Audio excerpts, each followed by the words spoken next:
Analog Science Fiction and Fact. Astounding. January-February 2020. If you receive this magazine on digital cartridge, please remember it must be returned. Magazine cartridges containing only weekly publications must be returned within 3 weeks of receiving them. All others must be returned within 7 weeks. Simply reverse the address card and mail the cartridge back in the red plastic container, which has magazine in print and braille on the top. Analog Science Fiction and Fact. Astounding. January-February 2020. Copyright 2019 by Dell Magazines, a division of Crosstown Publications. Read by Doug Tisdale, Jr. and Mackenzie Beyer. This magazine contains 208 pages. Approximate reading time, 14 hours, 5 minutes. This magazine contains markers allowing direct access to, at Level 1, the table of contents and articles, and at Level 2, the sections. This recorded edition contains the entire text of the print edition, except for advertising. This magazine was produced for the National Library Service for the Blind and Print Disabled, Library of Congress. Contents. Guest editorial. A Major Milestone and Places We've Been. Stanley Schmidt. Page 4, 10 minutes. 90th Anniversary Retrospective Reprint. The Astronaut from Wyoming. Adam Troy Castro and Jerry Oltion. Page 8, 163 minutes. Science Fact. Making Waves. The Inventions of John W. Campbell. Alec Navala Lee and Edward M. Wysocki, Jr. Page 44, 24 minutes. Poetry. In Theory. Rebecca Siegel. Page 51, 1 minute. Novelette. The Quest for the Great Gray Mossy. Harry Turtledove. Page 52, 95 minutes. Short Stories. Wheel of Echoes. Sean McMullen. Page 72, 38 minutes. Hive. Jay Werkheiser. Page 82, 37 minutes. The Greatest Day. Eric Choi. Page 92, 50 minutes. Science Fact. Saving Columbia, an in-flight options assessment. Eric Choi. Page 104, 31 minutes. Poetry. Ghost Transmission. Robert Frazier. Page 111, 1 minute. Probability Zero. The Evolutionary Alice. Rachel Rodman. Page 112, 15 minutes. Short Story. Bulkheads Make the Best Neighbors. Ian Randal Strock. Page 116, 5 minutes. The Alternate View. John G. Kramer. Page 118, 14 minutes. Short Stories. Welcome to the New You. Terms and Conditions for the iCRISPR Gene Editing Kit. Douglas F. Dluzen. Page 121, 9 minutes. The Grass Bows Down, the Pilgrims Walk Lightly. Izzy Wasserstein. Page 124, 25 minutes. All the Turns of the Earth. Matthew Claxton. Page 132, 17 minutes. One Lost Spacesuit Way. A.J. Ward. Page 138, 21 minutes. In Times to Come. Page 144, 1 minute. Short Stories. Around a World in 96 Hours. Wendy Nikel. Page 145, 28 minutes. Birds of a Feather. Gregor Hartmann. Page 152, 30 minutes. Guns Don't Kill. Richard A. Lovett. Page 159, 20 minutes. Q-Ship Militant.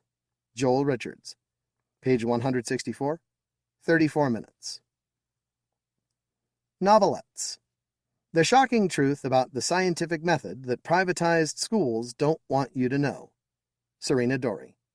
Page 172, 53 minutes. Hubble Rising.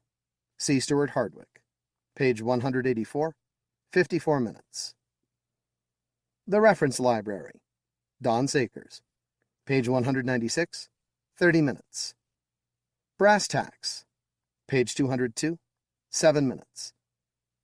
The 2019 Index. Page 204, 20 minutes. Analytical Laboratory Ballot, page 207, 3 minutes. Upcoming Events, Anthony Lewis, page 208, 4 minutes. Visit our website, www.analogsf.com. Don't miss out on our reviews, controversial and informative articles, and classic stories. Log on today. Like us on Facebook. Follow Analog Science Fiction and Fact on Facebook for sneak peeks, promotions, author interviews, and blog updates. Anniversary Retrospective Editorial. A Major Milestone and Places We've Been. Stanley Schmidt. Reading time 10 minutes. This issue marks a major milestone for Analog Science Fiction and Fact, its 90th, yes, 90th anniversary. One of the ways Trevor Quattree, only its 6th editor in all that time, wants to celebrate that accomplishment is by reprinting, over the course of the anniversary year, a selection of stories representing what the magazine was doing in most of its decades of existence. Don't worry, he knows you read Analog primarily for new, forward-looking, thought-provoking stories and articles. That's not going to change. These reprints will be only for the duration of the anniversary, and there will only be one per issue. And they will be rewarding reading in their own right. The plan is this. For each decade represented, Trevor is asking one person with a close relationship to the magazine and an intimate familiarity with that decade of its history to pick one story to bring back. Roughly speaking, that's one story out of 600 to 1,000, so we're going to be very selective. Each of us is going to pick something that made a powerful impression on us and or the readers. Depending on how long you've been reading the magazine, you may be rediscovering a treasure from your distant past, or discovering something eye-opening for the very first time. If you've been doing the math, you've undoubtedly noticed that we have 9 decades to cover, but only 6 issues, and we've promised one classic per issue. What has to give? Trevor astutely observed that for many readers, stories since 2000 are likely to be too fresh in memory to warrant reprinting, and most of those from the 1930s don't really reflect the character of the magazine for most of its history. So his plan is to cover the 40s, 50s, 60s, 70s, 80s, and 90s. He kindly asked me to start things off with something from the 90s. My first reaction was, how can I pick a single story to represent a whole decade? Even though what I could buy was only a small fraction of our submissions, I found so many really good stories that it seemed daunting to have to pick just one. But it's not quite as hard as it sounds. Once in a great while, I came across a story that stood way out from the crowd, a story that hit me so hard that the moment of discovery etched itself deeply into my memory. I knew I could come up with at least one story like that from each of the 3+ decades when I edited Analog. The Astronaut from Wyoming grabbed me as soon as I started reading it, and I knew I'd found something very special. I remember telling myself, and later my wife and colleagues at Analog, you'll be seeing this one on the award ballots. I said it not as a speculation, but as a mere statement of fact. And I was right. Even more right than I realized at the time. For starters, as you well know, Analog has its own awards, the annual readers' poll called the Analytical Laboratory, or ANLAB. Astronaut not only placed first in the novella category for 1999, but did so with the highest score and the biggest lead over its competition of any story I can remember during my tenure. Later, it was a finalist for both the Hugo and Nebula Awards, given respectively by the World Science Fiction Convention and the Science Fiction and Fantasy Writers of America. Still later, it won the SAN Award, presented at the 2007 World SF Convention in Yokohama, for Best Translated Short Fiction, not just best in a specific length range or a specific language, but the best shorter-than-novel-length fiction translated into Japanese from any other language. That's quite a broad field. Impressive stuff. But while it's always gratifying and an admirable accomplishment to win, or even be nominated for, an award, awards aren't the main reason most of us are in this business. We're more likely to feel driven to write by an inner need to respond to things we see going on around us, and for science fiction writers in particular, to things that strike us as likely to happen in the future. We want to entertain and move readers, and simultaneously to goad them into thinking about themselves and their universe and their possible futures in ways they might not have done before, whether to see a looming danger they might not have anticipated, or to hint at a way to build a better future. Jerry and Adam did all those things here, and in the long run, for those who read their work, that will be more important than what awards they did or didn't win. Which leads us to another reason Astronaut is a particularly appropriate story to represent the 90s, because it's haunted from beginning to end by a subtly sinister danger that was starting to become all too prevalent then. Both Jerry and Adam recognized that, and were deeply concerned about it, even though they're quite different people from quite different backgrounds.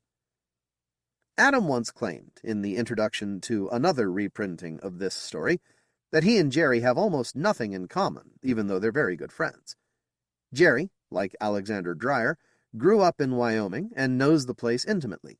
He loves wilderness, hiking, camping, fishing, and has acquired, and professionally practiced, a wide range of skills using both mind and hands: writing, gardening, editing, masonry, publishing, forestry, the care and feeding of computers, carpentry, printing, and most recently, astronomy and telescope making. He writes a column for a major astronomy magazine, and is the inventor of the trackball telescope, a very clever design that he deliberately released into public domain so that anybody could use it without the hassle of patents. He has also been an oil field worker, radio DJ, and garbage truck driver. He thinks like both a scientist and an engineer, is a humanist and all-around nice guy, and his characters tend to be as likable as he is. Adam, in contrast, is much more likable than many of his characters, some of whom he frankly and cheerfully describes as monsters. Some of his stories are very dark indeed, but others are just plain silly, strange, playful, and a lot of fun. Whereas Jerry thrives in wilderness, Adam favors big cities and the attractions and conveniences they offer. Wherever he is, Jerry can and often does fix just about anything. Adam would rather hire a pro to do it. Different as their mindsets and backgrounds are, they were both seriously bothered by the subtly sinister danger I mentioned a while back, enough so to converge on a story in which it figures prominently. What is that danger? I'm not going to tell you. When you read their story, you'll know. But perhaps I should first hasten to reassure you that the story is a story, not a stuffy polemic about somebody's pet belief.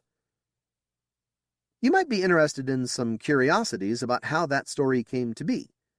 Jerry, you may recall, was born, grew up, and spent much of his life in rural Wyoming. Adam has spent a large part of his, including the most recent part, in urban Florida. So obviously you might think Jerry must have written the parts of Astronaut set in Wyoming, and Adam the parts set in Florida, right? Wrong. The truth, to the extent that any part of the story can be attributed solely to either author, is exactly the opposite. Adam wrote the Wyoming parts, and Jerry the Florida parts. The reason, as they tell it, is that Jerry had more familiarity with space travel in general, and the U.S. space program in particular, and more experience in writing about it. And it was appropriate that Adam take the lead on the parts about Alexander Dreyer's formative years, for it was he who conceived Alexander, bouncing the what-if off Jerry at the 1997 World Science Fiction Convention in San Antonio, Texas. None of this is to say, of course, that the story is a structure of building blocks where Adam wrote this one, Jerry wrote that one, and then they stuck them together. It's true that they initially divided up sections, with Jerry writing some of the first drafts and Adam writing others, but then they both went over every bit of it, separately and together, tweaking their own work and each other's, sanding the seams and polishing the whole, till nobody else could see the seams at all. The result is what you see before you. Collaborations come in all shapes and sizes.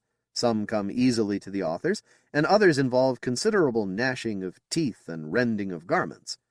All that matters to the reader is the end result, and I think you'll find The Astronaut from Wyoming is one of the smoothest and most satisfying you'll ever see.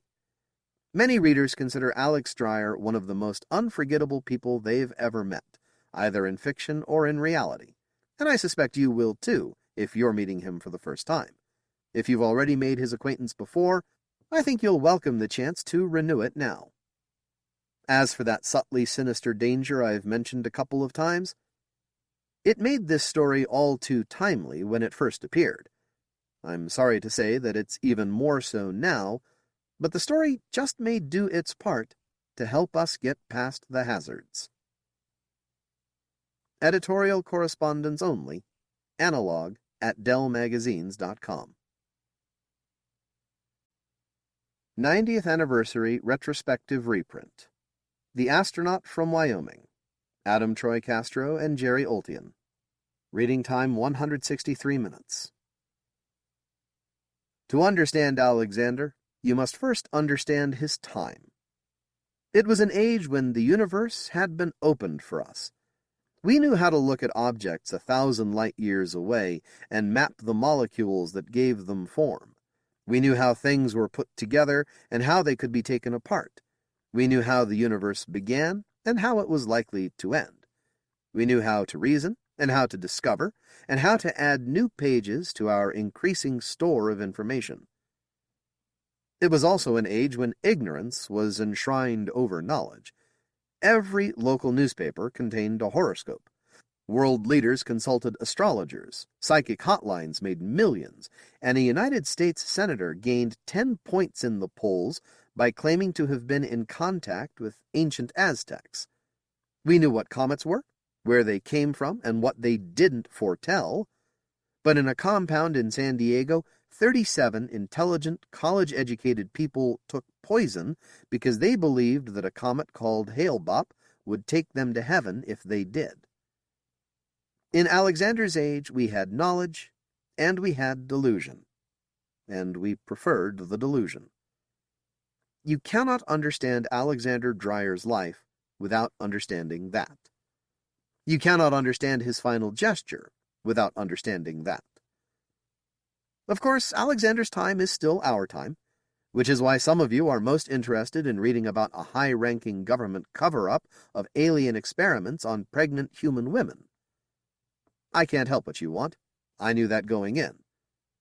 But that's not what happened. Space baby speaks first words at birth. Warns of threat from space, parents say. The first tabloid reporter arrived in town 1 day after his birth, the first delegation from the networks right behind him. Not long after it hit the web, the Pilgrims showed up. They came in motorhomes, in vans, on motorcycles, and on foot. The four-man Sweet Haven Sheriff's Office had to import a couple of dozen state police just to keep the kooks and the loonies and the just plain curious at bay. Most just wanted a glimpse of the child.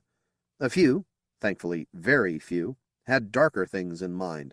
Gene-splicing their mythologies, they arrived with rifles and pamphlets and hate-filled eyes, muttering black fantasies about an antichrist seeded from the non-existent dark side of the moon.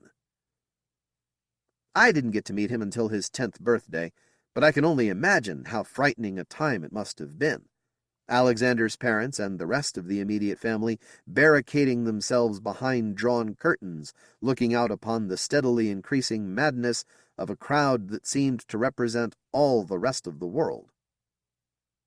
Alexander's mother, Fay, was so serene about the whole thing that she seemed to be in denial. She just held the baby and sang to him, making almost no reference to the mad scene just beyond the driveway. "It's funny," she said at one point. "We don't know him, really. We don't know whether he'll be good or bad, smart or dumb, brave or afraid, the kind of things he'll be interested in, or the kind of things that'll bore him silly. He's a stranger to us. An alien, for real." Mark Dreyer winced as he glanced at the window. The blinds were drawn, but he could still see the crowds, growing larger with every hour, some of them chanting, some of them singing, some of them shouting in rage. Better not let them hear you say that. Many years later, telling me the story, Alexander's Uncle George shook his head with awe as he remembered what Faye said at that moment. Them? Who cares about them? They'll go away. She was right, of course. The crowds began to diminish as soon as even the dimmest pilgrims began to realize that they weren't about to get beamed aboard any orbital crockery. And the tabloids went after fresher stories the first time a Sheen misbehaved in Hollywood. But her prophecy couldn't have seemed likely to Mark Dreyer that morning, not with the house being monitored by 10 TV networks, the phone unplugged to keep it from ringing off the hook, and Grandma having a quiet mental breakdown in the bedroom upstairs. At the moment, he knew only that nothing would ever be all right again. Alexander wasn't deformed, at least not in the sense that I'm deformed. He had 2 of everything he needed 2 of, and 1 of everything he needed 1 of. And it was all functional. It all worked. He was even beautiful, in the sense that all healthy babies are beautiful. But his head was unusually large. It mushroomed above the temples, bulging up and out like a sack stuffed with more than it was designed to hold. The doctors had feared water on the brain, but it just happened to be the shape of the kid's head. The only problem it caused was in delivery, and that had been handled by the cesarean. His eyes were about 3 times larger, proportionally, than the norm for a baby of that size, and they were all black, with no whites showing at all. His nose, as if to compensate, was unusually small, little more than a nostriled wrinkle in the center of his face.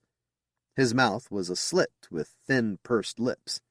His ears were little round buds with holes. His hands were odd, too. There were 5 fingers and a thumb on each, with the fingers all disproportionately long. Still, that by itself wasn't the problem, at least not as Mark Dreyer saw it. He was not a weak man. He could have dealt with birth defects. The problem was that everybody in America had already seen that face. They'd seen it staring at them from movie posters, from best-selling books, from artists' renditions on the covers of supermarket tabloids. It was a face so frequently depicted in the mass media that even people who refused to subscribe recognized it as a well-known inhabitant of our shared popular culture, the face described by the growing subculture of folks who claimed to have been abducted and experimented upon, usually in the form of anal probes, by creatures from outer space. It was, in short, the face of a Roswell alien. Mark Dreyer peered out through the curtains again. The view out there was just as disturbing. Even as he watched, a fly-specked yellow school bus, crammed with doughy, pasty-faced adults, pulled up at the curb. An inordinate number of the faces at the windows had open mouths. He couldn't quite tell whether they were shouting or just chronic mouth-breathers. Their expressions were both ecstatic and dull, like sheep having a party. He shuddered. I don't know, Faye. That's a mob. We may have to start planning escape routes in case they rush us. They won't, Faye said placidly. They'll do what they want, Mark said. Don't you see? Some of them came all the way across the country. They're not going to let a front yard and a few closed doors stop them now. She considered that. Then we'll just have to go outside and tell them they're disturbing the baby. And what makes you think they'll listen to that? If they think he's a space baby, capable of shooting death rays from his fingers, they just might. But I don't think it'll be a problem. They'll get tired. They'll feel silly. They'll go home. And they'll leave us to the business of being a family. She smiled and touched noses with the baby. It'll work out. He's beautiful. Nobody said anything to that. Then Faye looked at them, and in a voice filled with soft, sweet steel, a voice that damned them for not responding, repeated, He's beautiful. The gathered uncles and aunts hastened to assure Faye that they agreed. Mark joined in last, reluctantly and unpersuasively, and with what must have been shame for not being able to feel it the way she did. Space baby foretold in Bible. Will he start World War III? I'm going to have to take a break to ward off the expectations of an unfortunately large percentage of the people reading this account of Alexander's life. Alexander was not an alien. He was not a half-human, half-alien. He was not the result of genetic manipulation by aliens who wanted an emissary on Earth. He was not the spawn of a UFO abduction his mother repressed. He learned to speak at about the same rate all children do, and he wasn't the harbinger of a message from space, though come to think of it, that eventually turned out to be a little closer to the truth. He was a boy, one who may have been a little different from the rest of us, but one whose genetic birthright, however bent, was still entirely Homo sapiens. He came out the way he did because of an extremely rare but identifiable and very well documented genetic condition that affected his fetal development, subtly distorting his body in ways that mirrored the by then well-established folklore of the UFO conspiracy buffs. A search of medical literature was able to find 6 other cases within the past 3 centuries, even photos of one poor boy from the early 1900s who spent most of his short life in a freak show in South America. Of course, in today's media-conscious age, there was no way that the malady in question would continue to go unnamed, and so Alexander got the honor of being immortalized in the medical textbooks before he was even old enough to recognize his mother's face. Dreyer's syndrome, they called it, and if there was any upside to the public's insistence on believing that the child was somehow a visitor from outer space, it was the degree to which that rescued him from a lifetime of being known as the kid with the disfiguring disease. But he was human, all right.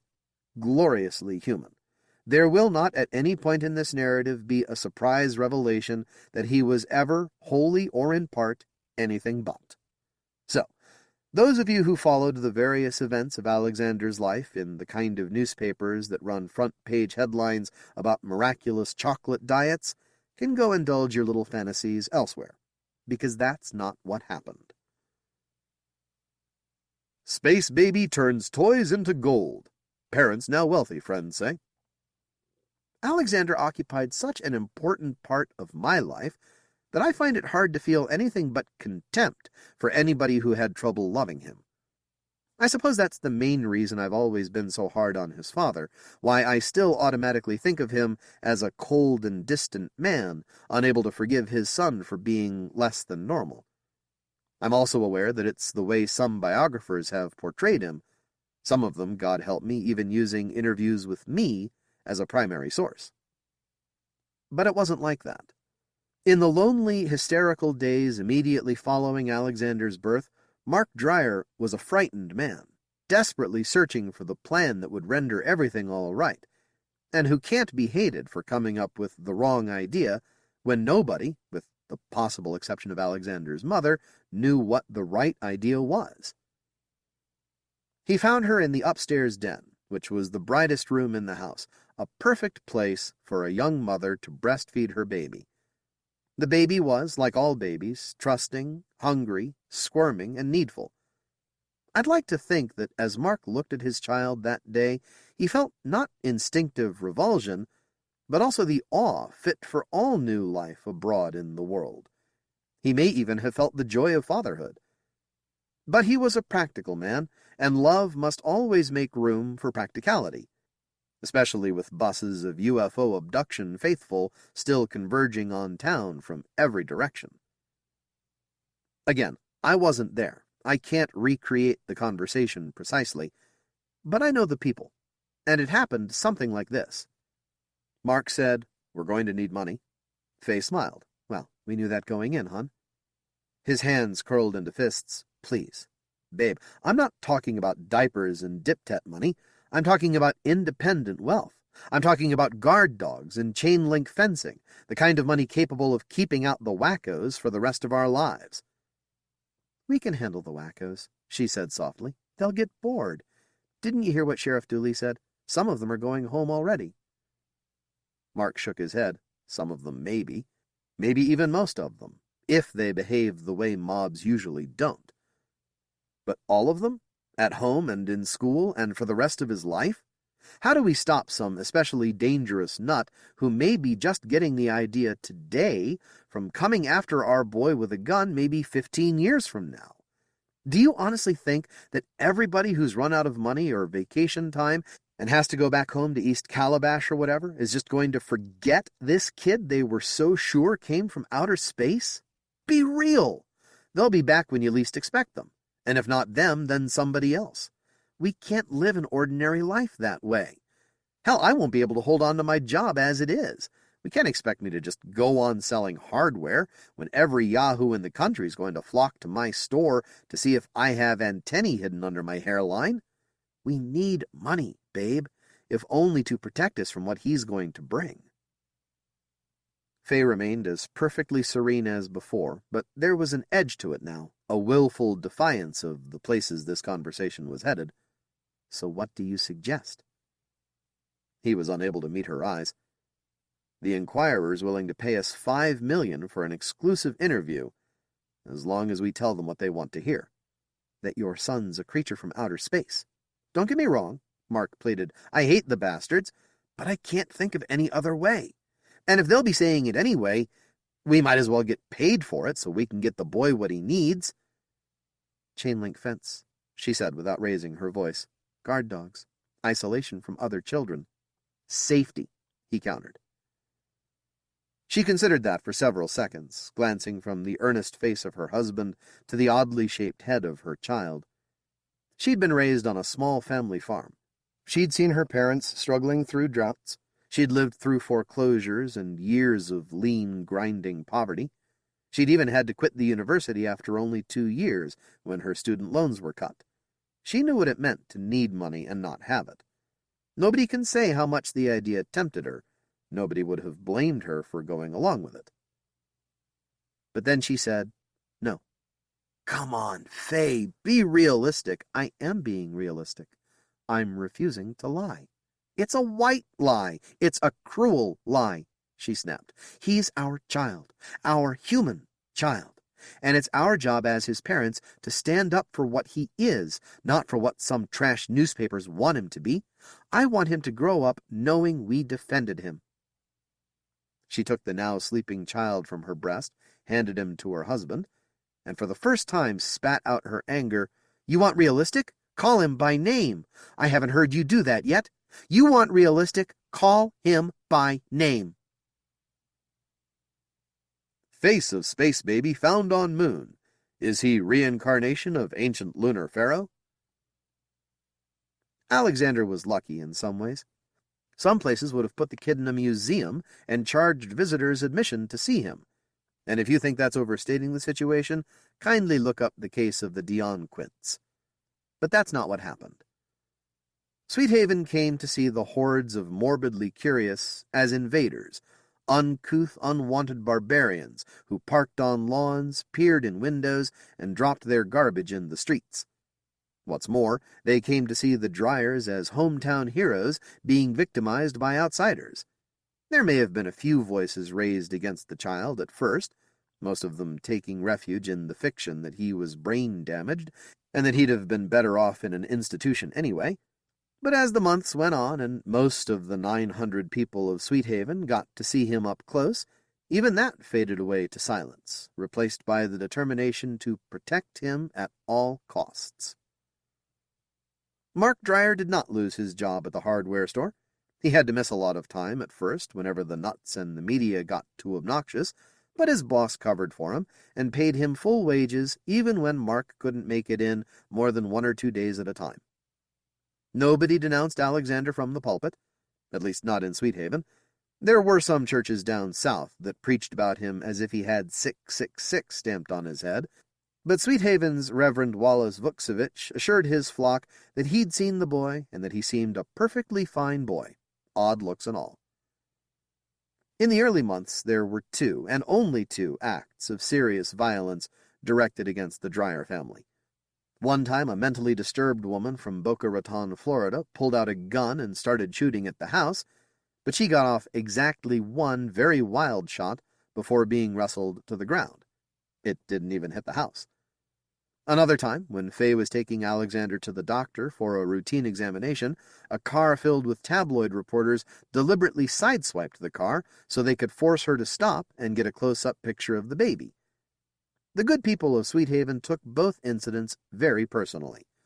The Boca Raton woman was charged with attempted murder, illegal possession of a firearm, reckless endangerment, trespassing, and everything else the local courts could think of. She got the maximum penalty on every count and was awarded a long string of consecutive sentences. The reporters would have been lucky to get off with just that. This was only a few years after the similar incident that caused Princess Diana's death in France, and the small mob of local boys on the scene had a pretty poor opinion of the kind of louts capable of taking that kind of risk with the life of a baby.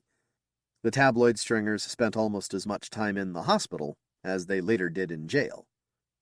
As ugly and upsetting as both incidents were, they only served to cement the town's resolve. Alexander may have been one strange-looking kid, but he was one of theirs, a feeling that only grew as he developed a personality and turned out to be pretty normal after all. He was a child. He learned to smile, to giggle, to say his first words, to crawl, to walk, to manipulate his parents with well-placed tantrums, and that most human of all skills, to ask questions. Which brings us to the moment he'd later describe as his earliest memory. Like most of the rest of us, he saw it on television. He'd watched TV before, of course. His mommy was not above occasionally using it as a babysitter. He liked cartoons. He didn't understand why grown-ups watched the things they watched, which mostly seemed to be other grown-ups bantering in living rooms. He certainly didn't understand the attention his mommy and daddy and uncle and aunt gave the program on TV now, which was mostly a bunch of serious-looking people speaking in grim, measured tones. Why was this fascinating enough to keep the grown-ups from playing with him? The arrogance of it, Mark Dreyer said. The infernal gall. It's just symbolic, Uncle George said.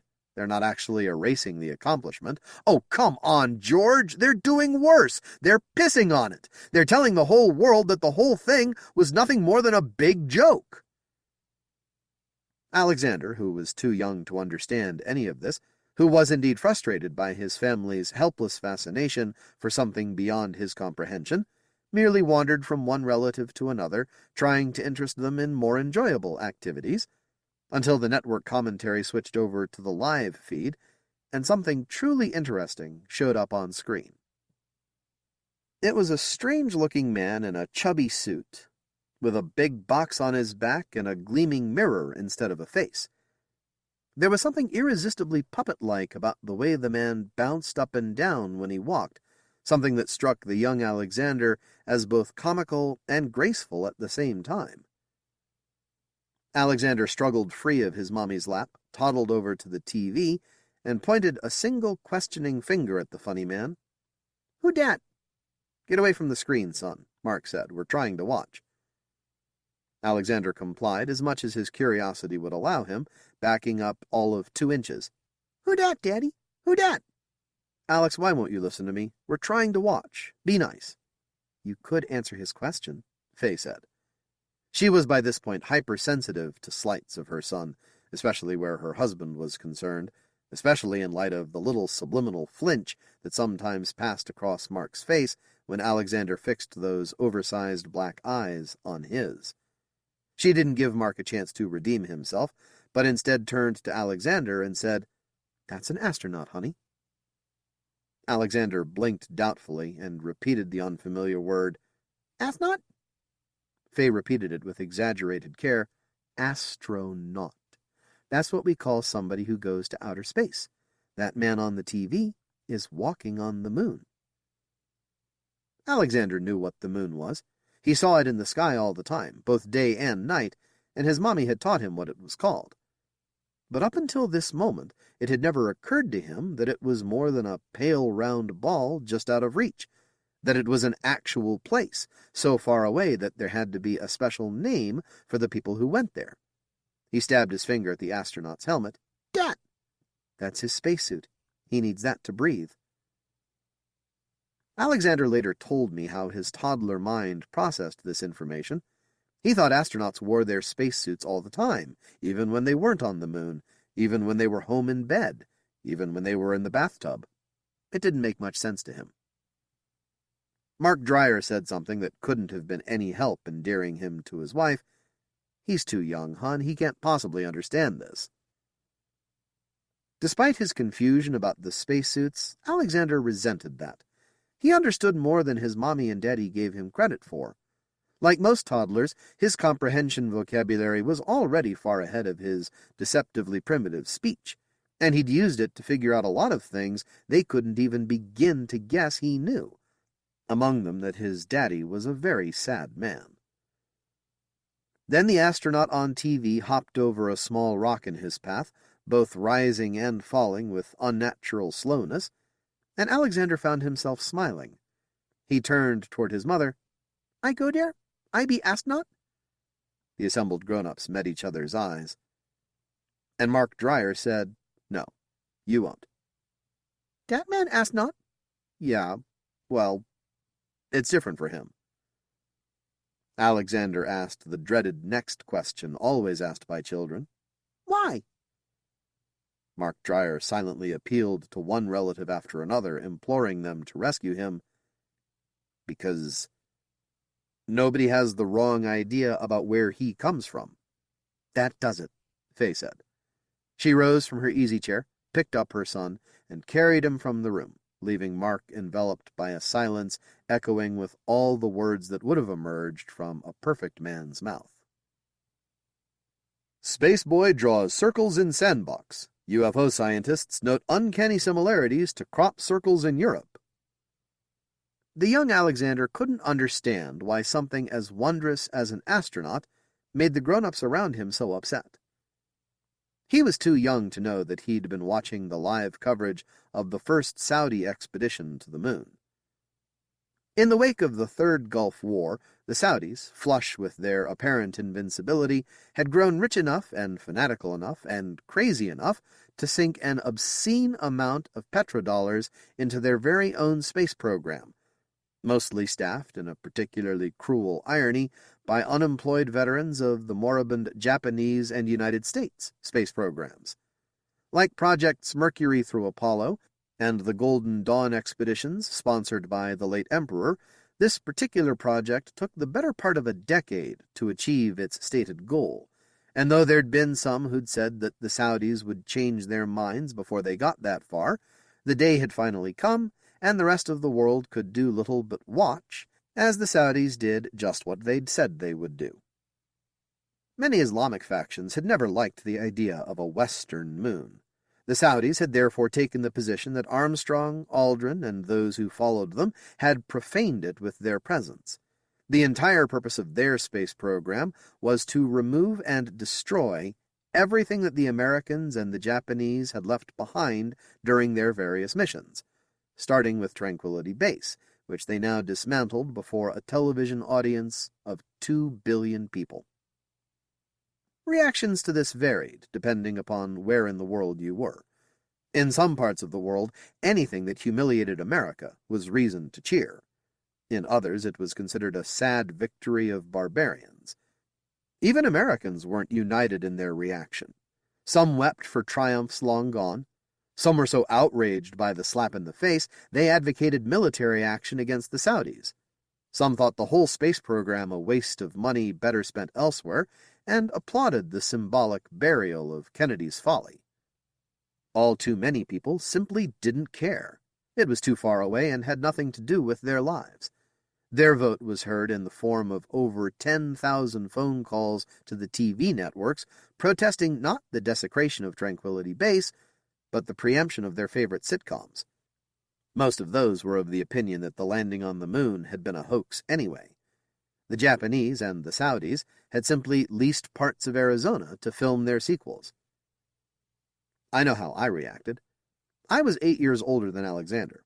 I cursed at the set with all the rage of a boy who considered the desecration a personal assault, thinking the world a place ruled only by madmen and fools. I still believe that. As for Alexander, he never did make it to the moon. The universe didn't have anything that obvious in mind for him. I didn't make it there either. It was a world that would never be part of our futures, either shared or separate. But I do look at it sometimes, still just as mysterious, still just as bright in the night sky. And I wonder, in light of everything that's happened since, if the Saudis succeeded only in keeping the dream alive for us. New Spaceboy shocker. Mirrors don't reflect him. Will parents still deny his origin?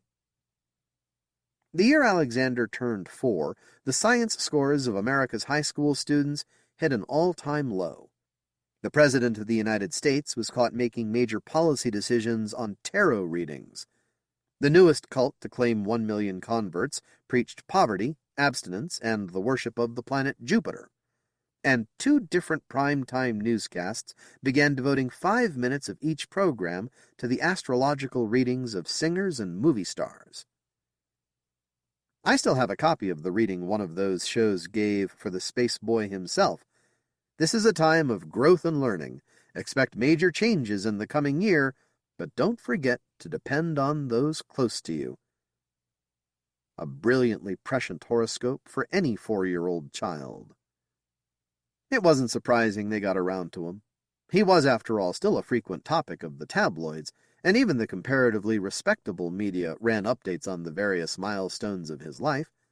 The Dryers had even allowed Life magazine to do a photo spread of him attending the birthday party of one of his little friends, the theory being that pictures of Alexander with pink cake smeared on his chin were the only possible antidote for stories claiming that his real parents were the ancient astronauts personally responsible for the Pyramid of Cheops. Alas, they only helped to keep him in the public eye, and though the good people of Sweet Haven kept direct intrusion to a minimum, coverage of Alexander's life was still so ubiquitous that the Dryers actually put their TV set in storage to save him from being traumatized by accidental exposure to spaceboy shtick. No, he had to suffer different traumas entirely. Take the night he spent 1 full hour making faces in the mirror. It wasn't one of his favorite games, not because he hated his face, as he hadn't been raised to have such a poisonous feeling, but because his smooth mask-like features simply weren't very good at the comical art of grinning. Alexander smiling looked a lot like Alexander frowning, and Alexander calm looked a lot like Alexander angry. There were subtle differences which his family could read, but anybody else had to rely on context or body language. Genuinely funny faces were so hard to make that even Alexander, who was at this point just beginning to get a grasp of how truly odd he looked, knew he just wasn't very good at making them. Today was different, though. Today he was practicing a trick he'd discovered not very long before, i.e., making the world appear to jump side to side by opening and closing each eye in turn. The phenomenon, which also has application in astronomy, is known as parallax, and every child with 2 functional eyes takes a turn being fascinated by it. He was most enthralled by the way it looked in the mirror, the way his whole head flickered back and forth just like a bouncing ball. Somebody at the door said, "Alex." Alexander jumped before he saw who it was. "Oh, Daddy." Many years later, he'd have to grope for the words to describe his childhood feelings for Mark Dryer. There was love involved, of course. Mark had been a good and gentle man, who might have been a fine father for a less unusual son. He'd certainly tried to be a fine father to Alexander, saying the things he was supposed to say, doing the things he was supposed to do, never being deliberately cruel. But he was also a man whose affection seemed forced, a man who couldn't quite conquer that little subliminal flinch he demonstrated whenever his son entered a room, a man who had very little to say to Alexander, and by this point not much more to say to Faye. Without ever being struck, without ever being abused, Alexander couldn't help being always just a little bit afraid of him. And his father knew it. "Sorry, did I scare you?" "Maybe a little bit," Alexander said self-consciously. "I was making faces." Mark flashed a little wan smile at that. "Any good ones?" "Not really. I think maybe I need a mustache." Another wan smile. "I think maybe I could use one, too." He held the expression for all of 10 seconds before seeming to remember something that pained him, then gathered up his strength, and with a joviality that rang false, said, "Hey, sport, I know it's near your bedtime, but how'd you like to take a walk with your old man? Just for a few minutes." Alexander glanced at the window beside the shower stall. The little sliver of sky visible between the mostly drawn curtains was a shade of purple-blue not very far removed from black. It would not be long before the heavens got the news that the sun was gone for another day. He spoke with caution. "It's dark." "That's okay. We won't be going far." "Is Mom coming?" "Not tonight," Mark Dreyer said. "But don't worry. She already knows we're going." He took Alexander downstairs, zipped him up in his jacket, took his hand, and walked him into the backyard. They had a big backyard.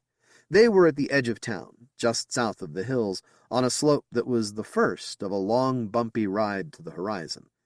Their property was entirely surrounded by chain-link fence, not high enough to keep away determined intruders, but enough to discourage the merely curious. Alexander had seen folks with cameras scramble over once or twice. He'd also seen his dad chase them away, shouting words that Alexander himself was not permitted to speak. But there hadn't been an incident like that since his last birthday. Mark unlocked the back gate and walked Alexander to the top of the first hill, home of a jutting slab of rock that the boy was allowed to climb only when his parents were watching. It was a big rock for a kid Alexander's age, almost as tall as his dad. Mark didn't give him a chance to climb it, just picked him up and put him there, before climbing the rock himself and taking his place by Alexander's side. They sat without speaking for the several minutes it took the last light of day to surrender to the blackness of night. Mark said nothing because he was a smoker and a sedentary man who did not climb hills easily. His ragged breaths burst from him like little explosions. Alexander said nothing because his father was holding his hand, which was in and of itself such an unusual thing that he was scared to disturb it with the sound of his own voice. Time passed.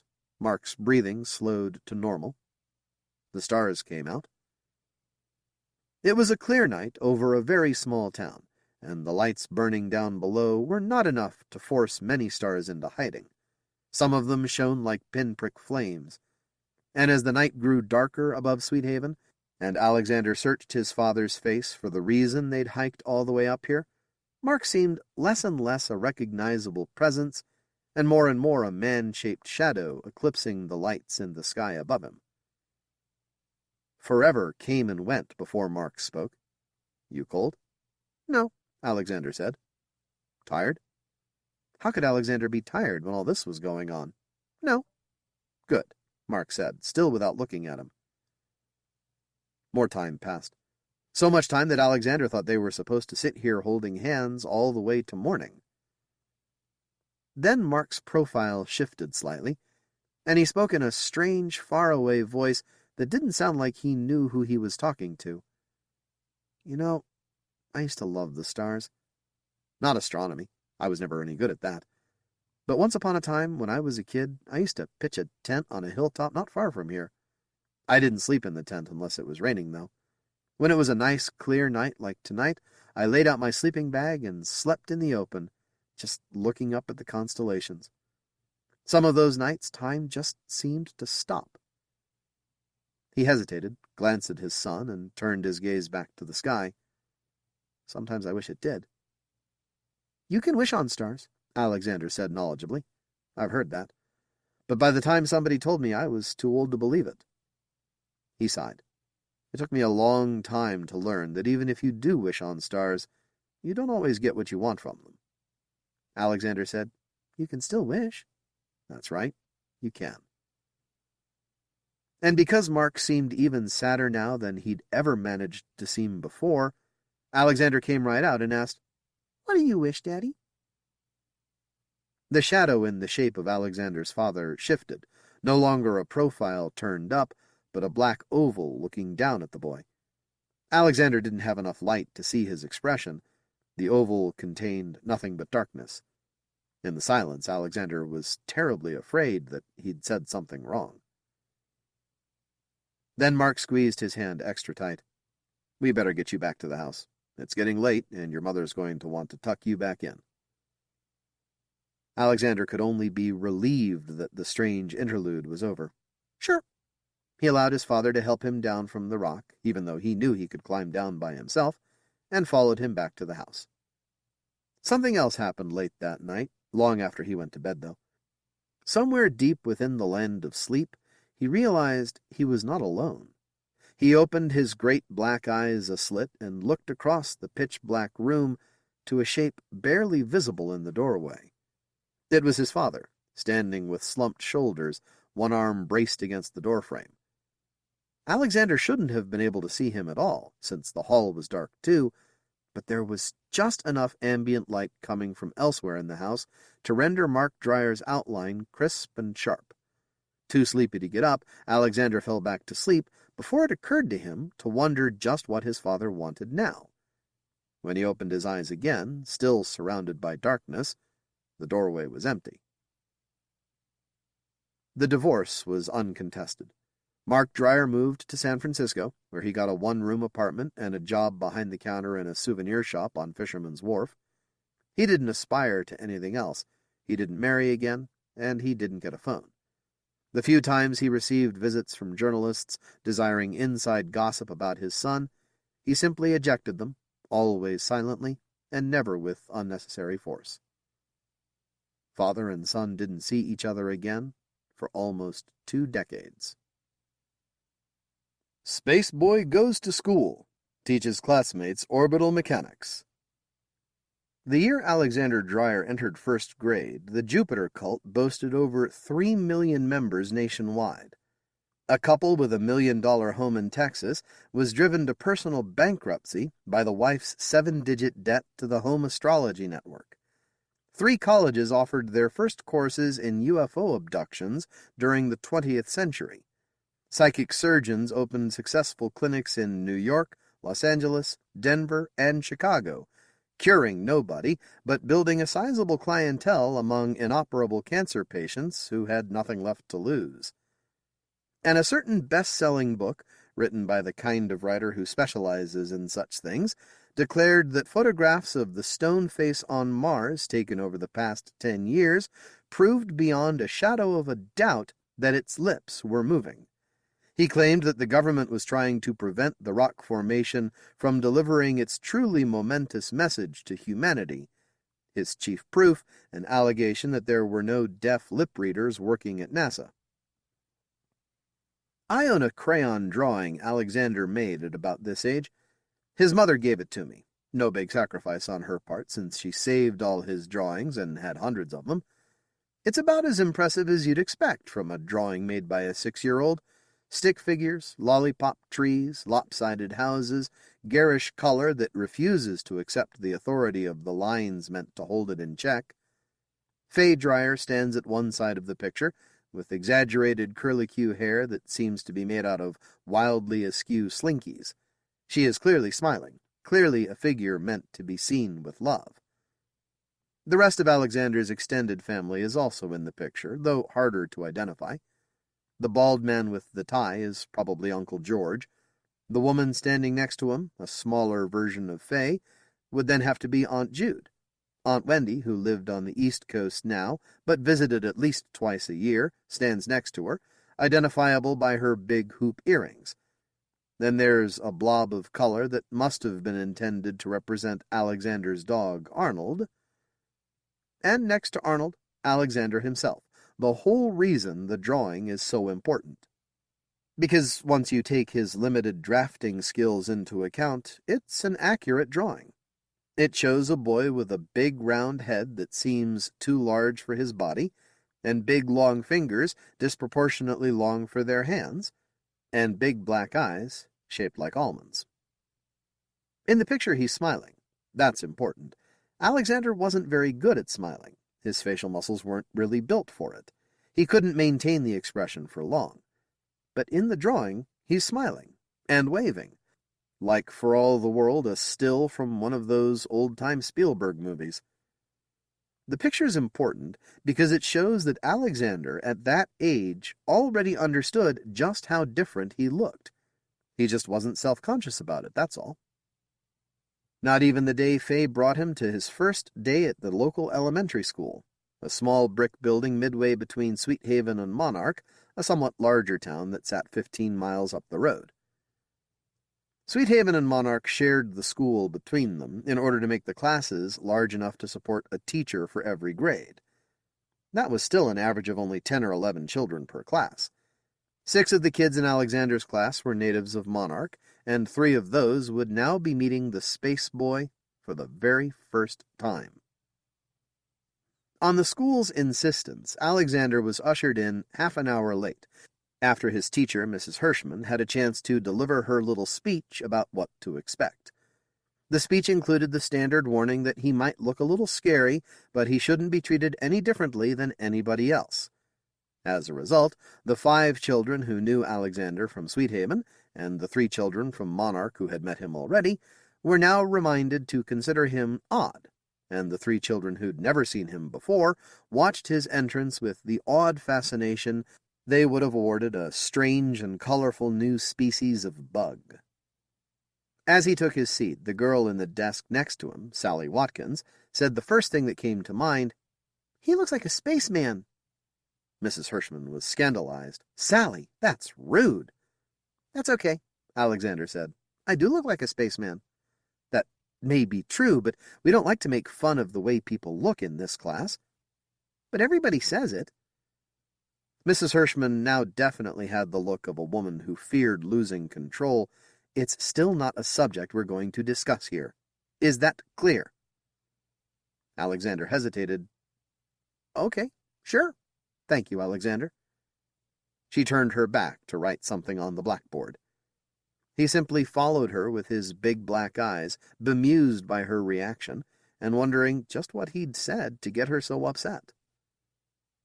He looked around at his classmates to see what they thought, and was startled to find several of them staring at him with expressions ranging from loathing to morbid fascination.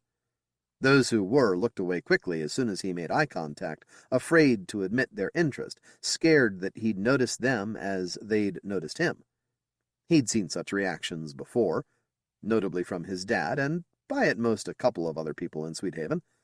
But he was treated so normally by his mom and the rest of his family that he'd just written that off as something that strangers happened to do.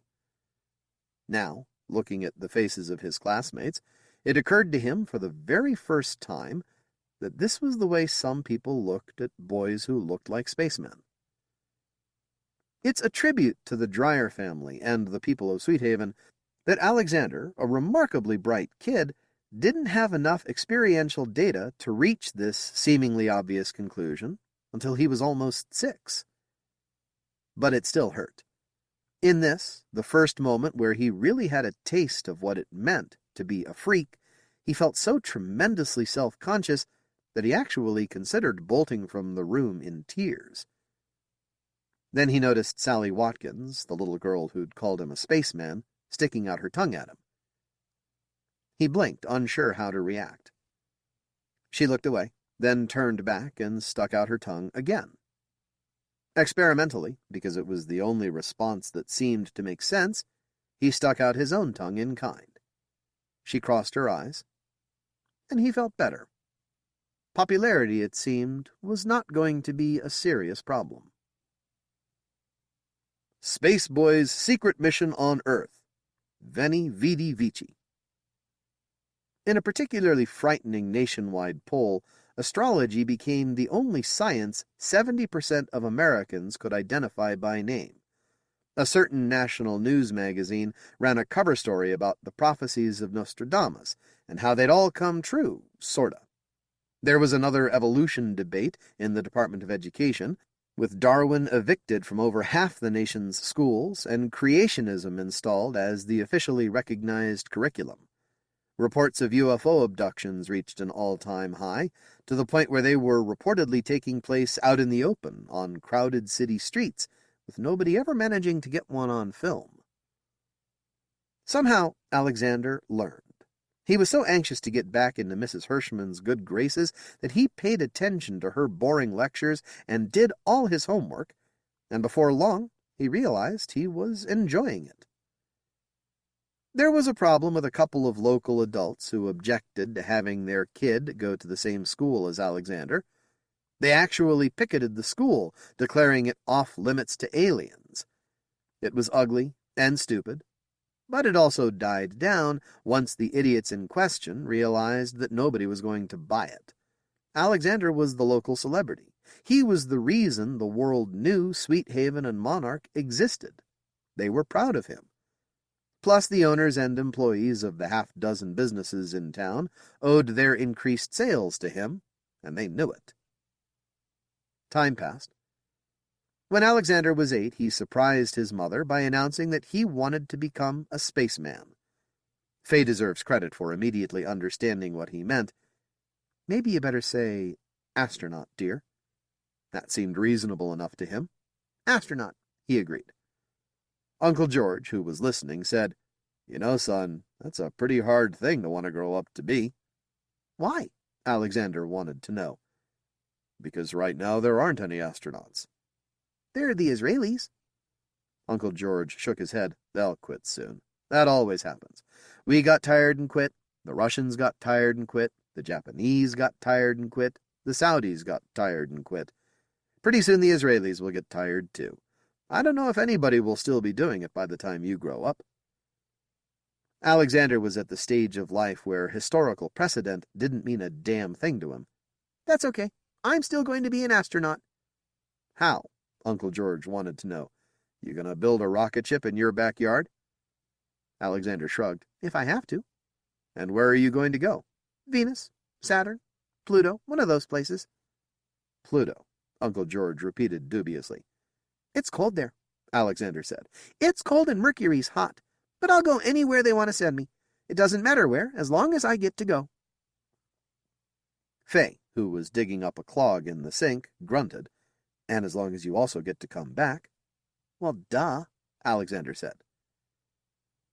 Much later, when the boy was watching Gilligan, Uncle George took Faye aside to bring up a concern last expressed by Mark Dreyer during the Saudi moon landing. Listen, are you sure it's a good idea to encourage him to talk about that kind of thing? Let the wrong person hear him talking about going off into space, and they'll turn it into E.T. wanting to go home. Faye said, I don't care what they turn it into. I care what my son turns it into. Oh, come on. No, you come on. He's 8 years old. Are you going to tell him not to dream? He can dream all he wants, Uncle George said, but you have to teach him to keep some things secret. He has too many people listening to him, some of whom would love to hear him talk about wanting to be an astronaut.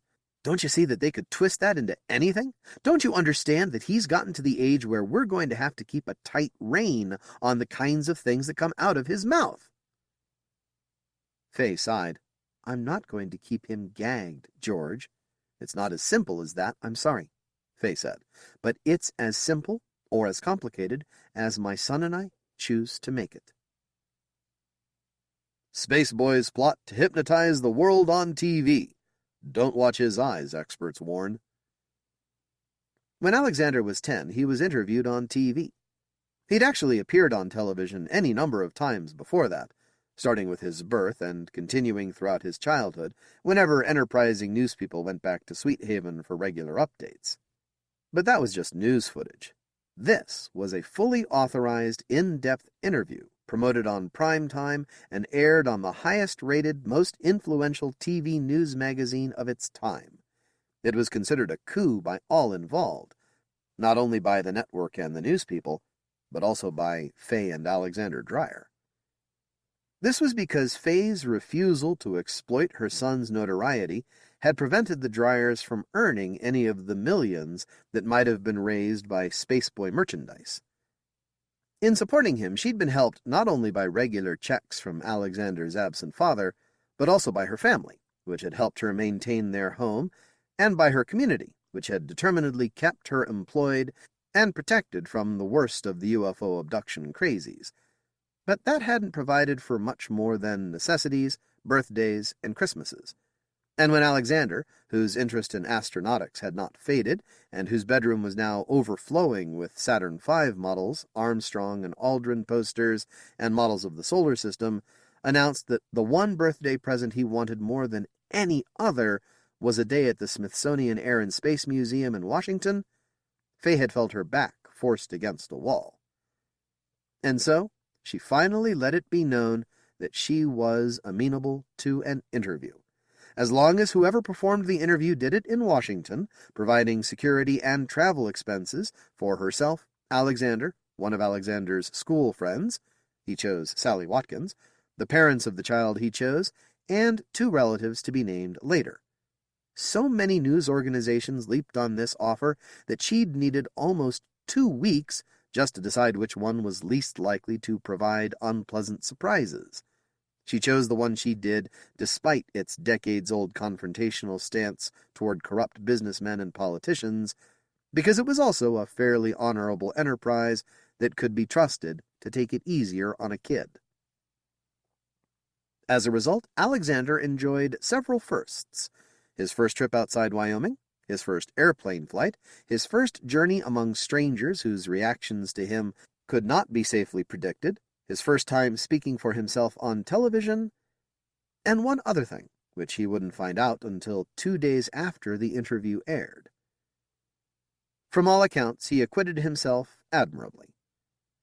There was the incident on the connecting flight to Philadelphia, when a 15-year-old kid across the aisle elbowed his sister and said, "Hey, look, we've been abducted!" "Shut up!" the sister hissed. "You're awful!" Instead of ignoring them, Alexander leaned over and responded in a spooky voice that carried throughout that entire section of the plane. "Actually, he's right, and we're not really landing in Philadelphia. Bwah ha ha ha!" That made a hit. So did his unannounced appearance at the Air and Space Museum, where he found himself attracting more attention than any of the exhibits. He might have ignored the people who gathered around him to gawk. He might have gotten frightened and asked them to leave him alone. He did neither.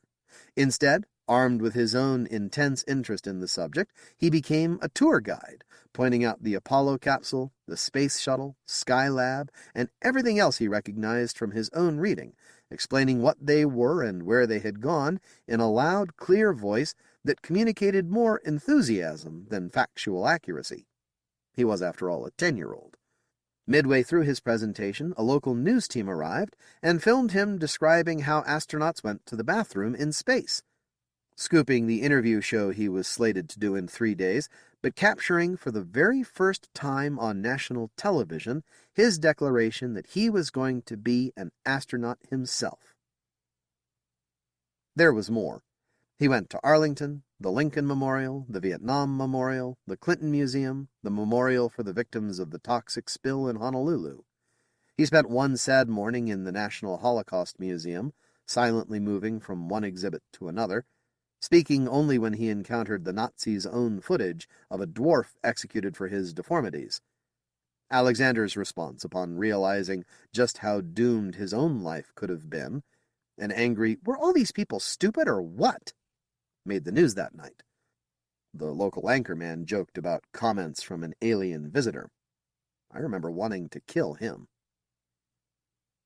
Alexander's live interview turned out to be more than a way to cadge a free trip to Washington. It was also a masterstroke of public relations on the part of his mother, because it was the last thing the UFO fanatics had expected. Nothing more than a friendly conversation with a bright, articulate 10-year-old. Alexander talked about his favorite teachers at school, what TV shows he liked, the things he'd seen in Washington, even his dinner with the president, breaking up the host by taking that opportunity to wave at the camera and say hi. At one point, the conversation turned to how Alexander got along with other kids. Question: do your friends make a big deal about you being famous? Answer: sometimes. Question: does it change the way they treat you? Answer: I don't know.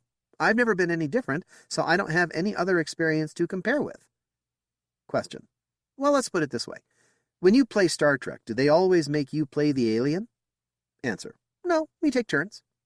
Question: do you play Kirk? Answer: sometimes, but everybody says I look more like Picard.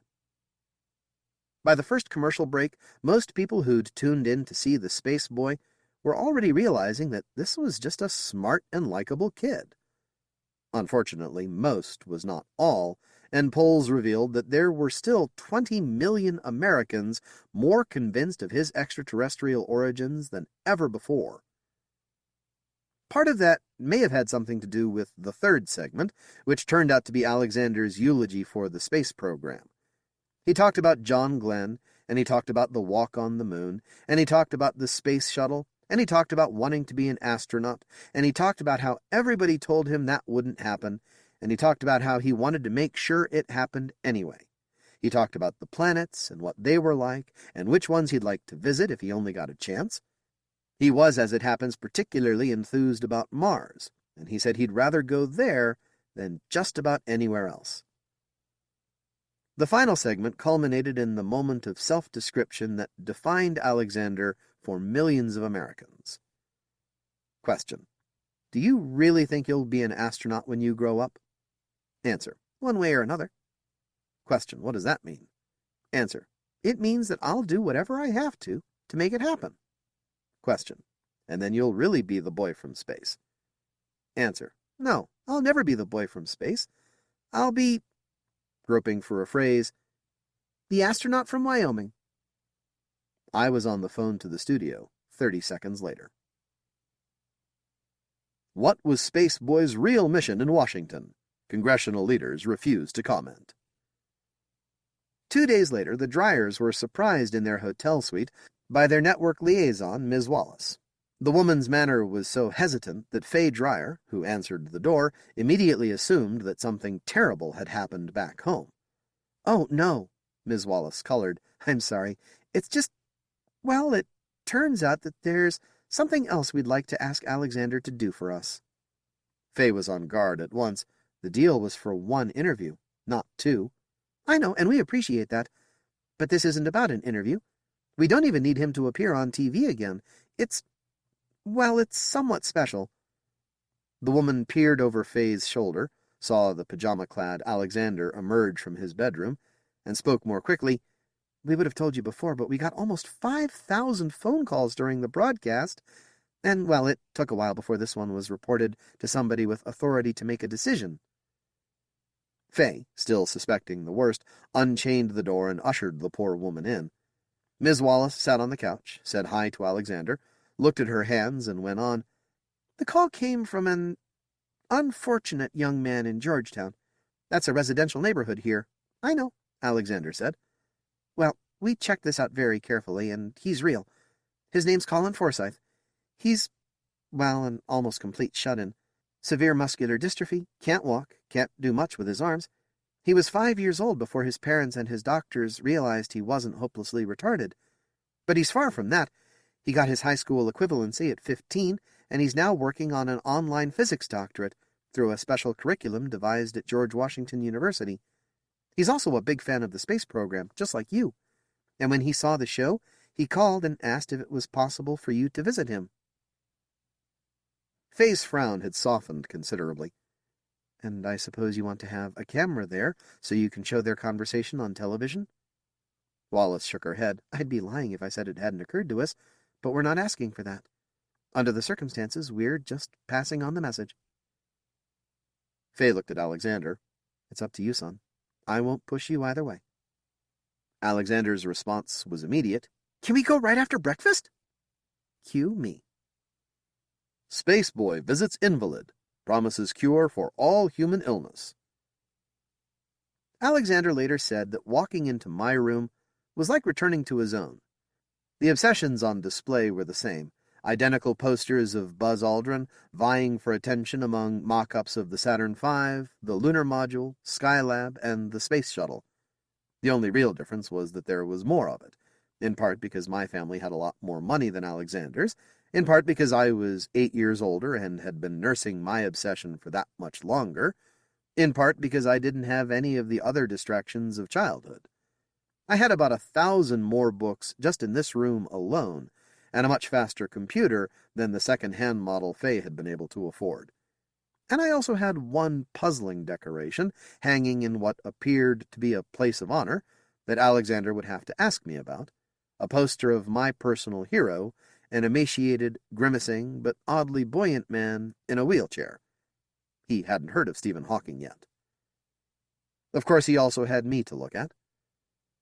Like Alexander, I can be a pretty startling sight.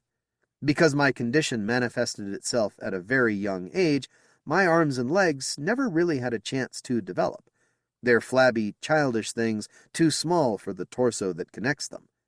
Because of these proportions, I can't use a normal wheelchair. Instead, I lie strapped in a recliner that holds me, much like an egg held in the palm of a hand. The brace on my neck keeps my head from lolling to the side, and my face, framed by long, greasy hair and marked by what is usually 2 or 3 days of stubble, makes me look like a degenerate infant.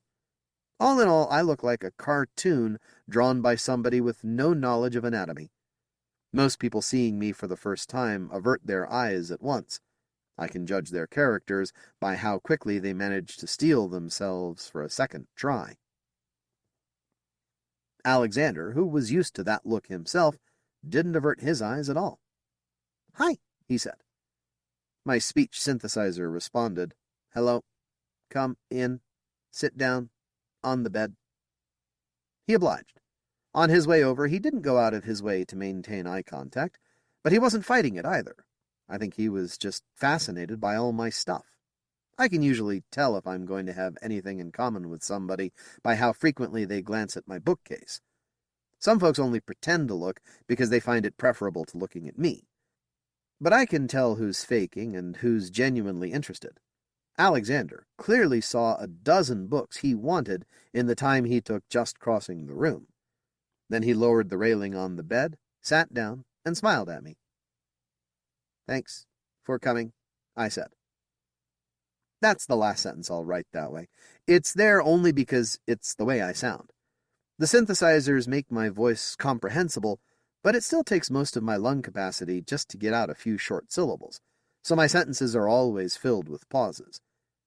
These days, when my words are often reported for the printed page, some reporters waste entire manuscripts putting 10 sets of ellipses in each sentence. It's a cute trick, but it tends to get on the nerves awfully fast.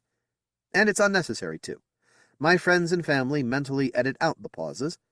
If you absolutely need my cadences, add them yourself with a ballpoint. Alexander said, "Well, I don't get to meet a lot of other people interested in space. Most people think the space stuff is just me being weird because of the way I look. Even my mom, I think." "And your dad?" Alexander answered a bit too quickly. "I have no dad." I said, "Too bad. I have a mom and a dad, and they're pretty good people most of the time. But I didn't call you here to talk about them. I wanted to ask, have you ever read Heinlein?" "Not yet," Alexander said. "I've seen the books around, though. The last thing I read was The Hobbit, and—" I must have grimaced more than usual. Elf crap. God save me from elf crap. I'm talking about the real stuff. Science fiction, not elf crap. Alexander was a little startled by my vehemence. You mean like Asimov?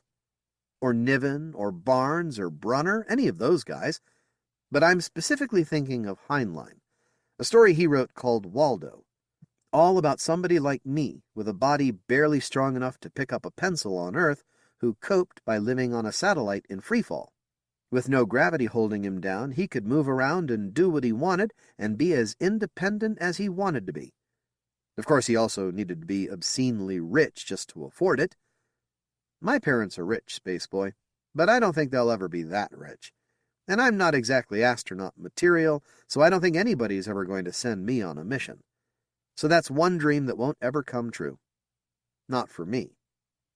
I hesitated, just long enough for Alexander to know it was deliberate and not a pause created by the speech program. But you, were you really serious about wanting to be an astronaut? Alexander blinked. It was the first time anybody had ever asked him that without adult condescension, giving it the weight of a real question. He actually had to think about it. But once he did, the resolve just clicked right into place, like one crucial piece of a puzzle he'd been assembling all his life. I could hear the surprise in his own voice as he said it. Yeah, I was. You picked a hard career, I said. There are no astronauts anymore. Even the Israelis pulled back. So people keep telling me. And so they tell me, too. What they fail to realize is that we've been going into space prematurely. We went before we had all the tools. We went when we knew so little that we had to spend billions just to get there and back. We went with a technology so primitive that only a miracle prevented us from having more Challenger explosions. But we went. And the more time passes, the more inevitable the second try.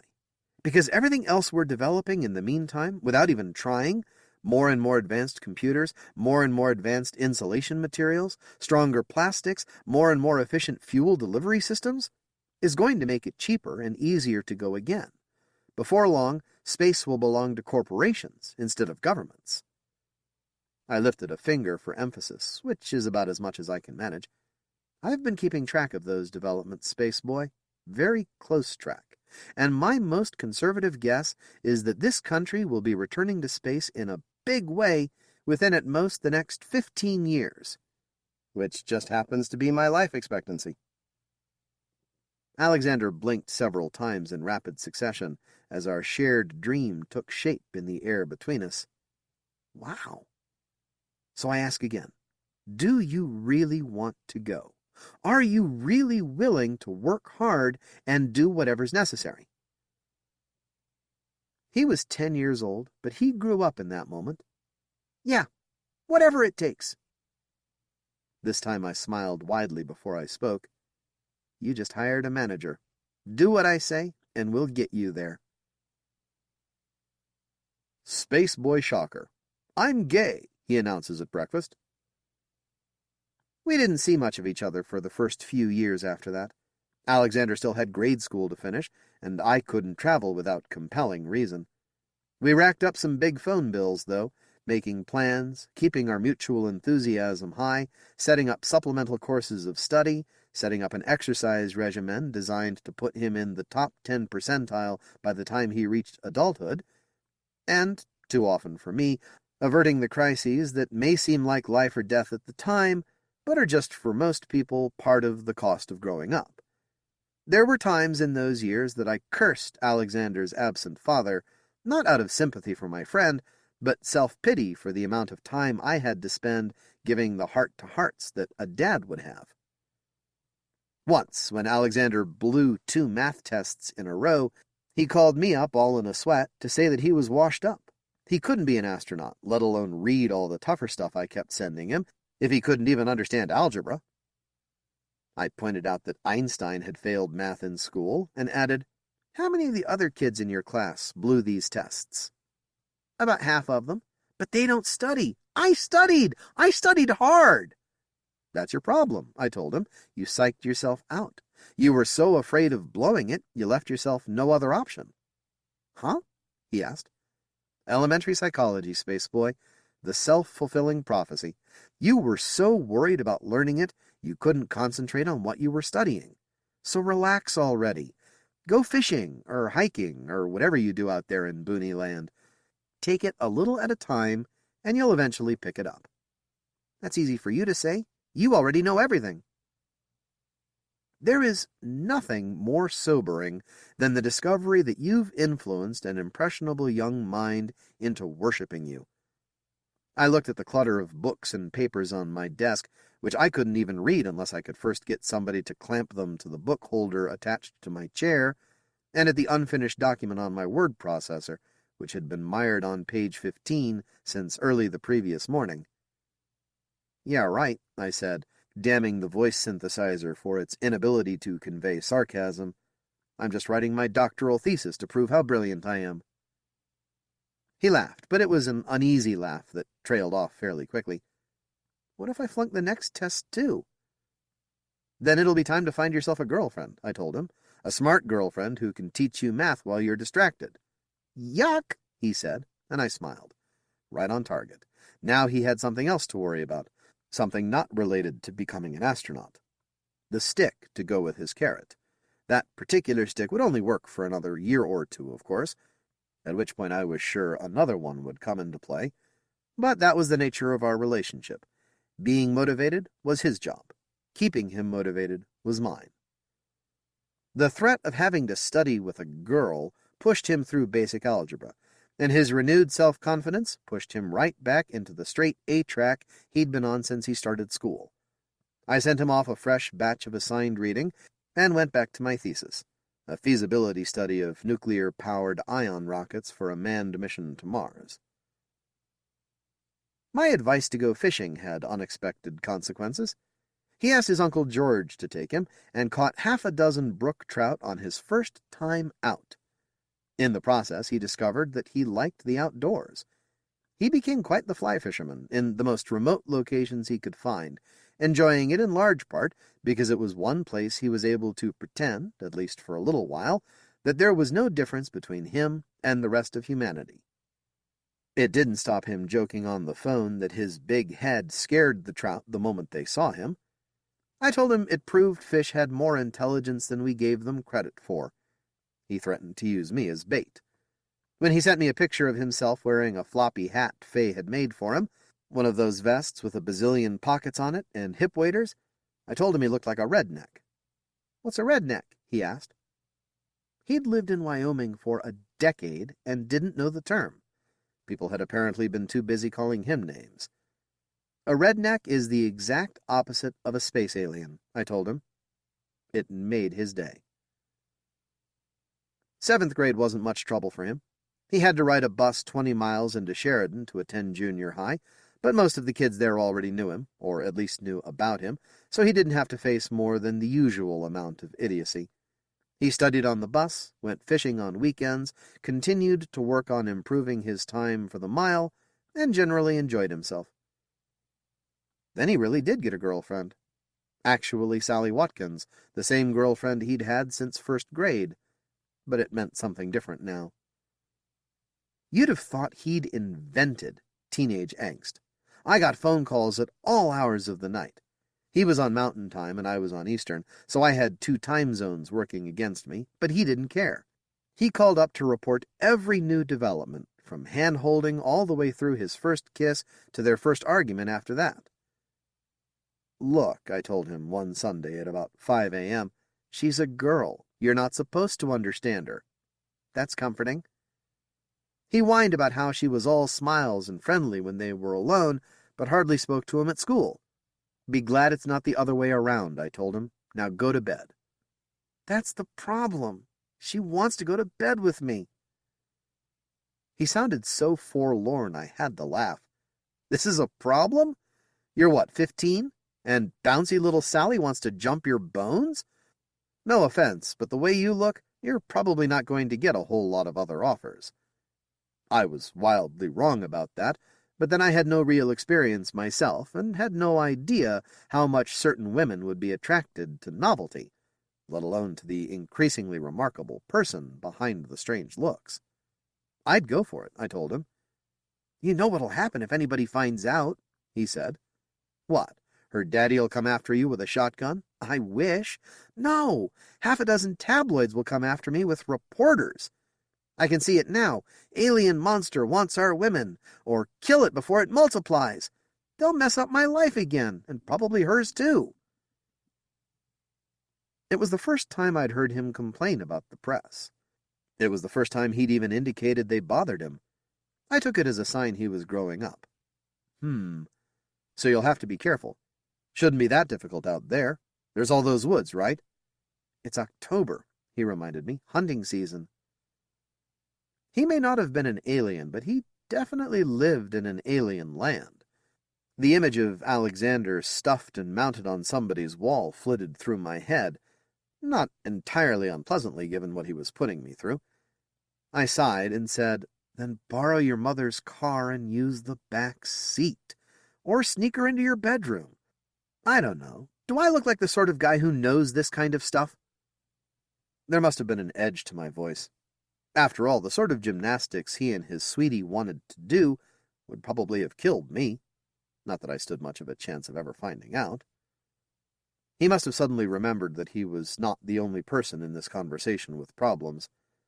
"Sorry, Colin," he said. "I shouldn't have bothered you. Not with this. I'm just all confused about it and don't know what to do." He paused, then asked, "You really think it's okay if I—" Yes, go get your ashes hauled, space boy," I said. I don't care what else you are, you're a teenager. Now that Sally's brought it up, so to speak, you're not going to be able to rest until you've learned what it's all about.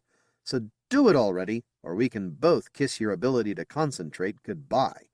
All right, he said. Sorry I asked. Stop apologizing. Okay. Thanks. He was about to hang up when one last thought intruded. Hey, remember to wear a condom. That's a problem. He turned all sheepish.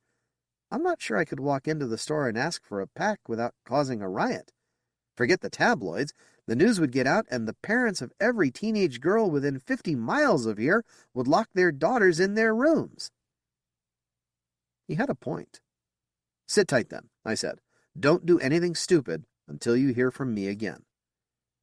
And so, the next morning, I took one of my infrequent forays out of my room, down the street in my electric scooter to the corner market, to buy a box of condoms. I bought the giant economy-sized box and grinned my silly spastic grin when the cashier gave me a "what could you possibly want these for" look. Let her wonder. Face on Mars speaks. It's crying for help, experts say. Alex and Sally were apparently discreet. I didn't see anything but the usual drivel in the tabloids, and I didn't get any more frantic calls in the night for a while. Of course, when they broke up a few months later, I heard all about that, but it wasn't as big a crisis as it might have been. Alex was beginning to discover that looking like an alien was a distinct advantage in the world of curious women. By the time he entered high school and started playing the been-there-done-that sophisticate, he was 10 times more insufferable than he'd ever been as an anguished virgin. I hated him, and let him know it frequently. Of course, I would have hated him even more if he hadn't made valedictorian, let alone gotten the full scholarship I helped him apply for. His speech was about taking back the moon. He'd read it to me a week earlier. It was stirring, emotional, eloquent, and absolutely designed to get front-page attention from the tabloids. The local papers said it was brilliant. The video chip he sent me confirmed that it was. The tabloids ignored it entirely. I like to say because it was intelligent, but more likely because that happened to be the week a fifth-generation member of a certain well-known political family got caught sharing a Memphis hotel room with half a dozen bed partners of assorted sexes and species. You know the one. And I'm happy to report that Alexander, being of the proper age, made as many foul jokes about the incident as everybody else did. It may not have been nice, but it was human. My doctoral thesis was published, and I even made sure copies of it got to the right people, but only one guy had ever returned my letters. He was very enthusiastic, and I felt a brief thrill at the thought that NASA might actually do something with it, until he told me that he had rescued it out of the wastebasket in the administrator's office. He was a janitor. He had wanted to be an astronaut too, but that was the closest he had come. The turnaround, when it happened, came from the last place I would ever have expected, the tabloid-reading public. Regular newspapers had long since become indistinguishable from tabloids, so that included just about everybody. Even daily papers ran articles on Elvis or Madonna sightings right beside the national news, and occasionally they would do a piece on space aliens. Alexander still got a lot of press, since he was a constant source of new photographs for them, but the article that tipped the scales for the space program was something else entirely. Some poor drudge of a reporter, stumped for material and facing a deadline, must have been digging through back issues looking for something he could plagiarize when he ran across an article on the Martian pyramid and the mysterious face that supposedly looked out from the regolith beside it. Of course, he didn't know that the Mars Orbiter program in the 90s had pretty much debunked the whole idea with detailed photos from 100 miles up, but if he did, he wouldn't have cared. He had an article to write, and suddenly he had a topic.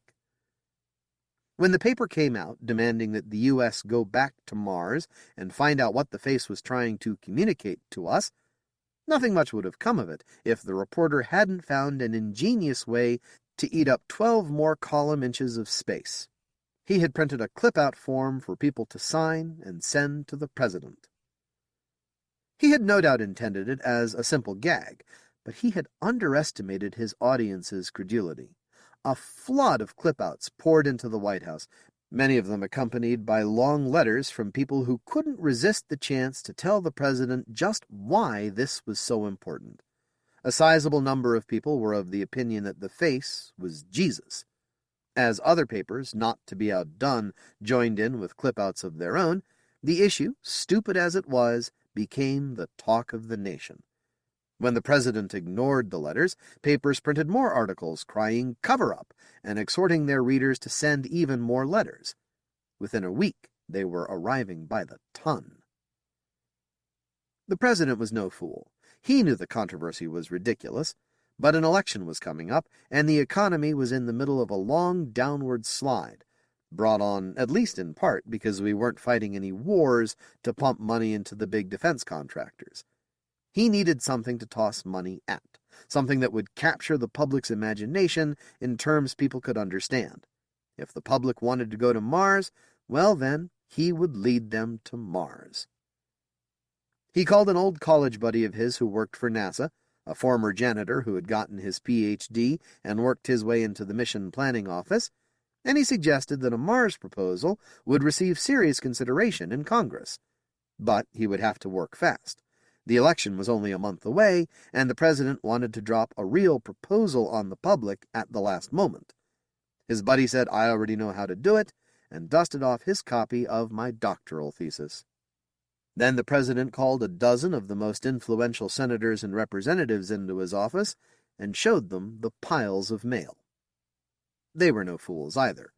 Or maybe they were just fools enough.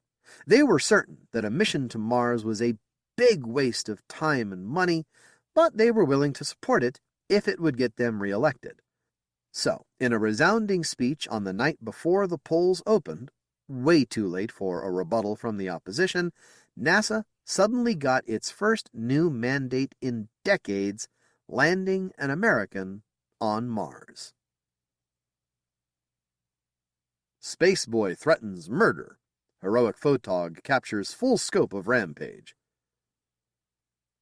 Political correctness may not be the worst affliction of the 21st century, but it's certainly the silliest. Even when I was a kid, people grew uncomfortable if someone called me crippled rather than differently abled, but nobody could actually be fined for it. Nowadays, I could pull mandatory counseling time for calling myself a crip, much less a gimp or a spaz. At the very worst, I am motoneurally challenged, and even that has a negative connotation that makes people uncomfortable. It also opens doors, wide open.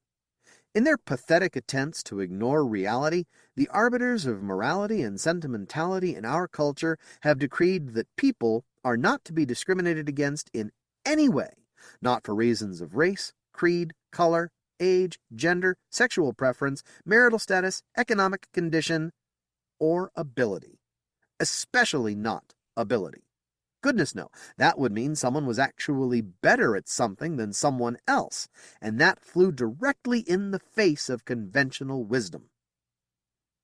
Combine that with A, affirmative action, which came back with a vengeance after its repeal at the turn of the century, and B, Alex's own marks, which now put him on the dean's list for the 4th straight semester, in precisely the course of study that I'd mapped out for him, and C, my own appointment to the Project Development Committee, and Alex suddenly had a perfect shot at his dream.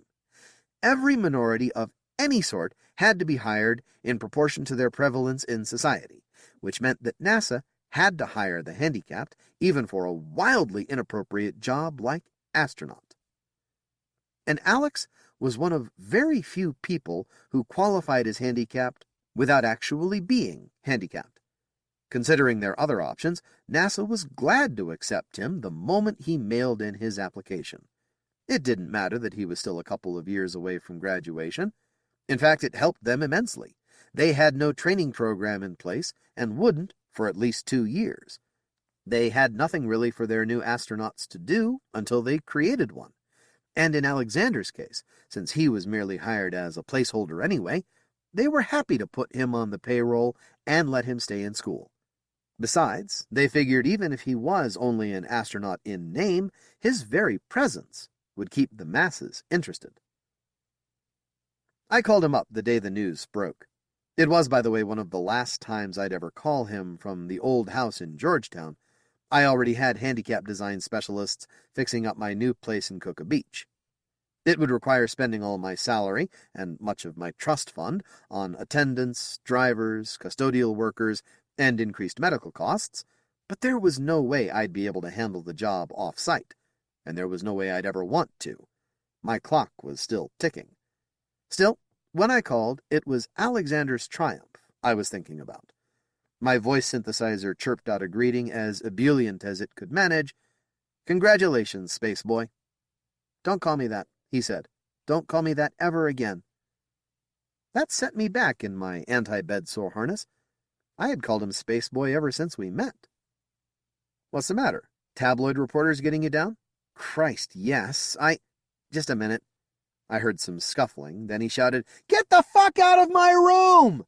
And there was a loud bang. "Alex?" I asked. My voice synthesizer wouldn't shout. "Alex?" He came back to the phone. A couple of them got past the dorm's security system. "What was that noise? You didn't shoot one of them, did you?" He laughed. "I may be from Wyoming, but I don't solve everything with a gun, no matter how good it would feel. No, I just kicked one of them in the balls, grabbed the other one by her tits, and shoved her out of my room and slammed the door in their faces." Ouch. That's getting kind of personal, don't you think? And they're not? I'm tired of being called Space Boy. I'm tired of being called a freak. I'm the only guy in the world those bastards can make fun of because of the way I look, and they're driving me crazy. I heard more pounding as he said that, but I couldn't tell if it was on the door or him banging on his desk.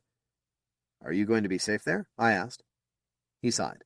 "I saw 2 big security guards coming down the hallway. I'll be all right." I thought about it for a minute. He was used to me pausing to catch my breath.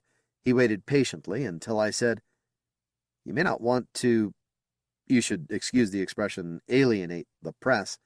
They're in charge of public opinion these days." "They're a bunch of sadistic leeches," Alexander replied. "Powerful sadistic leeches," I countered. "Don't piss them off if you can help it. NASA learned long ago that public opinion is what launches rockets." "What, now you want me to let them in?" "No. Never let them close to you. No interviews, nothing like that. Never even have a direct conversation with them. It would be too easy for them to twist your words around.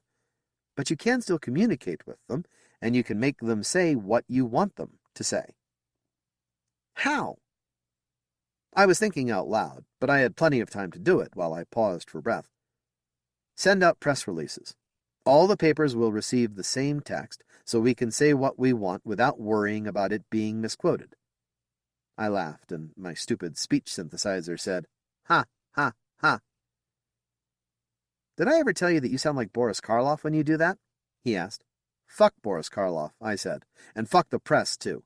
We can feed those bastards anything we want to, and as long as it makes good copy, they'll be happy to print it." "So what do we want to say, besides leave me alone?" "How about making a bold move in support of handicapped people everywhere? Alex Dreyer, the so-called Space Boy, has accepted an offer to become one of NASA's new generation of astronauts. Despite the barrage of tasteless taunts he will surely endure because of his unusual deformity, he has chosen to take this step to demonstrate that public humiliation should not stop anyone who is truly determined to blah blah blah." "Brilliant," he said, his tone of voice making it clear that I was anything but. "I especially like the blah blah blah part. Truly inspired." "Thank you. So what sucked about the rest of it?" "You used Space Boy yourself, and you called me deformed." "Better we say it than the press. The way I said it, you'll get sympathy. It'll make the press look like the bullies they are.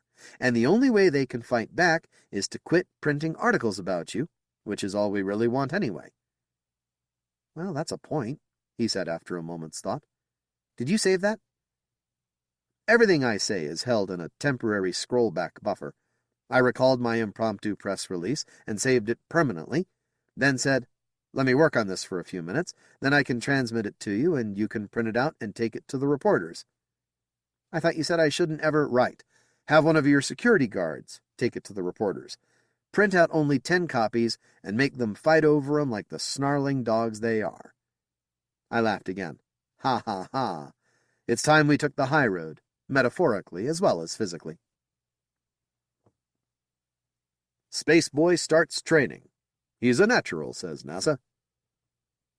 It didn't work as well as we'd hoped it would, at least not right away. The tabloids weren't bothered by inconsistencies between their stories and anyone else's. In their world, that simply proved that everyone else was lying. We did manage to direct the stories a little bit, though, and over the next couple of years we got better at it. Enough so that the media attention, at least, didn't grow any worse as Alexander became more of a public figure.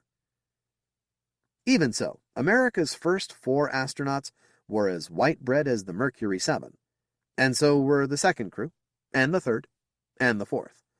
NASA may have had to hire minorities and the handicapped and the gay lesbian old Baha'i. They even hired me as a designer before they realized I actually knew more than the rest of them put together, but they weren't about to staff their missions that way. I fought it as best I could from within, but I didn't have that much power. They were using my design for the Earth-Mars transfer vehicle, but that didn't mean squat in the long run. If I made too big a stink, they would have thrown me right off the project without shedding a tear, and I wasn't willing to lose that for anything. We began testing the ion drive and the crew habitat. The lander was still mired in design snafus, but it was beginning to look like we could actually send 4 people to Mars and bring them back alive, even if we couldn't land them when they got there. I was busier than I'd ever been in my life, and happier, too, even if the stress was taking its toll on my wasted stamina. By the time Boeing actually delivered the lander, I could barely talk at all, and was thinking of switching over to a neural implant, one of the new generation of voice synths that could read the electrical impulses in my brain so I didn't have to eyeball words off a computer screen. Direct interface was becoming fairly common by that point, but it seemed like a further retreat into infirmity, and I did not look forward to taking that step. The lander was basically an updated lunar module, with separate descent and ascent rockets to cut down on the weight we had to carry back into space on the return trip. That meant the crew couldn't use it to jump from site to site on Mars, but they carried ultralight aircraft for that. It was more efficient to use airplanes anyway. We managed to squeeze 2 of them on board, along with enough food and shelter for a year's stay. The clock was ticking. Rumors started flying as to who would crew the mission, even though the selection wouldn't be made for over a year. But Alex was out in the cold. NASA hadn't even given him an orbital flight, and it was conventional wisdom that nobody would be sent to Mars without at least 1 spaceflight under their belt. "What can we do?" he asked me one evening after another request for a mission had been turned down on the grounds that he was needed more in a support capacity than in space. "If I don't get a flight soon, I'll never even get on the backup crew for Mars." "True enough," I said, slowly and with great difficulty. "I know how frustrating it must feel to come this far and then hit the glass ceiling, but the crew selection is out of my control." "That's what I keep hearing from everybody I talk to," he growled, "except that bastard Ferris in the ass-off." That was what we called the astronaut office, where the crew selections were made, who just laughs. "I'll think of something," I told him. "What?" "I don't know. Something. There's got to be a way to show them you're not a threat. That's what Ferris is afraid of, after all. He knows you're a good astronaut, but he's afraid of the kind of publicity you'll get if he actually sends you into space." "Publicity?" Alex shouted. "Everywhere I turn, publicity is standing between me and my life." He began pacing the tiny space between my desk and the door. "I hardly even left the house until I was 5 because my dad was afraid of what the crazies would do. Hell, that's why he left. Well, if NASA hired me because of the way I look, I am not going to let them use it to stop me from getting a mission." I wish I could say his little rant sparked me into action, gave me the brilliant idea that salvaged his career. I'd love to take credit for it, but that's not how it happened. What happened was that he stomped out mad, and I sat in my office until well after dark, thinking with the lights out, until I fell asleep. Alex went home and trashed out his apartment, drinking beer and getting angrier and angrier by the minute. Space Boy's secret mission in California. Is killer earthquake on the way? He should have died in a fiery crash somewhere over New Mexico. That he didn't stands as a testament to his skill as a pilot, but not to his calm reasoning ability while intoxicated, because what he did when he got mad enough was check out a T-38, the training jet the astronauts used to fly back and forth from Houston to the Cape, and roar off in a sentimental blaze of glory for San Francisco. I don't know who was the more surprised when they met. Alex, unannounced at your door in the middle of the night, could scare the piss out of practically anybody, even his dad. On the other hand, Mark Dreyer had aged quite a bit since Alex had last seen him. 18 years of straight time, the salt air of Fisherman's Wharf, and a lifetime of regrets had all left their mark on him. Alex was taller, too, so it looked to him like his father had shrunk to hobbit size and wrinkled like an apple left in the sun. To hear him tell it, neither one of them blinked an eye. "Hi," Alex said. "Hi," said Mark. They looked at each other for a moment, then, "Can I come in?" "Sure." His dad stood aside, and Alex entered his one-bedroom apartment. It was lit by a single light in the kitchen, which revealed a reasonably tidy bachelor's home. Dirty dishes on the counter, but not more than a couple days' worth. Newspapers and magazines on the metal table and all but one of the creaky wooden chairs around it. Full bookshelves in the living room, and a big ship in a bottle on top of a console TV. "You make that?" Alex asked. "Yep." "Looks nice. I've always wondered how people get the masts and sails and stuff to fit through that little hole, and how they manipulate it once it's inside." "Patience," Mark said, "and long sticks with tape on the end." "You never struck me as a patient sort of guy," Alex said. It might have been an accusation. His father chose not to interpret it that way. He just shrugged and said, "I've had a lot of free time on my hands. You learn. I guess you could." Alex sat down in the gray Naugahyde recliner facing the TV. His dad sat on the couch off to the side. "Of course, I've never had much patience either. I guess I got that from you." Mark Dreyer's hands were shaking. "Listen, Alex, No," Alexander said. "That's not why I came here."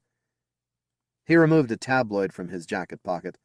The headline read, "City of Immortals Discovered on the Moon." "You never did go to the press, not even after you left home. Why not?" Mark studied the blank TV screen. "Your mother didn't want me to." "I doubt if she wanted you to leave, either." "She wouldn't have wanted me to stay with what I was becoming." Mark looked back at his son. "I was never built to live inside a goldfish bowl. I could feel myself becoming something I didn't want to be. I think I was actually going crazy. That would have been a disaster for you and for her." "You too," Alex said. His dad snorted. "Yeah, for me too." "So I did the only thing I had guts enough to do. I took myself out of the picture. Completely out. And that meant no stories in the paper, not even when I couldn't find a job at first." He shook his head incredulously. "Did you know that your Uncle George sent me money for 3 months until I got my feet under me again?" Alex felt as if he'd fallen into ice water. Uncle George had never had a good word for Mark. "He did?" "Yep. Wouldn't let me pay him back, either. He wrote me letters for the first couple of years to let me know how you were doing, but I finally asked him to stop." "Why?" asked Alex. "I'd already cut myself off from you," Mark said. "I'd already failed you. Every letter reopened the wound." There was an uncomfortable silence while each man thought whatever fathers and sons think at times like these. Then Alex cleared his throat and said, "I have no problem with that, Dad. I really don't. The only thing I have a problem with is how the media attention screwed up your life. So, this may sound kind of crazy, but I want you and Mom to sell your story to the press. Auction an exclusive to the highest bidder. Run the price up into the millions and retire on the proceeds." Mark laughed. "Nobody'd pay for our story now." Alex leaned forward in his chair. "They would if you told them they were right about me all along." Space Boy confirmed alien. Parents reveal all. Next stop, Wyoming. Insert a picture of Faye screaming at the top of her lungs. Alex said his ears actually rang afterward. She nearly threw him out of the house, and it was 2 hours before she allowed Mark to cross the threshold. Only because the idea had come from Alex did she even listen, and only because Mark said he didn't want to do it either did she finally decide to go ahead with it. "I certainly hope you know what you're doing," she told Alex. "This could kill your career faster than a spacesuit failure." "Mom, my career is already dead. This is a last-ditch effort to pump some life into it." "Last-ditch effort to make fools of us all," Mark said softly, but he was beyond arguing at this point. He had cast his fate to the winds long ago, and was happy to drift wherever they took him. He was looking around at the house he had left nearly 2 decades earlier, noting that it needed paint and wondering how the roof was holding up. He had carefully avoided looking too long at Faye, because every time he did that he felt something go wonky in his chest. "I'm trying to make fools of NASA," Alex protested. "If you've got a better idea, I'm all ears. Metaphorically speaking, of course." He tweaked the tiny little flaps on the sides of his head. Mark looked away. Faye laughed. "I still don't see how it's going to help," she said. "Leave that up to me. You just make up the most outrageous story you can think of. Abduction, genetic experimentation, off-planet meetings with the Imperial Space Command, even Elvis, whatever you want." "I don't want to have anything to do with it," Faye protested, but she was already weakening. 20 years of stubborn rationality in the face of rampant crackpottery had left her creative side screaming for release. She actually yearned for a chance to play the loon at least once. And if it helped her son, she would make sure it was a doozy. The promise of a couple of $1 million didn't hurt her creativity either. Alex was back in Houston by the time the story came out. He'd spent his final day of relative obscurity briefing the other astronauts, so when Ferris called him into his office to express his false condolences for the unfair treatment he was getting in the press, Alex was ready for him. "No, they're absolutely right," Alex said. "I'm a space alien." Ferris nearly split a seam. "What?" "Well, I must be." Alex walked over to the window and looked out at the lush grounds 3 floors below. "I mean, why else would NASA be holding back a perfectly good astronaut? They've got to be afraid of what'll happen if they send him into space. And the only possible reason for that, you're insane, is because they're afraid he'll steal the spaceship and go home." He turned back from the window. "Or could it be that NASA's simply afraid the press will make fun of them? Well, welcome to the world of Alex Dreyer. Now my problem is your problem." "You can't seriously think this circus is going to get you a mission," Ferris said, snapping his index finger against the headline. "I have no idea what will get me a mission," Alex said. "Hard work and determination certainly wasn't good enough. Busting my butt to help train every other astronaut in the Corps wasn't good enough. Keeping a low profile to allay your paranoid fear wasn't enough. So I decided to let my parents make some money while they still could. If that means taking some media heat again for a while, well, what's the harm in it? I've survived it before, and I'm grounded anyway, aren't I?" Ferris loosened his collar. "Look, I've told you 1,000,000 times, are you or are you not afraid of the publicity?" Alex demanded. "If you can sit there behind your desk and tell me with a straight face that the media attention doesn't scare you, while you've got a copy of the Times right there on top of the heap, then I'll go pack my bags and join a freak show. But if that's why you've been holding me back, I and every other astronaut in the project will tell the press not only that I'm a space alien, but that this whole project is the result of rays beamed into our heads from the mothership orbiting the North Pole of the moon." "You can't orbit a pole," Ferris said contemptuously. "Damn right you can't. And I'm not a space alien either, but that's what everyone has agreed to say until you stop treating me like one." "This is blackmail!" Ferris shouted. "This is a fucking wake-up call!" Alex shouted back. "I'm the best damned astronaut this project has got, and Everybody knows it.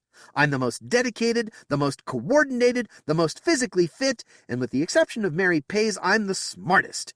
If you don't believe me, look at the reports from your own doctors and shrinks. There's only one reason I haven't been in orbit yet, and one reason why I'm being shoved off the Mars mission, and that's because you're afraid the press will make fun of you for sending a guy with a big head into space. He snatched up the newspaper and flung it into the wastebasket. Well, that's where your fear belongs, and that, he pointed straight upward, is where I belong. It's your call, but this most assuredly is not blackmail, because your worst nightmare has already happened. Spaceboy Stonewall's parents' shocking testimony. Is NASA in on the cover-up? Ferris suspended him, of course. He was still free to do what he wanted on site. He just didn't have any official responsibilities anymore. So he spent the next couple of days in the simulators, practicing launch and landing and docking maneuvers. He even spent long hours in the ultralight scout simulator, learning how to fly the ungainly fabric-covered jets in Mars's thin atmosphere. He told me later he figured it was the closest he would ever get, so he wanted to spend as much time there as he could before he was fired. Ferris noted what he was doing and took it as another example of arrogant pride. Dreyer was so damned sure of himself he kept training even when he was suspended. But the techs kept feeding Ferris the performance ratings, and the numbers spoke for themselves. Alex successfully landed on Mars with 3 thrusters out and a 4th one stuck at full throttle. He correctly diagnosed and shut down a leaking fuel pump in mid-ascent before it could explode, and finished the launch and docking with only 2 out of 3 engines.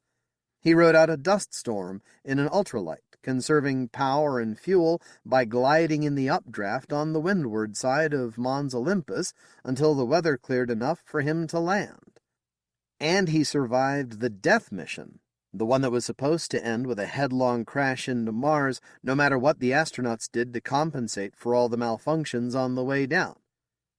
"How did he do that?" Ferris demanded of me when he saw the results. I was the engineering genius. I was supposed to have designed the simulation to be foolproof. "I didn't think about deploying the scout planes after the parachutes failed," I said. My delight was so great that I spoke at almost normal speed. Sure, doing that adds drag, but it also means jettisoning both thruster quads on the lower stage and burning up the fuel you need for the return mission in the upper stage quads just to stay upright. He landed it all right, but he would never have gotten it back into orbit. "Don't bet on it," Ferris said. "That bug-eyed bastard did this while his oxygen supply was down to practically zip, and the cabin was shaking like a box falling downstairs. The T-handle broke off in his hand, which was not part of the simulation, and he fixed it with duct tape without letting the lander pitch over in the process. If there's a way to fix the damage after he got down, I'll bet he'd find it." "Changing our tune, are we?" I asked him. He glowered at me. "My tune is none of your damned business.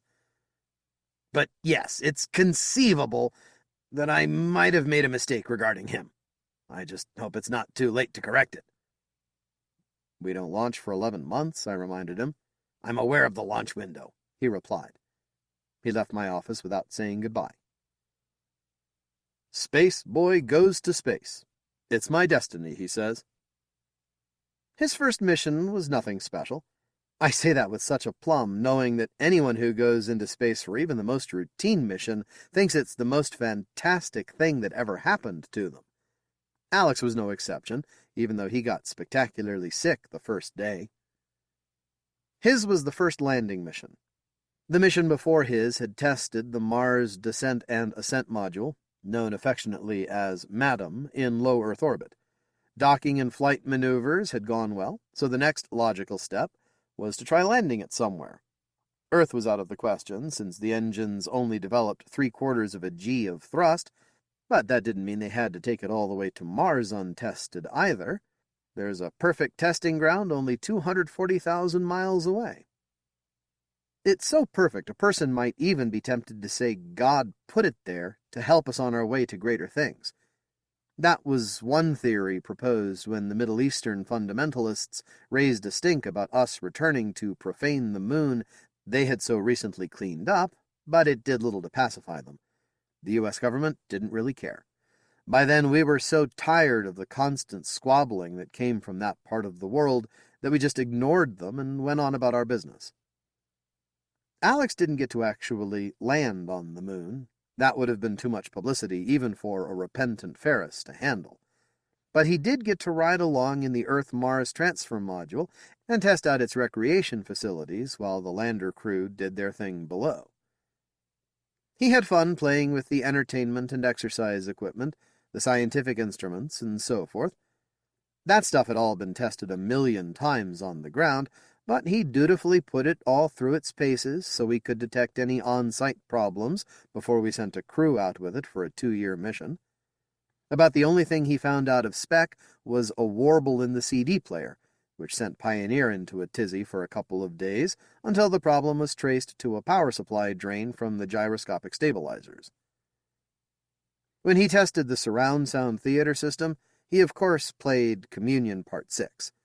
Of the alien hysteria movies that came out when he was young, that was the one that most closely paralleled his actual life. It was also the cheesiest and most embarrassingly bad one, with the aliens stomping around flat-footed like Frankenstein monsters and sucking the blood from the poor residents in the fictitious town of Rattlesnake, Montana. Alex had always loved that one, and he hooted and laughed through all 2 hours and 7 minutes of it, while Mission Control listened in on the HAB module's live audio feed. When word got out that that's what he was watching, it started a minor stampede to the video stores to rent copies of it, and the movie even enjoyed a brief comeback in theaters. It also reminded people how stupid their fears over his appearance had been. An embarrassed America quietly returned a lot of DVDs to the video stores, and the nostalgia theaters switched over to Batman 17 in midweek. The guys on the moon landed without a hitch, got out and did a walk-around inspection, practiced a few of the things they would need to do on Mars, then gathered up some rocks for the geologists back home, climbed back inside, and blasted off for rendezvous again. They didn't leave any beer cans behind to intentionally irritate the Saudis, but the lower half of the lander and an inflatable dome are still sitting there, doing a fine job of that.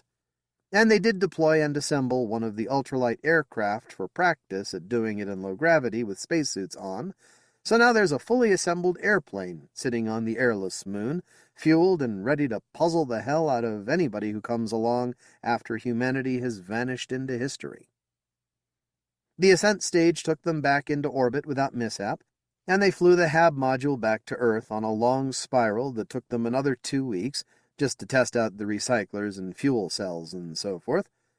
When they finally splashed down, 3 weeks after they left, Alex was beaming from tiny little ear to tiny little ear. He'd made it to space.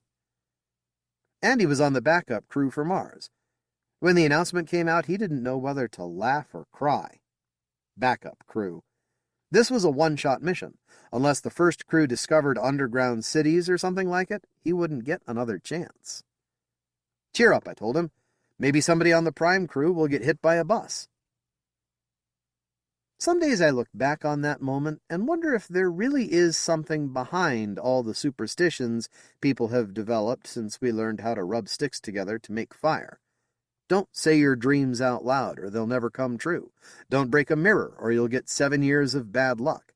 And most assuredly, don't say anything that will tempt fate, at least without knocking on wood when you say it. I'm practically paralyzed, okay? I couldn't knock on wood if my life depended on it. I don't believe in that crap anyway. But that didn't stop Randy Parker from stepping out into traffic on a busy London street, instinctively looking to the left instead of the right for approaching traffic, and winding up under a tour bus filled with tennis fans on their way to Wimbledon. It was the first time I ever allowed myself to think, even for a moment, even as grim whimsy, that maybe this space boy stuff had some substance after all. Maybe there was a mothership manipulating things Alexander's way. Maybe that was the only way to account for the way things had always seemed to work out for him. The difference between me and the UFO nuts is that I'm capable of looking at that hypothesis and saying, nah. And besides, I don't consider Alex preternaturally lucky anymore. Not at all. Mars crew stops invasion fleet. Epic laser battle ends in victory. Randy Parker's death put Alex on the mission, along with Dave Anderson, Mary Pays, and Shawnee Sanders, 3 straight eras with test scores and simulator records almost as high as his. The press had fun with the idea of sending 2 couples to Mars. They weren't couples, but nobody denied the probability that they would become couples on the way. It was even worked into the mission profiles, albeit secretly. And if you want me to talk about who did what to whom, you're reading the wrong account. I bring it up because some people have suggested that sexual dynamics led to what eventually happened on Mars. It makes good tabloid fodder, I suppose, but that's not what happened. As for me, I had plenty of engineering snafus to take care of.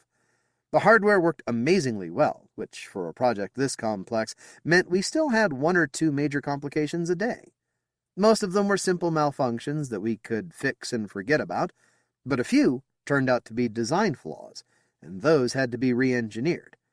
Those were the scary ones, because you never knew if your changed design would work any better than the first one, or if the different configuration would have a ripple effect that would knock out something else. Toward the end, I felt like we were sending 4 people out into space in a vehicle made more of hope and prayers than of hard metal. They say a painting is never finished, only abandoned. It shouldn't be that way with spaceships, but the sad truth is that you can always improve the design. Launch windows won't wait for a perfect ship, though, and funding is a finite resource, so all you can do is make the best ship you can with the time and materials you've got, and then trust the astronauts to keep it working throughout the mission. We didn't do a bad job. I can say with great pride that the spaceship didn't kill anyone. Technically, neither did the scout planes, though when a man's body lies a few 100 feet from a crash site, it's hard to say that the plane didn't kill him.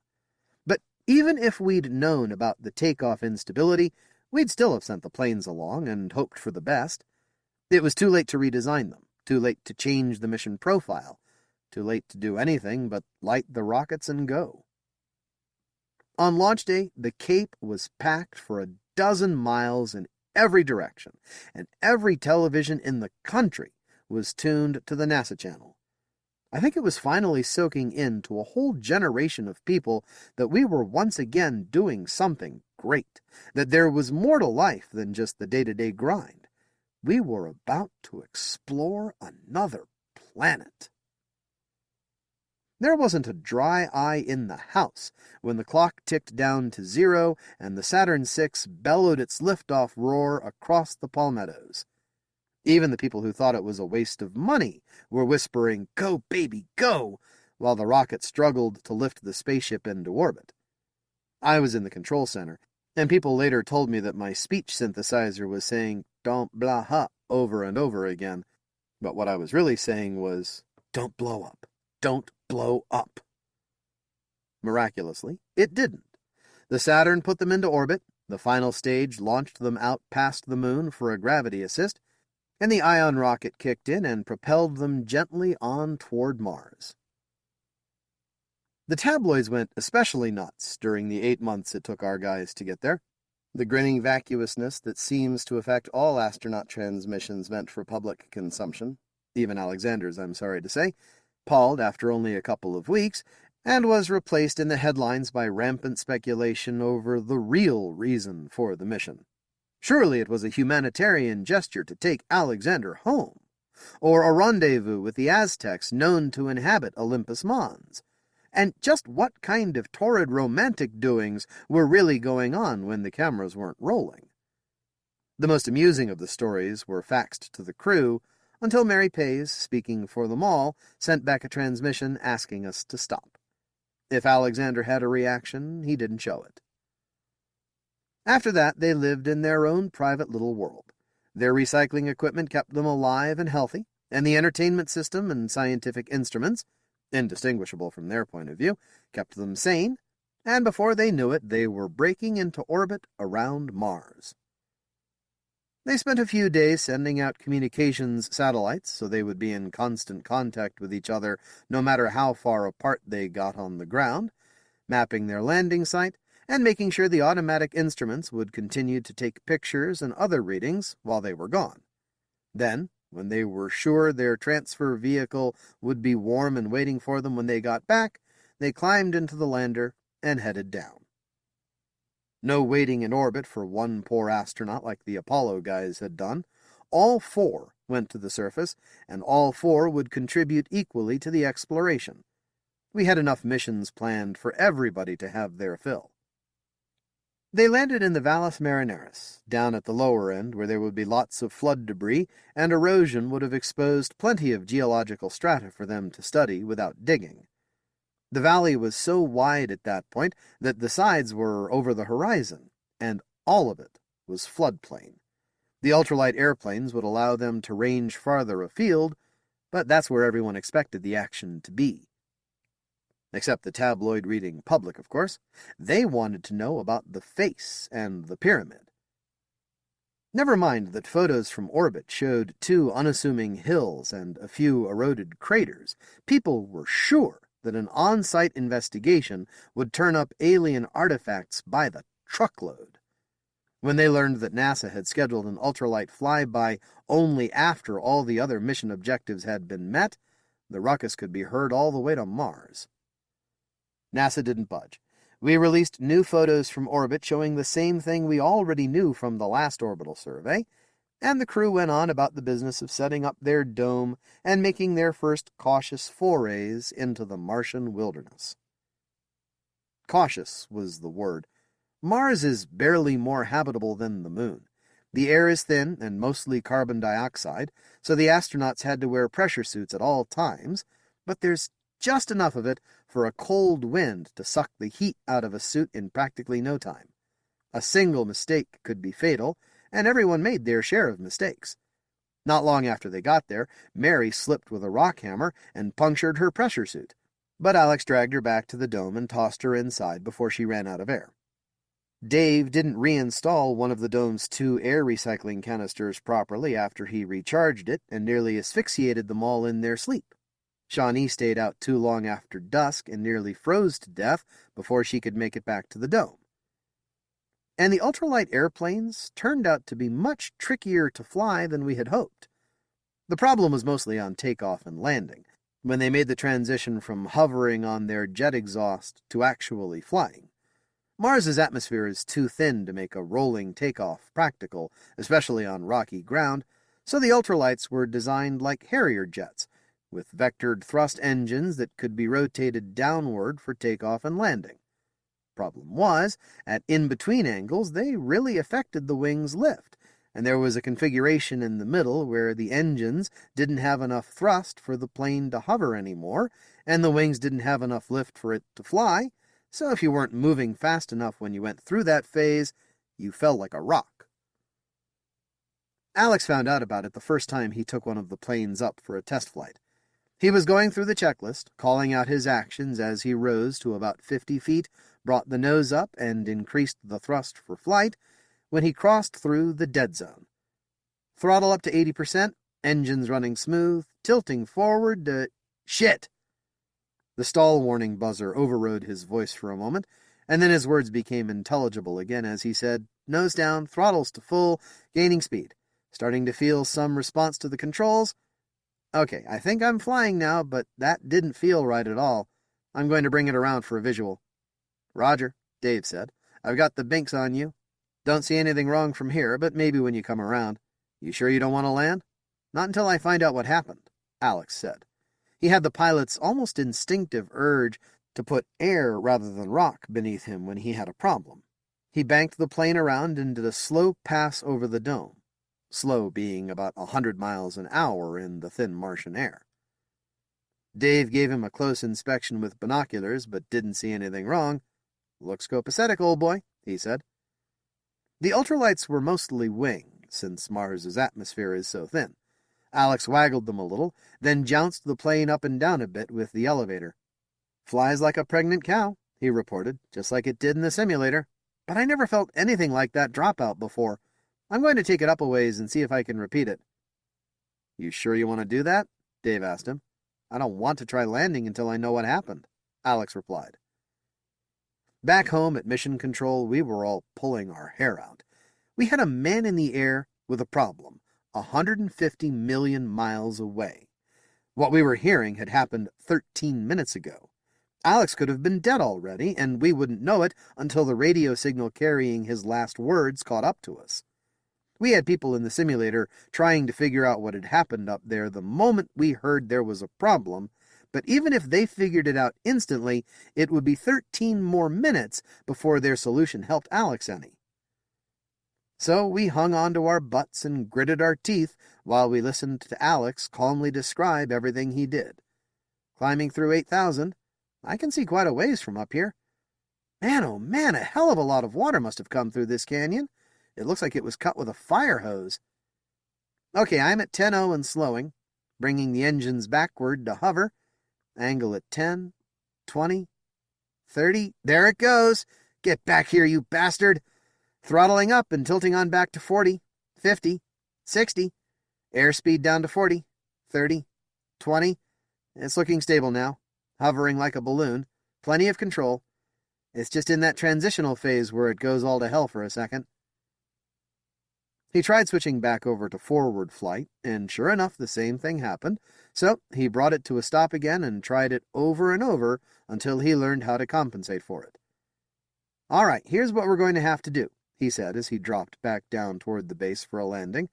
"It'll suck fuel like a tank rupture, but we've got to go up and down like an elevator for at least 1,000 feet before we switch flight modes, because we're going to lose a couple 100 feet in transition." Mary said, "Why the hell didn't they figure that out back home?" "Who knows?" Alex said. "Planes always act squirrely at low speed. They couldn't test these things in partial vacuum for more than a few seconds at a time, because they don't have a vacuum pump that'll keep up with a wind tunnel. And they sure as hell couldn't test it at a third of a G." He laughed. "I'll bet they're scurrying to figure it out now." He was right about that. Everybody involved in the ultralight design ran for days without sleep, trying to understand what had happened and how to correct for it with materials the Mars crew had on hand. They figured it out, too, and cobbled together a fix out of an empty fuel tank and duct tape that reduced the instability to about half what it was originally, but that was the best they could do. The problem was inherent in the wing design, and there wasn't anything they could do on site to correct for that. So the crew went on with their jobs, flying planes that were ready to smash them into the ground at a moment's notice. It was either that, or forget about 90% of the mission objectives, but this was our only shot at Mars. There was no money for another mission, and even if the money miraculously showed up in the budget, these four wouldn't be going back. There wasn't any question what they would do. I'd have done the same thing in their place. I keep telling myself that. Mars mission a cover-up. Why NASA won't ask the questions you want answered. For months, nobody had any more problems with the planes. All four astronauts flew them dozens of times each, and they got so used to the instability that we nearly forgot it was there. With all the new discoveries the crew were making about Mars, we had so much else to think about that the airplane problem faded into the background. When we lost the first plane, it had nothing to do with the flight problem anyway. A dust storm got it during the night, plucked it away like it had never been there. Alex said the crew never even heard a noise. They just looked out in the morning after a hard blow and saw that it was gone, and the other plane was missing a couple feet of fabric at the end of its left wing. They were able to fix that easily enough and go on flying. Fortunately, there weren't that many flights left in the mission plan. They had accomplished all the major objectives, and now they were working their way down the wish list, the extra projects that they could do if there was time before their launch window opened for the return trip to Earth. One of those was a long-range flight to check another site on the planet for signs of life. They had found dozens of tantalizing clues, including rocks like the one found in Antarctica that contained what might have been fossilized microbes, and colored layers of sediment that had unusually high concentrations of carbon. But they hadn't found proof that life had ever existed on the planet, much less that it existed now. That was the one big question everyone wanted an answer to, and it was looking like the crew was going to come home empty-handed. They had already flown the 2,000-mile length of the canyon, so when Alex proposed taking a flight of similar length northward to check out another site, nobody argued that the distance was too great. Nobody argued much at all until he revealed his intended landing site, the Pyramid and Face in Cydonia. Maybe it was his idea of a practical joke, or maybe it was revenge. He knew that actual video footage of the area, taken from a low-flying plane, would ruin the site forever as an object of New Age pseudoscience. Maybe he wanted to get back at the tabloids that had made his life miserable. We'll never know. All we know for sure is that he justified his choice by pointing out that the geology at Cydonia was different from what they had been studying, so since they had come up empty-handed on the search for life where they were, it made a good candidate for further exploration. And going there, incidentally, fulfilled the wishes of a large portion of the population who had paid for the mission. Nobody missed the irony of sending the space alien to check out the site. I think Alex probably enjoyed that. And he certainly enjoyed the idea of getting out by himself for a few days. With the prospect of another 8 months in a can with his 3 crewmates coming up, he wanted as much solitude as he could soak in before they left.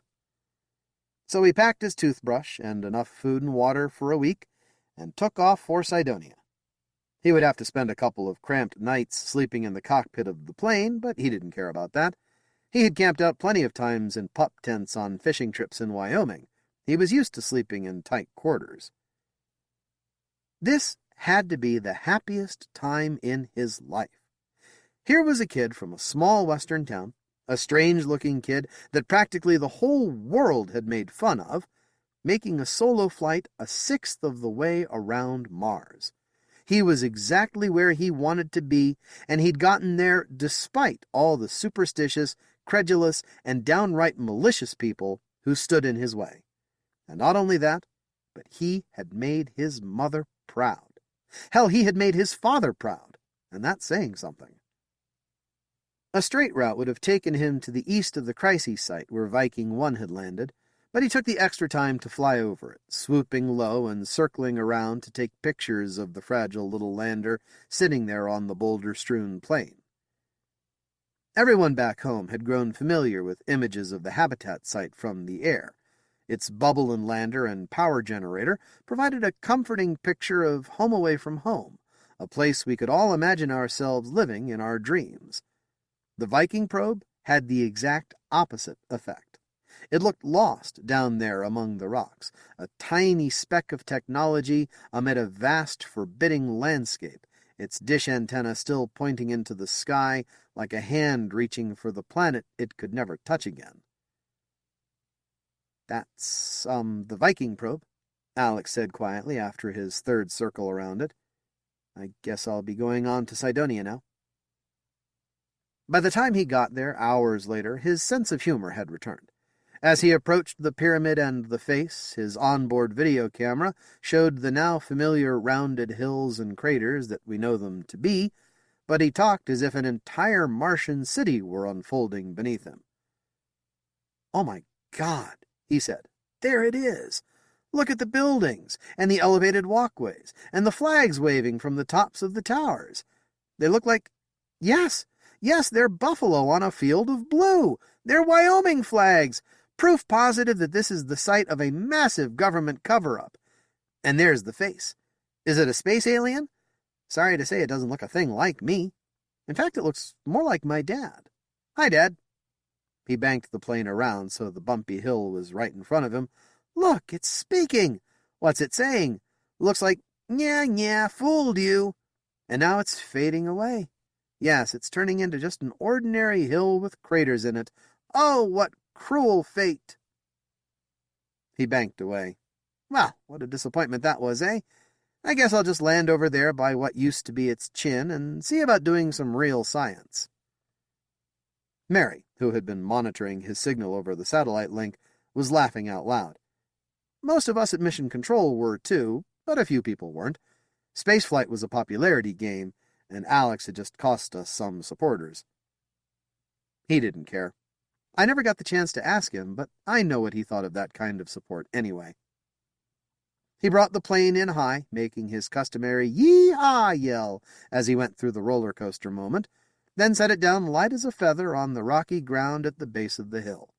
He jumped out and tied down the wings so a stray gust of wind wouldn't blow away his ride home, then turned around and trudged through the rocks to see what he could see. He did not send another transmission for 17 minutes. When he did, there was a peculiar strained quality to his voice. "Mary," he said. "Houston, I found something." The tone of Mary Pay's answering transmission clearly showed that she expected another joke announcement. "Copy, Buck." "No kidding, Wilma." "Hold on, going to visual." He switched on his video camera and broadcast an image of a jagged stone in a field of other stones. "See this?" "Wonderful rock, Alexander." "Not the rock. This patch here." His finger prodded a shadowy area. "See this?" "Well, close up. It looks like velvet." "Velvet?" asked Mary. "Yeah. It's fuzzy, and I can't get light to reflect from it, not even from my helmet lamp. It looks like—" He paused. "Like what?" Mary said. "I was going to say lichen, but it's soft," he said. "Springy. Like some kind of—" His reluctance to say the word was palpable. After about 5 seconds of dead silence, which seemed like the longest hesitation in the history of the solar system, Mary prompted him again. "Alex? Come in, Alex." The broadcast image grew as Alexander zoomed in. He described the image out loud in case the transmission wasn't getting through. "Okay, reality check. At 10 power, I see little stalks with cup-shaped ends, all packed together, so there's hardly any space between them. They're stuck to the rock by more little cups that look quite a bit like the ones on top. I'm trying not to be too credulous here, but that's definitely an organized structure. A biological structure." "Are you shitting me?" Mary asked. "Live transmission," Alex reminded her. "But no, I'm not. This is for real. They look like plants of some sort." "Holy... wow. And us with less than a week left on the planet." "Well, you know how it is. You don't find the souvenirs you want until the end of your vacation." "Do you see any more? Let me look." Alex stood up and panned around at the other rocks.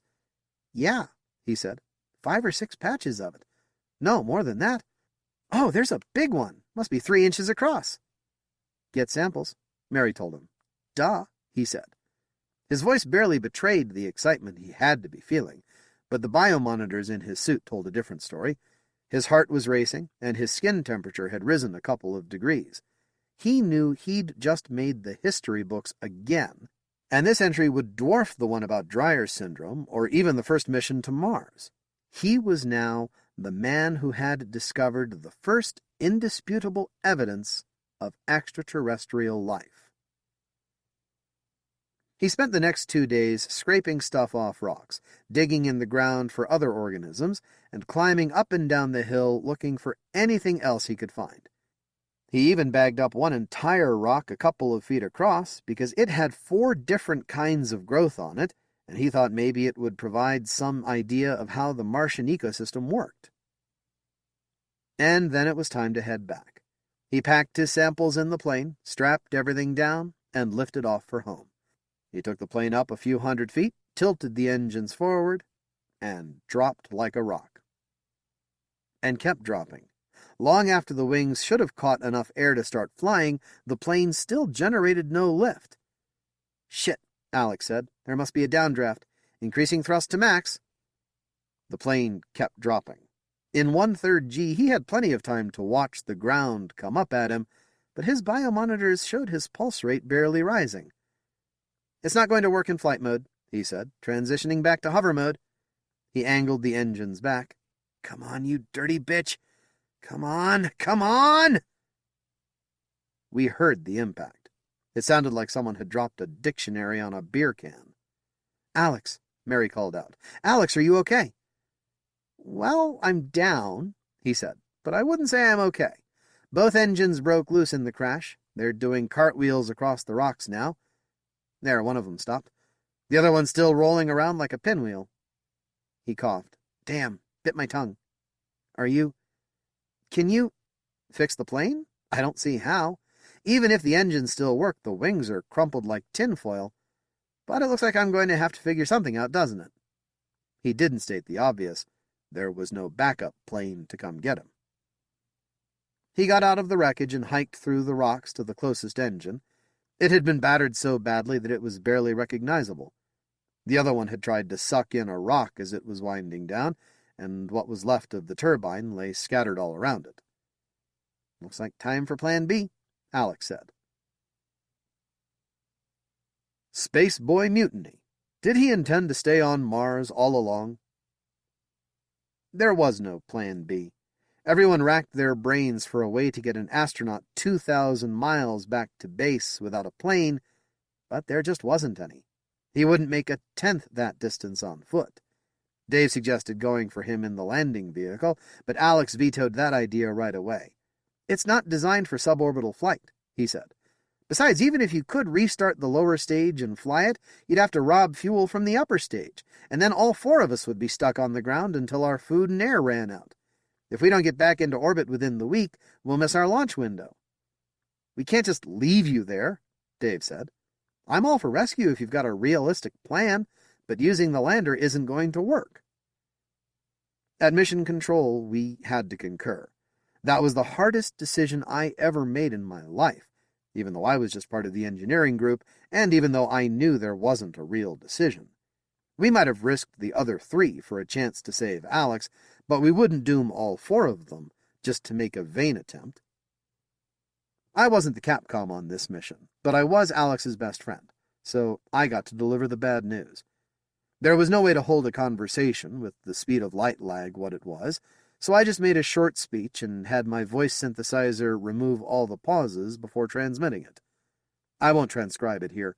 All the radio messages from the mission are on file for the curious. There's only one thing to say in a situation like that anyway. You say you're sorry that things worked out the way they did, and you're going to miss your best friend very much, but you want your other friends to come back home safe, damn it, so don't try anything stupid. There were a lot of tearful goodbyes. Alex's mom and dad talked with him a couple of times, and he told them not to worry, that he'd had a pretty full life and no regrets. "I'd have come here even if I knew in advance that this was how it would end," he said. The newspapers made quite a deal out of that, and for the first time since Alex was born, some of them ran an entire article without once mentioning his physical appearance. Mary wasn't ready to give up. She cursed us all, including Alex, and tried to convince Dave and Shawnee to defy orders and try the lander anyway. But Dave had backed off from that idea after he'd seen how impossible it was, and Shawnee merely said, "Over my dead body. No offense, Alex." Alex said, "None taken." Launch time came, and with a great deal of argument but no real hope left, Mary and Dave and Shawnee climbed aboard the lander and rode it back into orbit. The transfer vehicle was still waiting, snug and warm, to take them back to Earth. And Alex? He did the only thing left for him to do. He studied the life forms he had found and transmitted his findings back to us. He told us how the organisms' cupped tops followed the sun, how they closed up at night, and how the whole colony moved ever so slowly around the face of the rocks over the course of the day. They weren't quite plants, and they weren't quite animals. They were something else entirely. Alex's description of them was incredible, exciting like nothing else humanity had ever experienced, but we couldn't forget that we were learning it from a man whose time was rapidly running out. He couldn't either. Occasionally his voice would crack, and he would stay quiet for a few minutes while he got his emotions under control again. Those of us listening were sniffling and wiping our eyes as well. By then we numbered at least half the people on Earth, since the TV networks as well as the NASA channel had started live coverage. I was pissed that they hadn't bothered until someone was about to die, but that's the way the media do things. Science by itself isn't interesting. Human drama is what gets the ratings. Alex knew that. He hadn't spent a lifetime under the media bug lens without learning what played well and what didn't. He must have been planning his final speech since the moment he knew he was stranded. It wasn't a long one. He knew the average viewer's attention span, too. But he said what he wanted to say at the one moment in his life when he knew people would hear it, and maybe even listen. It came in the middle of day 5. He had had a hard time the previous night, nearly freezing in the crumpled ultralight's tiny cabin when the outside temperature had dropped to -60. The plane's batteries were dead, and his suit batteries were nearly gone as well. He kept from freezing by exercising constantly, which burned up air faster than his recycler could keep up with it. He was down to practically nothing by morning. It was clear he wouldn't survive another night. He spent half the day finishing up what observations he could make, describing what microscopic details of the planimals he could see with the portable sampling kit. But just a little after noon, Cydonia time, he stopped and said, "I think it's time we all had a little talk." The video camera was dead by then, so all we have to go on are the radio signals and the orbital camera's pictures of his footprints. But it seems apparent that he climbed up the flank of the hill above the ultralight, stopping at the chin and looking south as he spoke. "I am standing here on an alien world," he said. "I've been called an alien myself over the years, so maybe it's appropriate that this is where I wound up. I certainly can't ignore the irony of my final resting place, a hill with some craters on it that made so many people think there was life on Mars. And so there is, but it has nothing to do with mysterious monuments to anthropocentric thinking." He laughed softly. Anthropocentric. Look it up. It's a dirty word, but it's in the dictionary. He must have sat down on a rock. We could hear his pressure suit creak. "I wish each and every one of you could see what I see here. Mars is nothing like Earth. It's got a volcano the size of the United States, and a canyon so wide that you can stand in the bottom and not see either side. When I woke up this morning, there was dry ice on the ground. Frozen carbon dioxide. The air froze here last night. It's like that everywhere I turn. There are more wonders here than we could even begin to imagine.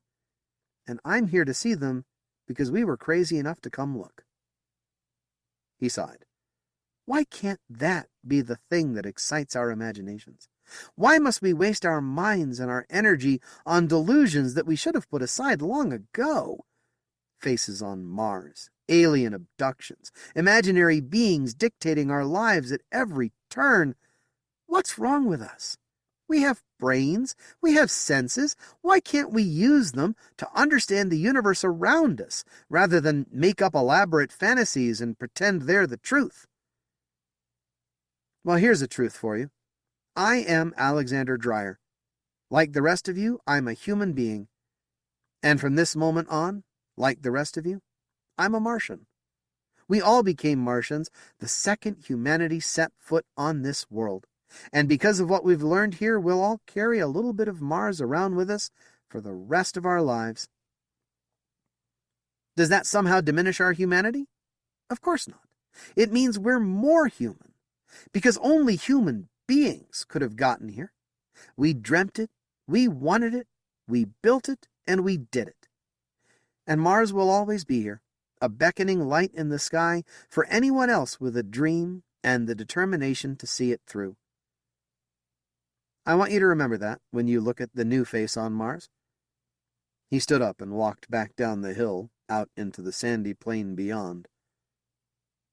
"New face?" asked Mary, in equatorial orbit a third of the way around the planet. "You'll see," Alex replied. They didn't see for several hours, until the polar mapping satellite made its pass over him.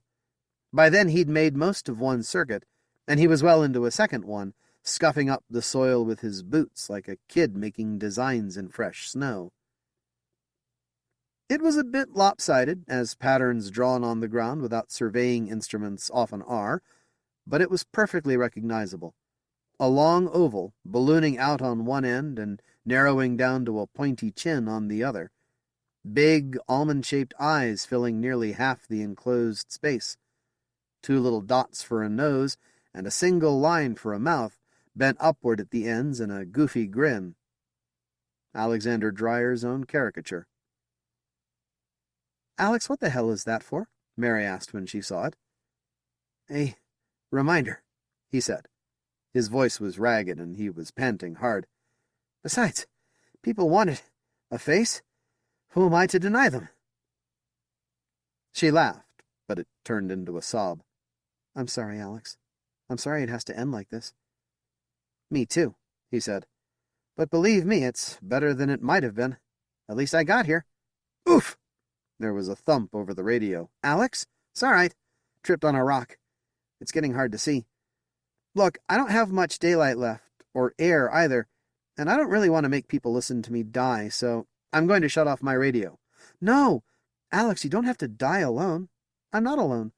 I've got you, and Mom and Dad, and Colin, and Uncle George, and everybody. I've got all these little whatever-they-ares growing on the rocks all around me. I've got the whole universe right over my head. I'm not alone." "That's not what I meant. I know what you meant, but that's not the way I want to go. Look, it's time. Everyone out there, I love you. Try to love each other too, okay? This is Alexander Dreyer, signing off." There was a click as he switched off his radio. Mars mission a hoax. Space boy spotted pumping gas in Wyoming. The next pass showed where he had fallen. He had made it back around to the chin and had lain down with his arms and legs outstretched, a tiny body to go with the face he had drawn. The orbital camera's resolution wasn't good enough to tell if he had opened his suit or not, but he wouldn't have lasted long either way. With night falling and the temperature plummeting, he would have frozen to death in minutes. The face didn't last a month, of course. The next windstorm obliterated his tracks, leaving only his body and the crumpled remains of the ultralight airplane as evidence that anyone had ever been there. But we knew. Alex's last days wouldn't fade from our memory, not for as long as anyone looked up in the night sky and wondered what was out there. Mary and Dave and Shawnee made it back to Earth with only the usual harrowing adventures. Congress cut NASA's budget the next year, but not as bad as we had been afraid they would, so we cautiously began work on our next phase in exploring our solar system, an orbital habitat that people can actually live in long enough to travel to the outer planets. The first prototype will be tested for a couple of years in Earth orbit, then leased out to the highest bidder for living space. I figure I might just survive long enough to rent some cubic there myself. It won't be Heinlein's Waldo, but it'll be something for an old man who can barely move here on Earth. In the meantime, life lurches along the way it usually does. The newspapers still carry horoscopes, but they're not on the front page anymore. Government scandals and student unrest have taken up that space again. And, of course, the latest alien shocker. 3 months ago, a boy was born in Mississippi with Dreyer's syndrome. His parents are good but simple people who hadn't expected a media feeding frenzy at their front door, but they knew opportunity when they saw it. They've been portrayed as country hicks who ran afoul of an alien-mad scientist, but they've already bought a house on 50 acres, fenced and guarded by a dozen rent-a-cops until they can find enough Rottweilers and Dobermans to do the job for free. That solved their external problem, but internally they're still going through the same thing Mark and Faye went through nearly 30 years ago. The Dreyers aren't answering their mail, so the mother wrote me a plaintive letter begging me to help her understand her child. Among the things she asked was a simple, straightforward question. Is my son a spaceman? I intend to answer with the only truth I know, taught to me by my friend, the astronaut from Wyoming. That's up to him. Originally published July-August 1999. Reminiscences on The Astronaut from Wyoming, Jerry Oltion and Adam Troy Castro. When I heard that Analog was going to reprint The Astronaut from Wyoming in its 90th anniversary issue, I was astounded. That's an honor I certainly didn't expect, even though I do love the story. Thing is, I love all my stories. I love them so much I sometimes feel a little narcissistic about it. But I can love this collaboration with Adam unabashedly because I can tell myself that all the good parts are his. Honestly, though, I can't remember who wrote what. Adam does and tells you below, but when I reread the story, the entire thing flowed seamlessly into my head. That's how I remember the writing of it, too, in reverse. We brainstormed it at the 1997 Worldcon in San Antonio, and it came together so smoothly we had finished it by January of '98.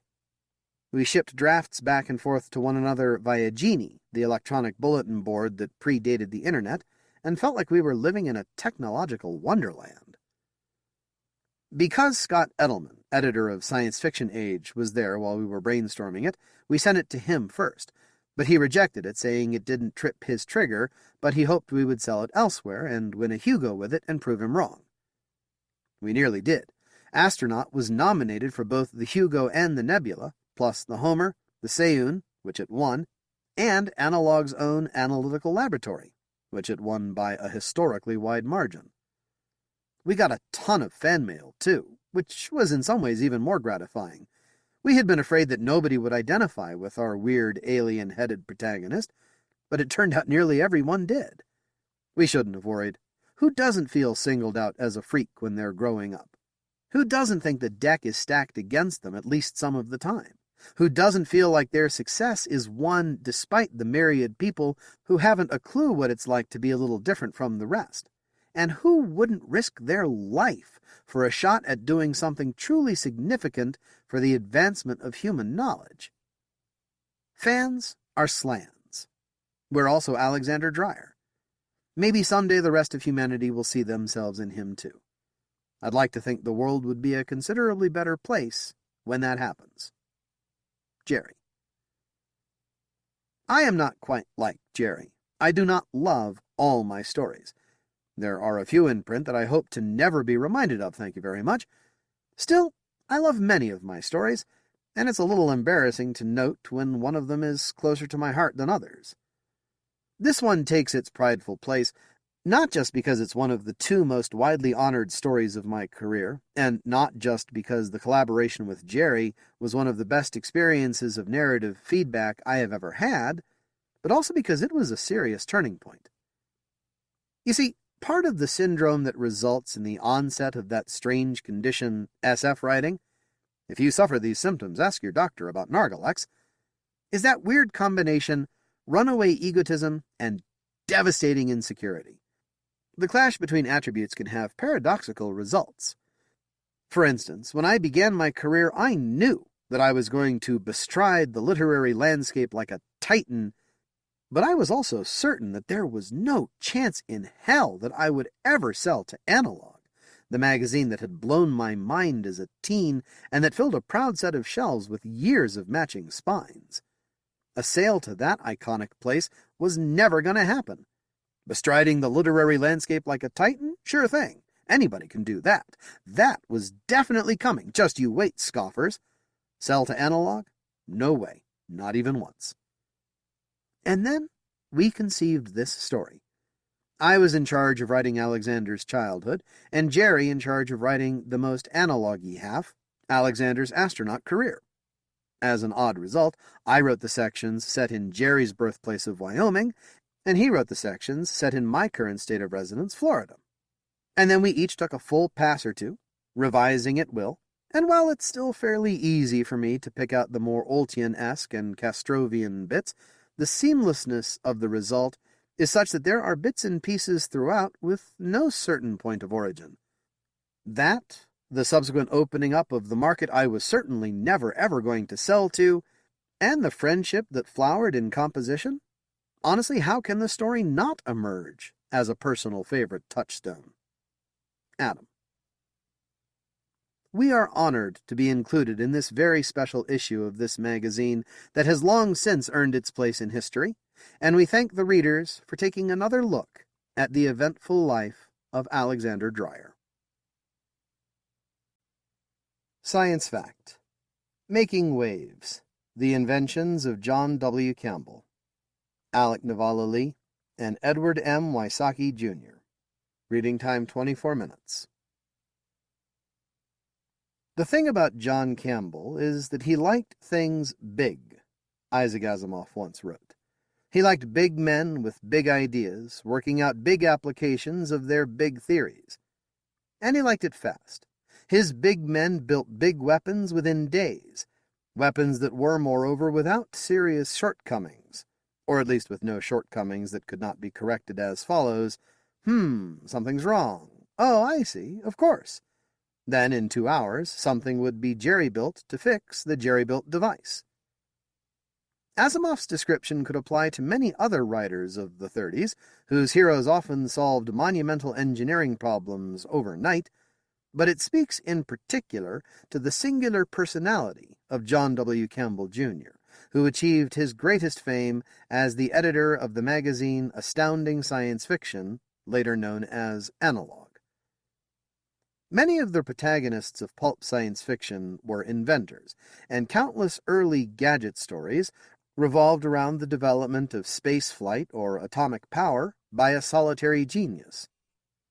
During the period associated with Campbell's editorship, these characters evolved into the figure of the competent man who triumphed over all obstacles using the tools of engineering. Such breakthroughs are more difficult in real life, and Campbell, who learned this the hard way, has sometimes been viewed as a frustrated inventor who channeled his ambitions into the magazine, although he also never gave up on the hope of making a discovery that really would change the world.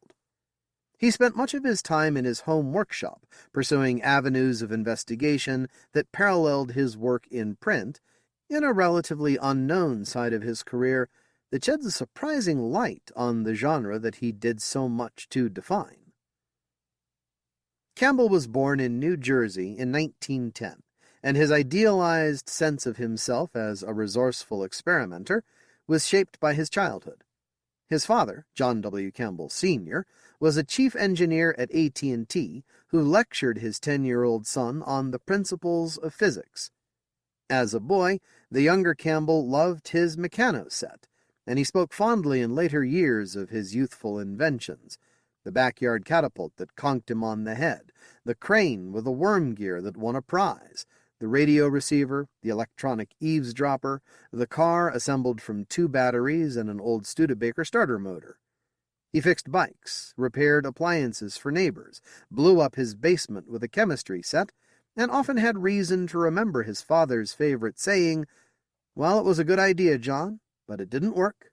Now clean it up."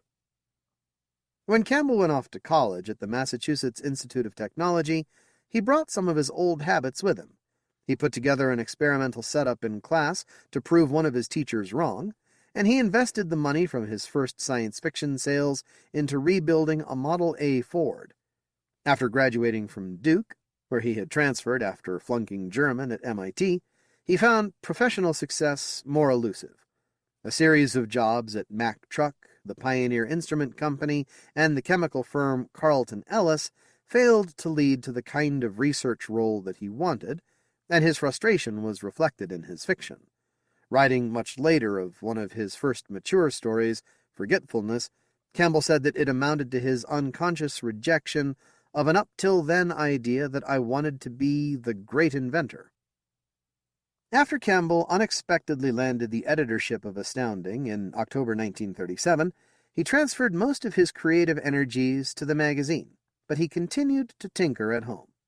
When he and his wife Donia bought their first house in Scotch Plains, New Jersey, he turned the basement into his workshop, and a visit there became a rite of passage for writers. The author Lester Del Rey recalled a typical night with Campbell. That evening after supper we inspected his fuel battery. He had written a story about one once, The Battery of Hate, which was published in Amazing Stories, but I didn't know he'd actually built one. This appears to refer to a series of experiments performed by Campbell in developing a battery that involved the use of the element cobalt. Campbell persisted in these efforts for over 2 years, but they led only to a series of confusing results that he couldn't explain.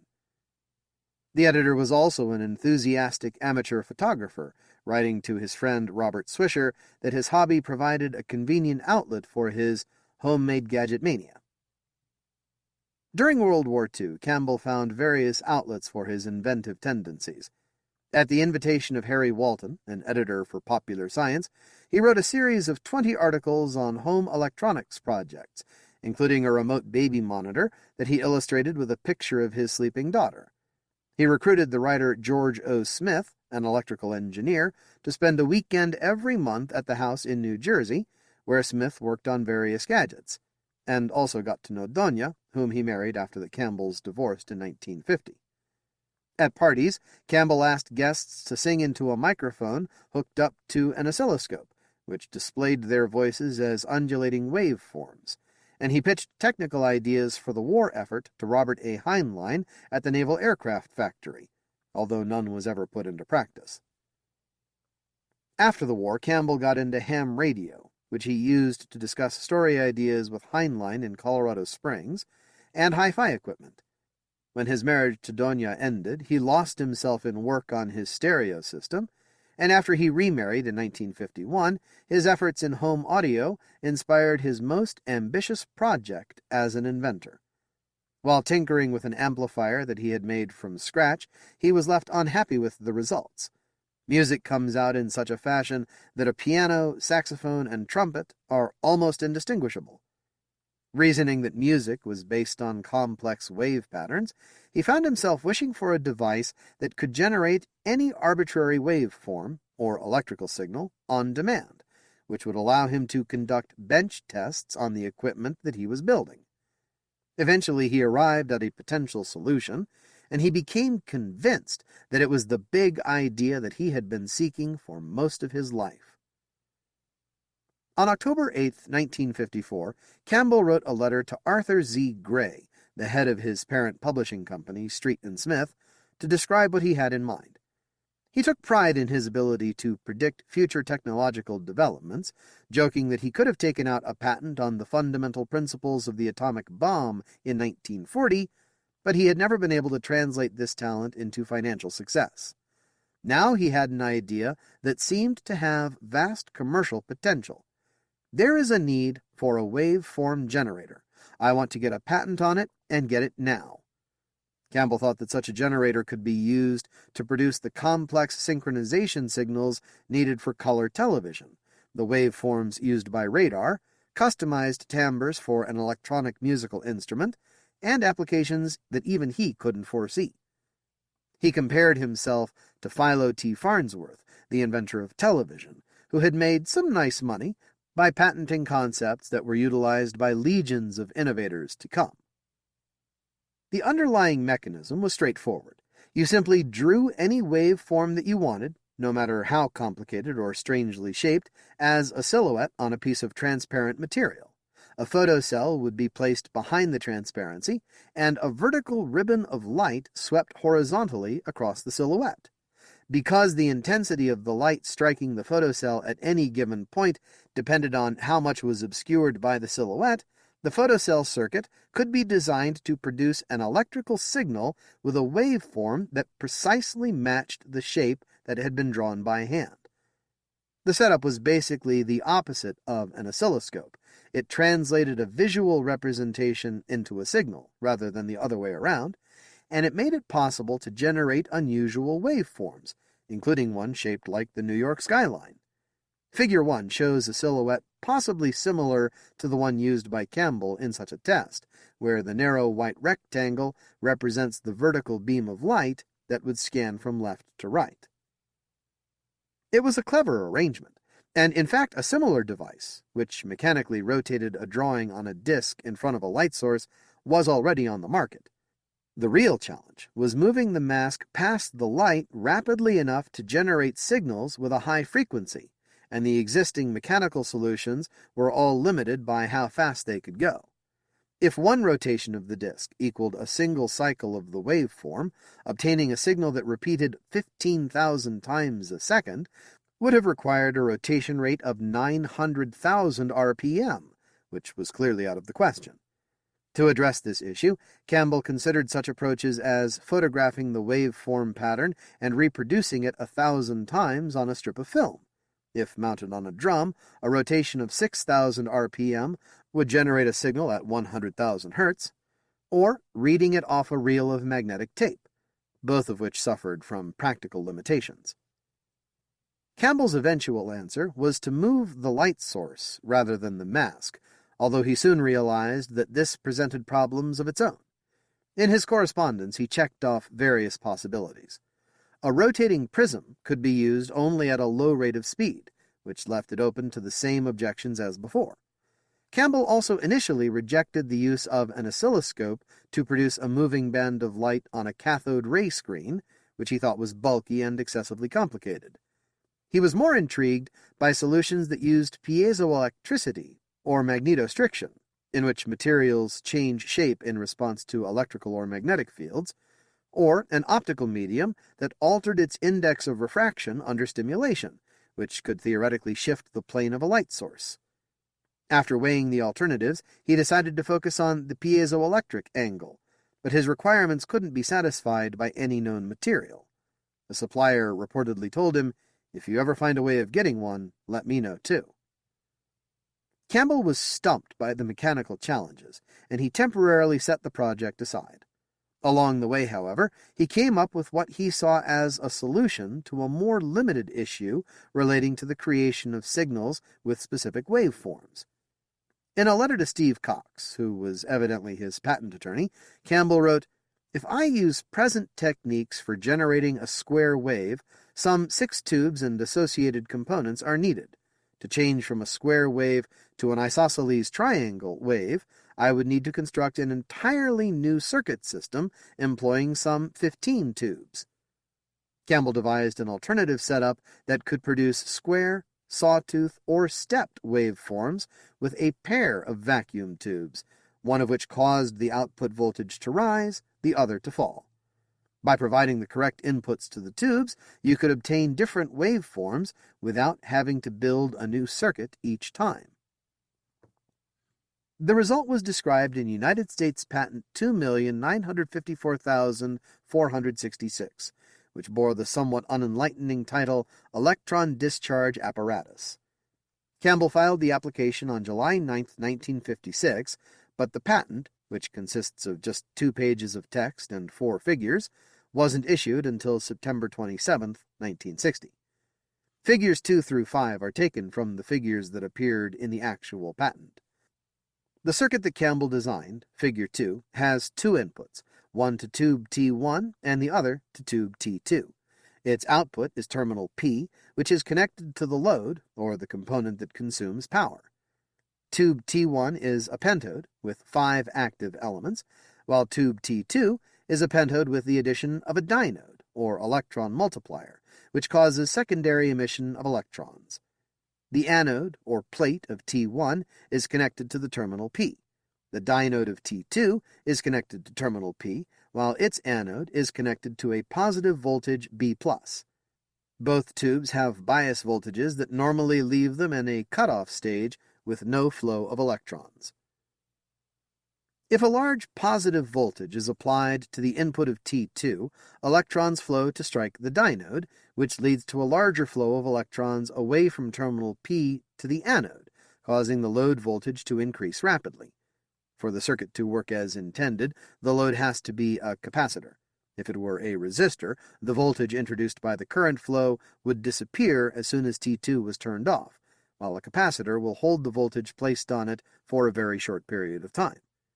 If T2 is switched off and a similar positive voltage is then applied to the input of T1, electrons will flow from its anode toward terminal P, causing the voltage on the load to drop rapidly. This voltage will remain at this low level for a short time after T1 is turned off. The process is illustrated in Figure 3, which shows how an alternating series of input pulses result in a square wave at the output.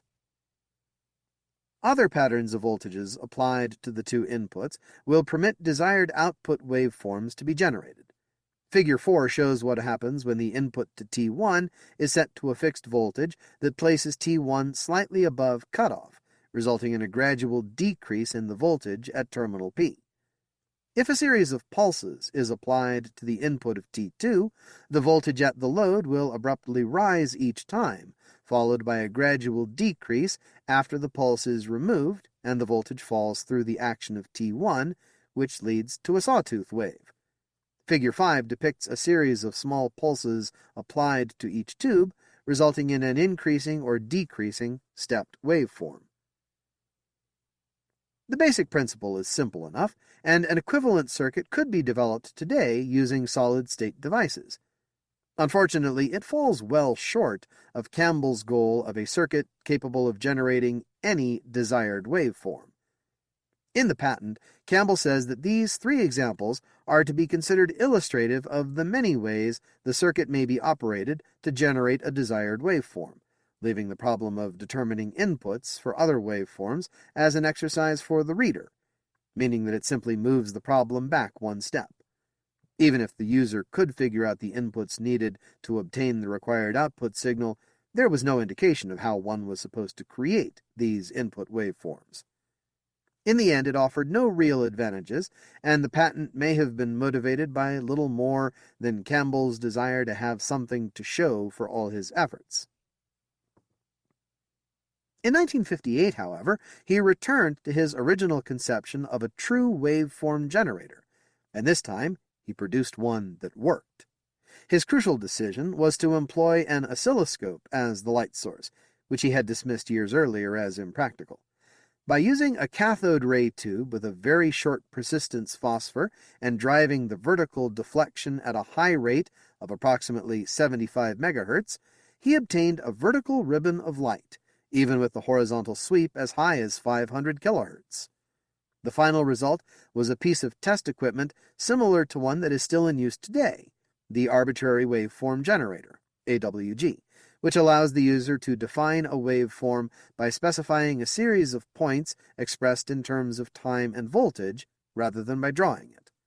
The AWG, which operates on a purely electronic basis, can generate waveforms at much higher frequencies than Campbell's system. Campbell's version never made it out of the prototype stage, but it was used, in a decidedly unusual context, at least once. In the May 1962 issue of Analog, Campbell published an article by Dr. William O. Davis, the Director of Research at the Hike Corporation, titled The Fourth Law of Motion. As postulated by Davis and others, the fourth law of motion, which supposedly expanded on Newton's 3 laws, asserted that the energy of a system can't be changed instantaneously, but only over a finite time. The article, which attempted to explain certain characteristics of dynamic systems, credited Campbell with providing consultation and specialized instruments. In a letter to the teenage inventor Pat Flanagan, Campbell confirmed that this equipment included the waveform generator, which was used at Hike in some fourth law of motion studies. They needed some weird waveforms. The fourth law of motion inspired minimal interest from the scientific community, and Campbell's involvement underlines the fact that even as he tinkered at home with relatively conventional ideas, he was building far stranger devices in his workshop at the same time. In 1953, he constructed a panic generator with a flickering fluorescent bulb, inspired by a discussion of strobe lights in The Living Brain by W. Gray Walter, a book that later led William S. Burroughs to experiment with a similar mechanism called the Dream Machine.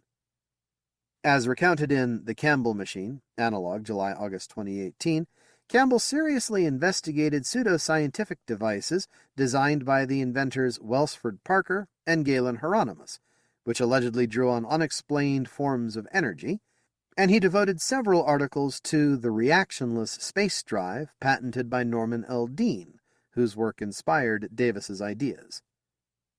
For many fans, Campbell's support of the Hieronymus machine and the Dean drive was inexplicable, and it raised the question of how a man who was so technically literate in other respects could allow himself to believe in the impossible. On some level, it may have been a form of wishful thinking. Campbell never ceased to hope that a great discovery would emerge from the magazine, and this impulse, which had led him to support Dianetics, L. Ron Hubbard's modern science of mental health, which survives today as the Church of Scientology, contributed to his almost messianic sense of mission. He badly wanted to come up with an invention that would make him rich, not just for the obvious financial rewards, but for the legitimacy that it would confer on both him and the genre. He once wrote to his sister, "The larger-scale crackpot has to be a millionaire to be a genius, and I'll be a millionaire." The reference to the crackpot was especially revealing. Campbell embraced a vision of scientific discovery that was produced by outsiders, as embodied by the tinkerer in his workshop, much like the heroes of his early superscience stories.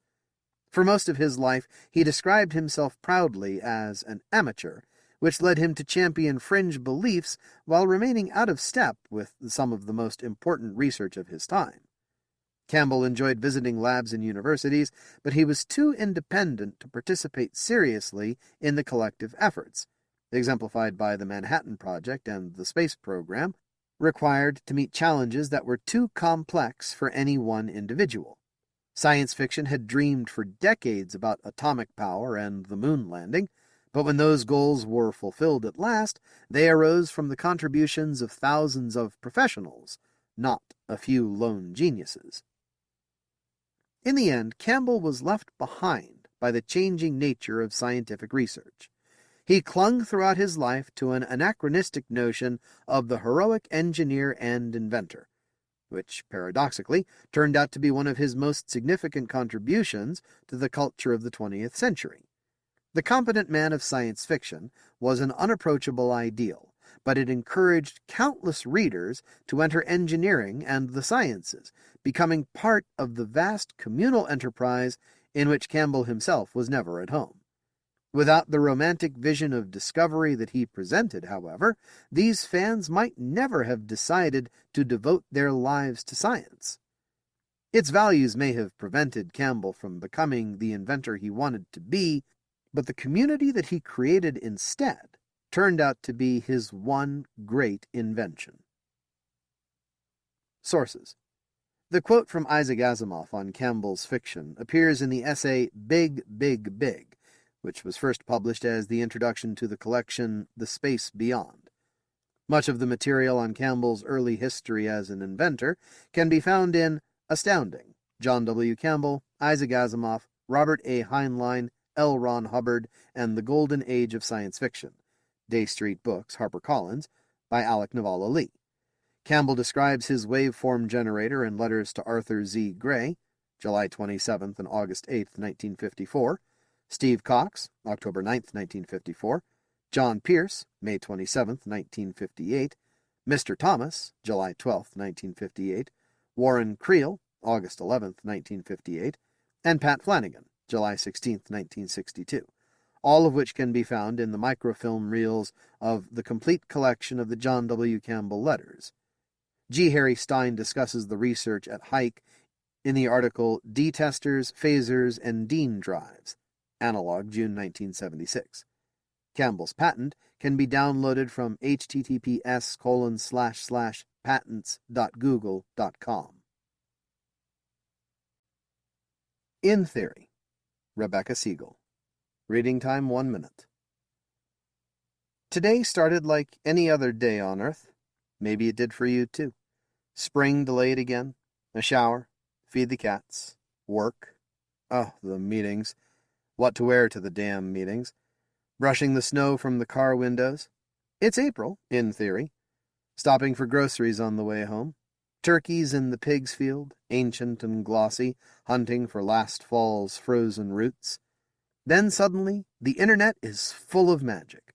Photographs of a black hole, the first, fiery, ignited from numbers and imagination.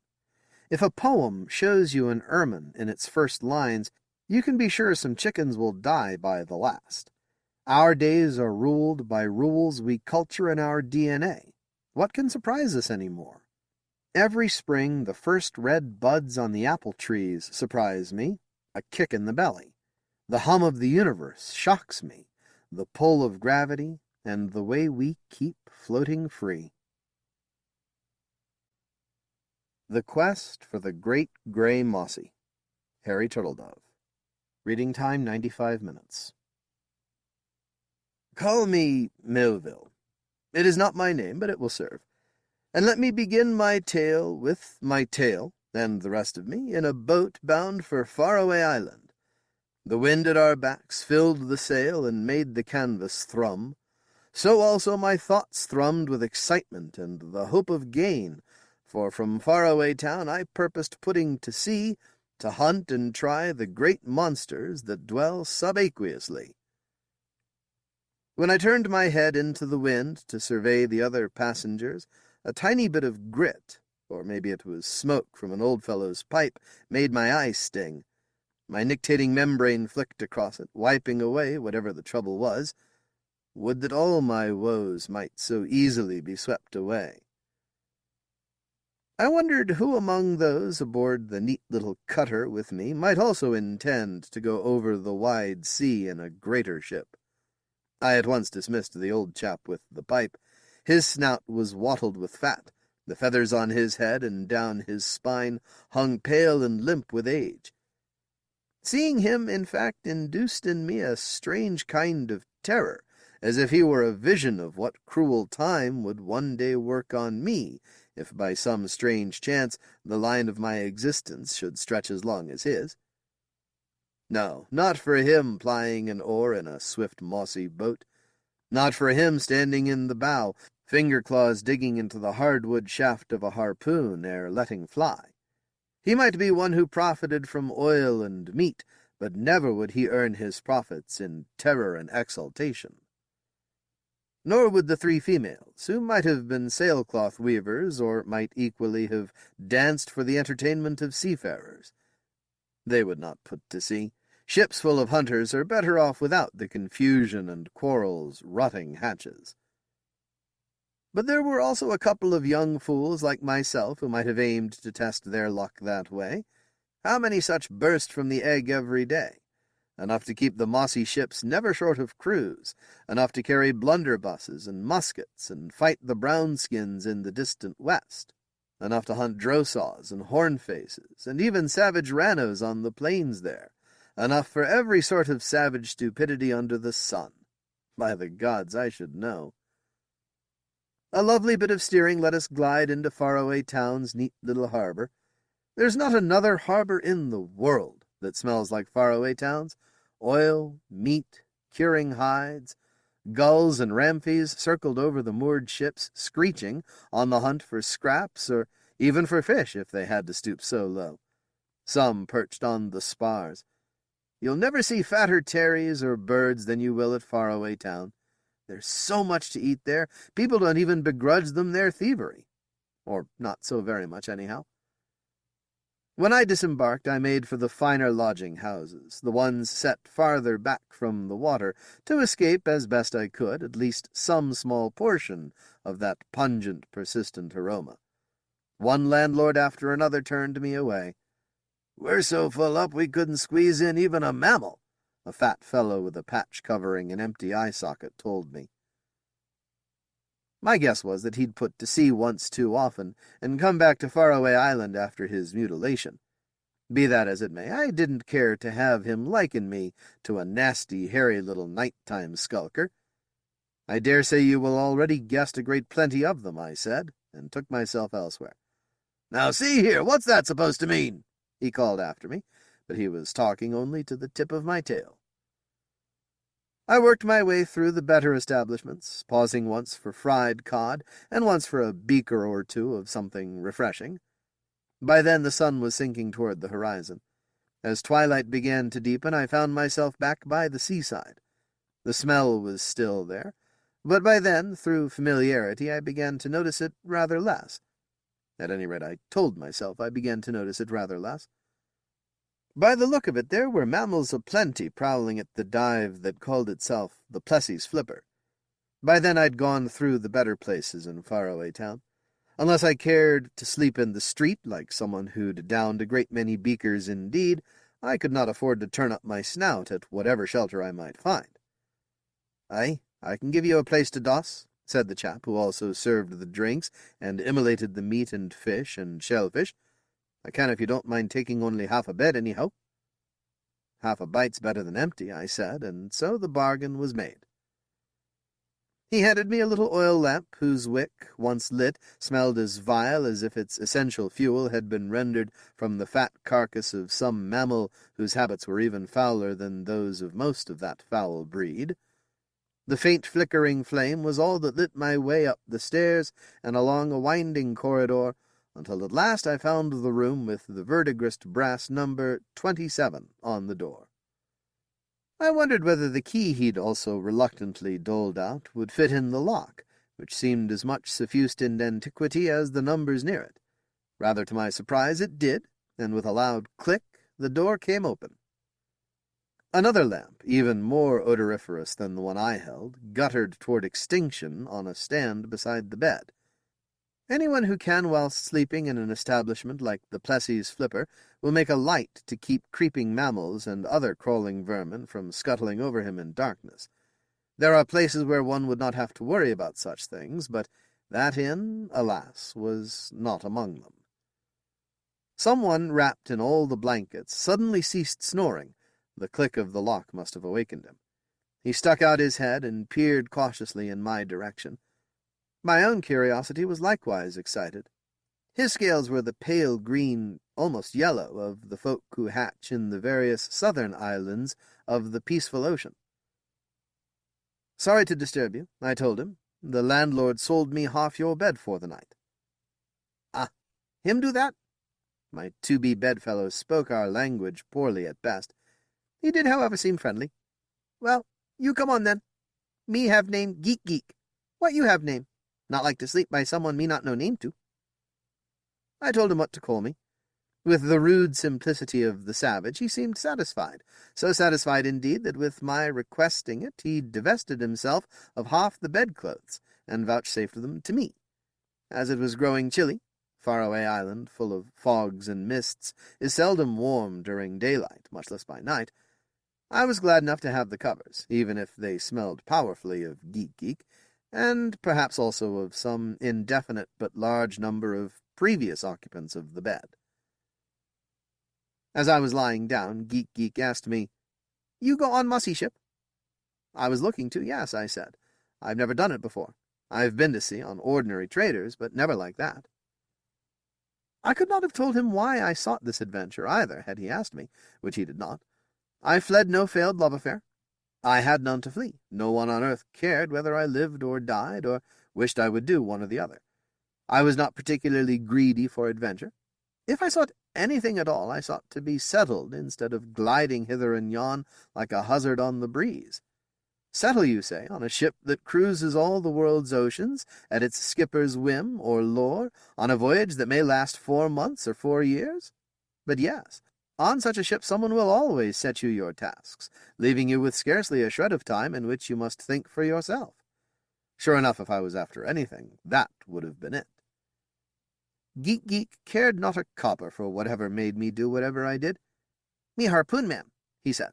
"Not have no mossy ship without harpoon mans, no. You come with I, they take you too, sure, sure." After I spoke, I saw the lamplight glittering from the steel heads of the tools of his trade. I should have spied them sooner, but we all should do a great many things at which we fail. "My thanks," I told him. "Likely I will." "Good. Now asleep."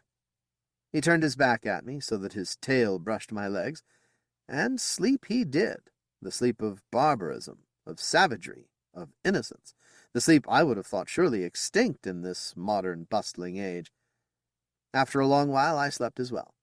My slumber was light, fitful, suitable to the present day, but it was what the gods gave me, and I endeavored to make the most of it. At any rate, I knew little more till the rising sun drove the mammals back to their hiding places and woke Geek Geek and me. After we broke our fast, Geek Geek slung his harpoons on his back and repaired to the harbor. I followed in his wake, swept along by his purpose when I had so little of my own. The mossy stink was still there, but I minded it less, having continued to accustom myself to it. Thus habit simplifies life for us all. "Which ship do you have in mind?" I asked the harpoon man. He waved to the nearest one, which was even then taking on barrels of salt meat and water. Its name, Keypod, was written in letters of gold, well, letters of gilt or possibly polished brass, on the stern, above the skipper's cabin. "Us try here first," he said. "Them no want, us go till them somewhere yes want." By the way he said it, he was ready to work his way through every mossy ship tied up at the quays till he found one where his services were desired.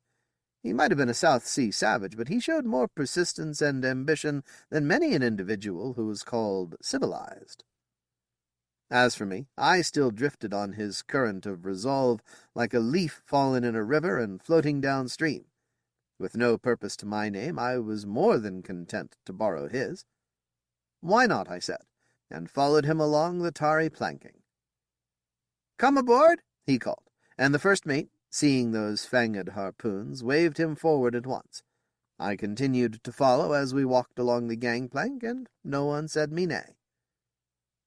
The mate, whose name was Stabbuck, hired Geek at once. That he was a barbarian from distant heathen lands fazed Stabbuck not a whit. The reverse, if anything. "Some of the best harpoon men come from the strangest places," the mate remarked. "With you we'll have Utog, who escaped from slavery, and Tashtag, a brownskin from somewhere in the west." He waited to see how Geek would take that. The natives of this continent are not of our kind. They know less than we. We push them harder year by year. Not reckoning them truly people, some want nothing to do with them. What would have passed had Geek been one such, I cannot say. But he merely shrugged, and remarked, "Him can stand I, me can stand he." "Good enough," the mate said, and then at last deigned to notice me. When he observed, "This will be your first time on a mossy ship," it was not a question. "True enough," I admitted what I could scarcely deny. "I have been to sea before, though." "That helps you less than you might think," Stabbuck replied. "Well, tell me about yourself and what you may be able to do." To the best of my ability, I did. He scratched behind his ear-hole with a finger-claw in a way that suggested my best was none too good. "I'd better take you back and let Captain Baja decide about you." "However you please, of course," I replied. If I did not suit the Keypod's skipper, I would bid Geek Godspeed and try my fortune on the next mossy ship, and if need be on the ones after that. On the way to the skipper's cabin, I met in passing Stupp and Frask, the second and third mates. One was old, the other short. Past that, they left little initial impression on me. Stabbuck tapped softly on the door that gave the captain's cabin more privacy than most enjoy aboard any ship. Hearing nothing, he tapped again, hardly louder than before. This time, a harsh, rusty voice came through the oaken planking. "Enter." The mate opened the door and ducked inside. As I had followed Geek aboard the ship, so I followed Stabbuck into the cabin. He said, "Your pardon, sir, but here's one who'd sail with us. He's been to sea before, he says, but on a mossy ship he's still an unhatched egg. I thought I'd best get your view before taking him on." "Thou'rt care itself, Stabbuck," said Baja, turning to survey me. As he moved, his tail scraped against the deck beneath it. This tail was made from highly polished mossy bone, and attached to the stump of his God's-given appendage by a cunning arrangement of draw-saw leather straps. It was, I suppose, better than no tail at all, but not nearly so good as the one of which he'd been robbed by some catastrophe, I knew not what. That artificial tail was the most remarkable thing about him, but not by any great stretch. He was the most weathered old salt I'd ever seen. His green scale hide was nearly as leathery as the straps sustaining his tail. Even his feathers were sad and draggled, showing the effect of sun and rain and storm. A great scar seamed his jaw and just missed his left eye. That and its corresponder on the other side were two of the piercingest I'd ever encountered. Not to put too fine a point on it, at first glance he terrified me, a sentiment that increased on further acquaintance rather than dissipated. "A seaman art thou?" quoth he, and hurled questions nautical at me one after another, as if they were so many harpoons with which he aimed to pin down the truth. I answered as best I could. He scratched at himself with a sharp-clawed forefinger, then continued, "Well, thou knowest somewhat. 'Twill serve thee less well than thou thinkst, for the true query is, when the mossy rises from the sea with toothy maw all agape, wilt thou hold steady, or give way to fear. I hope I'll be steady. I'll try to be steady, I said. Before the egg of fate hatches, though, how may anyone know? Stabbock's hiss showed he thought I'd thrown away my chance to ship aboard the Keypod, but the banked fires in Captain Bajaj's terrible eyes glowed a bit brighter. "Thou'rt honest at any rate," he said, "and thou'rt friends with a harpoon man." I looked at him in surprise. So did the first mate. Neither of us had mentioned that I boarded the ship with Geek and his spears. Bajaj was in his cabin all the while. He could not have known. Except he did. This was the first time he startled me that way, but it would not be the last. Go along, Bajaj said. "Stabbock will see to thy papers. I care little for such foolishness. But friendship is a line that binds together those who share it. With thy friend at the bow of thy mossy boat searing the monsters from the vasty deep, thou'lt betray him not, for fear of severing the sacred line." And so it was decided. Had I slept elsewhere at the Plessy's flipper, or found a room in some other hostel altogether, this would be a different story. Different in which ways? Reader, I cannot tell you. We may have the potentiality to live many lives, but we knowingly realize only one of them. Thus I tell the only tale I can tell. A light but fair breeze let us escape the harbor at Faraway Town. We sailed north until we could round Great Point, the lighthouse there is most impressive, and then spread all sail to hasten south across the ocean of storms to the watery territory in which mossies best thrived. Day followed day, each a little warmer, each a little milder than the one before. The sun stood higher in the sky each noon, when Captain Bajaj shot it with the sextant to fix its position and note that in his log. The Keypod might as well have been an ordinary trading ship, for we were not yet on the hunt. I could scarcely have asked for a more delicate introduction into my strange new world. Masts and spars and lines and sails, I had their measure. Scrambling about up there fazed me no more than it did any of the others who went aloft to keep the ship headed as the skipper decided it should be. No one without a head for heights will ever put to sea, except as passenger. As we got farther south, flying fish began leaping from the water. Some would wind up on deck. They are tasty raw, and even tastier roasted or fried. The cook's spices improved the blandest of victuals, and got to prove as much over and over again with dried and salted drawsaw and hornface flesh. Next to that bill of fare, the odd flying fish was a bit of excitement on the tongue. I did not go aloft every shift. There was also plenty to do on deck and below decks, and Captain Bajaj made it all too clear how little he thought of idleness amongst the crew.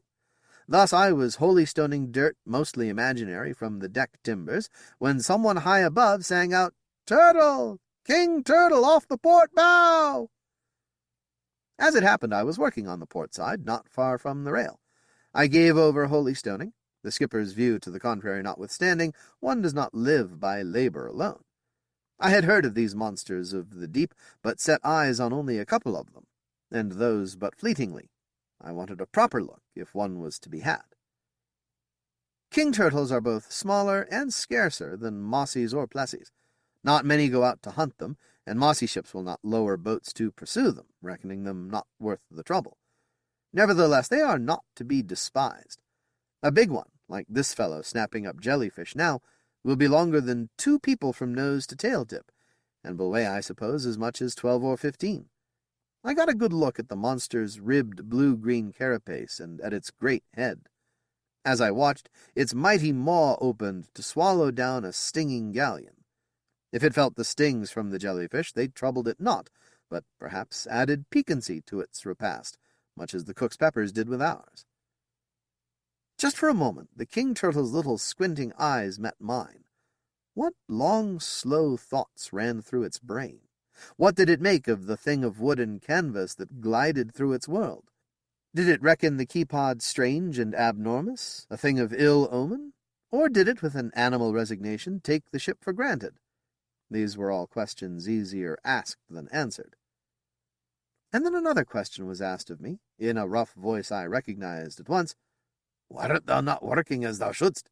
She who laid thine egg is not here. She will not holystone for thee." My mouth started to fall open, but I arrested the motion ere it was well begun. I could not show the skipper my teeth. He had the right to order me about and to correct me if he found me wanting. All save the captain aboard ship are slaves. Voluntary slaves it may be, but slaves just the same. And so I said, as meekly as I might, I pray your pardon, sir. I sought but a quick glimpse of the King Turtle we're sailing past. Mollify him I did not. I might have known I wouldn't. Faugh, he said. Not a word, but a sound of pure disgust.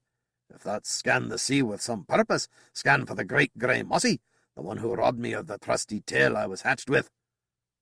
Turning abruptly, he stumped away before I could give him any of the myriad questions suddenly all a-bubble in my head. Mossies are commonly green, but that was the smallest thing I wondered about. Wonder I would have to keep on doing. Captain Bajaj's artificial tail thumped against the timbers until I could hear it no more, the sound it made being drowned out by the Holystone's harsh, monotonous scraping. I thought of seeking more about the skipper's Great Gray Mossy from Stabic, but in the end fought shy of that. I could not be certain the mate would not inform Baja of my untoward curiosity, a consummation devoutly not to be wished. Thus I sought out Geek instead. A harpoon man would know the things that were in the sea, might even know them better than the skipper would, and a harpoon man, unlike the first mate, would feel no temptation to bear tales. Yet I was balked of my questioning for some little while, as I found Geek busy at his devotions. He was propitiating a little black idol of carven wood with dried meat and blood. "Have to keep Yojo happy or me lose my luck," he said, indicating the statuette with a thumb claw. "Yojo?" I echoed foolishly. "One of the gods of my people.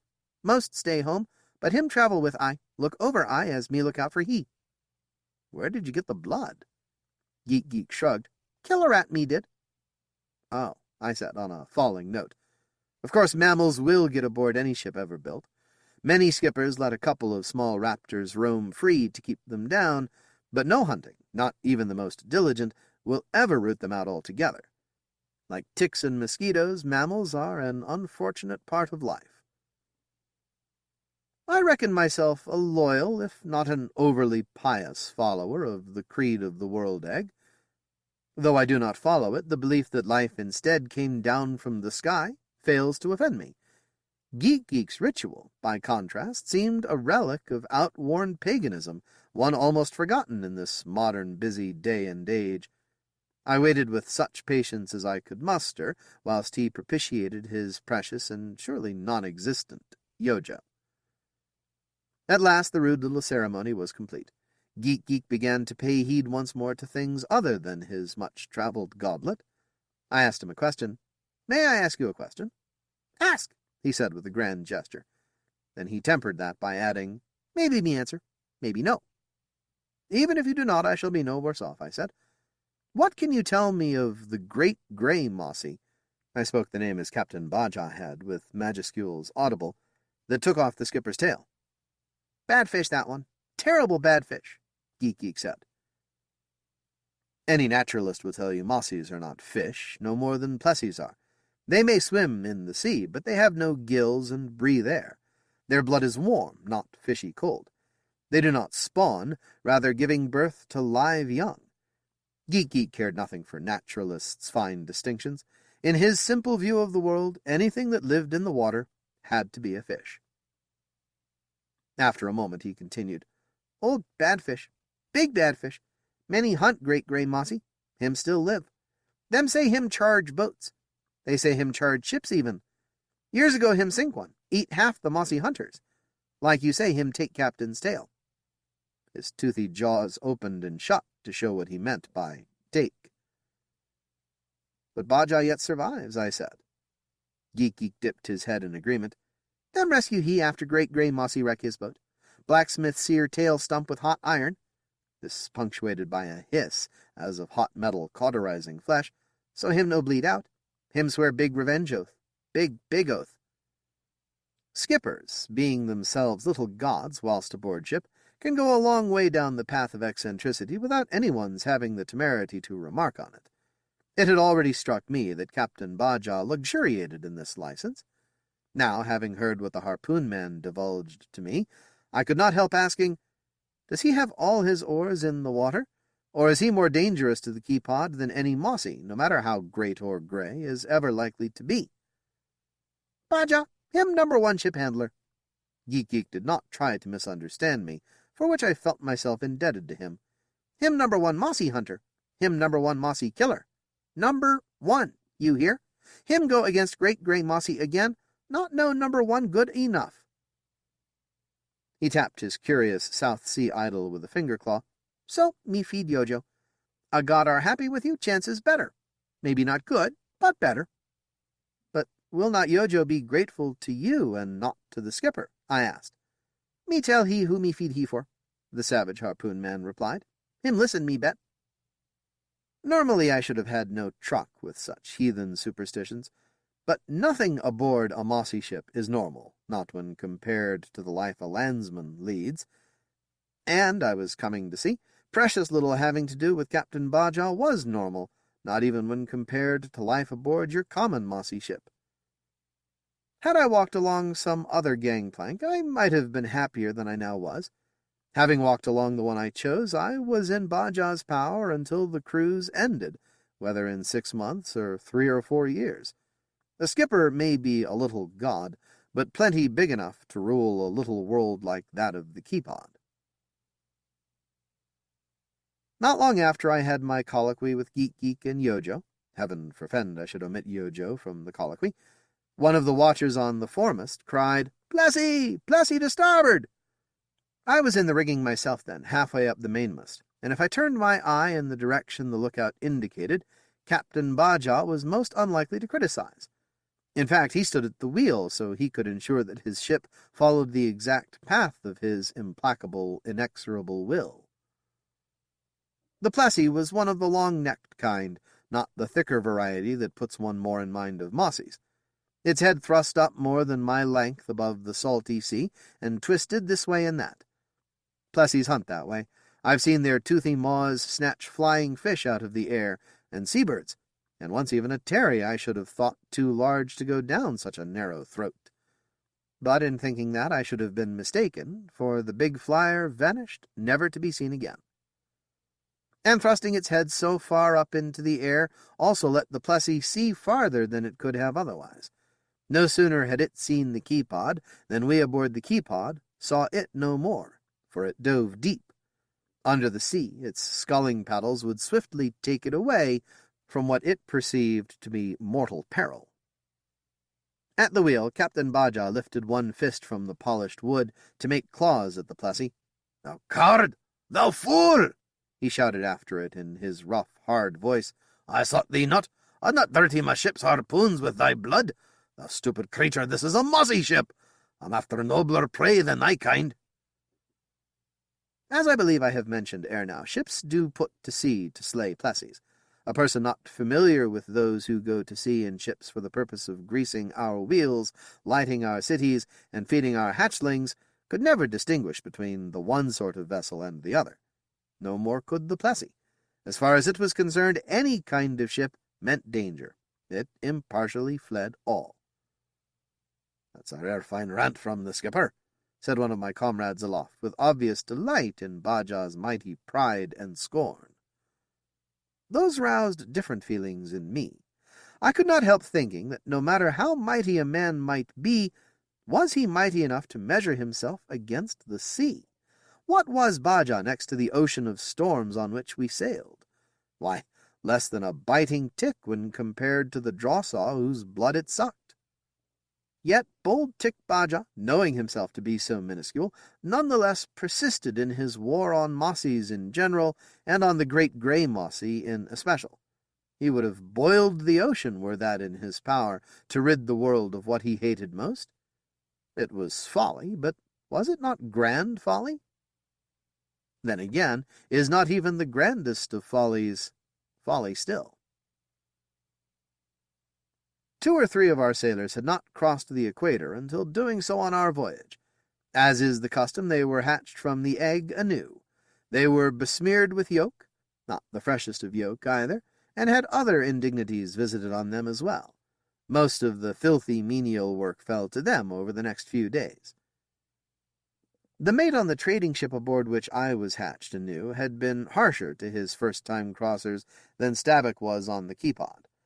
But then Stabbuck was a genuinely good-natured soul, and very much needed to be such to mitigate Captain Bajah's holy-stoned harshness. On my old ship, the skipper was honey-sweet, whilst the mate did his level best to make life intolerable anyway. South and east we cruised. We spied Plessies, and even a Plessy ship or two, though the ships that hunted the creatures were not near enough to the ones we spied for our intelligence of those long-gone beasts to do them any good. The Plessy ships' skippers had likewise seen Mossies now and then, but not recently enough to help us in our quest. They disdained Mossies as we disdained Plessies, regarding ours as a trade conducted without due regard for life, limb, or tail. They did not say as much in so many words, not after seeing what sort of tail our skipper sported, but they meant it nonetheless. I think they were wise to have chosen circumspection. Had one of their skippers been rash enough to have twitted Captain Bajah about his abridgment, I do believe he would have served out cutlasses to his crew and led the boarding party himself, and the offending Plessy ship's deck would have run with blood that did not stream from its quarry. Say what you would about Bajah, but he required being taken seriously. Since we did not have to turn pirate then, in due course we rounded the Cape of Good Hope. By that time it would have been autumn back on a faraway island, but in traveling as we had, we'd turned the seasons upside down. The weather was not much different, but got better instead of worse. If only one could travel fast enough, one might enjoy summer the year around, or in a mossy ship be too busy to enjoy it. Once we were well into the Southern Ocean, where mossies might be found and hunted in this season, Captain Bajah took a mallet and 2 sturdy nails from the ship's blacksmith.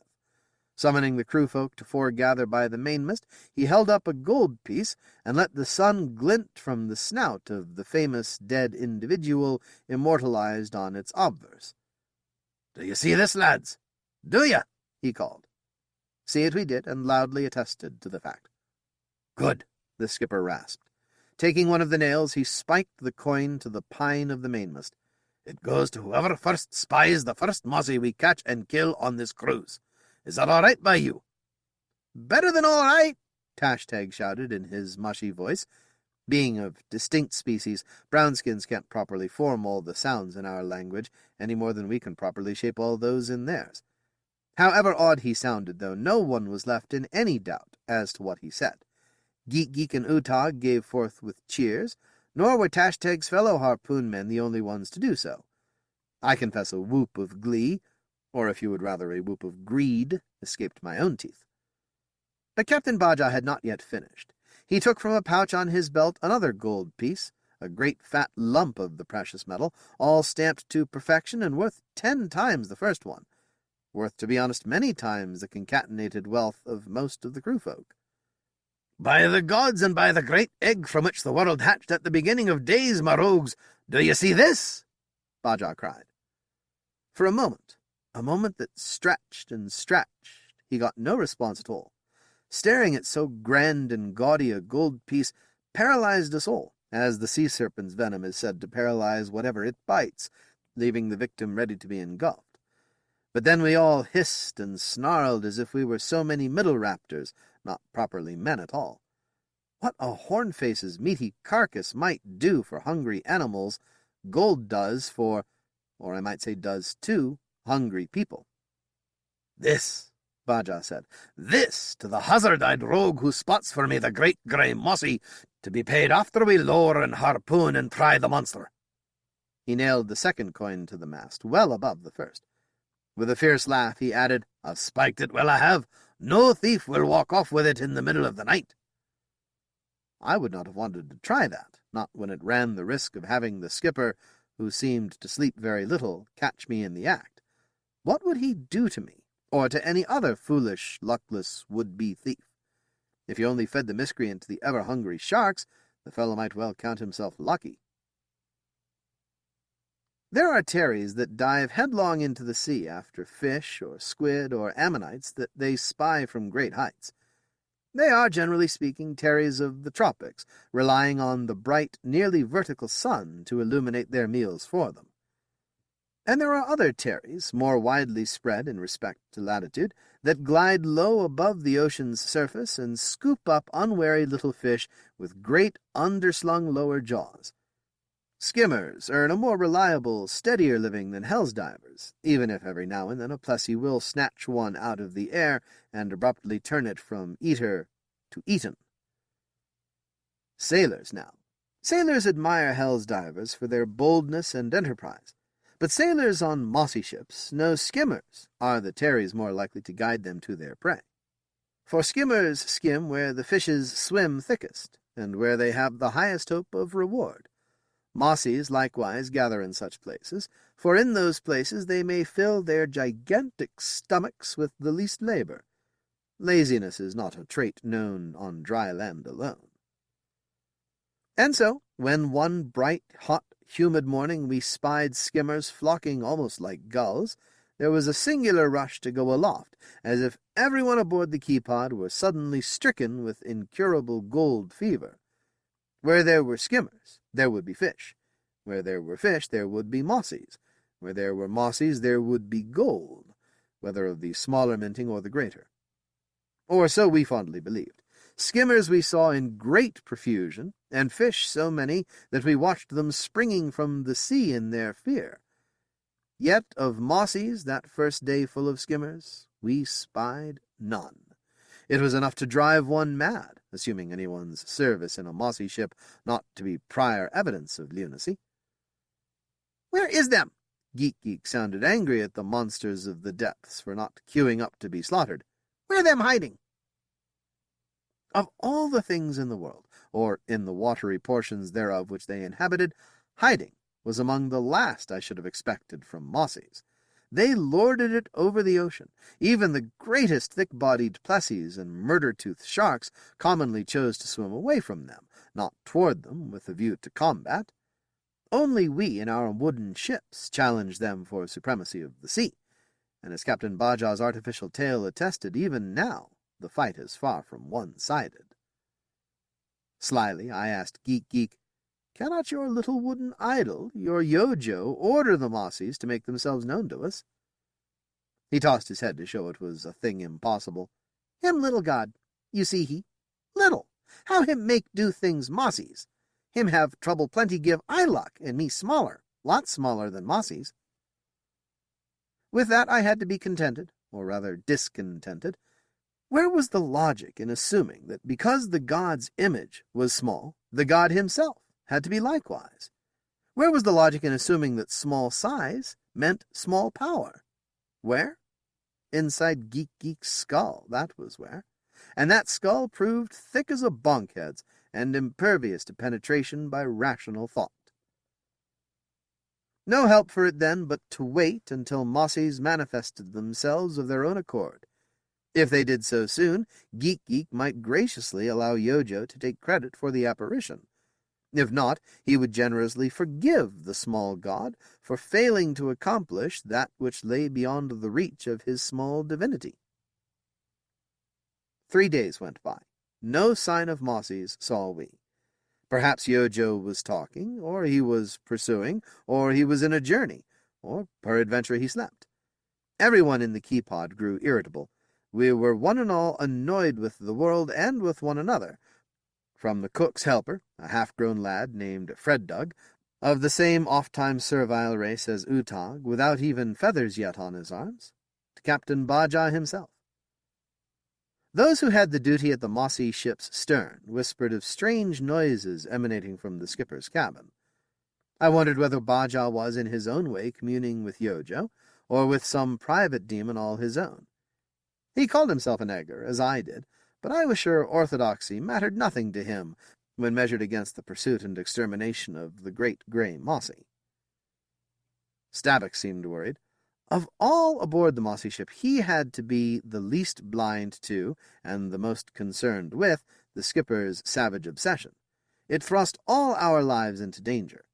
Bajaj might not care about that, but the good first mate did.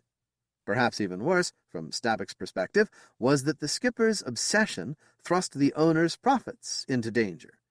Bajaj might play at killing other Mossies, but he cared about killing only one.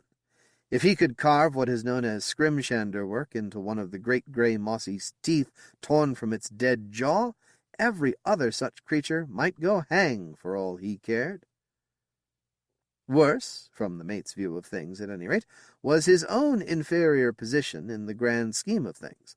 Stabbuck could not order the skipper to desist from his impetuous folly. Bajaj would have clapped him in irons for making a mutiny had he attempted any such thing, if in his fury he did not slay him on the spot. No maritime court in the world, I feel sure, would have condemned the skipper for such a killing.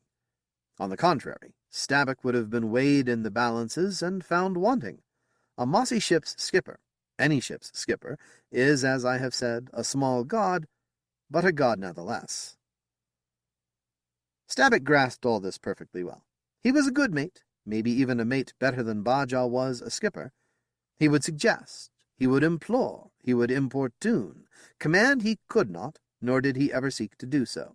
If his suggestions and importunations fell upon plugged ear-holes, as they assuredly did, he could but go on with the ship's business in the best way he knew how to manage it. Which he did, and he worried every heartbeat whilst doing it. The skipper had spiked gold to the mainmast to show what the Great Gray Mossy meant to him. About Stabbuck's worries, he cared not a counterfeit copper. The first mate doubtless knew as much, and doubtless worried even more as a result. He was, as I say, a most excellent mate. Then, one hot, muggy morning, half a day-tenth before the sun reached its daily zenith, a sailor sang out in high excitement from even higher in the foremast's rigging, "Spout! By the eggshell, it's a spout! Mossy off the starboard bow!" Like Plessies, Mossies blow out vapor and water when they come to the surface for a sip of the fresh air their continued existence requires. A long-necked Plessy will commonly thrust its head well out of the sea, leaving no doubt as to what it is. A thick-bodied Plessy may be distinguished from the Mossy it resembles at a distance by the shape and size of its spout. Those with any experience of both will never mistake the one for the other. The first mate began to hurry aft to let Captain Bajaj know what had chanced if by some misfortune his aging ear-holes had not caught the cry from aloft. But a slam of the cabin door and the rattle of the skipper's artificial tail on timber told Stabbuck and everyone else aboard the Keypod that Bajaj was alert to all that passed on his ship. Soon he appeared on deck, nor was he alone, for 5 of the lean, all but demonic folk who roam the deserts south of the Middle Sea accompanied him. I think we were all less astonished than we might have been without those reports of odd sounds coming from his cabin at odd day-tenths. Not unastonished, mind, but less astonished. By then, I believe, nothing the skipper did could have astonished us very much.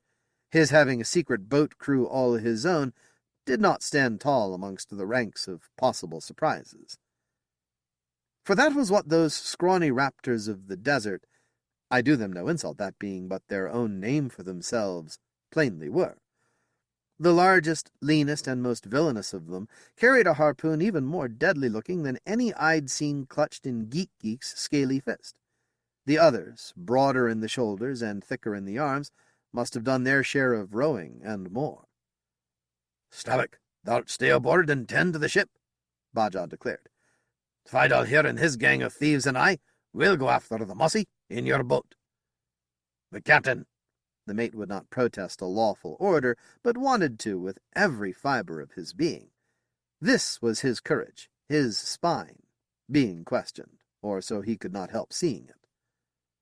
The skipper understood why the mate's tail quivered. "Thou'rt a man, Stabbuck. Thou'rt a fine man, and I know it. Also I know thou'rt a young man, with wife and hatchlings back in Faraway Town. Should anyone's luck be out, let it be mine. But I expect to slay, not be slain, for the gods will assuredly take me not till I've had my try at vengeance against the Great Gray Mossy." To that the good mate could offer no response save acquiescence. He dipped his head and mumbled, "As you say, sir, so shall it be." Utog, his harpoon-man, who had once been a slave, might have had somewhat to say to Stabbuck on the question of unquestioning obedience. Since Stabbuck would not put to sea, neither would Utok. He looked unhappy that he would not be rowed into peril of his life. So he looked, and so no doubt he felt. This willingness to hazard all for the sake of others' approval is a curious business. And I had my own smaller share of it, else I should not have taken ship aboard the Keypod, much less rowed in Stoop's boat to take Geek out where he could harpoon the Mossy. "We'll do our job, by the gods," quoth the second mate. "We won't let those funny foreign sons of sour yolks get ahead of us either, will we, boys?" As we raised a cheer, Stupp seemed suddenly to recall something of importance. He dipped his head to Geek, "Meaning no offense to you, I'm sure." Geek waved aside the apology, if such it was. "Us here, Mossy there. Us go kill he said, as single-minded in his purpose as the most modern captain of manufacturing. Down went the boats into the warm sea. Down scrambled the crews after them, harpoon men, rowers, and at the rudders the second and third mates and the skipper himself. Bajah's unlimber artificial tail made his scramble more awkward than most, but he accomplished it. Fidal and his fellow desert demons traveled down the ship's flank as easily if they were so many geckos with sticky toes. The three boats pulled away from the Mossy ship. "Give it all you have, lads," Stupp said. To him, everyone on the ship, save Bajah, would have seemed a lad. "Pull! Pull, curse you! We'll not let the other boats beat us, not either one of 'em!" Pull I did, along with my fellows at the oars. Facing the stern, I had to trust to Stupp and Geek, who could see where they were going, not merely where they'd been. The Keypod shrank behind us, as hatchlinghood does when time moves us away from it.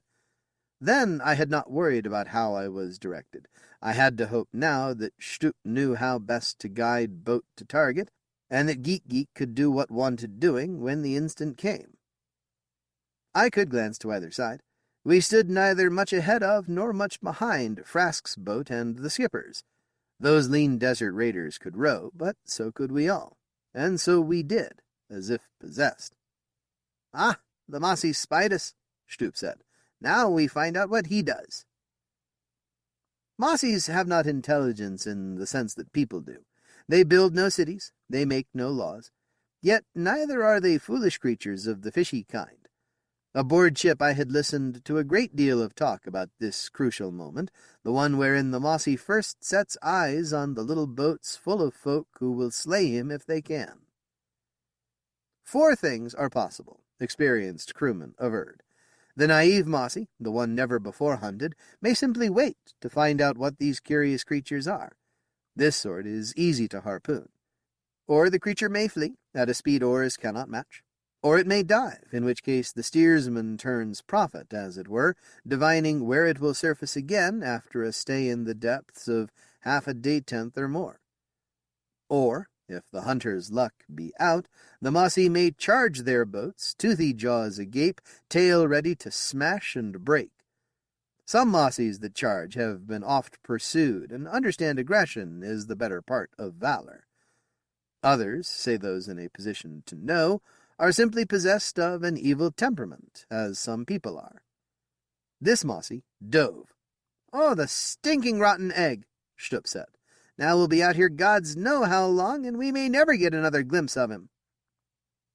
Geek pointed back toward the Keypod. "That way, methink."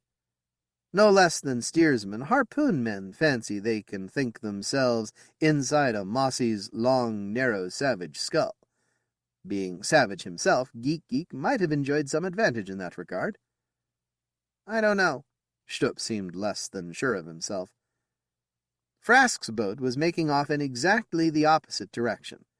As for Bajah, his desert demons were resting on their oars, as if believing the Mossy would seek air again from the very point whence he departed. "That way," Geek repeated. "Well, we'll try it," the second mate hissed laughter. "If it doesn't work out, I'll blame you." This sally sailed straight over the crest of feathers atop the harpoon man's head.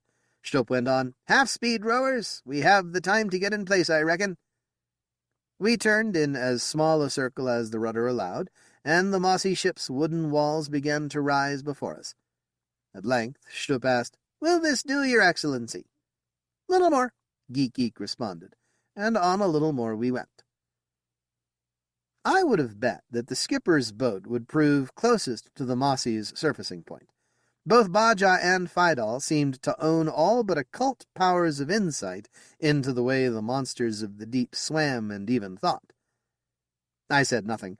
I was the least experienced, most ignorant fellow in our boat, and had wit enough to understand as much. And it is as well that I did not open my jaws, for when the Mossy rose to breathe once more, it breached no farther from us than a couple of Huzzard's wingspans. Stupp stared at Geek. "You can call them, sure enough," the mate said. "Smelled right," Geek answered smugly, which might have meant anything or nothing. To us at the oars, Stupp said, "Softly, lads, softly, and we'll be on him before he ever dreams we're there." I rowed soft as ever I could, wishing I might look back over my shoulder to see how close we were getting and what the Mossy was up to while we neared it. But I was a mere gear in the vast machinery of slaughter. Such knowledge being inessential to my function, I was denied it. Stupp used hand signals to slow us further, and worked the rudder in accordance with Geek's guidance. Though I could not see the harpoon man at the boat's bow, I felt his every move and shift. And I felt him lean back and then forward, casting the harpoon at the Mossy with all the strength in his well-thewed left arm. A great groaning hiss broke from the Mossy's mouth as it swam along the surface as fast as it could go, dragging us along behind it on what they call a faraway sled ride. The rope, coiled in the tub with utmost care so it would not twist and catch harpoon-man or rower in a deadly embrace, hissed from its storage place, so fast that Stupp exclaimed, "By the gods, Geek, wet it before it catches fire!" But Geek, being not without practice in such matters, had already knelt and dipped a long-handled pot into the sea so he could use the salt water to cool the line as it unwound. For a while, all we could do was let the Mossy tow us and pray to whatever gods we owned that it would not turn round on us instead. I added a small petition to Geek's Yojo, which, though it might not help, would surely do no harm. Baja's boat and Frask's both followed us to lend what aid they might. For the moment they could do naught. The Mossy, in its pain and rage, swam faster than any boat might go. Then Geek exclaimed, "Him dive!" "He won't stay down long," Stupp predicted. "He'll have to breathe again soon, same as anybody who's run a long way with a spear in his gizzard. When he comes up, we'll find out just how bad hurt he is." True to the second mate's prognostication, the Mossy soon rose and spouted. Geek sounded disappointed as he said, "Same blow like usual." I did not fully grasp the significance of that, being on my first hunt on my first cruise in a Mossy ship. Stupp, who fancied hearing himself talk, spelled out the harpoon man's meaning for him, saying, "He'll blow blood out his snout soon enough, I reckon." Up from behind us came Baja's boat, which had taken a considerable lead on Frask's. At the bow, Fidal waved a question to Stupp, who returned a silent gesture of agreement or permission. Baja, at the rudder, dipped his head slightly, acknowledging the assent.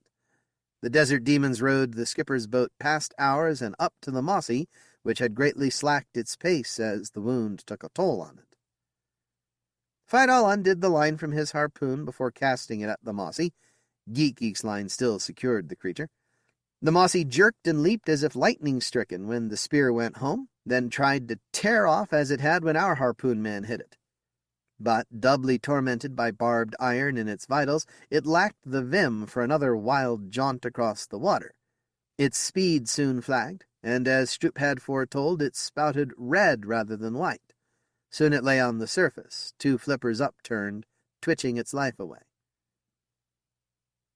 Baja took a long lance with a pennon on the butt end and thrust it into the aquatic monster so it stood straight up.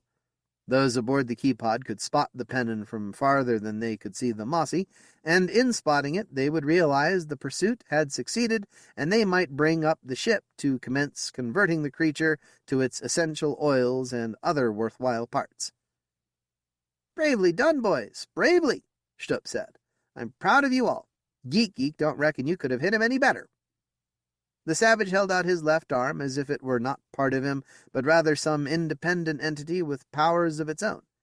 and he spoke of it in the same wise, replying, "Him do good, yes." Looking behind me, I could see the Keypod approaching, her sails full of wind. Sailors on the deck and in the rigging cheered our prowess. At the wheel, Stabbuck dipped his head in salute to the skipper. By the way Baja accepted the gesture of respect, he reckoned it no less than his due. With the rest of those who'd gone out on the mossy boats, I scrambled up from them to the ship once more. Small and cramped as the Keypod commonly seemed, it might have been a continent by comparison to the boats. No sooner was I arrived than I helped hoist the boats aboard and aided in securing the enormous floating corpse of the Mossy to the ship's starboard flank. Even as we were making it fast with hooks and chains and lines, sharks, drawn by the delicious scent of blood in the water, gathered for the feast we had set out before them. Baja grumbled at the wastage, though he understood perfectly well that it was an inevitable accompaniment to what mossy ships did. "They run from live mossies," Frask said, "but when their betters slay them, they aren't ashamed to take their place at the table. Huzzards of the sea, that's all they are." In turn, Geek, Tashtag, Utag, and Fidal went to work with spears and saws to sever the Mossy's head from its body so it might be brought up on deck for the special treatment it required. This was a hard labor and a dangerous one. They stood on the corpse to dismember it. A wave might crush one of them between the dead Mossy and the ship's timbers, or that same wave, or its mischievous brother, might playfully swipe them into the ocean.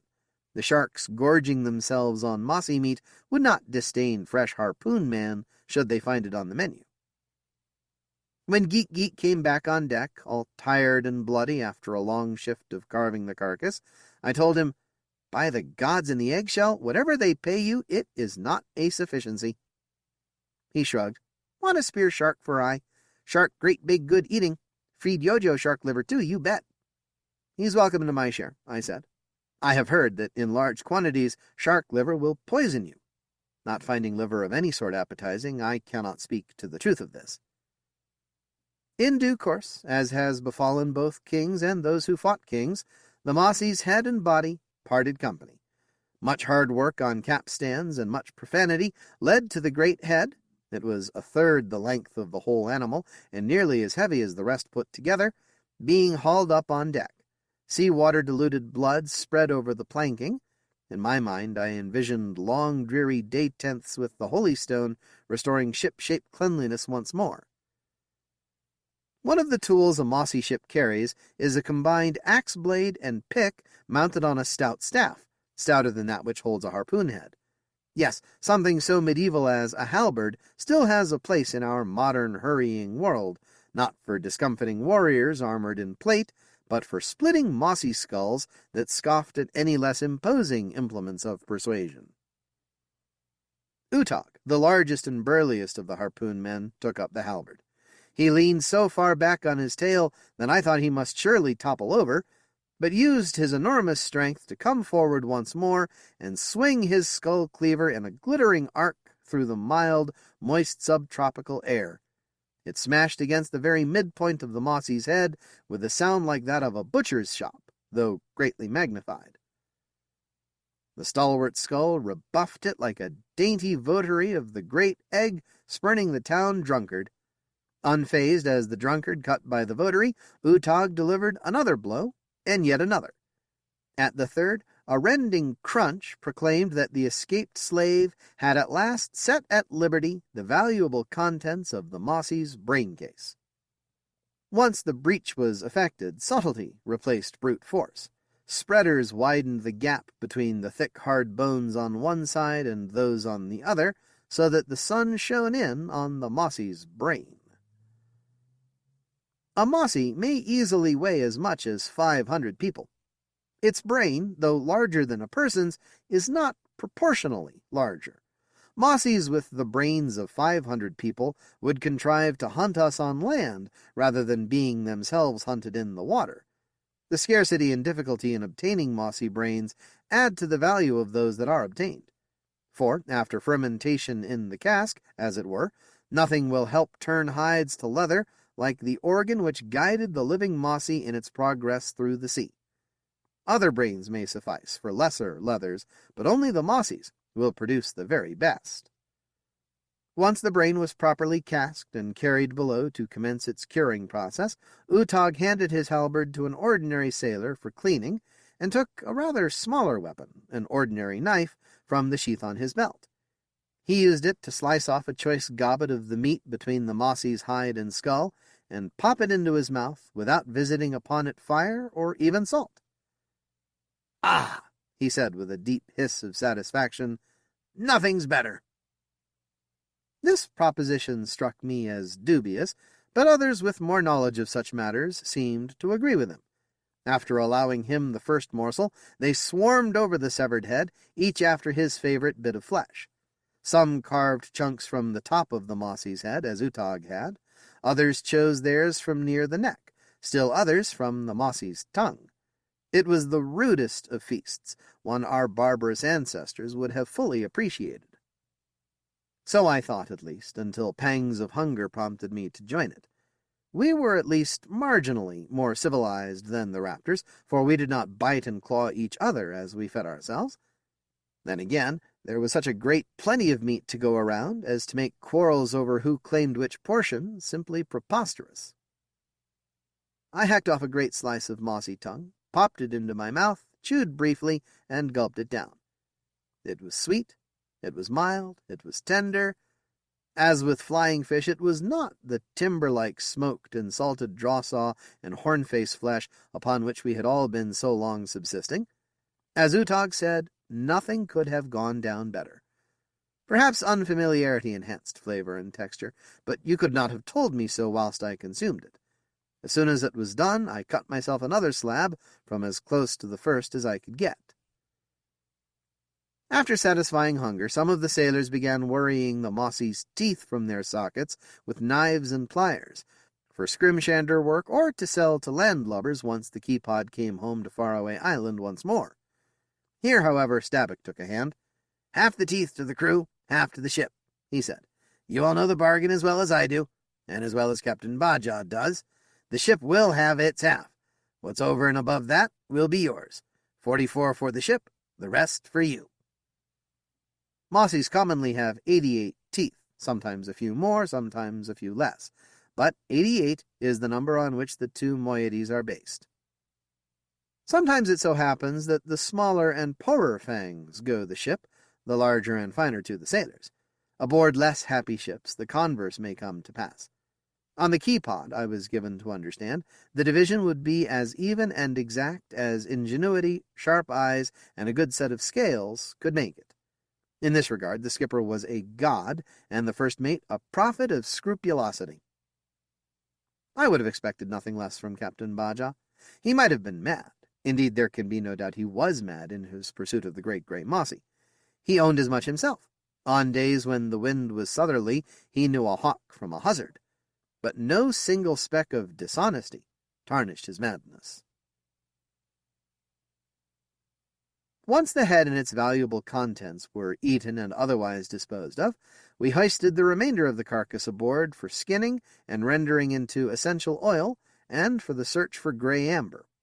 The meat from the head that the sailors had not devoured was already bubbling in the cauldron of the try-works, which sat and smoked like some dark deity's altar betwixt mainmast and foremast. Fire is always a great fear aboard ship, despite water all around. Stout and sturdy brickwork shielded our timbers from the furnace's flames and heat. Nothing, though, could shield our snouts from the stenches the try-works sent forth. We might go below decks, or high as we pleased in the rigging, without escaping the reek of baking flesh, charring flesh, and bubbling oil. We inhaled Mossy with every inspiration, and thought we should go on smelling it until our expiration. Stabbuck seemed contented enough and to spare. "That's the odor of money, boys," he would say to anyone who would listen. "That's what the owners back on Faraway Island want to smell, and we all get our share. Every single drop of oil we render makes us money." "Mossy, him still stink," quoth Geek, and most of us found ourselves in his corner rather than the mate's. The mossy even fueled its own destruction. Chunks of flesh from which all oil had been cooked away went into the furnace, smoking beneath the cauldron, to keep it hot and enable the rendering of yet more oil from yet more flesh. Once all the oleaginous meat had been flensed away from them, the strips sliced spirally from the mossy's scaly hide got special treatment of their own. They were tanned. No, not in mossy brains, for this would be leather of the roughest, of the toughest kind, and set aside to cure. As needed, strips or squares would be cut from them and used to effect shipboard repairs. Whatever the Keypod had left at her extremely eventual return to faraway town, would be sold. The proceeds, such as they might prove to be, adding to the profit the ship brought her owners and those of us who labored aboard her, or, if worse came to worst, mitigating whatever losses she might suffer. And mossy oil went from the try-works into the barrels that would also be sold once we came to port again.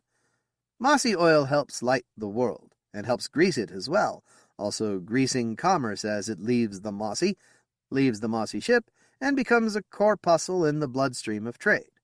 Few who fill their lamps or lubricate their lathes pause to consider how the oil they pour with lavish hand is won. I seldom did myself before my chance association with Geek took me on to Baja's vessel. The skipper seemed strangely indifferent to the liquid gold pouring from cauldron to barrel.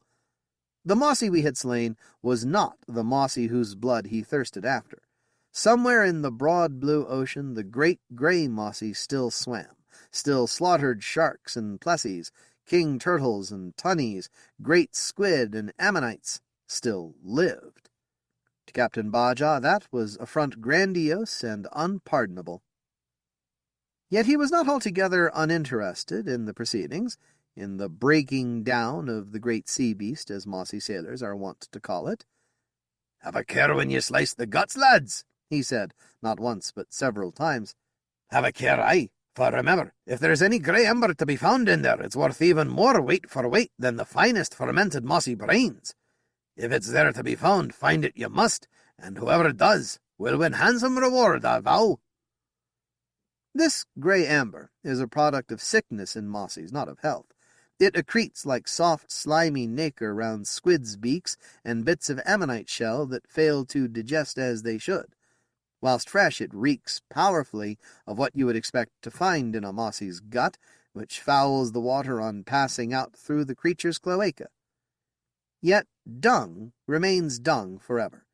Grey amber, once washed and heated and otherwise treated, becomes by some near mystical transmutation I cannot claim to comprehend, the basis of many of the finest fragrances and perfumes ever concocted.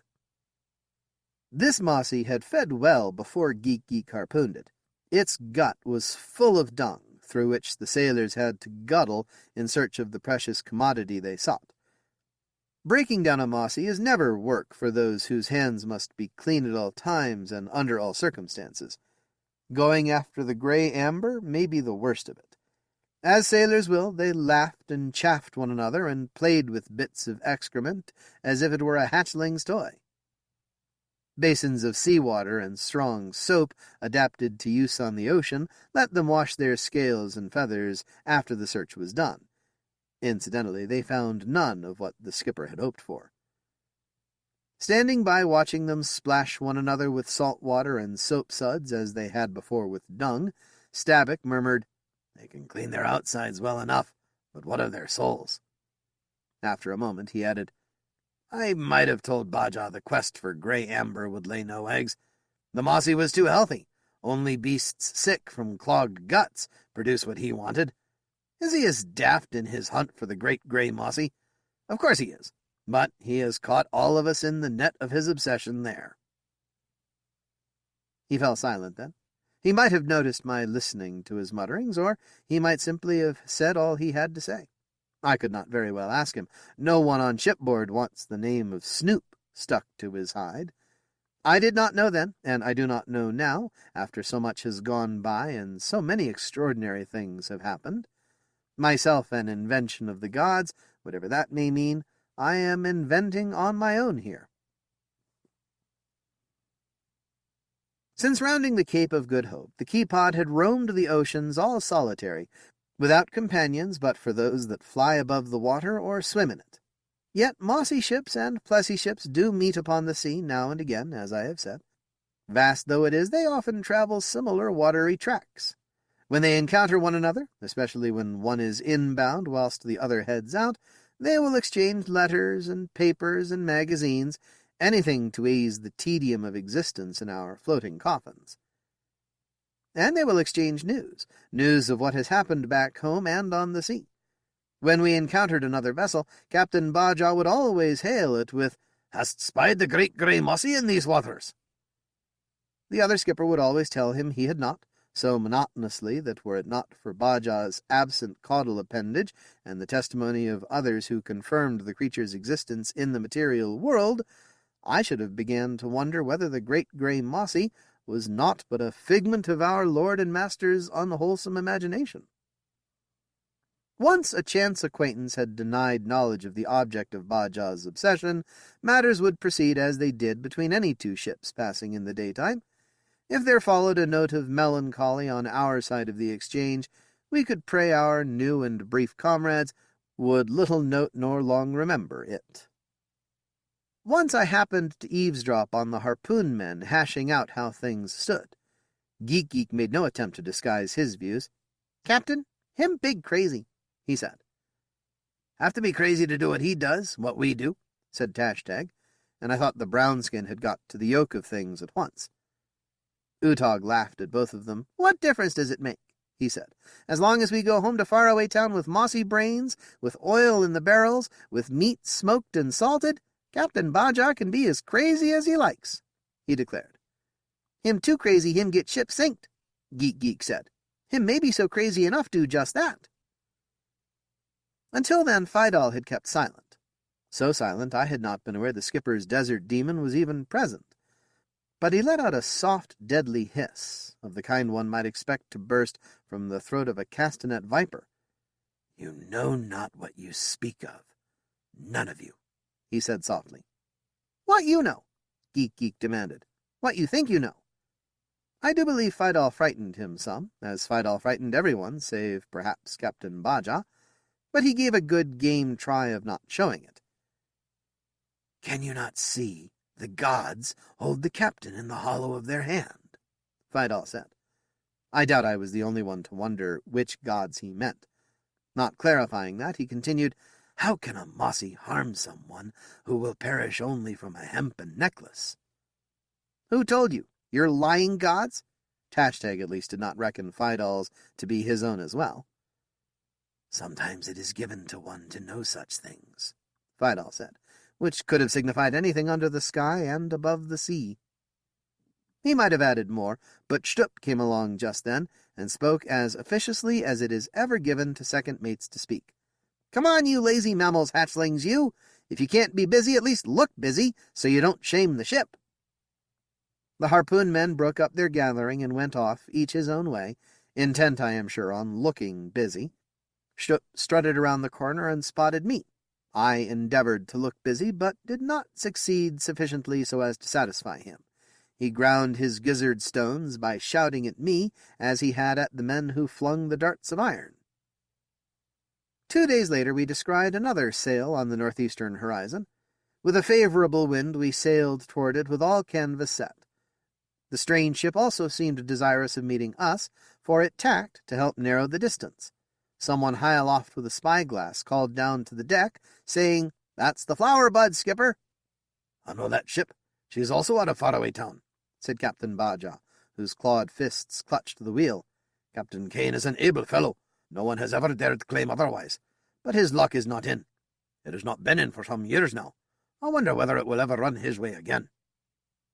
He summoned Stabbuck to take control of the keypod, whilst he himself went forward to hail the Flower Bud and inquire after the Great Gray Mossy. But Captain Kane raised a leathern loudhailer to his snout and called out to us first, "Ahoy, the keypod! Have you seen any sign of a wayward mossy boat, or of any sailors clinging to the wreckage of such a boat?" "We have not," Baja shouted back through our ship's loudhailer, though his unaided voice was so loud and brassy that he scarcely needed the artificial aid. On hearing the reply, Captain Kane at once slumped, as if harpooned in the vitals. Bajaj went on, "This is a boat from thine own vessel, I would guess." "It is," Kane said in a dead voice, "and carried my eldest hatchling till the cursed Great Gray Mossy stove it in, and either slew or set adrift the whole crew." Captain Bajaj could have stood no stiffer and straighter had lightning flashed down from the cloudless heavens to electrify him. Even the tip of his artificial tail seemed suddenly to quiver with his excitement. You may tell me it was a dead thing, a thing of polished, cleverly jointed mossy bone with leather strapping to hold it to the living part of him, and incapable of any such motion. You may tell me whatever you please. I shall tell you what I saw. "Thou'rt certain sure 'twas the Great Gray Mossy and none other?" the skipper demanded. "As certain as I stand here talking to you," the skipper of the Flower Bud replied. "Can you help me search for my poor lost hatchling, or any of the others who were in the boat with him? I fear for them all. That monster knows no mercy." "Tell me where the mishap occurred," Bajaj said. Captain Kane pointed back in the direction from which he had come. "That way, a bit more than a day's sail." "Then that is where we shall make for. That is where we shall search." Bajaj turned to call to Stabbock at the wheel. "Steer us northeast by north. Crowd on all sail, lad, as much as we have. We'll pickle the Great Gray Mossy's brains and boil him down for oil, and I shall feast on his tongue and his tasty cheek meat." "But the currents would bring the boat back this way," protested the skipper of the Flower Bud. "Kane, I wish thee good fortune. Gods know thou'rt deserving of it," Captain Bajaj said. "If they be kind, thou'lt find thy hatchling. Do as thou must, and I shall do likewise. My quarrel's not with thee, 'tis with the monster that assailed thy boat. I shall avenge thee as I avenge myself." Kane stared across the water at him even as the keypod spread more canvas and began to leave the Flower Bud behind. "You're daft!" he cried out. "Daft as a barking mammal!" Bajaj dipped his head in what might have been mere acknowledgment or agreement. "Thy servant, sir," he said. "I wish thee no ill. Pray do not make me regret. I wish thee no ill. We all go where and as the gods' winds blow us." "The gods' winds have blown you into madness, if your yoke wasn't addled before you ever hatched," Captain Kane said furiously. Had the Flower Bud been a sloop of war rather than a mossy ship, surely he would have given the Keepot a broadside. That he could not do, nor aught else, unless he wanted to board us and fight it out with harpoons and short swords and whatever pistols might be on board the two vessels. I do believe he was sore tempted, but he desisted. "I grieve for thy hatchling, but he is not mine. Thou hast thy quest, I mine own," our skipper answered, to the eye or ear hole not a bit put out. The Keepod sailed in one direction, the Flower Bud in the other. They speak of ships that pass in the night, but these, that passed in broad daylight, were never so far apart as when they came closest together. Back at the wheel once more, with Stabbock relegated to some menial task, Bajaj tapped a finger-claw against the great gold coin he had spiked to the mainmast. He'd used the carpenter's claw-hammer to free the smaller one, so he might present it to the sailor who'd first spied the Mossy that went through our try-works. Tap, tap. Though the gold piece made no music while so rudely nailed in place, still any contact with it seemed to own a magnetism that drew our notice as a lodestone draws iron. As it was once said, lodestones on some distant shore drew the nails from sailing ships, so they fell to pieces and drowned their crews. I could not help but wonder whether Bajaj himself was likewise falling to pieces. Perchance he wondered the same himself, but if he did not care. The Great Gray Mossy swam somewhere not far ahead. He cared for nothing but that. Tapping again, he said, "Do you hear it, lads? Well, do you? That's the sound of gold. That's the sound of victory. It goes to the first to spy the Great Gray Mossy, as I told you aforetimes. Be on watch. Don't let your nictitating membranes flick across your eyeballs, lest you miss something you should have seen. The chase has been long, but it's not got far to go now."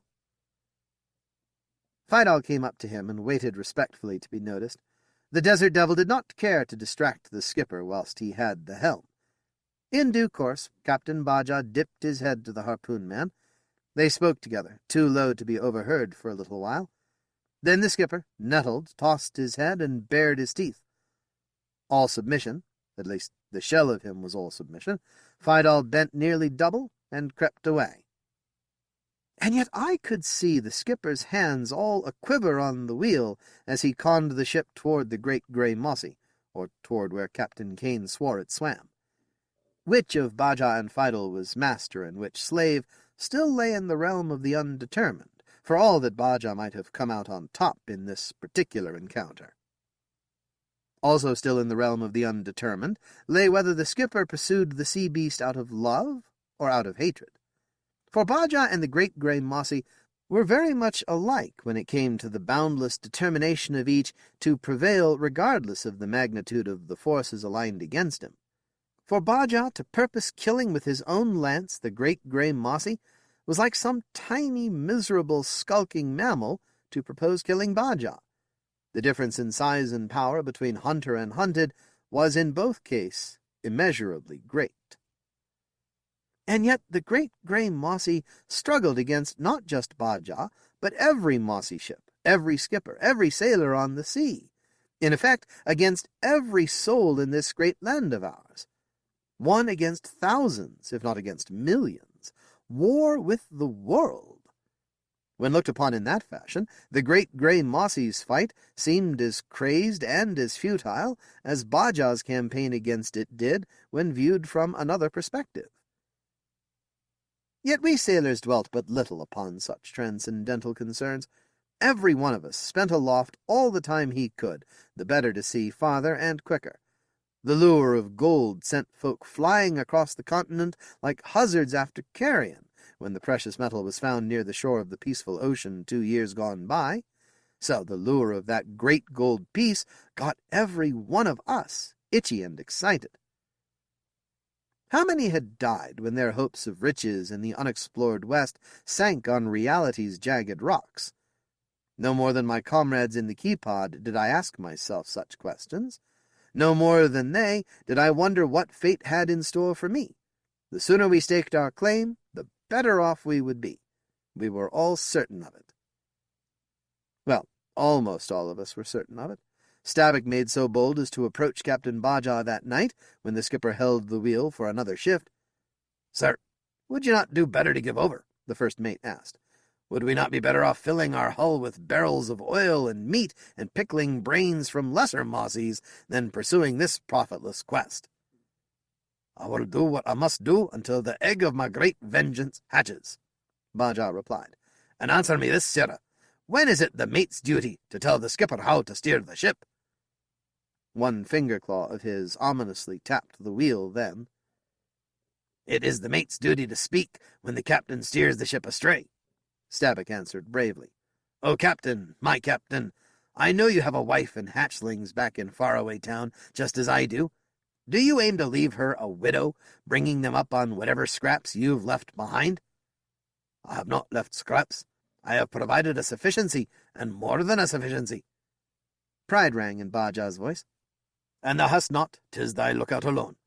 As for my wife, she knew what she was marrying when we pledged each other before the gods. She'd scorn me if I shed this skin now." "Give me leave to doubt, sir," Stabbock said. "Surely she'd sooner have you than not have you, if you take my meaning. Not if what she has falls short of what she wed," the skipper replied. Stabbock must have known he would fail before he spoke, yet speak he did anyhow, so as to be certain he left no stone unturned in his effort to soften the skipper and unruffle his feathers. Baja pointed imperiously toward the bow. "Go, tend to thy duties."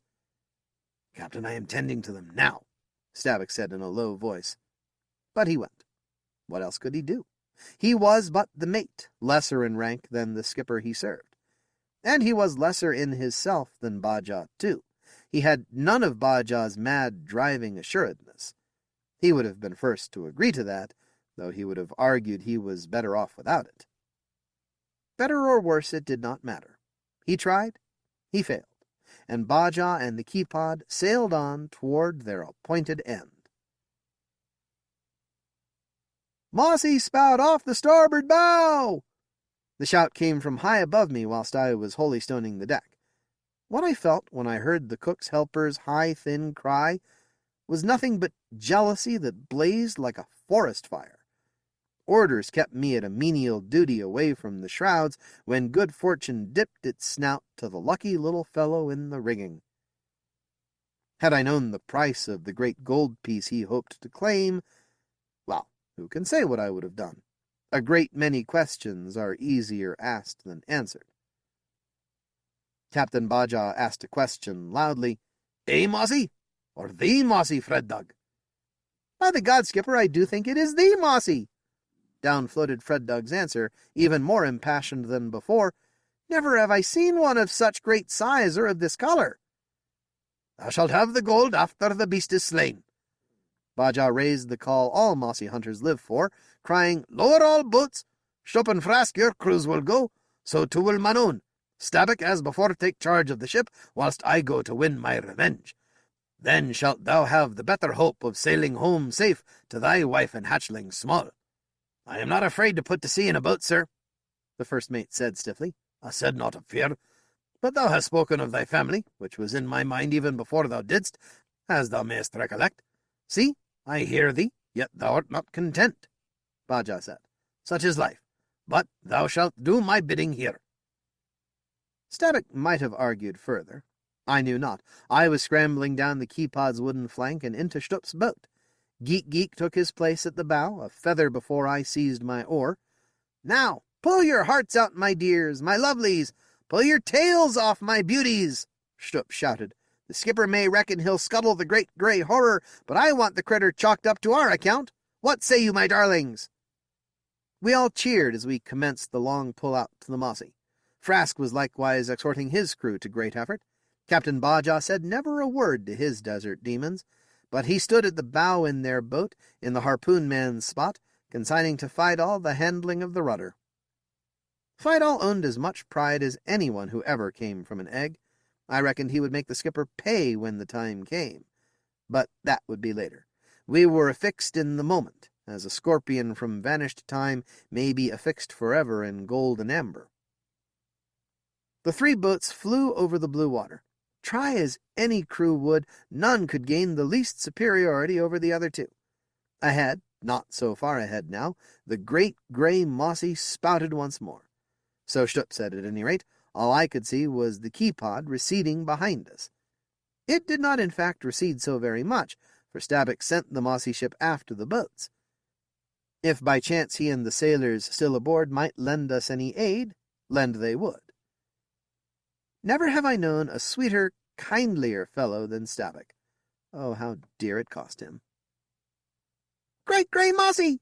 Great green harpoon man! Me kill he!" Geek's shout rang out across the ocean. He sounded excited, almost gay. "Great brown harpoon man!" Tashtag shouted back. They brandished their harpoons at each other in mock ferocity, laughing all the while. It was a game. It was a sport. Until all at once it was no more. With Stup whooping us on, we outdid Frask's boat and even the desert devils who rowed the skipper toward his fate. "Be ready, you rowdy savage!" the second mate called to Geek. "Be ready and cast hard! Gods, I reckon this here's the biggest, meanest Mossy I ever seen!" We stroked up alongside the sea beast, which continued disporting itself on the surface as if unacquainted with the word fear. I glimpsed a mountainous gray flank and a tail blithely stroking from side to side. Then the boat bobbed as Geek flung the harpoon with all his strength. "Hit!" Stup screamed. "Oh, gods love you, a hit!" Rope smoked out of its tub. The Mossy streaked away, but the faraway sled ride on which it took us did not drag us far away at all. Only a few heartbeats after the Mossy began its run, the line of a sudden went slack. The second mate let out a cry of horror. "Back oars and swing to starboard hard as you can! The monster's heading straight at us!" Usually a wounded Mossy will flee. The Great Gray Mossy was no usual creature. Geek grabbed another harpoon to fend it off. Too late. Its huge jaws closed on him and on the rower right in front of me. How I escaped I shall never know. But those of us who still lived were pitched into the ocean. I held my oar and seized a plank from the riven boat. They kept me from drowning straight away. Up sped the boat with Captain Baja in the bow. "Take thy just deserts, foul fiend!" Baja shouted, as if the Great Gray Mossy could understand. Then he cast his harpoon. As Geek's had, it struck home. The Mossy again fled for a little while. Line hissed from the tub and paid out after the beast. We always take care to coil the hemp with the greatest of care, lest any kink spell disaster. But we are all only imperfect creatures, not the gods themselves. A kink there was, one that had escaped everyone's notice. The line seized the skipper round the throat and resistlessly threw him into the sea. The Mossy, meanwhile, turned back, as it had with us. Fidel, his prophecy fulfilled, cut the line to give the skipper what chance he could, but how could anyone hope to swim well, or at all, without a true tail and with a false one dragging him down toward doom? Then the desert demon seized another harpoon from the floor of the boat and rushed to the bow to defend it as best he could, as Geek had before him. Never let it be said he lacked for bravery. But also never let it be said bravery alone will defeat all foes. Fidel might as well have stood against the volcano or the hurricane. He had scant time for his cast, which gashed the Great Gray Mossy's snout, but then bounced almost harmlessly away instead of sinking deep into the sea monster's flesh. Fidel was stooping to snatch up yet another spear when the Mossy's jaws closed on him. A shriek, and most of him was gone forever. One of the sailors went into the sea as the creature destroyed the boat. The rest either sank or were devoured.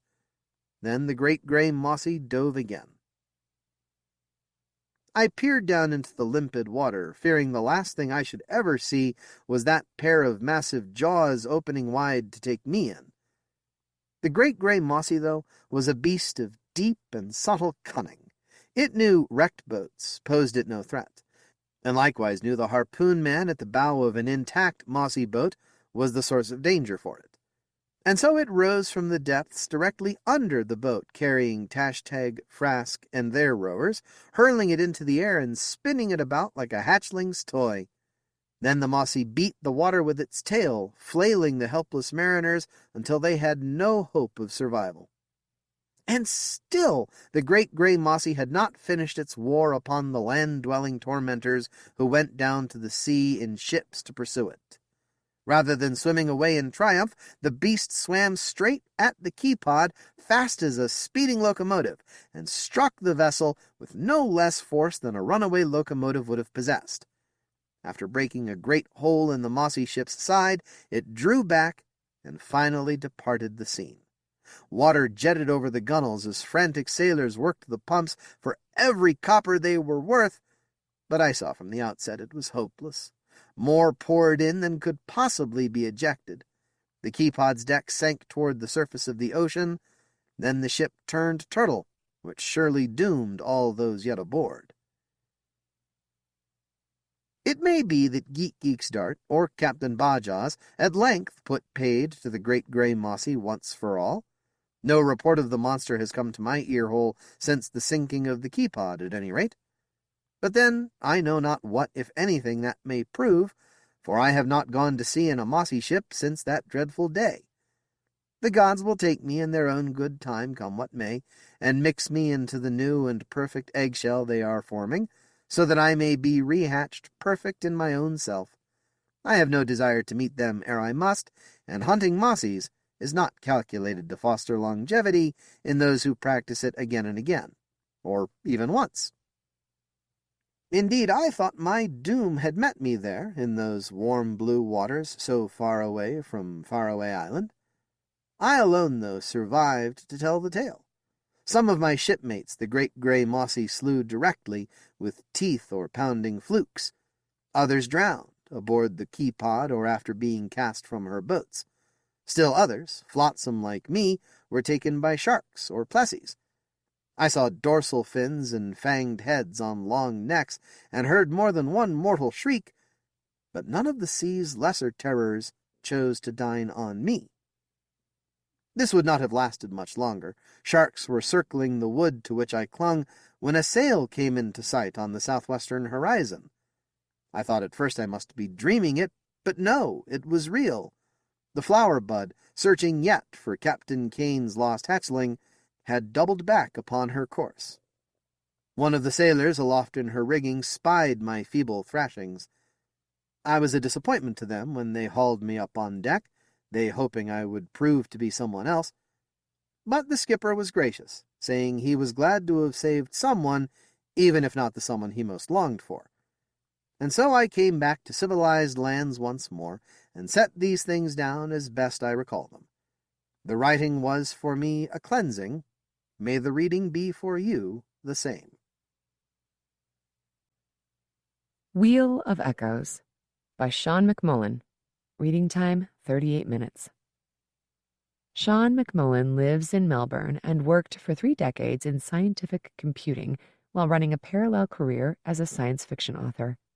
He has had 120 books and stories published and has won over a dozen awards, as well as having Hugo and BSFA award nominations. A collection of his recent stories, Dreams of the Technarian, was published by Reanimus Press in November 2017. His daughter is the award-winning SF and horror screenwriter, Catherine S. McMullen. Online, Sean is at www.seanmcmullen.net.au. The end of a world began this morning. I'm sitting here in a cafe, typing up what I can remember of it on my iPad. It's a cold January day, and every time I look out over the Thames, I shiver. But the weather has nothing to do with this particular apocalypse. When Audion Sound Services asked me to come to their London studios, I thought it was just another job. I had been doing voiceover work for them for 2 years, so whenever they wanted a cute teenage voice, it was, "Call Kirsty." Then, at 9 a.m. on a clear, chilly January day, came the big surprise. They actually wanted my opinion. "You want my thoughts on Shakespeare?" I exclaimed, while dashing through the traffic across Euston Road with the phone pressed to my ear. "Yes, in 1 hour," said the director's PA. "Can you make it?" "But I'm just a first-year student at London University. There's millions of professors and PhD students who know more about Shakespeare than me." "Elliot wants a millennial's take on Shakespeare for a Channel 4 doco, and you're a millennial who's acted in some of his plays." "But what do I say?" "Whatever you like. It doesn't have to be anything intellectual." I had acted in Shakespeare plays in school and at university. That meant I had a pretty solid grounding as a Shakespearean actor for a girl of 18. So maybe my CV really was perfect for whatever they were doing. Even better, this gave me a chance to appear on television, giving me another credit for my IMDb entry. As I made my way across London to the Audion building at Wapping, I Googled Shakespeare with a few keywords like Audion, news, and hot stories. I got no hits. Audion's reception area had a display about the early history of sound recording. Along with the wax cylinder and disc recorders, there were also music boxes, a paper roll piano, and even a musical clock that was over 400 years old. The receptionist said my contact was running late, so I had a chance to look at the display cases. I did not pay any attention to the other person who was sitting there until he spoke. "Those music boxes are sound recorders, too," he called. Sorry? Music boxes don't record original sounds, but they do perform music in the same style as 17th and 18th century musicians." "Do they? I never thought of it like that." He stood up and sort of swaggered over to me, his hands behind his back. He was one of those guys who does not trim his eyebrows, and they had grown out about an inch. I thought I remembered the eyebrows from somewhere. "Drew Wilson, and you can put professor in front of that if you like." Wilson, the big-time expert on Elizabethan culture. Now I remembered seeing him interviewed on historical documentaries. "And you are?" he asked, as I struggled to think of something cool to say. Oh, sorry. Kirsty. Kirsty Winters. I thought I'd seen your face. Kirsty Winters, who played Hermione in that student production of The Winter's Tale last month. Amusing pun. Promising performance. There was a slight curl on his lips, which could have been a smile or a sneer. I act, so I notice these things. A promising performance. The words had been chosen with care. Did I have the promise of stardom? He might have meant I was terrible, but had scope for improvement. Something about his manner was intensely irritating. Excuse me a moment, I'm expecting an important email, I said, taking out my phone. I had remembered a documentary from years ago. Some expert with bushy eyebrows had proved that King Richard III was not a hunchback because the raised shoulder on his portrait had been added later. Richard's grave was discovered the following year, and it turned out he really did have a curved spine and a raised right shoulder. I checked IMDb and found the documentary's entry. Professor Drew Wilson, London University, had been the expert. For a moment, I was tempted to say something seriously rude about the professor's credibility. On the other hand, he might turn out to be one of my examiners someday, so was it worth scoring a cheap point? No way. Do you know why we're here? I asked instead. Not a clue. I assume it's something to do with my latest work on word patterns in Shakespeare's plays and sonnets. Are you familiar with the article? Predictably, he had turned the spotlight onto himself. I decided to switch it off. Afraid not, Professor, but I'm studying Elizabethan Lit next semester. Good choice. The Elizabethan age is where modern English began. Just then, Elliot walked in to collect us. I already knew him from my voiceover work with Audion. He always wore a suit and tie and came across as just another manager. That was all camouflage. People who build their careers by just talking crap and stabbing backs will try it with a manager, but not an expert. Elliot saved himself a lot of grief by hiding his skills in a suit while he assessed people. Sorry I'm late. Meetings, bloody meetings, he said, putting on quite a good show of being distracted. And you are? Asked Wilson. Elliot Carew. I'm project manager for a new documentary for Channel 4 called Wheel of Echoes, he said, as he handed us non-disclosure forms to sign. Well done. It's a catchy, intriguing title, said Wilson. They were clever words. They gave credit for the title to Elliot. If Elliot modestly gave credit where credit was due, he was flagging himself as an honest guy. Honest guys are easy to manipulate. Elliot smiled, said nothing, and beckoned us to follow him. Audience Theater had a screen, a stage, comfortable seats for 20, and a very impressive control deck and speaker system. It was used for everything from raw pitches to previews of finished shows. I'm afraid this is the only chance I ever get to stand on a stage, so please make allowances for my performance, said Elliot, as we settled into our seats. I want to run a test before I introduce you to my mystery performer. I'll play 5 famous actors performing the same passage from Hamlet. Please, write down their names if you can.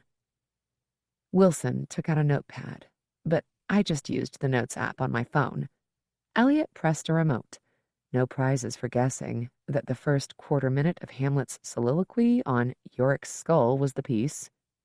I got Benedict Cumberbatch right, but mixed up Laurence Olivier and Peter O'Toole and failed completely on actors 4 and 5. Cumberbatch, O'Toole, Olivier, Burton, and unknown, said Wilson. Splendid, Elliot replied. What did you make of that 5th actor, Kirsty? From his accent, American, loads of hiss and crackle, so it was recorded a long time ago. Professor. American, backwoods, northeast coast, and recorded in the 1920s. The accents of that region were an acoustic time capsule from 17th century England. Actually, the recording was made in London. Would you like to try again? Maybe Welsh? I replied. London? Said Wilson, frowning. Probably someone who heard the 1920s recordings from the Appalachian Mountains and was using that accent to do a lash-up of a 17th century English accent. Of course, for Shakespeare, it doesn't work. Why not? Listen to Cumberbatch performing Hamlet, then go down to the corner pub and chat to one of the locals. Both are from 21st century London, but they speak quite differently. The Appalachian recordings were of farmers and hunters, not Shakespeare's actors. Have you ever met one of those people who gets his opinion accepted by sheer bluster? When Wilson gave an opinion, he left no room for doubt. Pompous git, I thought. Hope you just screwed up totally. Good point, said Elliot. Wilson sat forward, probably expecting more praise. So I win? He asked after a moment. This is not a contest, Professor. I just need a totally impartial assessment of the fifth actor. What else can you tell me about him? He's experienced, with a clear, edgy voice. Sounds as if he does a lot of open-air performances where the acoustics are difficult. Brilliant, Elliot replied. That was the praise that Wilson had been expecting. I thought about taking Elliot off my list for Facebook birthday greetings. Well, it's my job, said Wilson with a dismissive wave. Kirsty. He sounds sort of likable, I said, going somewhere where Wilson could not follow. Bright, but a nice guy, you know. Like, if I had to share a dressing room with him, I'd trust him not to grope me. The professor rolled his eyes and probably scored me 2 out of 10. Likeable, said Elliot. That's a relief. So who was he? I asked. Come along. I'll introduce you. He led us to a nearby sound studio. Through the observation window, I saw a massive wooden frame supporting pulleys, ropes, weights, and counterweights. Beside it was what looked like the insides of a giant clock, maybe 7 feet long and 4 feet high. Elliot unlocked the door and we entered. The weights and pulleys drive the main mechanism, which is a modified clock from a church tower, he explained.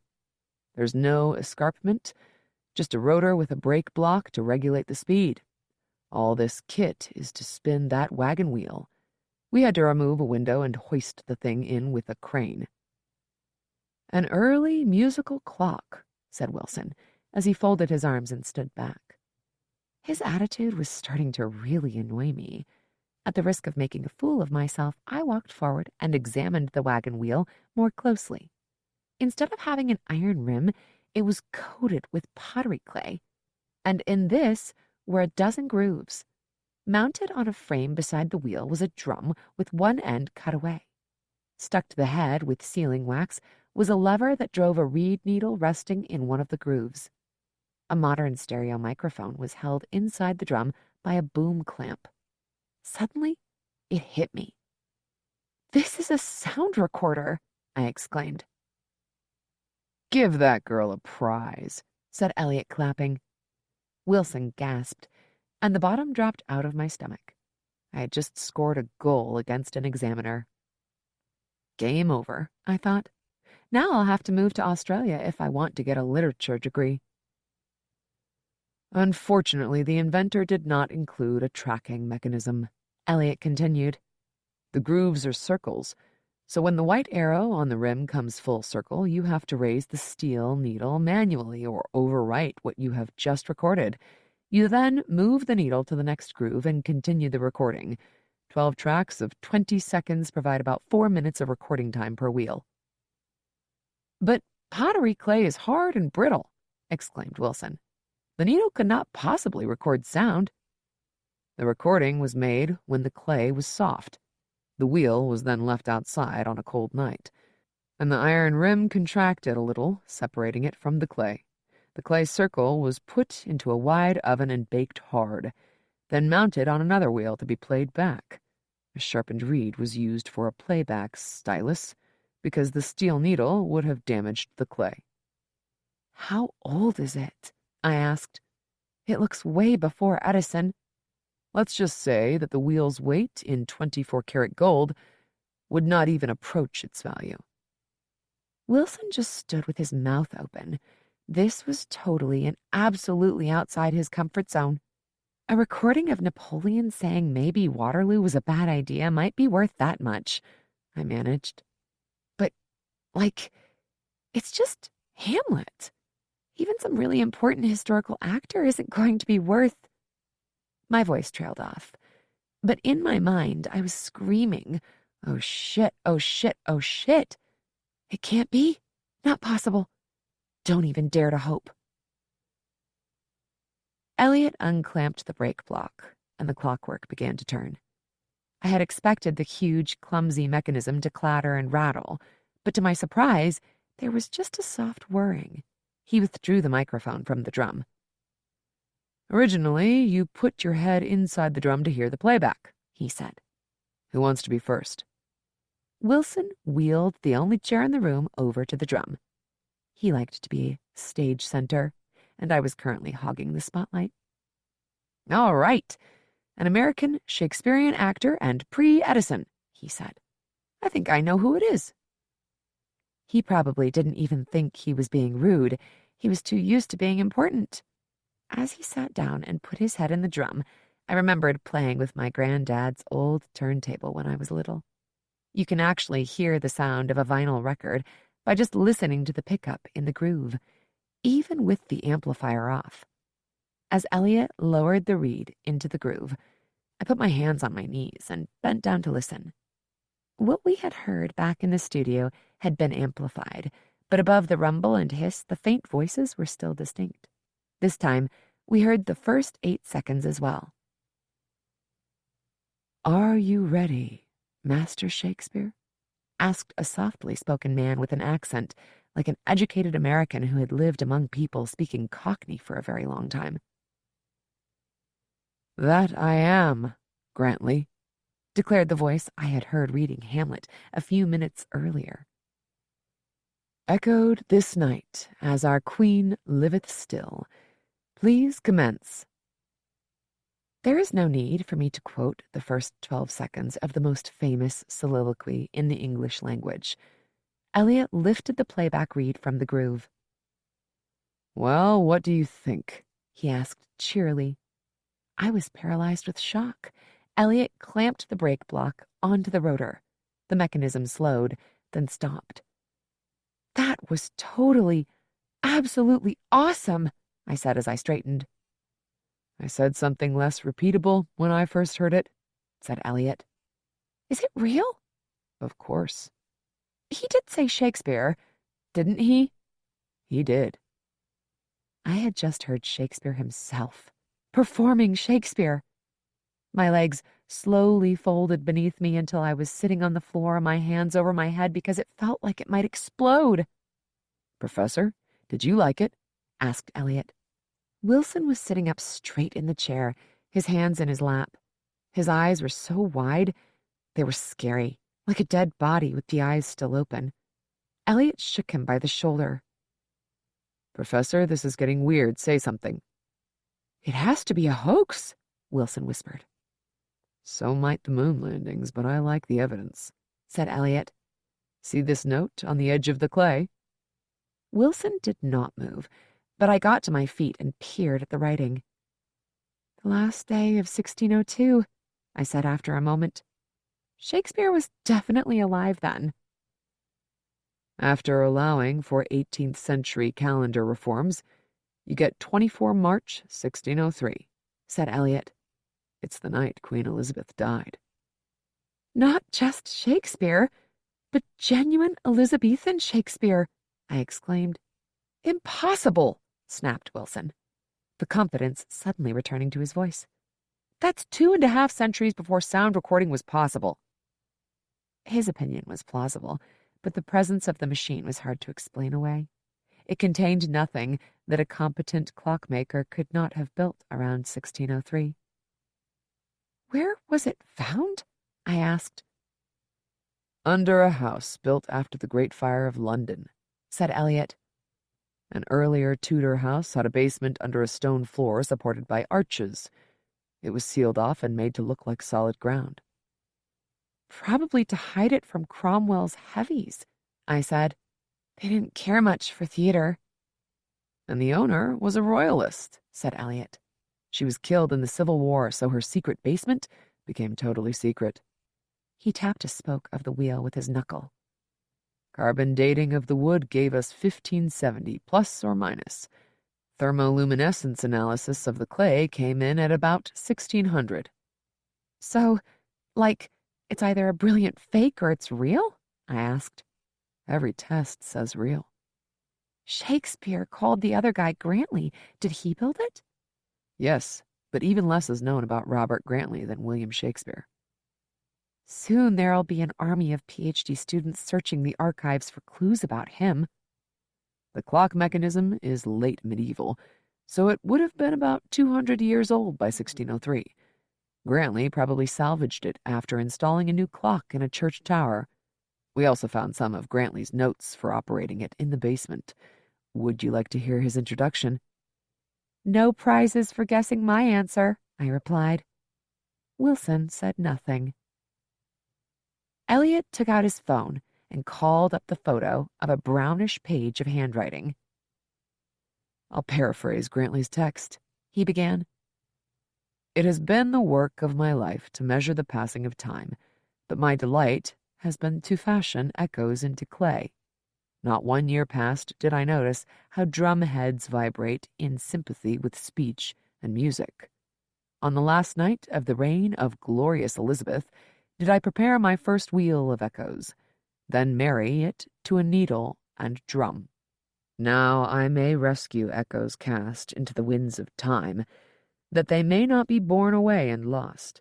One and all may stand before my wheel and speak to ages yet unborn. By my own hand, Robert Grantley, gamekeeper of sounds to Lady Caldecott. Pretentious style, muttered Wilson, his voice toneless.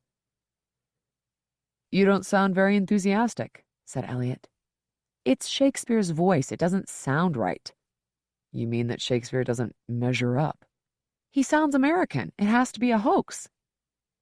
But I thought modern American speech is closer to Elizabethan accents than the way we Londoners speak today. What would a bloody engineer know? Shouted Wilson, suddenly standing up and waving his fist at Grantley's wheel of echoes.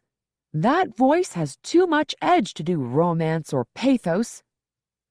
The original Globe Theatre had no roof, so the actors were effectively doing open-air performances, said Elliot. Nobody would have heard him if he had a deep, soft voice. All this was true. Even I knew it. Wilson was boxed in, but he refused to give up. So you have a degree in English literature? He demanded. No, but Audion has done a lot of recordings in the rebuilt Globe Theatre, and I was production manager for most of them. If Elliot was auditioning Wilson for his doco, it was not going well. Wilson tried to steer the exchange back onto ground where he had an advantage. Look, the English language is overflowing with quotes from Shakespeare, he declared, staring past us as if speaking to a television camera. He defined English theater, and he invented a lot of what we think of as modern English. His plays still work after 400 years, but everything written in our lifetimes is dross. Can you tell me what screenplay won an Oscar even 4 years ago? I think I'm missing something, said Elliot. He recorded a really good Hamlet. Really good? Wilson shouted. Really good? Really good is woeful, if it's Shakespeare. He's the Bard of Avon, so we expect him to be the ultimate Shakespearean actor. Even brilliant is not good enough. He's expected to be divine, but he sounds like some student actor from Wales or Kentucky. And anyway, his voice has no sense of drama. There was yet another poisonous silence. Elliot frowned. Bad sign. Elliot does not frown often. I've worked on black box recordings of pilots shouting into their microphones as the ground rushes up at 600 miles per hour. He said coldly, You don't get more intense drama than that. And I say Shakespeare does great drama. Trust me, I know what I'm talking about. The colder Elliot became, the closer Wilson edged to hysteria. "Trust an engineer," he babbled. "We're talking about art. You turned Shakespeare's real voice loose on us, and it's a joke." To be fair, the recording may not have been typical Shakespeare. It was made at maybe 2 a.m., and the machine was probably being tried out for the very first time. Over in Richmond Palace, the Queen had only minutes to live, and a steel needle was making impressions in damp clay on the rim of a coach wheel in 20-second chunks. There was no time to prepare another wheel if he screwed up. Stressed people have higher-pitched voices, and Shakespeare would have been seriously stressed. The silence stretched into discomfort. Again, Elliot is probably wondering about getting another professor of literature for his doco, I thought. "I think you're being a bit excitable," said Elliot, his expression blank. "Excitable? You're talking about my life's work," said Wilson. "Shakespeare doesn't play Hamlet as well as Olivier, O'Toole, Burton, or Cumberbatch. So what do I do? If I say he's wonderful, I'll be the laughingstock of every school of performing arts on the planet. If I roast Shakespeare for being no good at Shakespeare, everyone else will be laughing." By now, and against my better judgment, I was feeling sorry for Wilson. "Why not say we can never know what he was like on a proper stage?" I suggested. He ignored me and turned on Elliot. "You engineers, you don't understand art," he shouted. "Shakespeare has become whatever people want him to be, and we have made him divine. Now we're hearing him as just another actor. Reputations will be ruined. My specialty is deducing Shakespeare's acting style based on clues in the dialogue of his plays. I'll be discredited, humiliated, ridiculed." A couple of romantic entanglements had taught me that there is no reasoning with someone who is determined to wallow in misery.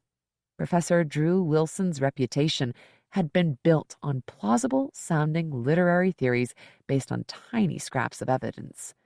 Now there was an engineer loose in his literary china shop, tossing hard facts around and shattering his delicate, fragile theories.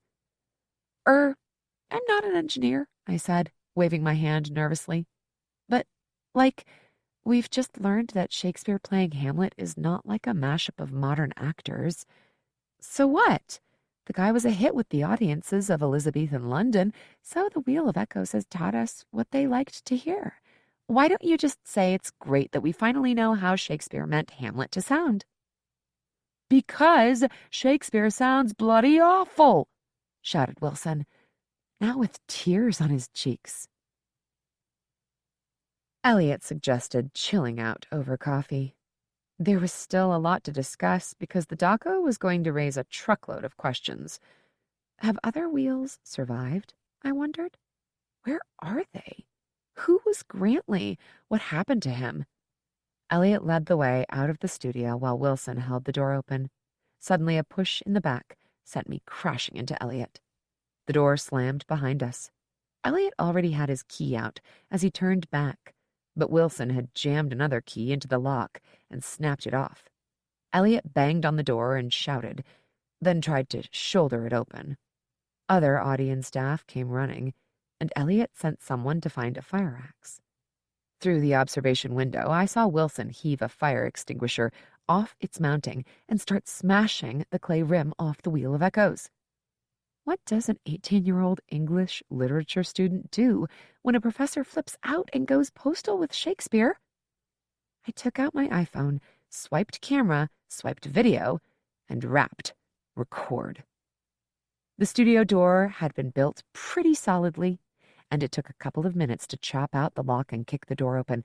By then, Wilson had smashed the entire clay recording off the rim of the wheel with the fire extinguisher and was pulverizing the fragments on the floor. "It's all a hoax!" he shouted, as the audience staff wrestled the extinguisher out of his hands and pinned him to the floor. "There's no proof! There's no evidence! It's all fake news! They can do anything with special effects! You engineers! A plague on all your houses!" Sirens blared somewhere outside, and we were soon joined by the police and paramedics. Wilson was strapped to a stretcher, injected with something, and carried out to an ambulance. I should have felt sorry for him, but I didn't. He was in severe need of a reality check, and like Oberon in A Midsummer Night's Dream, Elliot had given him one. By noon, I was sitting in Elliot's office, clutching my iPhone. He held up a contract. In return for rights to use the video on your phone in my documentary, I am prepared to offer you £1,000, an introduction to a very influential agent, and the role of principal narrator in Wheel of Echoes. I'd do that for free, I thought. This is wilder than my wildest dreams. Works for me, I replied. I've been watching you for the past 2 years, Kirsty. You have a great future ahead of you. I now remembered that there was a catch. But the Wheel of Echoes was destroyed, I said. It was quite a while before Elliot stopped laughing. Kirsty, this is Shakespeare we're talking about. The original wheel is in a steel case, bolted to the floor of a bank vault and under armed guard. Professor Wilson destroyed a copy we made to work out Grantley's recording method. We also did scans of the original wheel with a laser pickup head. A wave of relief washed over me, and I slumped back in the chair. So, when do we start shooting? I feel a bit strung out just now. Channel 4 is sending a camera crew over after lunch. Today, you will only have to walk about in the wreckage. Tomorrow, you stand in front of a green screen and interview me. You will also read out a list of the 14 lost wheels that Grantley recorded. He made 14 more? I gasped. He did. They must have been dispersed and hidden when Cromwell took over. Some may have survived. If I had not been sitting down, I would have fainted. It was like being given a time machine and a copy of whatever passed for What's On in London 4 centuries ago. I still can't quite believe it, I whispered. People would have mentioned a sound recorder like that in diaries or letters. They did. Elliot tapped the middle of his desk. After a moment, I got the message, powered off my phone, and placed it between us. You may not think it, but I'm a Shakespeare enthusiast. I don't go in for literary theory, but I've assembled a database of 25 million words written during Shakespeare's lifetime. Letters, journals, books, plays, parish records, lyrics of songs, even debates in Parliament. Audion has been making good money, so I could afford to hire people to scan what was not already digitized. That's amazing. But why? His eyes drifted off me. When I was an undergraduate, I was in love with a girl named Rosalie, and she was besotted with Shakespeare. She played the lute, came to lectures in Elizabethan costume, cooked Tudor recipes, and spoke like Shakespeare himself had taught her elocution. Awesome.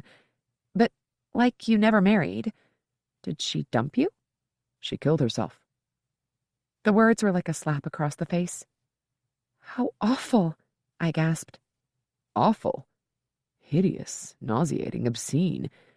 None of those words even come close to describing what I found in her room. She had done a Juliet. She stabbed herself. Yes, but killing yourself with a dagger is not easy. True, and you don't get a chance to practice, I thought. The place looked like someone had set off a bomb in a bucket of red paint, said Elliot, who then stopped for a moment and breathed deeply, fighting to get a grip. Amid the mess was an examiner's report saying that she did not take literature seriously and lacked a proper appreciation of Shakespeare. She was a talented but brittle girl, born out of her time. Know anyone like her? Me? No way. I, appreciate the warning, Mr. Carew, but acting is my big passion. I'm just doing my degree for creds. I work out what bullshit the examiners want to read and feed it back to them. Wise of you. Did Professor Wilson write that report about your lady? No, it was just some academic hack with an attitude problem. There was an inquiry, and a board of examiners rechecked Rosalie's work and gave her honors. So what happened to the jerk who failed her? He's still out there somewhere, teaching Shakespeare. Elliot drew up cue cards, and we practiced some Q&A for the doco. He did a toned-down introduction to the biomaterial on Rosalie. Then we moved onto the machine. "What set you looking for the Wheel of Echoes?" I asked as he held up the next card. After Rosalie died, I decided to do something Shakespearean in her memory, something based on hard evidence. I created the world's largest relational database of Elizabethan and Stuart history and culture. Any discoveries that researchers made would have to credit the Rosalie database, and that would keep her alive for me. Then one of my assistants came across a letter with some words that mentioned binding Shakespeare into Grantley's Wheel of Echoes. He showed it to me. I was intrigued, so I did keyword searches. Do you know how many times the word echo appears in my 25 million word database? "Hundreds?" I asked. Thousands, but I checked them all and found 2 more relevant references. John Dowland wrote that Grantley trapped poor, faint echoes of my song like birds in a net, and Sir Walter Raleigh gave echoes to a wheel. Finally, I was forced to admit the impossible. Some Elizabethan inventor had worked out how to record sound. "But surely people would have made a big fuss about something like that," I read from the cue card, even though it would have been my question anyway. Not at all. Remember Dowland's words? Poor, faint echoes. Why bother with a faint, scratchy, and very expensive recording when you could hear Dowland or Shakespeare performing live? Many other breakthroughs have been forgotten. The English astronomer, Harriot, sketched the moon through a telescope months before Galileo, but who has heard of him today? Albertus Magnus had a theory of gravity 400 years before Newton. Everyone knows about Newton and the apple, but do you know anything about Albertus Magnus? All that was a surprise, but it kind of made sense. I read the next cue. "I suppose you got out the champagne when you realized what Grantley had built?" No, I actually went barking mad. It's a very Elizabethan thing to do," Elliot confessed, sitting back, closing his eyes and smiling. I made a tinfoil crown, attached a cushion to my shoulder with duct tape, and ran out into the night shouting, an echo, my kingdom for an echo." "That's just so cool." The next morning, after the police finished testing me for drugs, I began a 2-year search for Grantley's hardware. One of the houses that his patroness owned was destroyed in the Great Fire of London, but I used an archaeologist's radar unit to establish that there was a hidden basement under the house that replaced it. I finally managed to dash out for lunch and found a place that advertised genuine Cornish pasties and genuine Melbourne coffee. Now I'm sitting at a table, looking out over the Thames. Different water, different buildings, but still the same Thames that Shakespeare knew. Everything looks absolutely normal, but Eliot's revenge on the Shakespeare industry is swooping down like an owl that has spotted a mouse.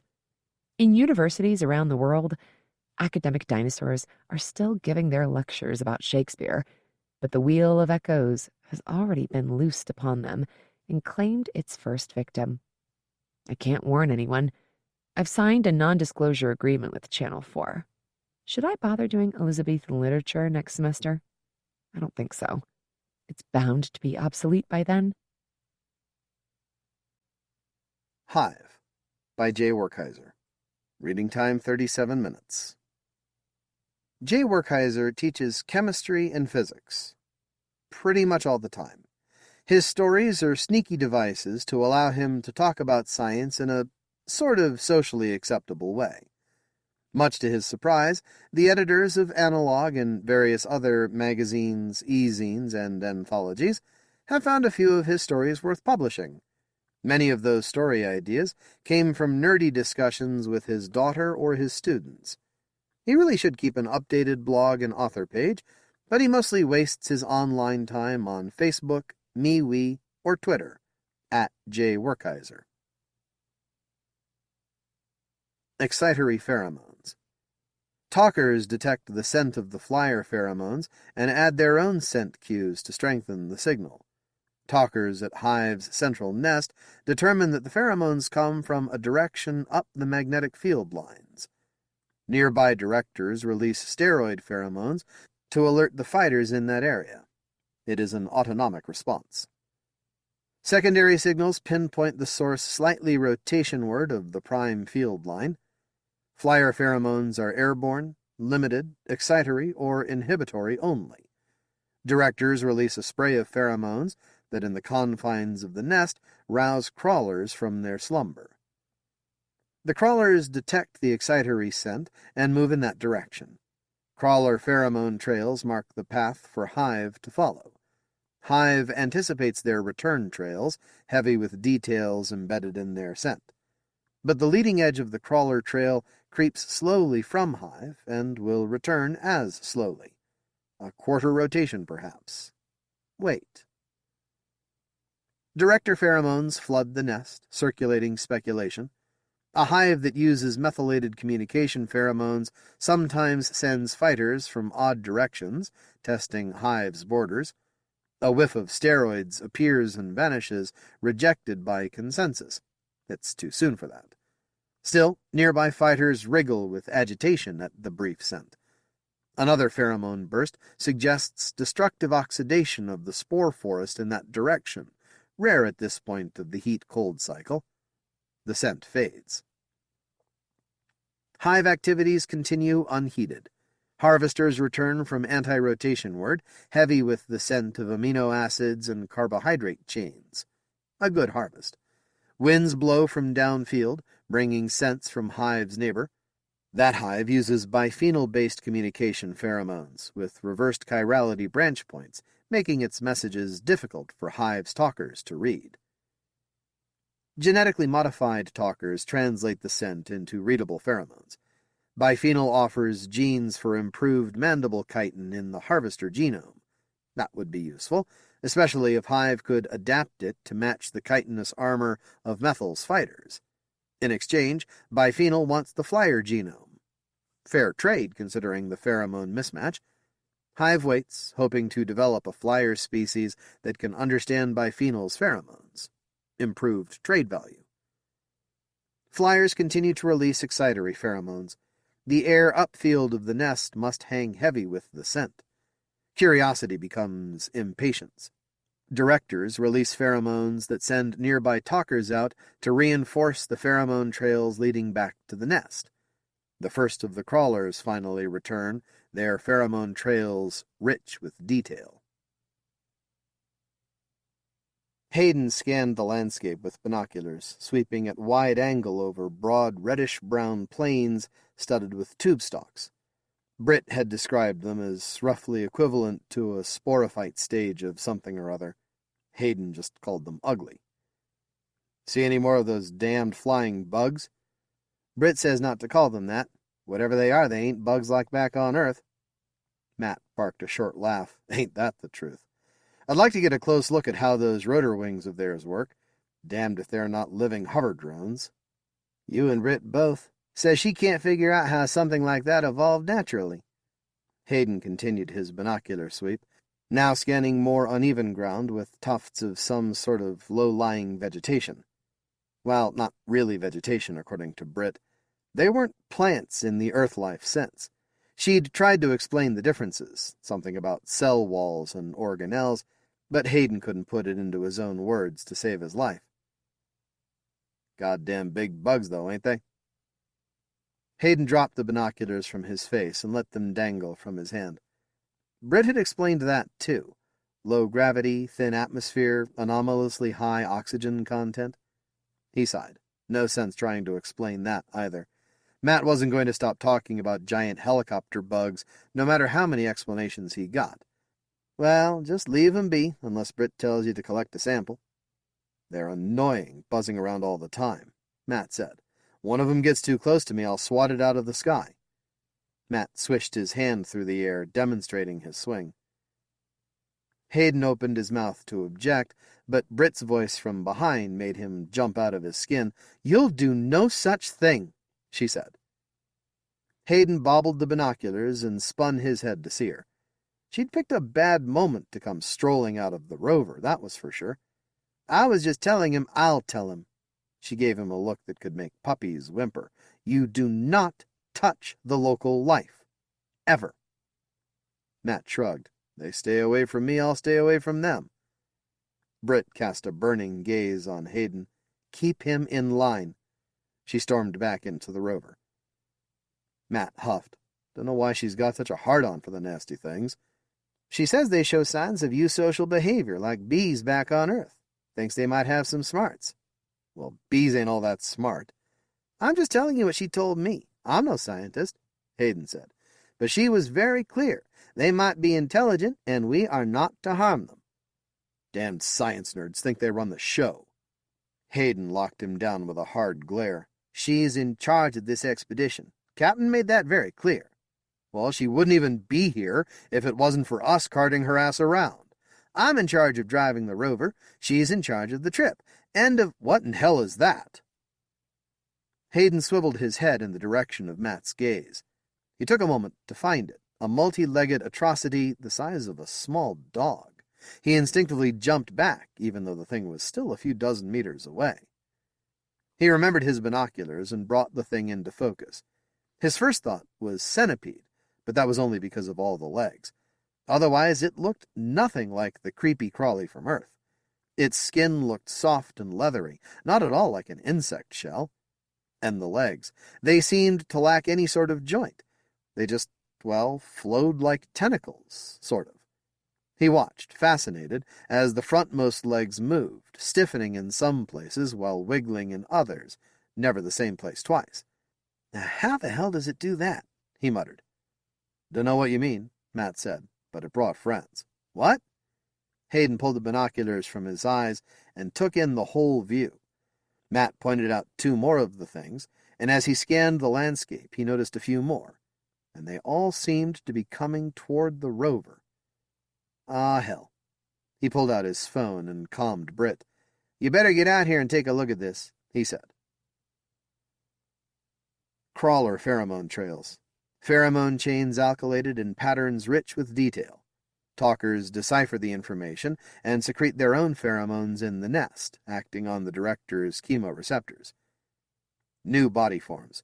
The new forms lack scent markers of predator or prey. Deep within the nest, directors speculate. Methylated pheromones, with halide markers indicating genetic modification. The scent fades as the crawler trails lack indicators of the presence of methylated communication pheromones surrounding the new bodies. Airborne ketones, an inactive version of the pheromones that would prompt the hive to split.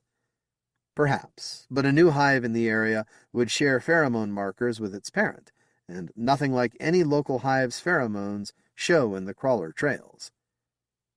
Directors writhe in agitation, unable to find a pheromone thought that fits the data. Hive's workers continue their tasks without direction. Builders burrow tunnels past their anticipated endpoints. Scavengers scour already clean pathways.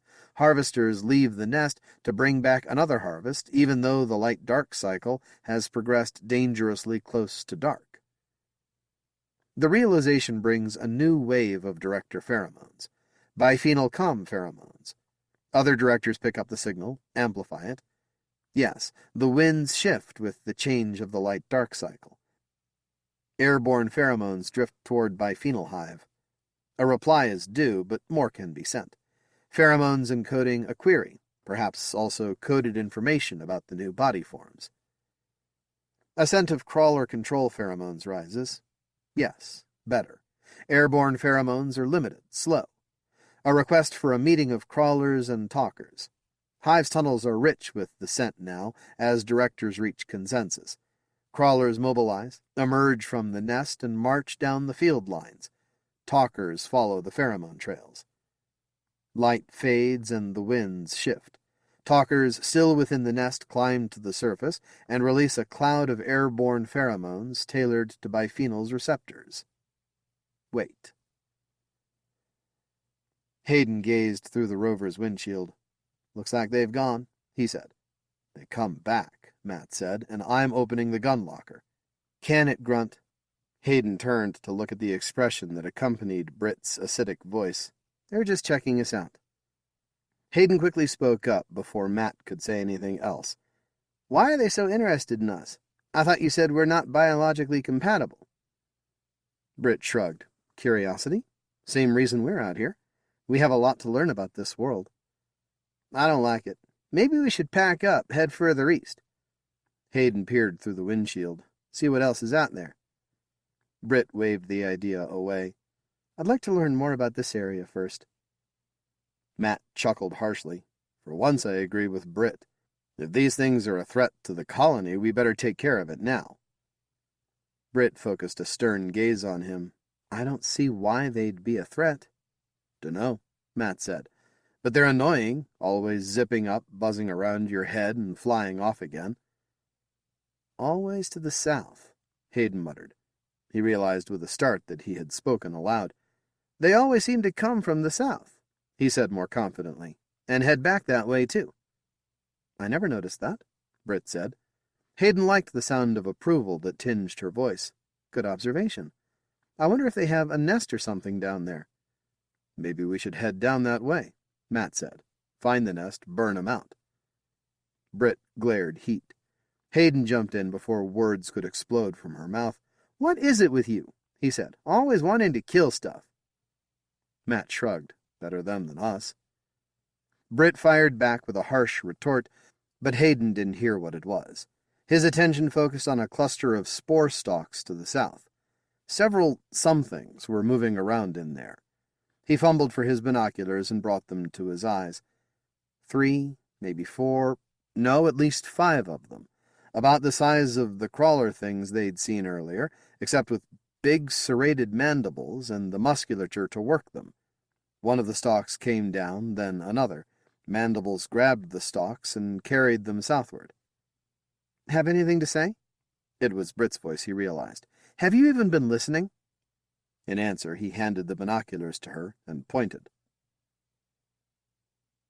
Crawler pheromone trails continue bringing detail from upfield. The markers defining the new body forms suddenly disappear from the information trails. Talkers search the trails closely for more detail. Nest marker pheromones, but appended with a propyl group indicating motion across field lines. Chirality of the propyl branch point indicates motion rotationward. A moving nest? Could the new body forms be part of a hive?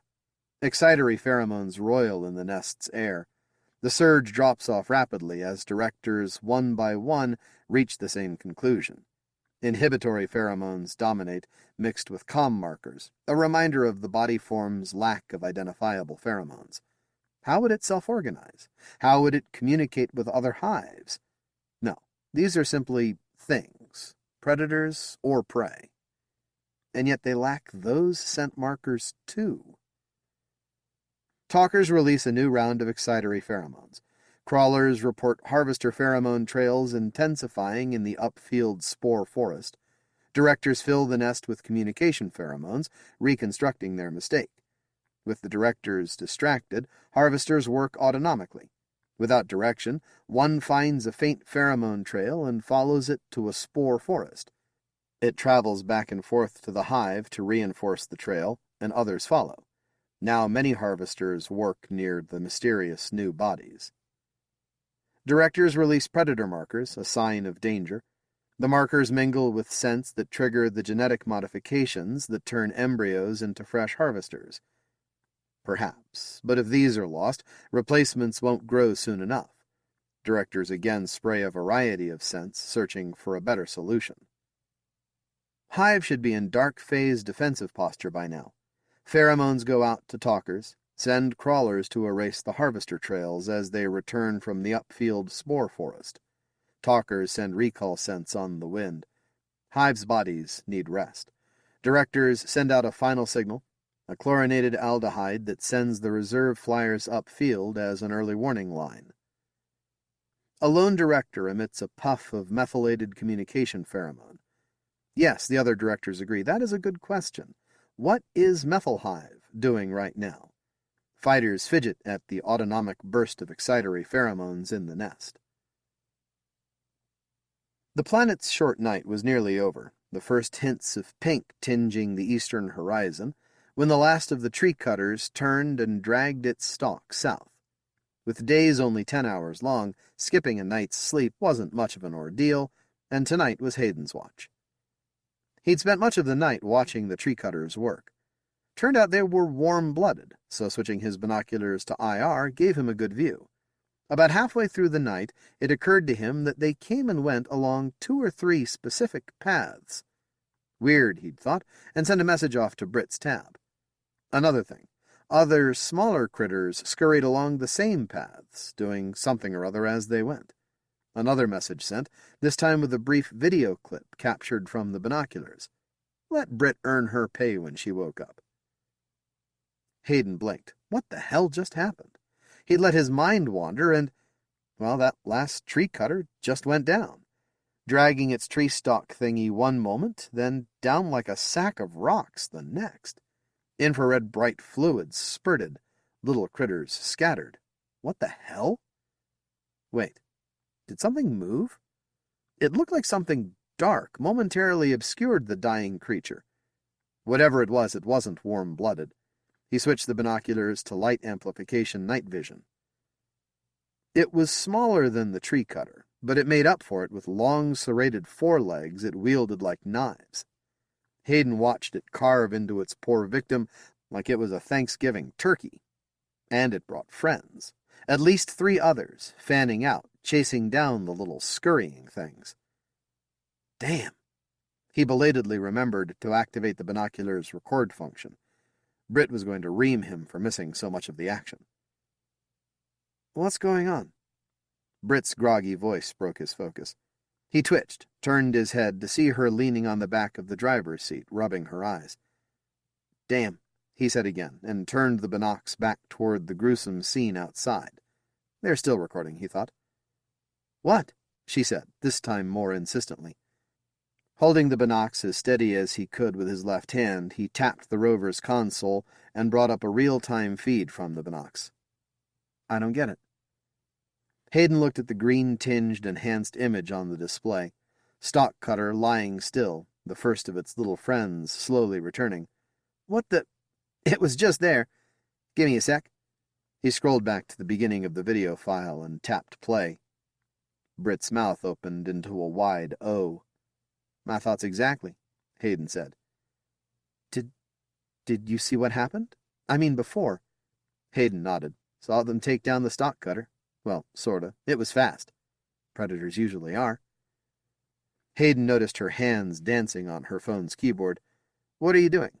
Trying to get the ranged CT scanner aimed properly? Can it reach that far? We're going to find out. Ah, there. Got it? It's blurry, but yeah. And another. Oh, damn. What? She sent some image files to the rover's main display, and Hayden tapped to accept them. The images looked like fuzzy black and white stripes and swirls. I have no idea what I'm looking at, Hayden said. It's hard to say for sure, but I'm not seeing much room for a brain in any of them. They don't have brains? Well, there's probably some neural mass up there, she said, pointing at a streaky blur near that cluster of sensory organs, but probably just enough to process the senses. She poked her finger at a different blur. Same with these predators, except I think there are little mini-brains to operate the mandibles and limbs. So they're not intelligent, then? I can't see how they could be, not with so little space for brain tissue. They seemed pretty, coordinated. Hayden let his skepticism bleed into his voice, like it was a planned attack. Pack hunters on Earth coordinate their attacks at least as well, she said. Even some types of sharks, and they're not all that intelligent. I suppose so. Oh! Britt's mouth again hung open. Did you see that? She tapped the screen. Rewind. Play at half speed. There. It took Hayden a moment to realize she'd switched her attention back to the IR stream, still running on a secondary display. The dark form of the predator briefly eclipsed the IR hot corpse. Hayden's eye stayed on the bright light source, but Britt's finger guided his gaze away toward the direction where the predator had gone. Then, a flash of light. What was that? She zoomed the display. Look closely. He did. When the flash of light appeared, he could see the outline of the predator's, head, he guessed it would be called, cluster of sense organs and gaping maw, and inside that maw was light. He could clearly see the razor ridge of its teeth, or rather, teeth-like serrated ridge, silhouetted against the light. Not visible light, he reminded himself. Infrared. It's hot inside? Warm-blooded. But its body heat doesn't show through its skin. It's shielded somehow. Shielded? Britt nodded. I have no idea how, let alone how something like that might evolve. But yeah. Matt let out an exaggerated yawn, drawing Hayden's attention away from the video. You guys gonna yammer all night? Hayden swiveled his chair and saw Matt sauntering up to the co-pilot's seat. What you talking about, anyway? Crap.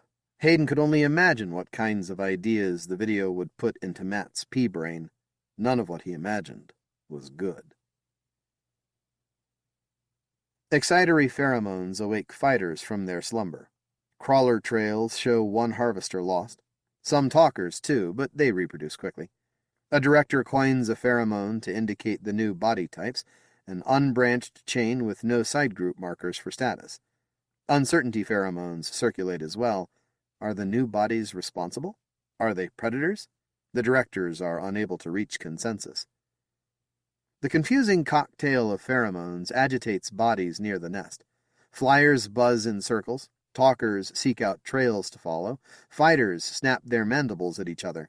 Directors spray inhibitory pheromones to quiet the nest while they think. Crawlers arrive from downfield. Talkers read their trails, news from biphenyl hive.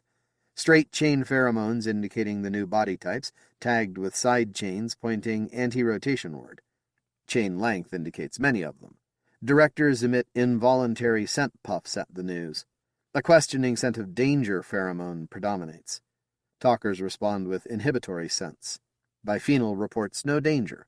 Communication, negation pheromones. Biphenyl cannot communicate with them. A new round of pheromones flood the nest. Not hive, nor predator, nor prey. What are these new bodies?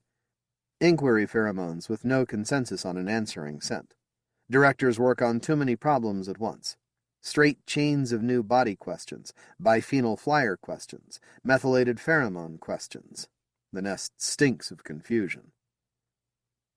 A scent emerges, methylated steroids mixed with harvester pheromones and unbranched chains. The other directors take a few moments to pick up the meaning. Methyl attacked Hive's harvesters and is likely to attack the new bodies as well. The action may already be complete. One by one, directors begin amplifying the signal. Bodies mobilize, flyer scouts, crawlers to lay down the trails, fighters to follow. They head up the field lines. A director floats a new idea, and others quickly amplify the scent. The nest fills with pheromones indicating trade, flyer genome, biphenyl. Yes, a very good idea indeed. Append the subtle sense of defensive steroids, and the trade seals an alliance. A last-minute puff of biphenyl pheromones sends crawlers and talkers downfield with a new set of biomolecular instructions. Hayden flipped the sun visor to the left, blocking at least some of the glare from the rising sun. The colony had radioed in during the night. They'd been seeing an uptick in the number of those crawly things. New orders: divert south and see where they were coming from. And if they were a threat. Britt had been pissed. He didn't need to look back at her to know she still wore a sour frown, arms folded tightly. Matt's smile glowed brighter than the sun. "Bug hunt," he said for the third time. "Game over, man." "Just keep your ass in that seat," Hayden said. "You take one step outside the cabin, and I'll let her," he poked a thumb over his shoulder at Britt, "skin you alive. Hurt one of them critters, and I'll help her." Britt let out a soft humph, but said nothing. Matt's grin didn't fade. Then he glanced at the windshield, and it did. Hayden followed his gaze. "Shit. What is it?" Britt's voice carried a hint of concern. A moment later, she added, "What the hell?" Crawling things, lots of them, worked their way across the jagged landscape. Their little friends followed in their wake as usual, but they were big. A lot bigger than the crawlers, with razor-sharp mandibles and scythe-like forelegs. They could have been relatives of the predators Hayden had seen last night. They shambled along, a row of them following each crawler, blocking the path ahead. Hayden stopped the rover. Matt stood. "I'll get the gun." "Sit down," Hayden said. "Let's see what they're up to." Britt hung over his shoulder. "Are you capturing video?" "Damn!" Hayden activated the rover's cam and tapped the record icon. "Getting it now." "Looks like the leading crawlers are setting down some sort of pheromone trail." "Why would they do that?" "I don't know." She paused thoughtfully. "Maybe to lure a mate or something, but the other species evolved the ability to detect the lure. Coevolution happens all the time." "But for what purpose?" Britt shrugged. "I don't know. I'm speculating. Maybe to find food sources. Or their own mates." "Well, whatever the hell they want," Matt said, "we seem to be in the middle of it." Hayden watched the lead crawlers fan out around the rover. The big nasties took up positions behind the crawlers and stayed put. The crawlers moved ahead, depositing another set of big nasties, until the rover was surrounded. "Ain't looking good, is it?" Matt's voice dripped acid. "I've never seen anything like it," Britt said. "Such close cooperation among species, the coordination. Almost like it's an alien planet," Hayden said. He chuckled, mainly to soothe his own nerves. "Well, if they move in, can it, Matt?" "No," Hayden said. "He's right about that much. If they think we're some kind of prey, we may need to defend ourselves." Britt turned her gaze on him. "You too? And how do you think they're going to get at us?" "Those claws look awfully sharp," Matt said. "Hell, I doubt they can get through the rover's hull," Hayden said. "But they could do damage, strand us." "They're animals," Britt said. "Complex animals, to be sure, but I don't see why they'd have any interest in attacking a rover. I doubt they even know there's anything living in here." Information arrives rapidly now, with the wind blowing from upfield. Flyer pheromones are all excitatory now. The next generation of flyers includes genes for more varied pheromone glands, but they are still eggs. Talker pheromones are more attenuated. Straight hydrocarbon chains, steroids, methylated communication pheromones. The news sends the directors writhing in agitation. Methyl surely plans an attack. It wants the new bodies. Hive's directors agree on that. Maybe as food, maybe trophy, maybe to examine their genetics. New genes mean new capabilities, and that could give Methyl an advantage. Upfield talkers report fighters in defensive position. Information from downfield arrives more slowly with the arrival of crawlers. Biphenol's fighters watch for Methyl attack on the nest of new bodies.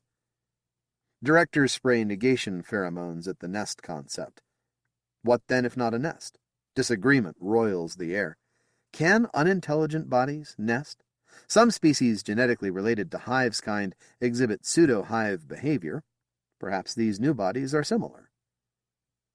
A puff of straight chains and negation sense, a reminder that the new bodies are not at all genetically similar to Hive, or any other life. More chaos in the nest as directors debate. The thought is cut short by a gust of wind from upfield. More excitatory pheromones and a burst of methylated chains. The scent of circulatory fluid. Methyl's attack has begun. Matt scowled at the alien picket outside the windshield. What the hell are they doing? Not a clue, Hayden said, hoping to derail the conversation before it started up again. Britt didn't take the hint. Wait and see, she said. This is the fun part of biology. Wait and see? Matt snorted. Well, if they make one hostile move, they'll get a piece, can it? Hayden saw a flicker of motion. He immediately activated the camera and tugged on Britt's sleeve. One of the clawed things was down in a spray of circulatory fluid before he saw what had happened. Others moved to cover its spot. His mind slowly processed the images. One of the predators from last night had slashed through the carapace of the creature like it was made of paper. Two others followed behind it, moving to engage the rest of the defenders. I hope you're getting this. Cam's running, Hayden said. Geez, it's like a war out there. Competition for resources. Hayden gave her a sidelong glance. Looks pretty organized. Ever watch Army Ants?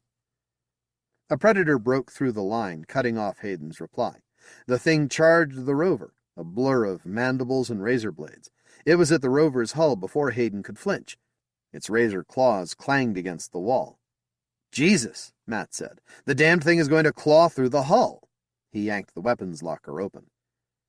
Hayden moved to stop him, then sat back down. The thing really was trying to claw its way in.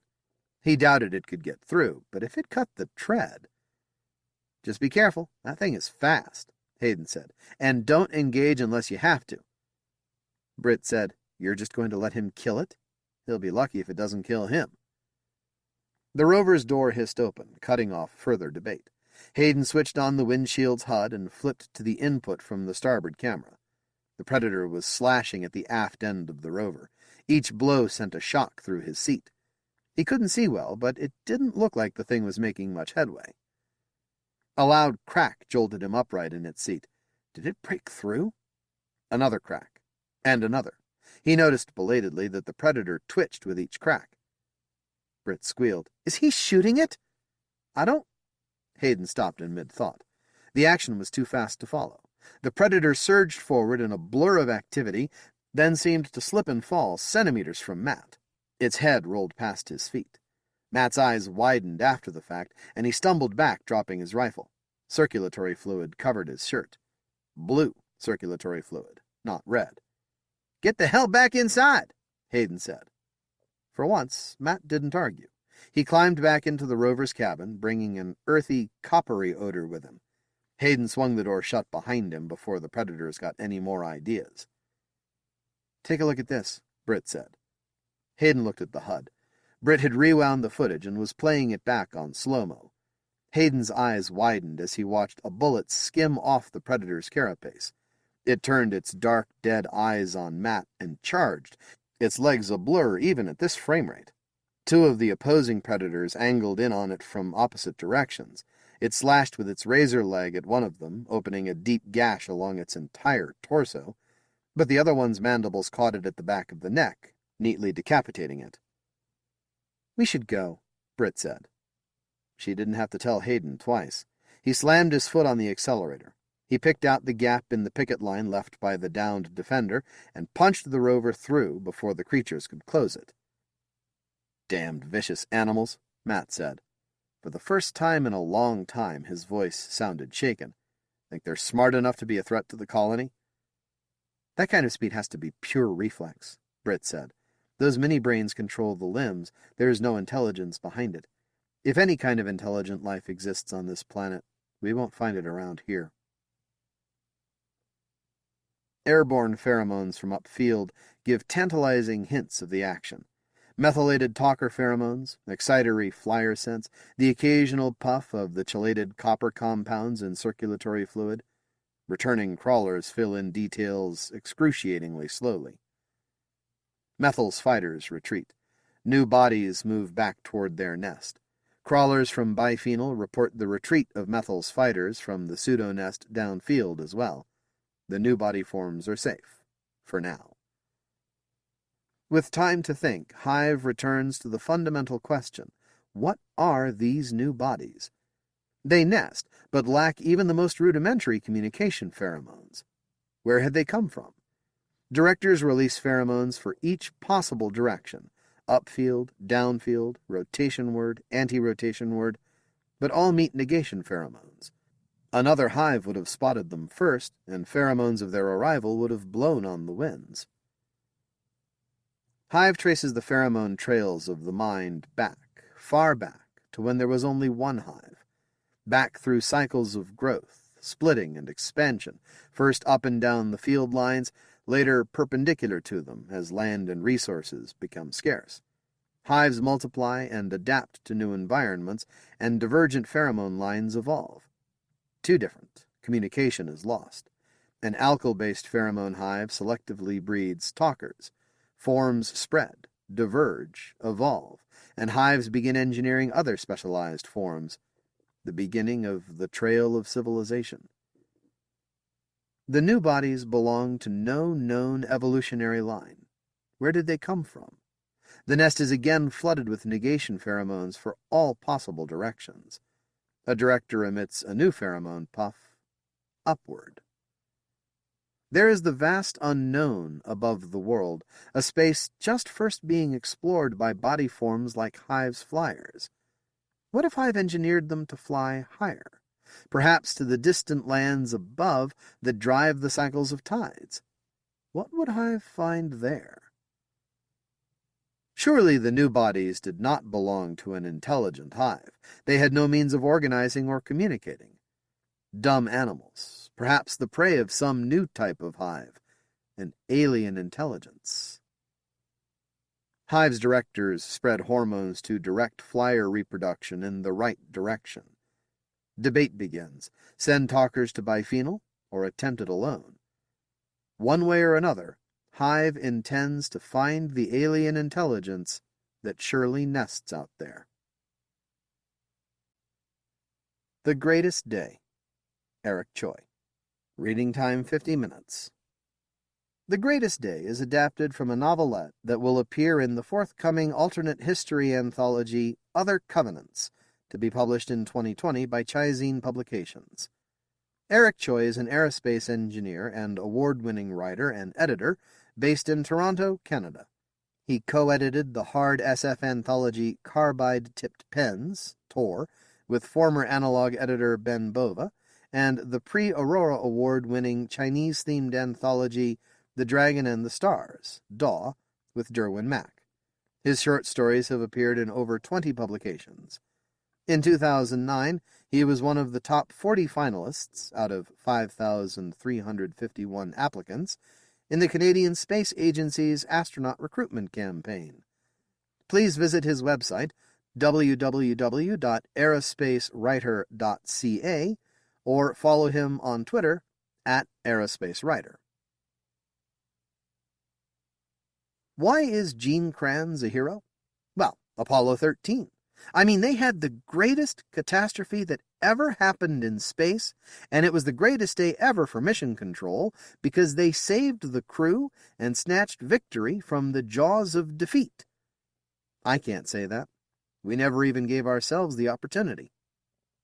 Wayne Hale, former NASA flight director.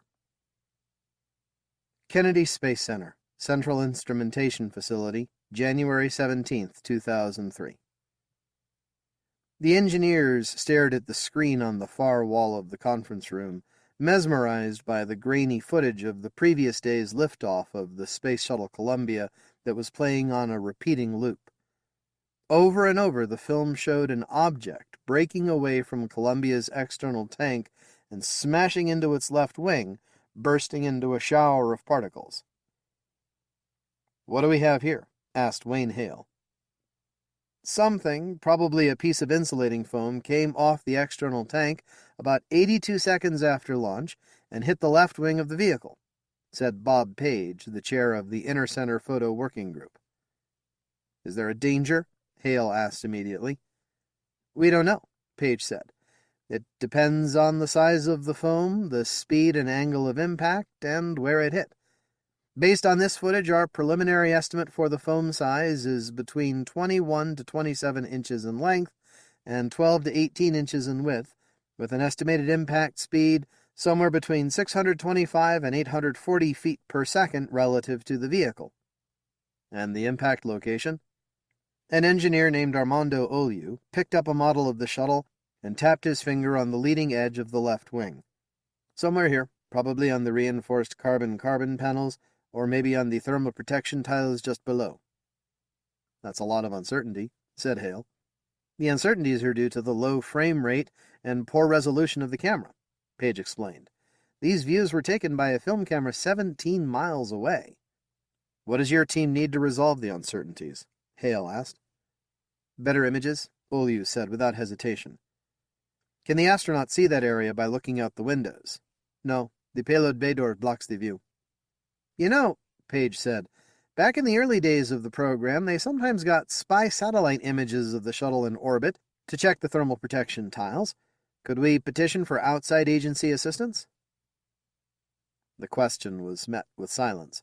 Talk about classified capabilities was off limits. Page rephrased his request. We can't tell whether there's damage to Columbia, and we need pictures of the vehicle in orbit. Okay, I'll bring this up with the MMT, Hale said, referring to the mission management team at the Johnson Space Center in Houston. After 25 years at JSC, including serving as Mission Control Flight Director for 41 shuttle missions, Hale had recently relocated to Florida to start a new stint as Kennedy's Launch Integration Manager. Post-launch flight operations were no longer his responsibility, but if Page and Olyu thought it was important, he would raise the issue with his former colleagues in Houston. Kennedy Space Center Headquarters Building, January 20th, 2003. The meeting of the mission management team commenced in Houston at precisely 8 a.m. Central. Wayne Hale, Bob Page, and a number of managers and engineers participated by teleconference. "Good morning," MMT Chair Maria Garabedian said through the speakerphone. "Flight ops don't respect stat holidays, so I appreciate everyone being here." Hale listened in amazement as Garabedian prosecuted the meeting with brutal efficiency. She seemed to revel in briskness, speaking in a stilted syntax of shorthands and acronyms like some NASA auctioneer. AC problem in the Space Hab? Check. Leak in the WLCS? Check. Ku-band antenna glitch? Check. Discussion of the foam strike was left to the end. "We've received data from Bob Page's team on the potential range of sizes and impact angles and where it might have hit, and my team has done an analysis," said Don McCormack, the manager of the mission evaluation room. "While there is potential for tile damage, our thermal analysis does not indicate burn-through, only localized heating." "No damage and localized heating means tile replacement," Garabedian summarized. "Now, the foam might have hit the RCC," McCormack continued, referring to the reinforced carbon-carbon panels on the leading edges of the shuttle's wings. "But there shouldn't be anything more than coating damage. So there's no burn-through and no safety of flight issues." Garabedian paused, and Hale could hear the sound of typing. "All right, it's 8:30. Thanks, everyone." Page turned to Hale in disbelief. "This is ridiculous. Is that all they're going to say about it? And what about the imagery request?" Hale phoned Garabedian when he got back to his office. "Maria, it's Wayne," Hale said. "Do you have a minute? What do you want?" Hale summarized the discussion from the January 17th meeting of the Inner Center Photo Working Group and reiterated the concerns of Bob Page and Armando Olyu that the launch pictures weren't clear enough to assess the damage to Columbia from the foam strike. "So, I emailed you 2 days ago about on-orbit imagery, but I never heard back. Why wasn't it discussed at the MMT this morning?" "Is there a mandatory requirement for imagery?" Garabedian asked. "Mandatory?" Hale blinked. "I'm not sure what you mean. Is there a mandatory requirement for imagery? Because I haven't seen anything yet that would indicate a mandatory need." Hale thought he understood. "Maria, you're putting the team in an impossible situation. They need images to be able to assess potential damage, but you're saying they need to prove the damage is bad enough to justify taking images. I can't do anything until someone shows me a mandatory requirement," Garabedian said, before abruptly hanging up. Hale put down the handset, his mind churning. None of this was really his business anymore, but if there was a potential safety of flight issue, he felt obligated to do something. He picked up the phone again and placed a call to the NASA liaison at Patrick Air Force Base. Kennedy Space Center, Headquarters Building, January 21st, 2003. Wayne Hale's phone rang. The call display showed Maria Garabedian's number. "Why did you call the 45th about on-orbit imagery?" she demanded, referring to the 45th Space Wing at Patrick Air Force Base. "You are not mission ops anymore. In any case, those requests are supposed to go through proper channels. Through me." "I did go through you," Hale said quietly. There was no response. "We don't have anybody who has a mandatory requirement for imagery. You know this is a busy flight. We've got all these science payloads, and the flight plan is carefully integrated, and we've got to fly this direction for this payload and that direction for another. Every time we've taken these images before, they've never been useful to us." Hale stayed silent, so Garabedian continued, "You know, Wayne, even if there was damage, there's nothing we can do about it."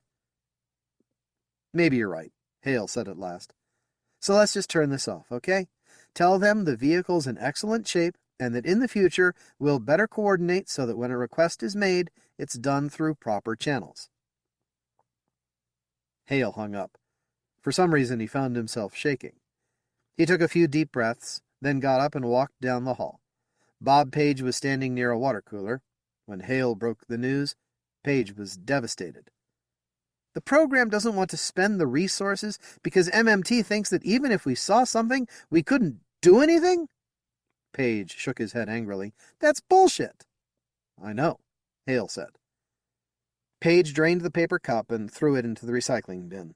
He stared at the floor for a moment, then turned to Hale. Wayne, Page said slowly, you're a real busy guy, right? You might not have time to get to this until later today, maybe even tomorrow. Hale looked at his colleague and allowed himself a faint smile. Kennedy Space Center, Headquarters Building, 10:22 a.m. Eastern Standard Time, January 22nd, 2003. Wayne Hale had just gotten up from his desk when the phone rang. He was about to let it go to voicemail when he noticed the local area code on the call display. This is Dave Phillips with the 45th Space Wing at Patrick Air Force Base. I'm calling in regard to your email canceling the imaging request. Yes, Hale said. Well, I'm afraid this is a bit awkward, but the images have already been obtained. Hale gripped the handset tighter. What would you like us to do with them? Do you still want them? Yes, Hale said immediately. Absolutely, please. Understood. I need to remind you the images are classified, so they can only be transferred to and viewed by members of your team with top-secret clearance. That would be me and the flight dynamics officer in Houston, Richard Jones. Fine, I'll set up the secure file transfer within the hour. Kennedy Space Center, Central Instrumentation Facility, 8:36 a.m. Eastern Standard Time, January 23, 2003. There was a ghostly beauty to the grayscale images of Columbia in orbit. The white and gray delta-shaped shuttle stood out starkly against the black of space. Columbia looked almost serene, and in the words of Maria Garabedian, appeared to be in excellent shape, except for the hole in its left wing. Of the dozen or so images obtained, these three provided the best views, explained Bob Page. The portside payload bay door obscured the other views. He used a laser pointer to indicate the dark square on the leading edge of Columbia's left wing. This is not a shadow, or an artifact, or a glitch. It appears in both of the visible light images as well as the near-infrared image, in different lighting conditions and different viewing angles. Wayne Hale approached the screen and touched the black spot with his finger, as if it were a smudge he could wipe away. How big is this? Approximately 6 inches square, said Page. I don't see how such a conclusion can be made from these images, said Maria Garabedian on the speakerphone from Houston. These pictures have been downsampled and blurred to protect the true capabilities of the imaging assets, Hale explained. The Air Force assessment was based on the classified full-resolution images, which Richard Jones and I have seen. He leaned closer to the speakerphone. Joyce, what are the implications for re-entry? The implication for re-entry is that it's not happening, said Joyce Siriali-Grush, an engineering manager in Houston. Based on a number of thermal analyses with different assumptions, the best-case estimate is that plasma will burn through the wing leading edge spar between EI plus 450 seconds and EI plus 970 seconds, resulting in catastrophic structural failure of the left wing, associated loss of flight control, and loss of vehicle and crew. EI was entry interface, the point about 80 miles altitude when the shuttle started encountering the effects of the atmosphere. The implication was obvious. Columbia would be destroyed long before it got anywhere near the safety of a runway. All right, said Hale. We need to conserve every resource, every consumable, to buy ourselves time to figure out what to do. Let's start with power. My team is working on a power-down procedure, said Max Leistung, the lead power engineer in Houston. Our goal is to bring peak power down to 9.5 kilowatts, maybe less. What about food and water? I have good news, Wayne, said Katie Rogers, the operations lead for environmental controls and consumables. As long as the crew restricts their physical activities, they've got enough food to last more than a month. Assuming the minimal power level, we should still get about 3 gallons of potable water per crew member per day as a byproduct of the fuel cells. That's definitely good news, Katie. What about oxygen? We're good for oxygen for 31 days, Roger said. Actually, the most serious limitation is not too little of something, but too much. You mean carbon dioxide? Yes. There are 69 cases of LiO aboard Columbia. Rogers pronounced it LiO, referring to the lithium hydroxide canisters used to scrub carbon dioxide from the air. We'll have to put the crew on a 12-hour wake and 12-hour sleep cycle, minimize physical activities, and allow the partial pressure of CO2 to go up to 15 millimeters of mercury. It won't be a pleasant experience for the crew. They'll suffer shortness of breath, fatigue, headaches, but we'll have enough LiO to last until flight day 30 before CO2 levels become unacceptable. That takes us to Friday, February 14th. So Valentine's Day is the deadline, said Hale. How do we bring them home? What repair or rescue options do we have? I'm not aware of any viable repair options, said Garabedian. Can Columbia make it to the ISS? Impossible, said the flight dynamics officer, Richard Jones. Columbia and the space station are in different orbital inclinations. Russian Soyuz won't work for the same reason. So we'll have to go up and get them, Hale said, and for that we just might have a chance. Angela? Angela Brewer, the launch processing flow director at Kennedy, nodded. Atlantis is currently in the orbiter processing facility, undergoing preparations for a launch on March 1st. Its 3 main engines are already installed, and there's no cargo yet in the payload bay. The solid rocket boosters are already attached to the external tank. By working 3 round-the-clock shifts 7 days a week, expediting vehicle checks, and consolidating or skipping less critical tests, Atlantis could be ready for launch by February 9th. This sounds promising, said a new voice on the phone. Hale recognized the speaker as Ron Ditmore, the manager of the space shuttle program. But it's predicated on 2 big assumptions. First, that in the expedited launch processing we make no mistakes and don't break anything on Atlantis. And second, maybe more importantly, that we're willing to expose Atlantis to the same risk of debris strike that's crippled Columbia. I think it's a mistake launching again without fully understanding what happened the last time, said Garabedian. Do we really want to throw another crew up there? I can guarantee you, Wayne Hale said slowly, that we're going to have astronauts lined up around the block to volunteer for this mission. Aboard Columbia. Flight Day 8. 2318 UTC, January 23, 2003. Ben Hernandez, the commander of Columbia, distributed printouts of the power-down procedures to the crew. Willie, Casey, Yael, and I will be responsible for power-down of the flight deck and mid-deck, he said. First, the general-purpose computers. We leave GPC-1 on for vehicle control, and GPC-3 running at 25% for systems monitoring. GPC-5 will be in sleep mode, and the remaining GPCs will be turned off. We'll stow the Q-band antenna, deactivate fuel cell 3, and power down cooling loop 2. Casey and Yael, I need the 2 of you in the mid-deck to deactivate the avionics bay instrumentation, set the cabin air fan to low speed, and power down the galley. We're on it, said the flight engineer, Kalpana Chawla. Mike, Laurel, and Dave, the 3 of you will be responsible for powering down the space hab. All payloads and related equipment are to be powered off, including all cameras, TV monitors, and video equipment. Understood, said Mission Specialist Michael Anderson. And Mike, the lab animals in the space hab? They'll need to be euthanized. Anderson pursed his lips and nodded grimly. Kennedy Space Center, Headquarters Building, 6:55 p.m. Eastern Standard Time, January 24, 2003. The phone rang. Wayne Hale recognized the Houston number. Wayne, how are you? It's Ron Ditmore. What can I do for you, Ron? I was a bit surprised to hear you on the call yesterday, and also, by the way, you ended up taking charge of the discussion. Or maybe I shouldn't have been surprised. It's not your job anymore, but, well, I guess you just can't keep your nose out of flight ops, can you? I guess not, Hale conceded. Wayne, let me get to the point, Ditmore continued. If this rescue mission is to have any chance of success, it's all hands on deck. We're going to need every ounce of experience and knowledge we can get from everybody. Hale gripped the handset tighter, feeling a familiar frisson. I'd like you back here, Wayne. Back in mission control. Back in the flight director's chair.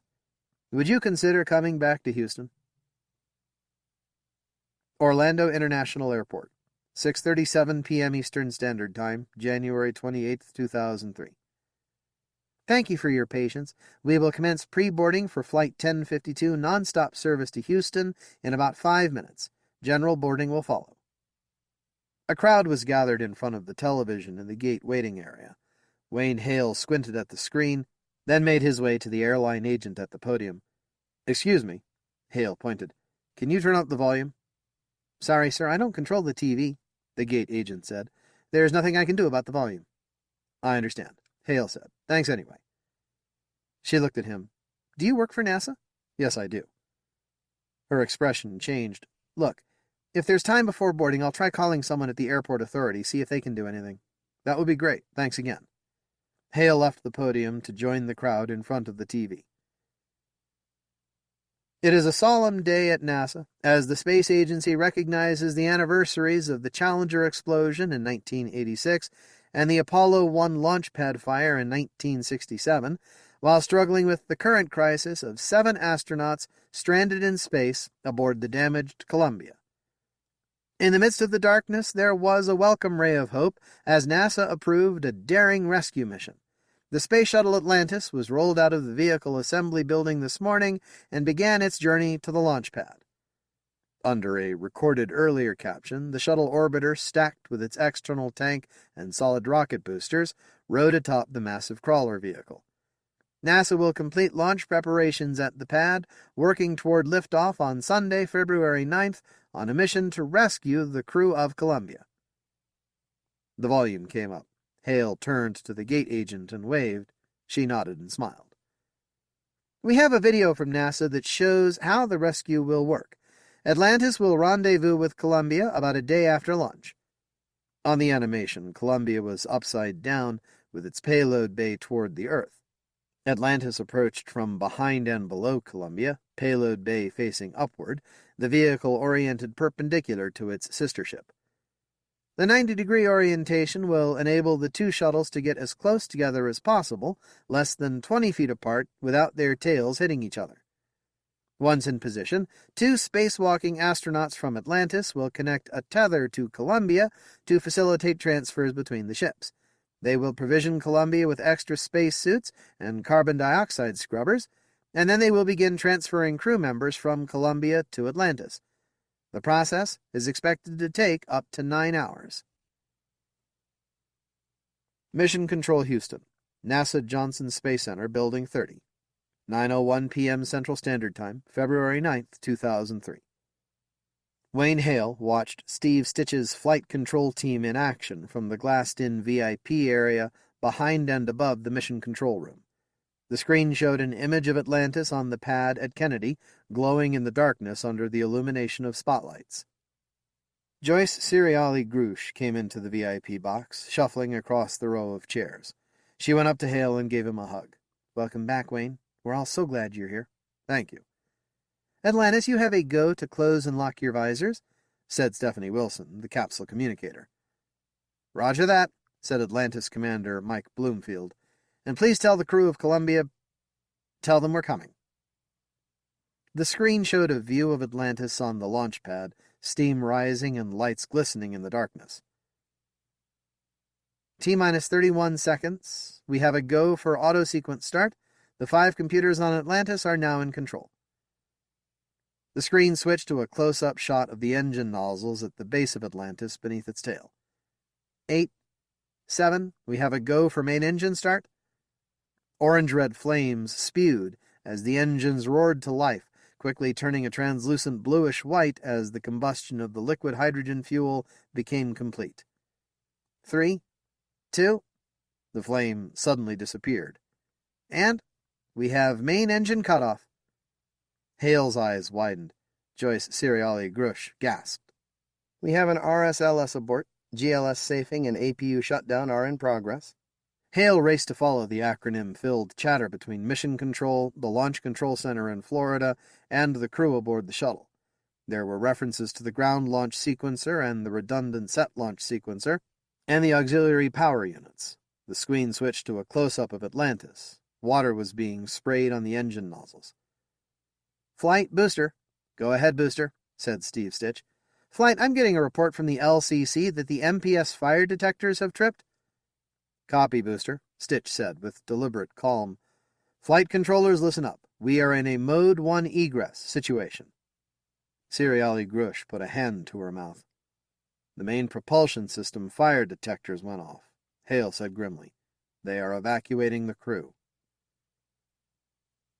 Mission Evaluation Room, NASA Johnson Space Center, Building 30, 11:23 p.m. Central Standard Time, February 9th, 2003. "What the fuck just happened?" Maria Garabedian demanded. The preliminary assessment from Marshall and Rocketdyne indicates a catastrophic failure of the high-pressure liquid hydrogen turbopump in the No. 2 engine, Steve Stitch said, triggering the RSLS abort at T-minus 1.9 seconds. He spread his hands. "I can't even describe how bad this could have been. If this had happened 2 or 3 seconds later, after we lit the solid boosters, we could have lost the vehicle, the pad, the crew, everything." "How long to replace SSME-2? Garabedian asked. "We'll need to change out all 3 engines," said Angela Brewer on the speakerphone from Kennedy Space Center, "because they all fired and the subsequent water damage." "How long?" 3 weeks, minimum. "The crew will be dead in 5 days, said Garabedian. A terrible, oppressive silence gripped the mission evaluation room. After a while, Wayne Hale said quietly, "We'll have to revisit the repair option. The crew will need to fix the damage somehow and attempt to come home themselves." Every pair of eyes turned to Hale. "We've looked at this, Wayne. They have no repair materials. They're physically and mentally exhausted." Garabedian shook her head. "Wayne, you're asking for the impossible." Hale closed his eyes.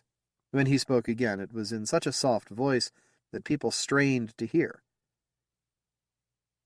"Gene Kranz is a hero of mine, as I'm sure he is for many of you.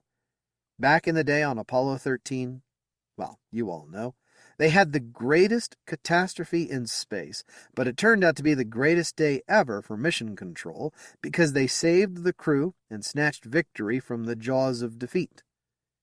Hale looked about the room. "We have an opportunity here and now to be able to say that too. Let's give ourselves an opportunity for a great day." Joyce Seriali Grush said, "Are you going to channel your inner Gene Kranz and say something about failure not being an option?" Hale managed a weak smile. "Failure is always a possibility. But giving up, that's not an option. For my part, I will never give up, and I mean never." People looked at each other and nodded. In ones and twos, and then in small groups, the engineers stood. They all got up, and with quiet, dignified resolve, went back to work. Johnson Space Center, Building 1, 10:30 a.m. Central Standard Time, February 10th, 2003. "To paraphrase Wayne Hale," said the Space Shuttle Program Manager Ron Ditmore, "we just might have an opportunity for a great day. Joyce?" Hale watched Joyce Seriali Grush move to the front of the conference room. She looked exhausted but pressed ahead. "Our team has devised a repair scenario that we believe to be logistically feasible, making use of existing materials aboard Columbia. However, given the critically short timeline, the physiological condition of the crew, and the high number of uncertainties, our team considers the scenario to be high risk with low probability of success." Seriali Grush put up a series of screenshots from a computer animation. "The crew will fill a stowage bag with pieces of metal scavenged from the cabin. Metal tools, bits of titanium, cutlery, any metal they can find. 2 astronauts will conduct an EVA, taking the metal scraps and the mid-deck ladder to use as a work platform, to the side on the left wing." She pointed to a rendering of 2 space-suited figures at the end of a ladder hovering over an area of the wing highlighted in yellow. They will stuff the stowage bag of metal into the hole and then put a contingency water container over it and secure everything with Kapton tape. We will maneuver Columbia to orient the left wing toward deep space, cold-soaking the patch and freezing the water. Columbia will then attempt a modified re-entry profile, one that minimizes heating of the left wing, hoping to survive long enough to reach bailout altitude. There was stunned silence. "A bag of scrap metal and a bag of ice?" Maria Garabedian exclaimed. "That's not going to stop 3,000-degree plasma." "No, it's not," Ciriali Grush said in a trembling voice that betrayed despair. "All we're trying to do is buy time. With the thermal mass of the metal and ice and the frozen water container partially restoring leading-edge wing geometry to delay the tripping of the boundary layer, we might delay the burn-through of the wing spar, delaying the structural failure of the wing for as long as possible. Maybe, just maybe, long enough for the crew to bail out." Ditmore stared at the screen. Finally, he asked, "What needs to happen next?" "4 things," replied Hale. "First, we need a team to come up with an EVA procedure for the crew. Second, we need a team to develop the software load for the modified re-entry profile. Third, we need to interface with the Navy for the rescue and recovery effort. Because the re-entry trajectory will be based on the profile for a landing at Edwards Air Force Base in California," Hale explained. "After the crew has bailed out, we'll need to ditch Columbia into the Pacific. Because we don't want debris falling over Texas." "Understood. What's the 4th thing?" "Someone will need to brief and to also, manage the management, here as well as at headquarters in Washington." "Let me take care of the politics." Ditmore pointed at the screen. "I need you and Joyce to make that happen." Aboard Columbia, Flight Day 27, 1312 UTC, February 11, 2003. For the first time in weeks, Michael Anderson felt truly awake and alert. He and David Brown were wearing masks and had been inhaling pure oxygen for the past 4 hours. This pre-breathe protocol was standard practice in preparation for spacewalks, needed to purge nitrogen from their bodies and prevent the bends. For Anderson and Brown, it was also a welcome respite from the CO2-induced malaise that had tormented the crew the past 19 days. He felt a refreshing, almost icy sharpness when he inhaled, and slowly his headache began to clear. Kalpana Chawla and the Israeli astronaut Yael Dan had secured a stowage bag and an empty contingency water container to the mid-deck ladder with tie wraps, and were in the process of taping towels over one end of the rails. Willie McCool was doing the same with the boots of the spacesuits. Laurel Clark floated about with another stowage bag, filling it with whatever bits of metal she could scavenge from the crew cabin and the Spacehab module. Anderson watched his crewmates with growing concern. In contrast to his regained state of alertness, he saw they were clearly lethargic, and perhaps even cognitively impaired. Ben Hernandez and Willie McCool helped Anderson and Brown don their cooling and ventilation garment, and then slid their legs through the lower torso assemblies with the towel-covered boots. The pair then entered the cramped airlock and wiggled into their upper torsos. With help from Hernandez and McCool, they locked the 2 parts of their spacesuits together. Finally, they put on their communications caps and helmets. Don and Clark passed the ladder, the bag of scrap metal, and a number of extra water containers and stowage bags into the airlock. They began to close the hatch. "Hey, stop, stop!" Brown exclaimed. He held out his hands. "Gloves, people! Gloves!" Anderson stared down at his own bare hands, shocked. 7 pairs of eyes, 7 people with checklists, 7 of the smartest people in the world had somehow managed to miss something that obvious. It was an inauspicious start to the spacewalk. Mission Control Houston. NASA Johnson Space Center, Building 30, 8:49 a.m. Central Standard Time, February 11, 2003. "Flight EVA," said Victor Tsang, the extravehicular activity officer. "They are coming out now." "Copy, EVA," acknowledged Wayne Hale. The screen showed a shot from a handheld camera operated by Columbia's flight engineer Kalpana Chawla, looking out the aft flight deck windows that had a view into the payload bay. Since the contingency spacesuits worn by Michael Anderson and David Brown had no cameras, this was the only way Mission Control could see them, and even this view would disappear when the astronauts went over the side of the payload bay to attempt the repair. "Columbia, Houston," said Stephanie Wilson. "We see Mike and Dave outside." Aboard Columbia, 1508 UTC, February 11, 2003. Mike Anderson and Dave Brown floated from the airlock to a tool storage container at the forward left corner of the payload bay. Brown retrieved a tool caddy called a mini workstation and attached it to the front of his spacesuit. Anderson took out a payload retention device, a pair of scissors, and a roll of Captain tape, and mounted them to a caddy on Brown's suit. Anderson keyed his radio. "Houston, we are proceeding to the worksite." The two spacewalkers floated to the port side longeron sill, tethering themselves to a slide wire that ran the length of the payload bay. Each holding an end of the ladder, they used their free hands to pull themselves along a set of handrails. It was a grueling traverse. The stiffness of their inflated gloves and suits made it a physical effort just to maintain a grip. Anderson and Brown stopped about 2/3 of the way down the length of the payload bay and climbed over the port side door. They flipped the ladder over the edge and carefully maneuvered it until the end touched the left wing, securing the top rung to a door latch using the payload retention device. "So, there's our work platform." Brown was breathing heavily. Let's harvest ourselves some thermal blanket." "Are you all right?" Anderson asked. "Fine. Let's go." They returned to the longeron handrails and continued to the back of the payload bay. Columbia's tail and bulbous engine pods towered over them. After several frustrating attempts, Anderson managed to cut a jagged 8 by 7-inch piece of insulation blanket from the aft bulkhead. They returned to the ladder hanging over the edge of the payload bay. Anderson climbed down. The gray leading edge of Columbia's left wing filled his vision. On the curved bottom of a reinforced carbon-carbon panel was a gaping black hole. His eyes widened as he surveyed the extent of the damage.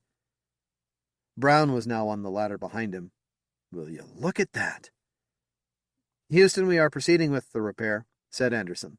He tried looking inside the hole, but was unable to determine the extent of internal damage. Brown handed him the bag of scrap metal, which he gently stuffed into the cavity. "I'll be back with the CWC and the hose," Brown said. Anderson took deep breaths, fighting fatigue and willing himself to stay alert as he waited for Brown's return. The earth passed beneath him, and he watched the approaching coast of Western Africa with tired apathy. Brown handed Anderson a contingency water container with a hose attached. Anderson gently placed the container into the hole over the bag of metal. Anderson waited for orbital sunrise, then called Kalpana Chawla inside Columbia. "All right, Casey, you can start the water." As the container inflated, Anderson kneaded the white, thick-skinned pouch like a giant lump of dough, trying to achieve a good fit. The expanding container began to press against the edges of the hole. "Hey, Casey, you can stop now," said Anderson. There was no response. The bag kept growing. "Kalpana, stop, please," Brown called out in a louder voice. The flow of water halted. "She's exhausted," Anderson said on a private channel. Anderson disconnected the hose from the water bag. Brown handed him the crude patch of insulation blanket, which he put over the water bag, tucking the sides against the edges of the hole. Finally, Anderson secured the blanket with strips of Captain tape. "Houston, I think we're done," he said at last. "We've done everything we can."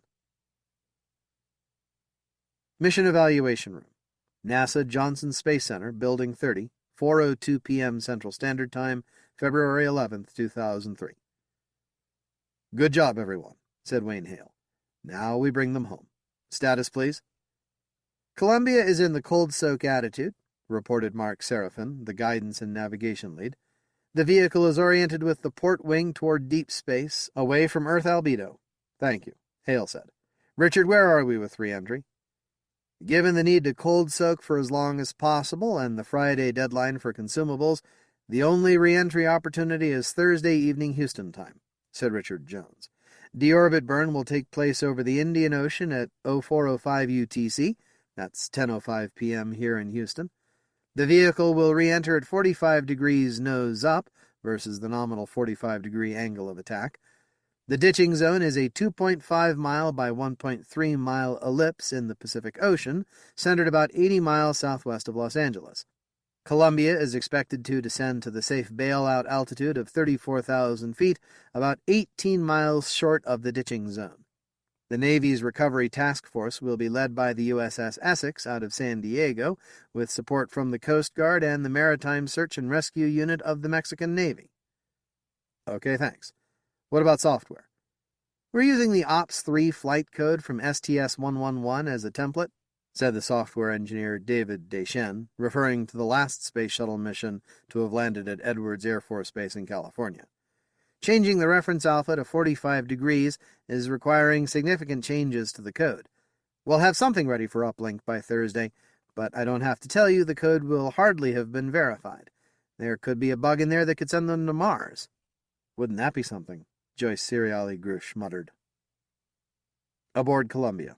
Flight Day 29, 0107 UTC, February 13th, 2003. The cabin of Columbia seemed to become a smaller place as the crew installed their seats in preparation for the deorbit burn and re-entry. On the flight deck, Ben Hernandez and Willie McCool assumed their respective commander and pilot positions, with Laurel Clark and Kalpana Chawla sitting behind them. Below, in the mid-deck, would be seated Michael Anderson, David Brown, and Yael Dan. Anderson and Brown were in the mid-deck, going through the procedure to install the escape pole. The device would deploy to its full length of 14 feet after they blew the hatch, curving outward and downward away from the vehicle. Its purpose was to prevent the evacuating astronauts from, ironically, hitting Columbia's left wing as they bailed out. Brown would serve as the jump master, helping his crewmates slide down the pole to presumed safety. On the flight deck, Hernandez, McCool, and Chawla were completing the power-up and deorbit preparations. Houston, Columbia, said Hernandez. Power-up is nominal. We have 3 good fuel cells, all 5 GPCs are up, and the OPS-3 Mod 1 flight control software is loaded. Mission Control Houston, 10:05 p.m. Central Standard Time, February 13th, 2003. All right, everyone, Wayne Hale said. Let's bring them home. The propulsion officer Arnold Fagan counted down. 3, 2, 1. We have OMS ignition. The deorbit burn has commenced. Aboard Columbia. The view out the cockpit windows began to change from the blackness of space to a diffuse orange-yellow glow. Over the course of a few minutes, the faint glow steadily brightened to the white-hot intensity of a blast furnace. Wispy, swirling sheets of fiery plasma streaked across the windows. But the cockpit was quiet. There was no vibration, no wind noise. Except for the occasional perfunctory report from Ben Hernandez to Mission Control, no one said a word. Mission Control Houston. On the screen, Columbia's re-entry track was plotted on a map as a green curve, arcing from the southern Indian Ocean to the Pacific seaboard of the southwestern United States. A red triangle indicated Columbia's position as it crept toward the coast of California. Altitude 90,000 feet, speed 4,308 miles per hour, reported Richard Jones. Flight MMACS, called Jeff Kling, the mechanical and systems officer. Go ahead, MMACS, Wayne Hale said. Flight, we've just lost 4 temperature transducers on the left side of the vehicle, 2 of them on System 1 and 1 in each of Systems 2 and 3. Copy, said Hale. He turned to Joyce Seriali Grush. Her face was ashen. It's started, she whispered. Aboard Columbia. Altitude 43,000 feet, speed 806 miles per hour, Willie McCool called out. Laurel Clark turned and saw blinking red and white aircraft lights out the left side window just past Kalpana Chawla's helmet. Houston, Columbia, Ben Hernandez radioed. It looks like we have company. Roger, Columbia. said Stephanie Wilson. "That would be Mike Bloomfield. He promised to come for you, and here he is." Mission Control Houston. A new window appeared on the screen, showing the feed from a night vision camera aboard the T-38 chase plane flown by astronaut Mike Bloomfield. Columbia appeared as a ghostly image in shades of green against a black sky with greenish-white speckles of stars. Audible gasps went through the room. Some of the flight controllers stood from their consoles like an honor guard. The hole in Columbia's left wing was now an obsidian gash. There were black streaks over the wing and along the fuselage, and dark splatters on the left engine pod and tail, cooled residue of molten metal. The rudder and elevon were deflected, physical manifestation of the flight control system struggling to keep the ship steady. A chill went down Wayne Hale's spine. Columbia was mortally wounded, but she was still alive, still fighting to bring her crew home. She was simply a beautiful, magnificent, heroic flying machine. "Don't do it." Hale blinked. Had he said something aloud? "Don't anthropomorphize the vehicle," said Joyce Ceriali Grush. "She doesn't like it." Aboard Columbia. A buzzing vibration shook Columbia as it passed below the speed of sound. "Altitude 42,000 feet, and we are now subsonic," reported Willie McCool. "All right, everyone," said Ben Hernandez. "Final verification of your sea survival gear, and have your break-up LOC cue card handy." Mission Control Houston. "Cabin venting complete," reported Katie Rogers from the EECOM console. "Altitude 34,120 feet, said Richard Jones. "That's close enough," Wayne Hale said. "Capcom, get them out of there." "Columbia," Stephanie Wilson called, "you are go for Mode 1 egress." Aboard Columbia. "Blow the hatch," Ben Hernandez ordered. There was a muffled bang as the mid-deck door jettisoned and the escape pole deployed. "Jumpmaster is in position," David Brown called from the mid-deck. "Houston, Columbia," Hernandez made the final report, "initiating bailout procedure." Mission Control Houston. "Flight!" Wayne Hale looked up and watched Columbia die. The left wing simply disintegrated. Columbia rolled over violently, pitched down, and then went into a flat spin. The tail snapped off, and then the right wing and the main fuselage came apart, throwing the crew cabin clear. For a moment the image disappeared as the debris fell away from the field of view of the night vision camera. Then the camera found the targets again and started tracking downward, following the pieces of wreckage like giant greenish-white snowflakes tumbling toward the water below. "Recovery, how many?" Hale asked. The screen showed a view from a night vision camera aboard the USS Essex. The dark ocean blossomed with a greenish-white plume every time a piece of wreckage hit the water. On an adjacent telemetry screen, there was no more data, only the letter S for static, or NAN, meaning not a number. Joyce Ceriali Grush was crying. Hale wiped his eyes with the back of his hand. "How many recovery?" "3, flight," came the answer at last. "There were 3 parachutes. Rescue forces will begin moving into the recovery zone as soon as debris has stopped falling." Ellington Field Joint Reserve Base, Texas, April 14, 2003. Wayne Hale watched the honor guard carry the flag-draped caskets of Ben Hernandez, Willie McCool, David Brown, and Laurel Clark down the cargo ramp of the U.S. Air Force C-130 transport. He followed the procession into a hangar where family, friends, colleagues, and dignitaries had gathered. In the front row were seated the families of Hernandez, McCool, Brown, and Clark, next to President Gore and the First Lady, with NASA Administrator Sean O'Keefe and Avi Haravan, the Director General of the Israeli Space Agency. To their right were the surviving Columbia astronauts and their families. Michael Anderson, his right arm in a sling, sat with his wife and 2 daughters. Kalpana Chawla held hands with her husband. Yael Dan, sitting between her husband and daughter, was quietly sobbing. The caskets were placed on a raised platform in front of large-sized portraits of the fallen astronauts. Hale turned to survey the crowd. Stephanie Wilson and Mike Bloomfield were buried in a sea of blue flight jackets. It looked like the entire NASA astronaut corps was here. President Gore took the podium. Today, we honor the brave astronauts of the Space Shuttle Columbia, those who are with us, and especially those who are not. The Columbia 7 are a reflection of humanity at its best. They knew the dangers, but faced them willingly, knowing they had a high and noble purpose in life. They assumed great risk in the service of all humanity, and their courageous spirit will be engraved in our hearts forever with respect and gratitude. The cause of space exploration will continue. Humanity is led into the darkness beyond our world by the inspiration of discovery and the longing to understand. Our journey into space will go on.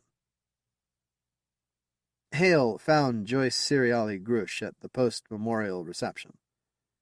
"What's on your mind, Wayne?" she asked. "Gene Kranz, Apollo 13. The greatest day ever for mission control." He pursed his lips. "Our day wasn't quite as great, was it? We did everything we could. But maybe we could have done more. Maybe we could have saved all of them." She patted him on the shoulder. "Are you sticking around? In Houston?" Hale nodded. "There is no need for a launch integration manager at Kennedy if we're not launching for a while. But like the president said, the program will continue. I want to be here." Cereali Grush smiled. "In that case, see you at work tomorrow." Wayne Hale put on his shades and stepped outside into bright sunshine and cloudless blue sky. It was typical Houston weather, befitting of a great day. Science fact: Saving Columbia, an in-flight options assessment. Eric Choi.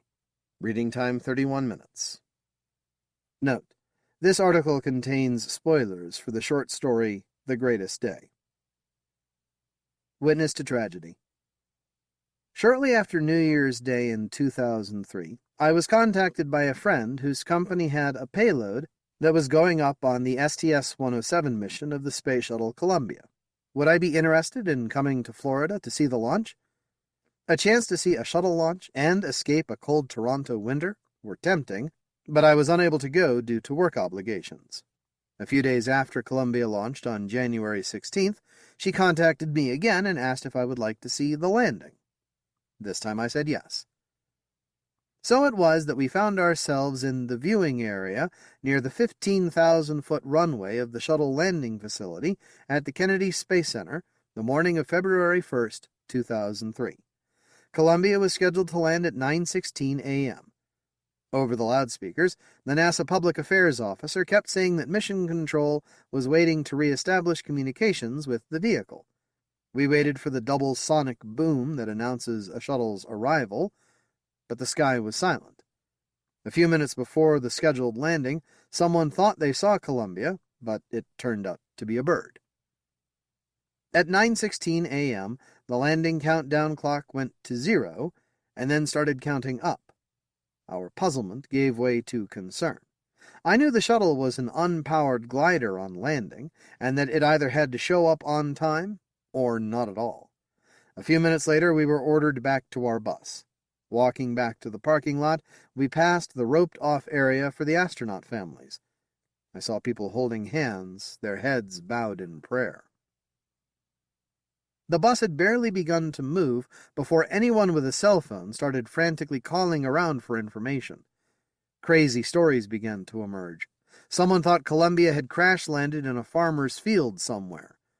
Finally, as the bus approached the operations and checkout building, a woman said her sister had just told her a TV news channel was reporting that debris was falling in Texas. We were not allowed to leave the ONC building for several hours. The lab that was supposed to receive my friend's payload was locked down as part of NASA's contingency procedures. After watching a televised statement by the NASA administrator, followed by the president's address to the nation, we were allowed to leave later that afternoon. We stepped outside into bright sunshine and a cloudless blue sky. That moment was, strangely, still my most vivid memory of February 1st, 2003. It was such a beautiful day. Death by PowerPoint. In August 2003, the Columbia Accident Investigation Board, or CAIB, pronounced CABE, introduced its findings after an intensive 6-month inquiry. According to the CABE report, at T plus 81.7 seconds after launch on January 16th, when Columbia was at an altitude of 65,600 feet and traveling at Mach 2.46, a piece of insulating foam with a volume of 1,360 cubic inches separated from the negative Y bipod ramp area of the external tank, where an inverted V-shaped strut connects the tank to the nose of the shuttle orbiter, and at T plus 81.9 seconds, struck one of the reinforced carbon-carbon RCC panels on the leading edge of Columbia's left wing at a relative velocity of 840 feet per second. Note 1. CABE, Columbia Accident Investigation Board, 2003. Report, 6 volumes. U.S. Government Printing Office, Washington, D.C. https://history.nasa.gov/Columbia/capital A, capital report index.html. End of note. The impact caused sufficient damage to the shuttle's thermal protection system to result in the destruction of the vehicle during re-entry 16 days later on February 1st, killing Commander Rick Husband, pilot Willie McCool, mission specialists Kalpana Chawla, Laurel Clark, Michael Anderson, and David Brown, and payload specialist Elon Ramon. About 2 months later, pilot Jules Mier and search manager Charles Krennic died when their helicopter crashed during operations to locate and recover Columbia debris. Beyond the immediate technical causes, the CABE report also examined the organizational roots of the accident and was highly critical of what it called a broken safety culture at the space agency, at one point even lamenting the endemic use of PowerPoint briefing slides instead of technical papers as an illustration of the problematic methods of technical communication at NASA. Note 2. CABE Report Volume 1, Chapters 6 and 7. Note 3. CABE Report Volume 1, Chapter 7, page 191. End of notes. The phenomenon of bipod foam shedding was first observed in 1983, but 2 decades of mostly successful missions had lulled management into believing what happened to Columbia was only a post-flight maintenance issue rather than an urgent safety-of-flight problem. Nothing we can do about it. About a year after the accident, I was sitting on a science panel at a Toronto area SF convention. Someone in the audience asked if anything could have been done to save the Columbia astronauts. One of my fellow panelists, an academic from a local university, said rather flippantly, "Well, I have a one-word answer for that. No." In fairness to this person, his opinion mirrored that of some members of the NASA mission management team who believed that even if there was damage, there's nothing we can do about it. Note 4. Michael Cabbage and William Harwood. ComCheck. The Final Flight of Shuttle Columbia. Simon & Schuster, 2004, Chapter 5, page 111. End of note. Indeed, this was given as a rationale for canceling requests to obtain images of the damage through national technical means, military telescopes or spy satellites. Note 5. Ibid. End of note. The Columbia Accident Investigation Board counted 3 separate requests for imagery by a NASA engineer or manager, and at least 8 missed opportunities where actions may have resulted in the discovery of debris damage. Note 6. CABE Report, Volume 1, Section 6.3, page 140. End of note.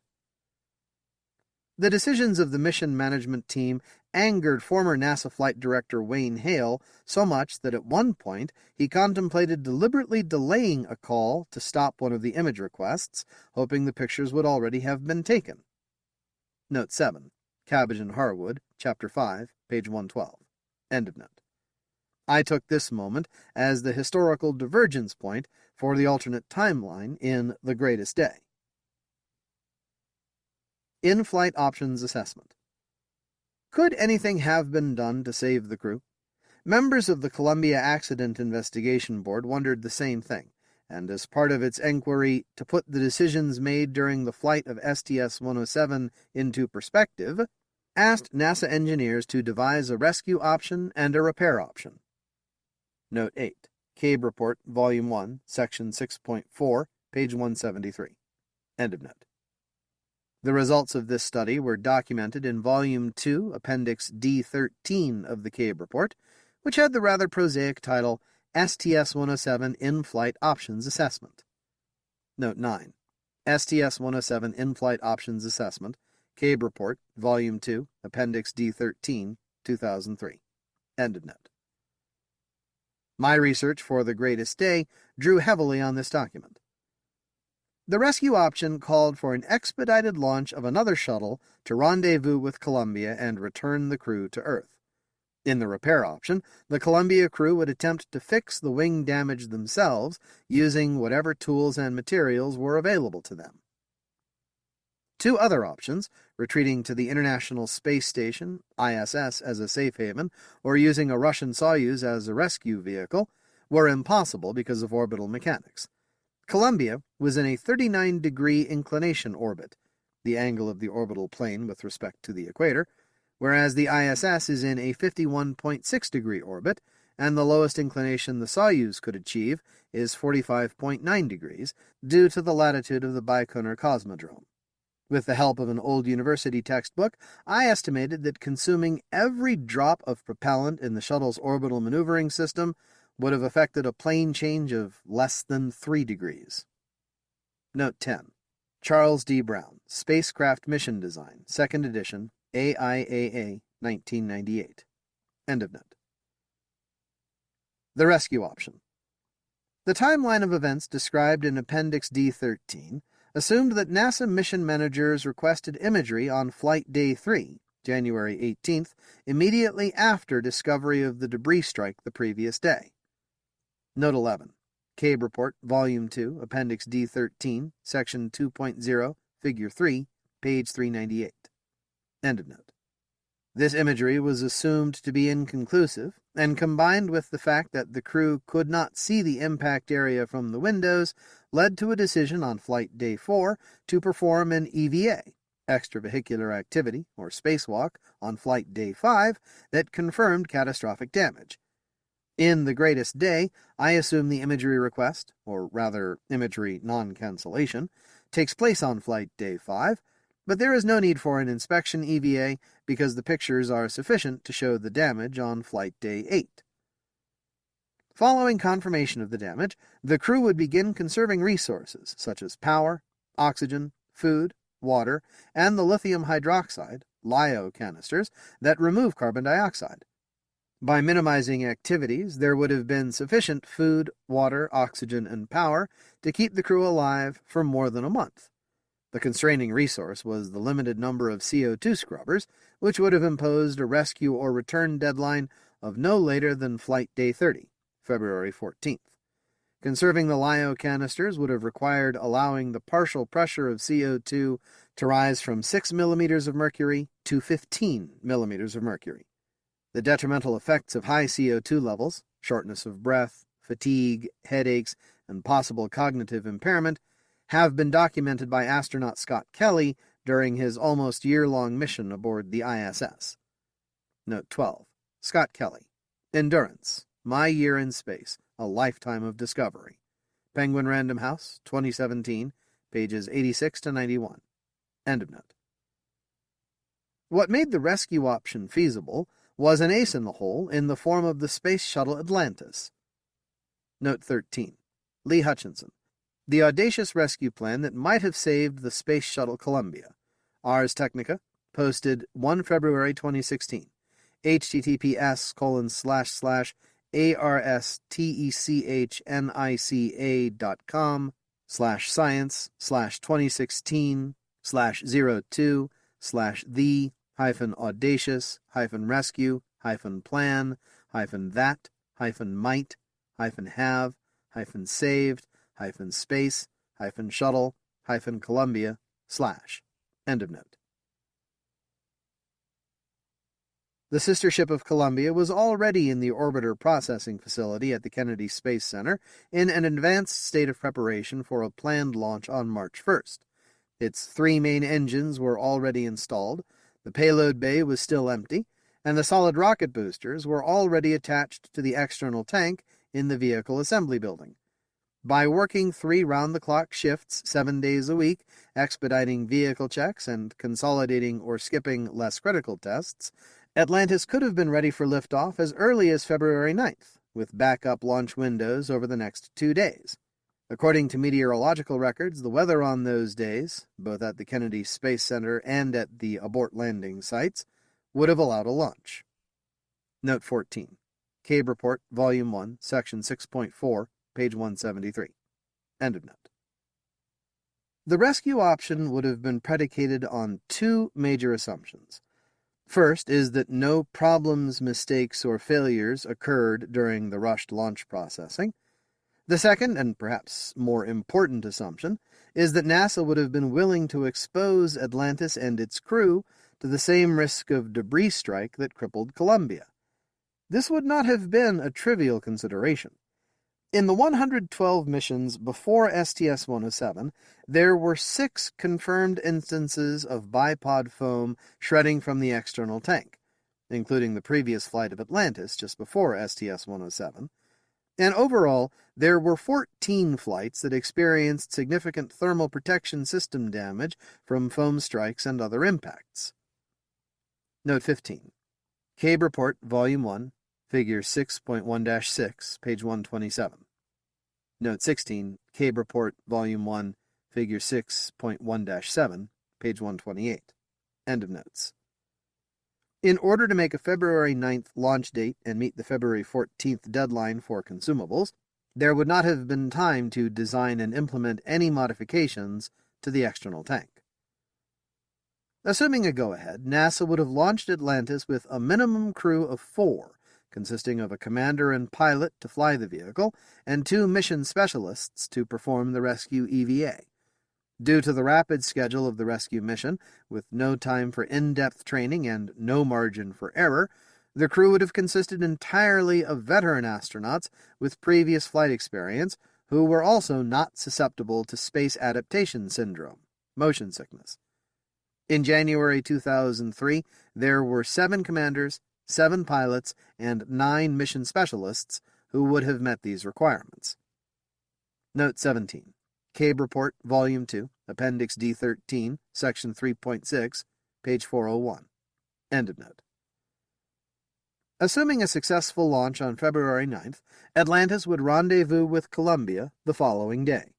Columbia would be oriented to fly tail first with its payload bay pointed towards the Earth.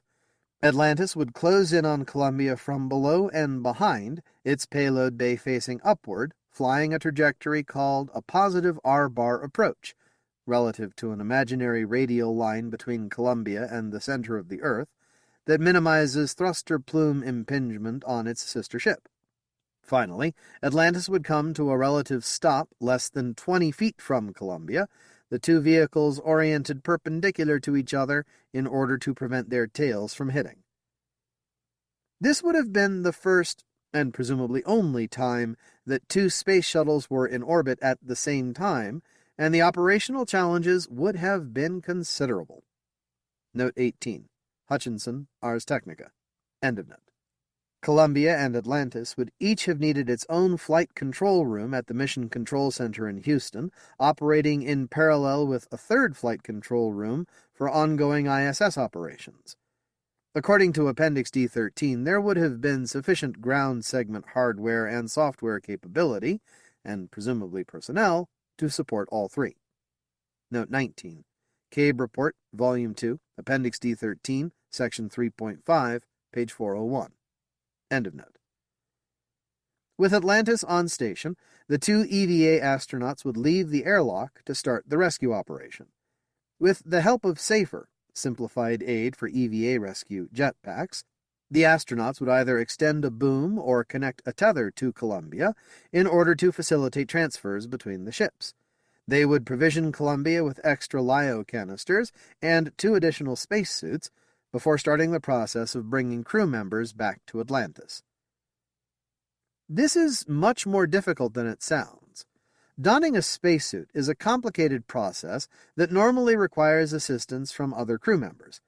For the hypothetical rescue, the task would have been made harder by the fact that the number of available helpers aboard Columbia diminished with each successful crew transfer. Note 20. Hutchinson, Ars Technica. End of note.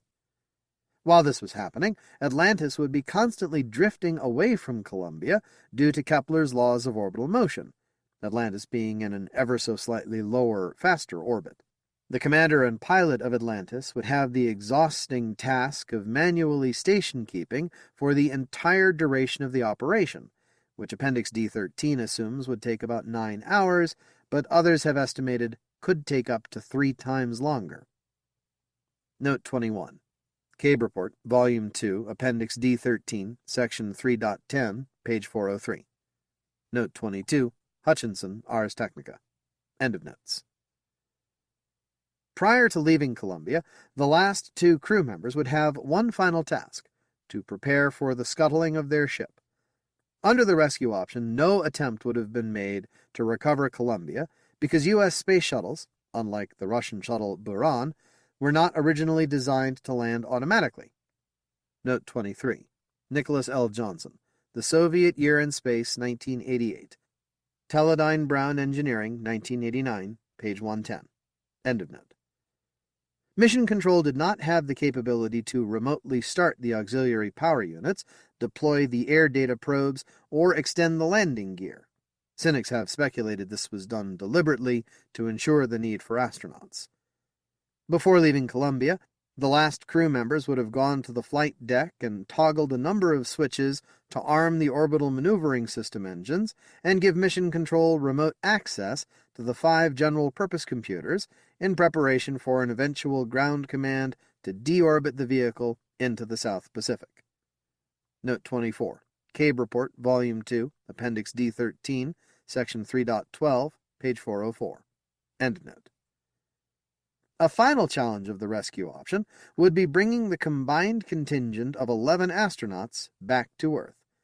There would not be enough seating on Atlantis, and it is likely that 4 of the astronauts would literally have to be strapped to the floor of the middeck. Note 25. Hutchinson, Ars Technica. End of note. Fortunately, Appendix D13 concluded that the additional weight and changed center of mass would not have materially affected vehicle dynamics during re-entry, and no ballasting or additional propellant would have been required. Note 26. Cabe Report, Volume 2, Appendix D13, Section 3.11, page 404. End of note. The repair option. The notional timeline in Appendix D13 called for NASA to pursue both the rescue and repair options until around Flight Day 26, February 10th, after which they would commit to one course of action and abandon the other. Note 27, Cabe Report, Volume 1, Section 6.4, page 173. End of note. In The Greatest Day, I take dramatic license in portraying sequential attempts at rescue and then repair, although it is hinted that repair options had been considered earlier. Another deviation is that Appendix D13 called for 2 EVAs, the first to retrieve tools from the payload bay stowage assembly and harvest a piece of thermal blanket from a less critical area for use in the repair, and the second to attempt the actual repair itself. For the purposes of the story, I combined both into a single spacewalk. A crucial factor in the feasibility of the repair option was the size of the hole in the wing. Appendix D13 assumed a relatively modest 6-inch hole, an assumption that I retained for the purposes of the story. We will never know the actual size of the hole that doomed Columbia, but it is likely to have been much larger. NASA estimated that a hole of at least 10 inches would have been needed for the wing to ingest a plasma stream large enough to cause the damage observed in recovered debris. Note 28. Michael D. Leinbach and Jonathan H. Ward, Bringing Columbia Home, The Untold Story of a Lost Space Shuttle and Her Crew. Arcade Publishing, 2018, page 246. End of note. A test conducted by the Southwest Research Institute, in which a nitrogen gas gun was used to fire a piece of external tank foam at an RCC panel taken from the shuttle Atlantis, produced a hole of about 16 inches by 17 inches that was big enough for people to put their heads through. Note 29. William Langewiesche, Columbia's Last Flight. The Atlantic, November 2003, page 77. End of note. Every space shuttle mission carried 2 spacesuits and a basic set of tools, and 2 crew members were always trained to perform contingency EVA tasks like manually closing and latching the payload bay doors. For the STS-107 mission of Columbia, the contingency EVA crew members were Michael Anderson and David Brown. To execute the repair option, Anderson and Brown would have gone outside and attempted to fill the hole in the wing with pieces of metal scavenged from the crew cabin. They would then cover the hole with a water-filled bag, which when frozen would hold the scrap metal in place and partially restore the geometry of the wing leading edge. It may seem incredible to think that a bag of ice and some pieces of metal would offer any protection from the searing heat of re-entry, but the hope was that even crudely restoring the shape of the wing might delay the tripping of the boundary layer, the thin region of flow adjacent to a surface where viscous effects dominate, into turbulent flow, which would have significantly increased the thermal loads. As part of my research for The Greatest Day, I contacted former NASA Flight Director John Shannon, who led the Appendix D-13 study, and I asked him what metal objects from the orbiter cabin or the Spacehab research module would have been available for the crew to use in the repair. He replied that his team only had 2 weeks to do the study and were not able to get into specifics. Note 30. John Shannon. Email correspondence with the author, 18 December 2017. End of note. I decided to leave this vague in the story. Another unanswered question was whether the plastic bag, in NASA speak a contingency water container, or CWC, was sufficient to hold the vapor pressure for the water to stay liquid. For the purposes of the story, I took dramatic license and assumed it was. To freeze the water, the crew would have oriented Columbia to point the left wing toward deep space, away from Earth albedo, sunlight reflected off the planet, to cold soak for 3 to 6 days. In the story, only 2 days are available for cold soak due to the time taken in pursuing the rescue option first. Regardless of duration, this type of cold soak would never have been attempted on a normal mission due to the adverse thermal effects on systems like the payload bay doors and the landing gear tires. In an early draft of The Greatest Day, the crew was unable to close the payload doors after the cold soak because of thermal distortion. Appendix D-13 considered the possibility of jettisoning some or all of the hardware in the payload bay to reduce the vehicle mass for re-entry. Note 31, CABE Report Volume 2, Appendix D-13, Section 4.7, page 407. End of note. For the STS-107 mission, Columbia was carrying a Spacehab pressurized research module, about 11,000 pounds, a collection of externally mounted experiments called Freestar, about 4,400 pounds, and an extended duration orbiter pallet, about 7,000 pounds, that carried additional liquid hydrogen and liquid oxygen reactant for the electricity-generating fuel cells. Jettisoning this hardware would have necessitated more EVAs, attempting very difficult tasks like undoing bolts, cutting power and fluid lines, and handling large free-floating masses, which Columbia would later have to carefully maneuver away from.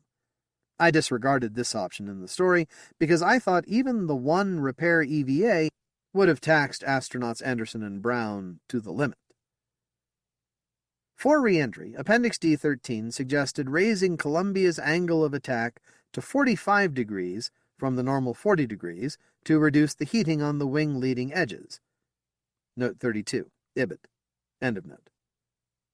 A more detailed thermal analysis would have been required to make sure this did not dangerously increase the heating on another part of the vehicle. The higher angle of attack would have required significant changes to the flight software, the development and verification of which would have been extremely challenging in such a short time. Appendix D-13 did not elaborate on the rest of the re-entry and crew bailout procedure, so for the story I was left to my meandering imagination. I postulated a re-entry trajectory similar to that for a landing at Edwards Air Force Base in California in order to facilitate a crew bailout and subsequent vehicle ditching over the Pacific Ocean, and I used STK, Systems Toolkit software to estimate a probable timeline of events. The crew would have needed to wait until Columbia descended below 34,000 feet before attempting a bailout, blowing the mid-deck hatch and sliding down a 14-foot escape pole that was installed on the shuttle fleet after the Challenger accident in 1986. Failure is not an option. What about success? Going back to that opinionated person on the SF panel, the question of whether anything could have been done to save the astronauts was definitively answered in the CABE report, as dramatized in my story. The question of whether it would have been successful, however, is another matter entirely. NASA considered the rescue option to be challenging but feasible, whereas for the repair option, the overall assessment of the expectation of task success is moderate to low, depending on damage site characteristics, with the troubling addendum that the risk of doing additional damage to the orbiter is high, i.e. enlarging the wing leading edge breach. Note 33. CABE Report, Volume 1, Section 6.4, page 174. Note 34. CABE Report, Volume 2, Appendix D13, page 410. Note 35. CABE Report, Volume 2, Appendix D13, Section 4.5, page 406. End of notes. According to John Shannon, the only real option, which also had significant risk, would have been to launch Atlantis on a rescue mission. Note 36. Shannon, 2017. End of note. Some of his former colleagues do not believe any sort of rescue would have been possible. Note 37. Leinbach and Ward, page 269. End of note. In this context, the conclusion of The Greatest Day is absolutely the most optimistic possible outcome of the repair scenario. That is a rather sobering thought. A missed opportunity. Succeed or fail, if NASA management had treated the foam strike more seriously and obtained imagery confirming the extent of the damage, it is hard to believe the space agency would not have pulled out all the stops and attempted one of the in-flight options to bring the crew of Columbia home. I have no doubt that the NASA and contractor engineers would have risen to the challenge. It would have been the Apollo 13 of our generation. As it was, however, the tragedy of Columbia was compounded by the lament expressed by Wayne Hale in the opening quote of the story, "We never even gave ourselves the opportunity." Note 38. Cabbage and Harwood, page 93. Ghost Transmission. Robert Fraser. Reading time 1 minute. Trapped in the static of time itself, there is your exiled twin. You see her in her shiny exosuit, made impossibly young again in that final streaming you recorded decades ago. Her vast city ship was slowing as she alone piloted the approach, and with the colony mission finished, those cryopods and habitats delivered, her future was almost guaranteed, an icon among the new and vital. Her smile vivid as a solar flare, yet so far, far beyond. A simple state of solitude. Yes, this is when you inevitably, too, want to feel as singular, as untethered, as she chose to be. This is when you know at last, truly know, why you loved her, though you've never heard from her world again. Probability Zero. The Evolutionary Alice. Rachel Rodman. Reading time 15 minutes. Rachel Rodman completed a Ph.D. in biochemistry at the University of Wisconsin. She writes about hybrids and chimeras, and other interspecies mashups, and creates evolutionary trees using stuffed animals, ice cream, and finger puppets. Her fiction has appeared in more than 30 markets, including Daily Science Fiction, Fireside Fiction, and Grievous Angel. More at RACHELRODMAN.com. "Who are you?" the caterpillar asked Alice. And well he might ask, for the two of them had last shared an ancestor 800 million years ago, and there was a great deal to catch up on. So Alice explained herself, and she did it very prettily, as she might have done at school, hands folded in the recitation. To the tune of Twinkle, Twinkle, Little Mammal, she recited the story of bones, 500 million years ago, and hair, 200 million years ago. And she was just about to begin a verse about lactation, which she thought was rather good, when the caterpillar silenced her with a faceful of smoke, puff, puff, puff, shaped into many-colored rings. As Alice left off, coughing, the caterpillar launched haughtily into a new subject, embryonic development, and he maintained that as an arthropod, and more particularly as protostome, he was fundamentally superior, since his first opening to his digestive tract, as an embryo, had been his mouth. Proto, he explained coldly, meant first, and stome meant mouth.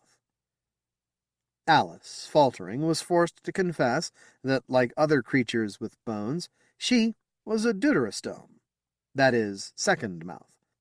So, as an embryo, the first opening in her digestive tract had not been the mouth, but instead something more vulgar.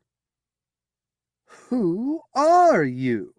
asked the caterpillar, this time though it was no longer a question, but instead a sneer. But just as Alice was becoming quite flustered, and possibly a little angry too, she caught sight of a familiar streak of white, and when she turned her head, there he was again. "White Rabbit! White Rabbit!" Alice called. For after her unpleasant conversation with the caterpillar, she felt an even warmer connection with the rabbit. Not only were they both deuterostomes, and mammals too, but their ancestors, curiouser and curiouser, had split ways only 90 million years ago, in the mid-Cretaceous, and so they were practically cousins. "Wait! Wait!" Alice cried. Down the forest path she pursued the rabbit, intent upon his bobbing ears and elegant waistcoat. But in her hurry she caught her foot on something hard and strange, and she went sprawling. As she retook her footing, a little dazed, she turned and locked eyes with the curious object, the animal, actually, with whom she had collided. It was not a mammal, but it was at least a deuterostome, and a tetrapod, too, a four-legged creature, descended like her from a not-quite-fish whose ancestors had emerged from the sea. A turtle. "Pardon me," Alice said to the turtle, or as she now saw more precisely, a mock turtle, who stood in fact at the edge of the path, at the bank of a lake of mock turtle soup, and whose shell was still dripping with broth and boiled vegetables. But anyway, Alice explained amid curtsies, she had to be going. The turtle, for its part, did not seem in the least moved by any of this, no more emotionally invested in her departure than he had been in her arrival. Well, Alice thought, that was reptiles for you. Away and up the path she hurried, calling after the rabbit, but she had lost all trace of him. Up ahead, worse luck, she came to a fork in the way. It was a juncture that reminded her of a branch point in the Tree of Life, a place where two species diverged from a common ancestor. And she had no idea which path to take. But then Alice had a mad thought. Perhaps, she thought, the most sensible thing just now would be to model her own behavior after that of a biological population engaged in a blind act of evolution. So Alice selected a direction at random, the left. Then, eyes closed, she proceeded stumblingly, trying as she went to think as little as possible about where she might be going. An evolving population certainly wouldn't. After a few paces, sensing that the path had widened, Alice opened her eyes and... no white rabbit. Instead, she found herself in a grove, which contained a long table set for tea. From a chair at the head of a table, a hare, a March hare, bounded up, bright-eyed. Then, in an eager voice, while his paws trembled a little, he asked, "Was Alice, by any chance, a bilaterian?" It was a spectacularly foolish question, and Alice couldn't help herself. She laughed very rudely, because of course she was a bilaterian. Wouldn't that, she thought, have been perfectly evident to anyone? Didn't she have bilateral symmetry? Didn't her left side mirror her right? And anyway, the vast majority of animals were bilaterians. In fact, only quite distantly related and oddly patterned creatures, things like jellyfish, weren't. But as Alice laughed, the March Hare retained such an earnest and expectant expression that at last Alice began to regret her impertinence. "Yes," she said finally. Oh, my! The March Hare was delighted to hear that, because today, he said, like every day, he and his friends would be celebrating the 800 millionth birthday of the bilaterian, the last common ancestor of all the bilaterians. Would Alice like to join the celebration? To be perfectly honest, Alice would rather have not, but she hesitated just a moment, and in that moment the March Hare took her arm, and suddenly Alice found herself whirling about the table faster and faster, while the March Hare sang, "A very merry bilaterian birthday to you, and a very merry bilaterian birthday to all of us." As they whirled, Alice perceived that this was a very small party. In fact, there seemed to be only one other celebrant, a dormouse, which was seated in a chair at the far end. At first, the creature appeared to be deeply asleep, but as the hare, pulling Alice, sped past, he gave the rodent's chair a little whack. At that jolt, the dormouse's eyelids fluttered, and it began wheezily to sing, "Twinkle, twinkle, little bat." Then, startlingly, at the cue of that, a bat ascended out of the dormouse's teacup and up into the air to begin its own circuit of the table. "Flying mouse, cried the March Hare. To Alice, this was all spectacularly upsetting. For, of course, in an evolutionary sense, flying mouse was a complete fallacy. In fact, bats were not even particularly closely related to mice. Instead, they were more closely related to carnivores, creatures like cats. "But," she interjected as she bobbed behind the hare, "but, flying mouse," the March Hare continued, too loudly to permit any interruption. To Alice, there was little that was so irksome, next, of course, to taxonomic errors, as not being listened to. But then, "A Cheshire cat!" cried Alice, for there was a cat, just such a cat, on the far side of the grove. And this cat seemed to be floating, an airborne condition that was entirely at odds with what Alice knew of mammals, with, again, just the bats excepted. "Mr. Cat!" Alice cried, and with a furious little shrug, which had not very much, it must be said, in common with a curtsy, she shook herself free from the March Hare's paw and went racing after. As Alice continued up the path, the strains of "A Very Merry bilaterian Birthday to You" becoming ever fainter, the cat turned suddenly and asked, "Do you play croquet?" Alice did, of course.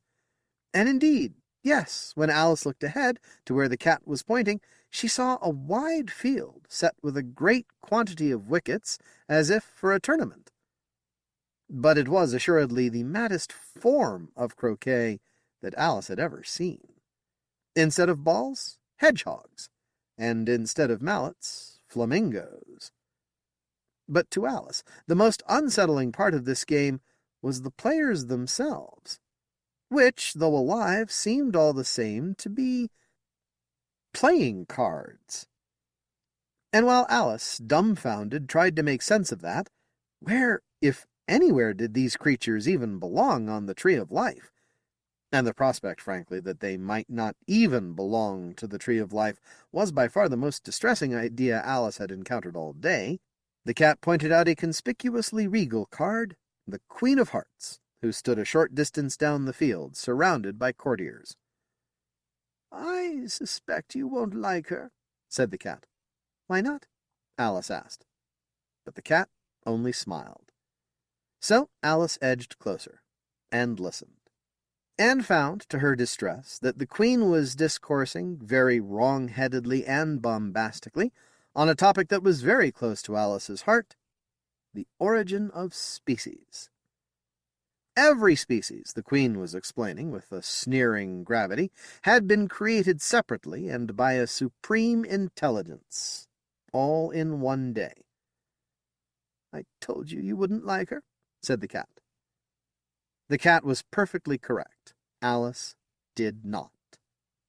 Alice pushed her way through the Queen's entourage, a medley of 7s, 8s, and 9s, who were staring at the Queen with rapt expressions, but whether they were too frightened of the Queen to dispute her account, or were simply dreadfully stupid, Alice couldn't be sure. "Your Majesty," Alice cried, once at the front. Then, with a small curtsy, she launched into a new verse, called Descent with Modification. For just a moment the Queen simply stared, as if too astonished to speak, but soon her color changed, becoming apoplectically purple. Then, extending a trembling finger, she bellowed, "Off with her head!" "Run," the cat suggested. So Alice did. Across the green she fled, through the hedgehogs and flamingos. When she turned her head, she could see a phalanx of card soldiers some distance behind, jacks and tens at the fore, each carrying a menacing scythe. At the far end of the course, the way was blocked by a wall of rose bushes, which were very oddly colored. Red paint splashed over white petals. But there was nowhere else to go, and no time to think. So Alice plunged into the bushes. As she fought her way through, she was torn by thorns, and smeared by paint, and brought up short suddenly by a vision. The ancestor, 1.5 billion years dead, that linked her with these roses. A faceless, one-celled creature, magnified here many millions of times. An ancestor, spherical and translucent, that had arisen before the invention of limbs, or eyes, or heads. "Off with her head!" came the shouts from behind. "Plant animal matriarch," Alice whispered. At that moment, though, there was a terrible lurch, and the ground gave out beneath her, and Alice found herself falling, together with a great quantity of roses. "Cousins!" she screamed as the flowers swarmed around her. "Oh, distant cousins!" Then, with a start, Alice woke up, and she found, to her astonishment, that she was seated in a meadow against a familiar tree, the very tree she had fallen asleep against. Had it only been a short time before? And there was her sister just a few feet away, still reading aloud from On the Origin of Species. "Oh, sister," Alice exclaimed, hopping up from the ground, "I feel as if I've been away for millions of years." Her sister laughed. Under normal circumstances, Alice would have found that very irritating, but at that particular moment, in the joy of being safe, with her head still attached to her neck, it all felt warm and reassuring and right, and Alice was glad of it. "Let's go home," she entreated. So away they went together, arm in arm, talking animatedly, into the warmth of the summer afternoon. And when, down the path, the trees thinned, and they sighted the house at the bottom of the hill, Alice broke into a run, pulling her sister, still laughing, along behind. For there, in the doorway, stood their last common ancestor, still very much alive, a woman whom they both simply called Mother. Bulkheads Make the Best Neighbors. Ian Randal Strock. Reading time 5 minutes. Ian Randal Strock was the editorial assistant, and then assistant editor and associate editor of Analog from 1989 to 1995, when he left to start his own magazine. He's been through several careers since then, and is now the owner, publisher, editor-in-chief, and mailroom clerk, janitor, and morale officer of Grey Rabbit Publications and its SF imprint, Fantastic Books, www.fantasticbooks.biz. When he's not publishing other people's books, which takes much less time than writing his own, he thinks of himself as a science fiction writer, even though 98% of his published words are non-fiction. See www.ianrandalstrock.com. He's the author of several books of presidential history and stories in Analog, Nature, and several recent anthologies. He is also the Northeast Regional Vice Chairman of American Mensa. The groundhogs are acting up again, demanding recognition of the authority of the government and expecting us to submit petitions for any large engineering projects to a review board. They're a damn nuisance. Like any paper-pushing bureaucrat, Dirtside is going to know the difference between a meteorite and a nickel-iron asteroid. You got that right, Jimmy. So what are we going to do about it? Fight. They don't know nothing about nothing except dirt. Let's show 'em who's boss. Yeah, fine. But how are we going to show 'em, Dirk? This is a HAB council session. We going to call 'em names? Tell 'em we're independent? They may be sitting at the bottom of the well, but they still got the big ships and the weapons. True, true. What we got to do is get bigger weapons. Make 'em see the error of their ways. Show 'em we mean business, and they'll leave us alone. Yeah? And how long's it going to take us to build a nuke bigger than what they got? Forget bigger, Jimmy. Don't matter how big it is. If it can blow apart a HAB, it's plenty big. No matter how big we can build 'em, ain't no way we're going to blow apart their HAB. Aw, come on, Maggie. Their HAB's that whole big blue and green ball down there. My point precisely. Ain't no way we can outgun 'em, so we got to outthink 'em. You got an idea, maybe? Maybe. Something you said about a groundhog bureaucrat not knowing the diff between a meteorite and an asteroid. It was this memo they sent from the Department of the Interior, warning us to make sure the new asteroid we're bringing in don't get loose and smash down.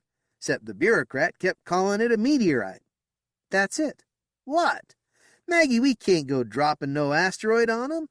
Even if the government is a bunch of jerks, there's lots of people living down there's okay. We don't want to kill 'em, just keep 'em out of our hair. Well then, that's it. We got to build us a bulkhead that'll keep them on their side and us on our side.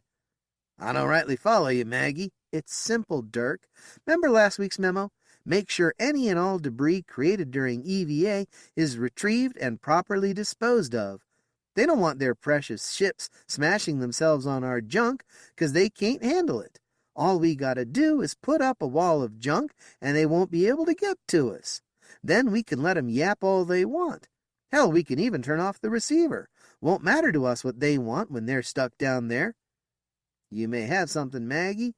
We can boost all the HABs into higher orbits, and then fill the lower orbits with a whole lot of asteroids. You're close, Jimmy, but moving a whole lot of asteroids is going to take a whole lot of time. There's an easier way. All we got to do is get a few decent asteroids into orbit, chop 'em up a bit to make a lot of pieces, and then start smashing the pieces into each other. The debris don't have to be big, but there's got to be a lot. But it'll all decay eventually. So? How long you think it'll take for an entire orbit's worth of debris to decay, Dirk? And how long you think it'll take for us to smash another asteroid or two to replace it? What are you scribbling, Jimmy? Maggie, you're a genius. This'll keep the groundhogs down where they belong, and after we get it set up, we'll only need another asteroid about every year to keep up the bulkhead. Boy, are they gonna be pissed when we tell 'em what we're doing. We can't tell 'em, not till it's all set. Well, we got another asteroid due in a month, and the next one after that'll be here in 4 months. That's it then. We got to start mining the new ones like always, but slow. Don't let on, and we got to nice the groundhogs till number 2 gets here.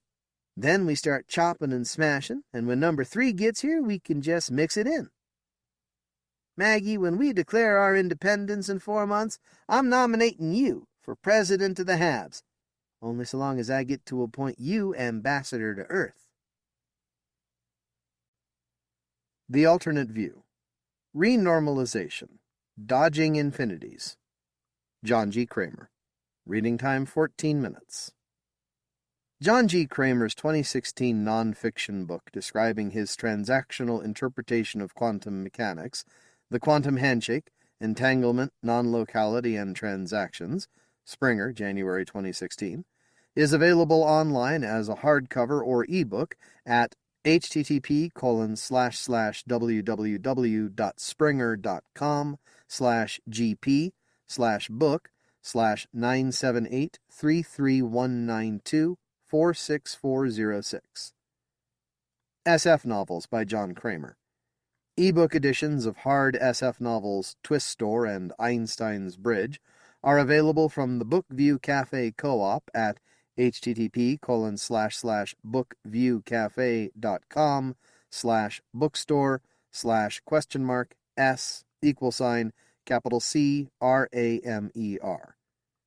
Alternate view columns online. Electronic reprints of 202 or more The Alternate View columns, written by John G. Kramer and previously published in Analog, are currently available online at http://www.npl.washington.edu/AV. When I was in physics graduate school, we advanced graduate students were taught that there were serious problems with two important theories of particle physics: quantum electrodynamics, QED, the relativistic quantum theory of the electromagnetic force, and quantum field theory, QFT, the relativistic quantum theory of particles and fields. The problems arose because both formalisms contained spurious infinities associated with self-energy that needed to be subtracted away by hand using a procedure called renormalization before meaningful calculations and realistic predictions could be made. Our professors assured us that this flaw was only a temporary embarrassment that would soon be corrected by replacing the current paste-up theories with something better. At about the same time, Paul Dirac, one of the founders of quantum mechanics, declared that renormalization made QFT completely inconsistent and in need of immediate replacement. That was many decades ago, but the offending theories are still actively used in particle physics, and no serious replacements have appeared. What has happened instead is that only the embarrassment has gone away. Particle theorists have learned to accommodate renormalization and the removal of infinities as just one of the rules of the game. They have ceased to worry about it or its implications, and some even regard renormalization as a virtue. Further, the formalisms of QED and QFT are now well known to be fundamentally incompatible with general relativity, our standard theory of gravitation. This is in part because QED and QFT need renormalization, and in part because of their reliance on an underlying background space-time. However, these problems are not widely taken as a criticism of the quantum theories. There is also another major problem with quantum field theory. The quantum vacuum, according to QFT, is filled with fireworks of variable mass virtual particles that spring briefly into existence, interact to move energy, momentum, angular momentum, and quantum numbers around, and then disappear.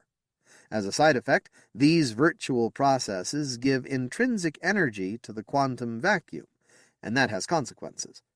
It has now been shown that QFT overestimates the energy present in the vacuum of the universe, as represented by Einstein's cosmological constant lambda, by a factor of about 10 to the 120th power. That's an enormous number, a 1 followed by 120 zeros. In fact, this QFT calculation holds the record as the worst theoretical prediction in the history of physics.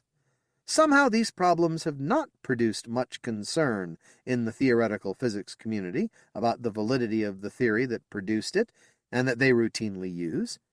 QED and QFT remain as central pillars of the standard model of particle physics, and they are actively taught today in physics graduate schools all over the world.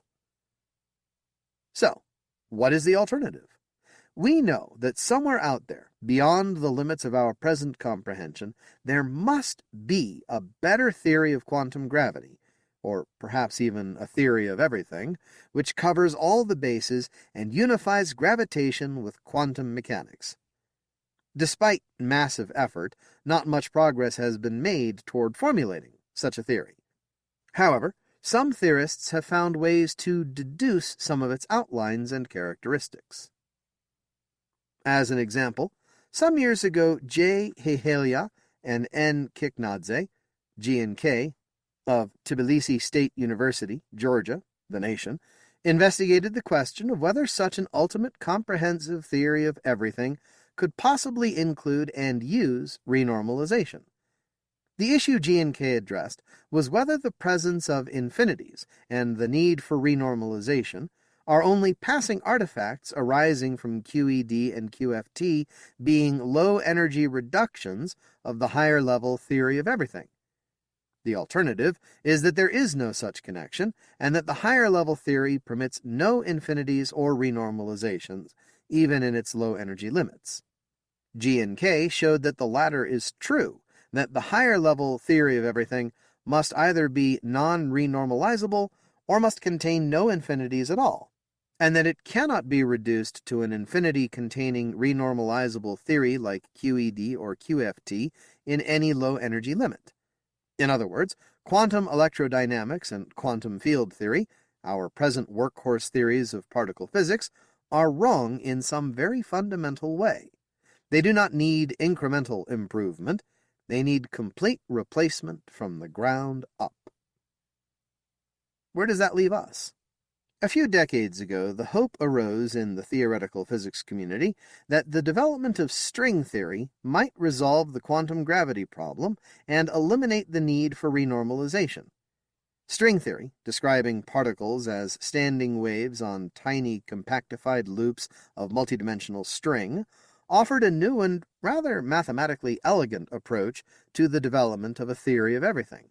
It included gravitational physics, particle physics, and quantum physics under one roof, and at the same time made renormalization and the subtraction of infinities unnecessary.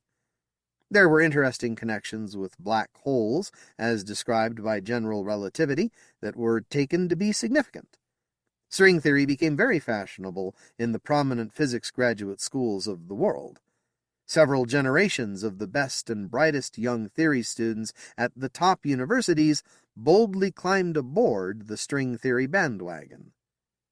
However, Harvard's late great theoretical physicist Sidney Coleman, a lifelong enthusiast of science fiction, once commented that in conversations with the top-level string theorists that had been passing through Harvard, he always had the distinct feeling that they were stringing him along. Coleman was right.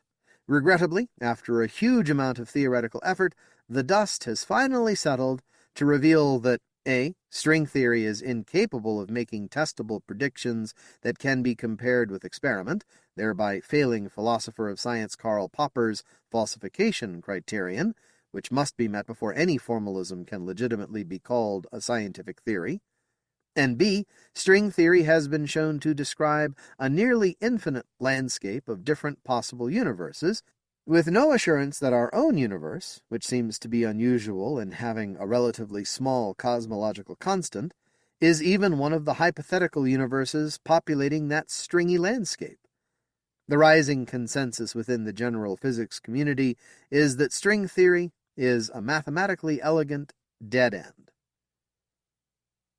As an infinity-free replacement for QED and QFT, the leading alternative to string theory is called loop quantum gravity, LQG. Loop quantum gravity is less ambitious than string theory in that it does not attempt to describe what particles are, but only aims to unify general relativity with quantum mechanics.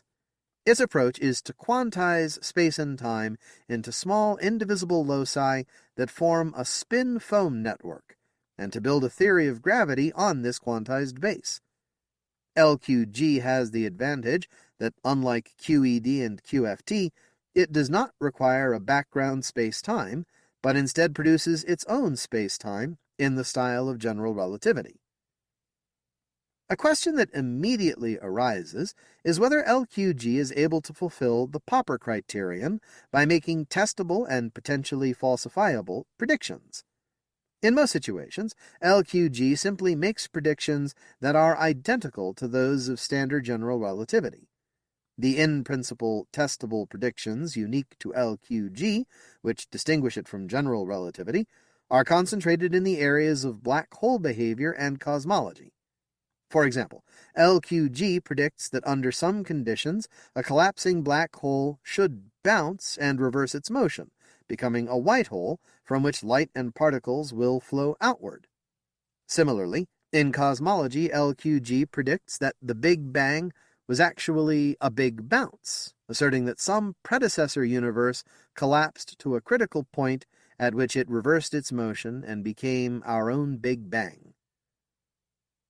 The problem with such assertions and predictions is that they do not overlap with most astronomical observations. It is not clear if LQG's Big Bounce hypothesis could be connected in any way with existing measurements of the cosmic microwave background or other astronomical observables. There are a few observations that are attributable to black hole behavior, but most of these concern the accretion disk, not the black hole itself. Recent detections of gravitational waves arising from the merging of two massive black holes are in the right general area for such testing, but so far the details of the observed gravitational wave structure are well accounted for by standard general relativity. Attempts have been made by LQG advocates to associate the white hole prediction of the theory with the observed phenomenon of gamma-ray bursts. See my columns 94 in the March 1999 and 142 in the May 2008 issues of Analog. However, there are already fairly good explanations of the origin of gamma-ray bursts that do not require the white hole hypothesis. While the predictions of LQG are better than no predictions at all, it is presently not possible to falsify or confirm them with astronomical observations. Further, LQG presently has no overlap with most of particle physics, and in particular does not provide an alternative to QED and QFT that can be used for making predictions in the domain of particle properties and interactions. It may perhaps show a path that might lead to a theory of everything, but if so, it stands at the very beginnings of that path. Thus, contemporary theoretical physics finds itself in a difficult situation. It has become clear that the workhorse theories of QED and QFT, pillars of the standard model of particle physics, are fundamentally flawed, in some cases give ridiculously wrong predictions, and are in urgent need of replacement. However, no such replacement is on the horizon. New approaches are badly needed. References. Critiques of renormalization. Can the fundamental theory of everything be renormalizable? J. Hehelia and N. Kiknadze. Archive 9507048V3. Does renormalization make sense? P. A. M. Dirac, AIP Conference Proceedings 74, 129, 1981. https://doi.org/10.1063/1.33110. Popper Criterion. Karl Popper, Realism and the Aim of Science, From the Postscript to the Logic of Scientific Discovery. First edition. London and New York. Routledge, 1983. ISBN 0-415-08400-8. I have never in my life learned anything from any man who agreed with me. Dudley Field Malone. Welcome to the new you. Terms and conditions for the iCRISPR gene editing kit. Douglas F. Dluzen. Reading time 9 minutes. Douglas F. Dluzen has a Ph.D. in genetics and is an assistant professor of biology at Morgan State University in Baltimore, Maryland. He has studied the genetic contributors of aging, cancer, hypertension, and other age-related diseases. Currently, he studies the biology of health disparities and the microbiome in Baltimore City. He teaches evolution, genetics, and scientific thinking, and you can find more about him on Twitter at RipplesInTime24. He loves to write about science and science fiction while sitting on the couch with his wife and partner Julia and their tornado of a son, Parker. Go ahead. Reimagine yourself. We're emailing you because we see you've had our product in your e-cart for a few days, and we understand the hesitation to complete your purchase. We know it's challenging when embarking on a new journey to improve oneself. Rest assured, here at Eugenics, we can help you become the very best you. The future is here, and it's transformative. Our revolutionary do-it-yourself iCRISPR kits are capable of game-changing improvements. We see you have the basic iCRISPR kit in your eCart. That kit is for single DNA edits, and that's the very best way to ease into this process. Are you looking for a change in eye color? Always desired a better short-term memory? It's not clear from your account profile, but that's just fine. Complete your order today, and with the basic kit, you can begin immediately. Or you can wait until you decide on which new trait you want. There's no expiration date. Order in the next 20 minutes and enjoy an additional 5% off your total purchase. As you know, our iCRISPR kits provide the essentials to design and implement your own genetic modifications, all in one straightforward process and right from the comforts of your own home. Just decide on the change you want, use our proprietary algorithm to assist in finding the perfect DNA base to facilitate that improvement, and Eugenics will design the viral delivery template. Finally, we'll ship the injection apparatus right to your door. It's that easy. Want to live beyond your 100th birthday? Upgrade your eCart from the basic kit to the iCRISPR Pro kit for multiple edits and/or whole gene replacement options. Still feeling uneasy about the process? Don't worry. At Eugenics, our customer service is our strength. Just see for yourself with our online testimonials attached to this email and listen to what actual customers have to say about their experiences. Take control of your genome. Please reread our terms and conditions below to explore the full power of iCRISPR and see why Eugenics is the best in gene mod technology. You should adhere to them for the safe use of our products. 1. iCRISPR is not intended for use in your germline egg or sperm cells. Your offspring cannot sign the terms and conditions, and you currently risk penalty under federal law. But here at Eugenics, we believe you should have access to your own genome in its entirety. You can contact your congressional representatives and petition them to pass legislation to allow you to control your own genome with no restrictions. We provide a template petition letter on our website, and if you send one to your local representative, we offer a one-time 10% discount on the basic kit. 2. While the basic iCRISPR kit limits the amount of editing you can perform, you may upgrade your purchase to the iCRISPR Pro kit and any of our preset multi-edit packages at any time. 3. Due to sequence similarity throughout the human genome, our online algorithms will guide you to ensure specificity and protect you from any off-target effects. Your account profile indicates you work in biomedical research, so you may be interested to read our recently published scientific article in the prestigious International Journal of Current Opinions on Gene Editing, comparing our product and proprietary algorithm with leading market competitors. We've conveniently attached it to this email for your benefit. 4.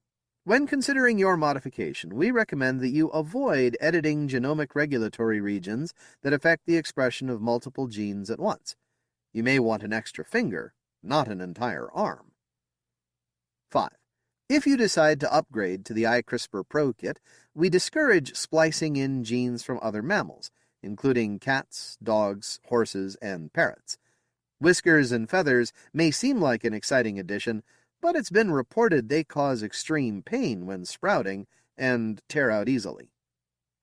6.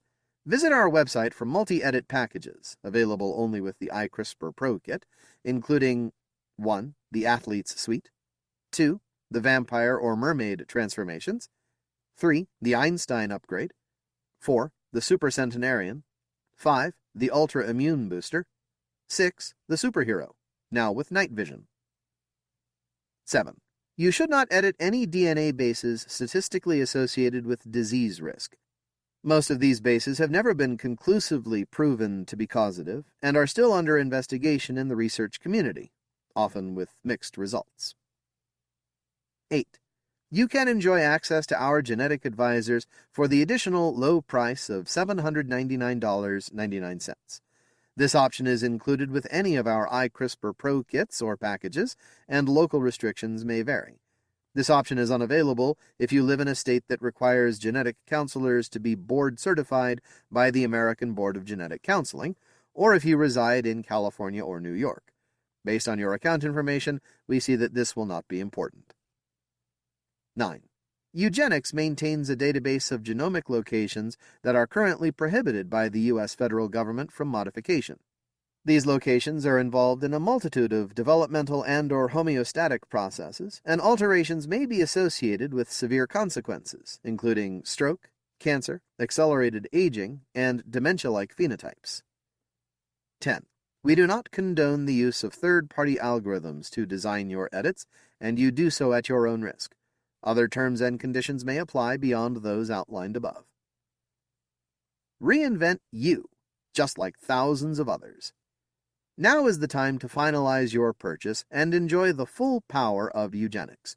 Remember, at any time your account can also be upgraded to our Lifetime Platinum membership, which includes one multi-edit package, 24-hour access to our online genetics professionals, unlimited basic kits, and early bird access to other eugenics products and product beta testing.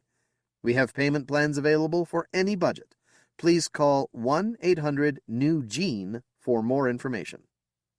Don't delay. We hope we've helped you see how your eugenics experience will be exciting and safe. We strive to ensure a satisfying experience and to keep things simple. Disclaimer. The decision to alter your genome is yours and yours alone. Eugenics is not responsible for unauthorized use of our iCRISPR products.